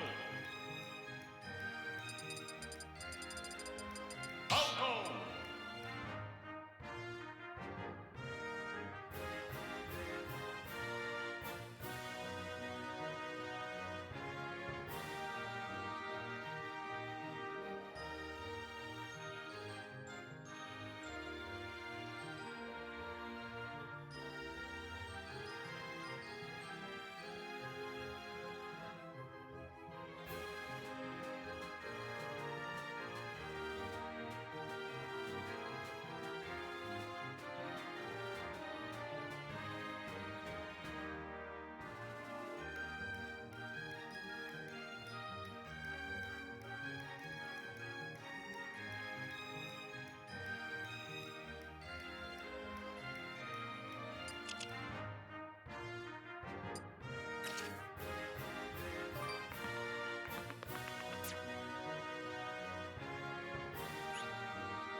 Stop battle.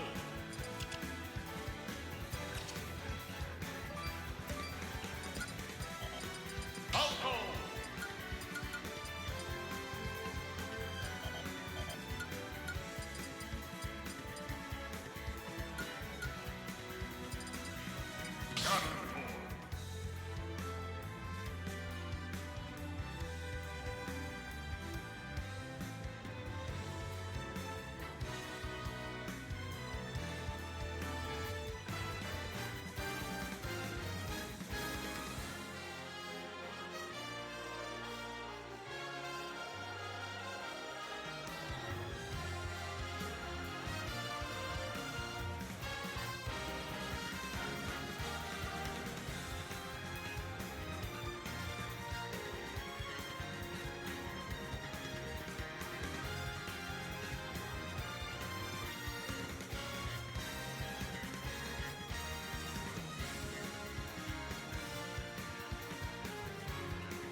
Good evening, wonderful faces in the chat, and welcome back to Frostbite 2020. We're about to bring you guys some more of this Phase 2 pools action. I'm Rod the Dutch. This is PG Coney.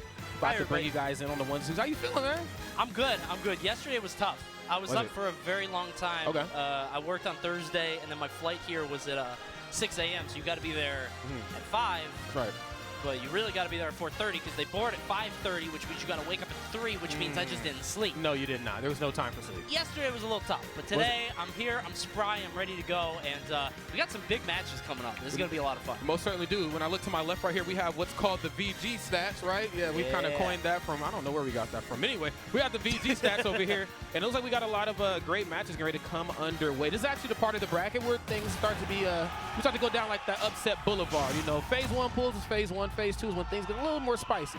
Stuff definitely starts heating up, and I don't know if you guys can hear it, but the crowd is going crazy for Dr. Watts. Okay. He is their boy. He's going up against Blank here, so Falco against Ganondorf. And when I think about Ganondorf and like some of the stuff that you can sort of exploit on him, I feel like Falco really sort of fits that build just because of stuff like this. You put him in the air, he has a really hard time getting back down, doesn't really have many like forced ways to get down other than Wizard's Foot, which is extremely easy to sort of bait and punish. Yeah, especially when he gets to that point, you pretty much know he's in a bad spot. See, right here, this is like kind of the Falco show, but I'm kind of worried about when these percents get a little high because, you know, just the short time that we've been in Ultimate, we've seen some crazy Ganondorf gameplay, and history shows, you know, the Space Animal's pretty easy characters to combo. Oh my goodness. He knew. He was there. He had the idea, but not the timing. Because of that, he's not going to get the up smash, but there is a conversion into the backer. Good stuff by Blank. He's going to start on that next stock. Hopefully, he'll be able to get that tax. Yes, you know, if nothing else, you know, the Falco mains all kind of agree that, you know, Falco's a little bit different of a character. Some thinks he's a little bit better. A lot thinks he's a little worse, but nothing less. That up tilt, pretty damn good. Oh, yeah, no question. Oh, he's getting spiky. Yeah, he's about to get the EO 10, homie. Yeah, you kind of asked for that one. Going a little bit too low. Oh, he used the second jump too, but Blank not even going to go for it, not going out there, instead going to cover the ledge and get the back air. Very well done. Very good. Kind of taking a page out of Melee's book, just trying to pin him down off stage, reading which way he's going to go with that laser, pours him back on, and this is where Ganondorf gets his scaries. You know, when you get him like towards center stage, he starts showcasing that footwork. It's all a game of reads at that point. Yeah. And after you get him, sort of to your point, once the percents get a little bit higher. Oh no! Oh, wow. Wait, he saved his life. Yeah, he saved him. I mean, it makes sense. You couldn't let him go. But anyway, that up smash is going to pick it up. But after we get to a certain percentage from Dr. Watts from Ganondorf, oh, no, he came to the shield. Oh, my goodness. Yes, the perfect call-out right there on the right side of the screen. I love that new down smash animation. Kind of smooth, man. I know, like, years we've been asking, like, yo, can he just use his sword sacker? I was like, say less. I wish he did. Now I wish he did. That's right. Too strong. Right. Down throw. Yes, going to come in with the Tims one some more. Very smart right there from Blanc to learn his lesson after that first stop. Oh, goodbye. Yeah, there's the kiss, gives it to him, the drop zone forward air. And at a certain point, there's no way around it. No. Like, if you're at that percentage, I mean, the way that Ganon sort of operates, you just kind of have to go at that one trajectory. And because that Blank able to get down there, good stuff by him. And I feel like it really comes down to playing Ganon against a character like this. You're going to take 3%. You're going to take 70, 80 for free. What happens after that? That is yours to decide. You know what I mean? You got to sort of figure it out past that point. He seems pretty proficient at it. It's just, you know, sort of unfortunate there at the end. Yeah, and it's really easy to feel smothered versus, you know, a lot of the space animals. But I guess in this case here, speaking more specifically about Falco, you know, he gets a lot off of jumping in on you. You know, short hop there. I guess more specifically in that last game's case, up tilt was really like his tried and true bread and butter. But, you know, both these two characters kind of comprise of the same ingredients as well, too. You know, they both get off stage. Pretty linear recovery options. Very easy to scout out. Okay, gets back to the ledge right here, trying to pin him down. Not wise to stay at the ledge versus Ganondorf in most cases. You know, he's gonna, you know, he might try to Ganon side. Yeah, you gotta be careful. It is pretty easy to react with how that Wizard's Foot right in the beak. He says he's a doctor, man. Some beak reassignment surgery here. Oh, okay, get a little too spicy right here. Okay, you don't want to have to eat too many backers. That is Falco's calling right there. Yes, and turning a bad situation into a potentially good one. I love the multi-hit there on that forward there. That is Ganondorf's biggest kryptonite off stage. Yeah, just the rock rock. As soon as you get grabbed by that up B, if you just tech the stage, you'll bounce off and be able to output an aerial. Really one of the... that kick is so funny. That kick is so good. Yeah, the rock rock is like one of the things about Ganon that's been one of his biggest weaknesses at like high-level play for the longest time. And once more here, yes, the Ganon reads are very, very dangerous. And this is kind of the duality of this character. You know, this character, you know, obviously he's going to get smacked up. You know, he's big, you know, very easy target. But see what happens when the Ganondorf player starts to get comfortable, starts to tap into his inner reads. You know what I'm saying? When it turns into the mental game. Oh, my goodness, but he might even get the opportunity. Oh, no! He was so close to the stage there, but not enough. What the heck is going on here? Should have called in his shit, bro. I don't know what happened. That's So close to the edge, but Lilac not giving it to him. Absolutely, man. And the way this match is wrapping up here, Dr. Watts towards the end of this entire set right here for him. I don't want to see it close out quite yet. I know Ganondorf obviously has a lot of tricks up his sleeves, but that just looks like Blanc is just not giving him the opportunity to breathe at all. Yeah, Blanc is definitely playing the matchup very well. Just sort of only choosing the fast, correct thing once he's in. Although he's got to not get antsy off stage. Like you were saying, Falco a little bit too easily predicted in terms of his recovery, trying to get back onto the stage. Absolutely that. And not only that, too, his approach options. You know, after a while, you know that there's only so many ways he's going to be able to approach you. After starting percent a little too early on the draw with the sword, but we're going to get the back throw, though. Yeah, I don't think he's got the conversion. Whoa, no way, no way. He's okay. He got the up B. He tries that one. It's not even going to matter. It's not even going to matter. What the? And look at Blank. Blank just looked at the crowd like, are you serious? This guy? Even John is confused up there. He's just like, wow, that just really, wow, okay. And that just happened. Let's keep in mind, like, do you call it an SD? You know? When because like, he should have made it bad. It was a bad angle, right? Bad, horrible angle. You know, it's really easy to mess up your angles, too, with those characters on Lilac Cruise, too. Had it been a different stage, possibly a different story. But the crowd's certainly coming alive for their boy right there. You know, history shows Ganondorf has a lot of love and a lot of promise here. I'll just think back to last year with Rickles and DRN. I believe that's who the other gentleman was. And that was quite the match right there. So Ganondorf getting a little bit more love here in Ultimate, but let's see how much love the crowd has left in their tank here as we move into the final game. Up till, yes, we're going to utilize these platforms just to their fullest extent. This is what you do versus Ganondorf. Yeah, definitely can see why he chose the stage. Just the aerial assault is going to be on 100 here. He's trying to burst to the center of the stage with the Wizard's Foot, but it's just not going to happen. And Dr. Watts feeling smothered here, but here's his we're just resetting it. We're resetting it. No, we out. No, we in. Okay, wait a minute. Yes, up smash, but that's actually okay right here. No red sparks. Yes, Ganondorf's a big guy, but like the DI was on point as well, too. Yes, and this is what you do here versus Falco. You force him out of that jump, and now you can kind of pinpoint and dictate where he's going to go. There we go. The infamous Falco multi-hit. Does not get the second hit of that up smash.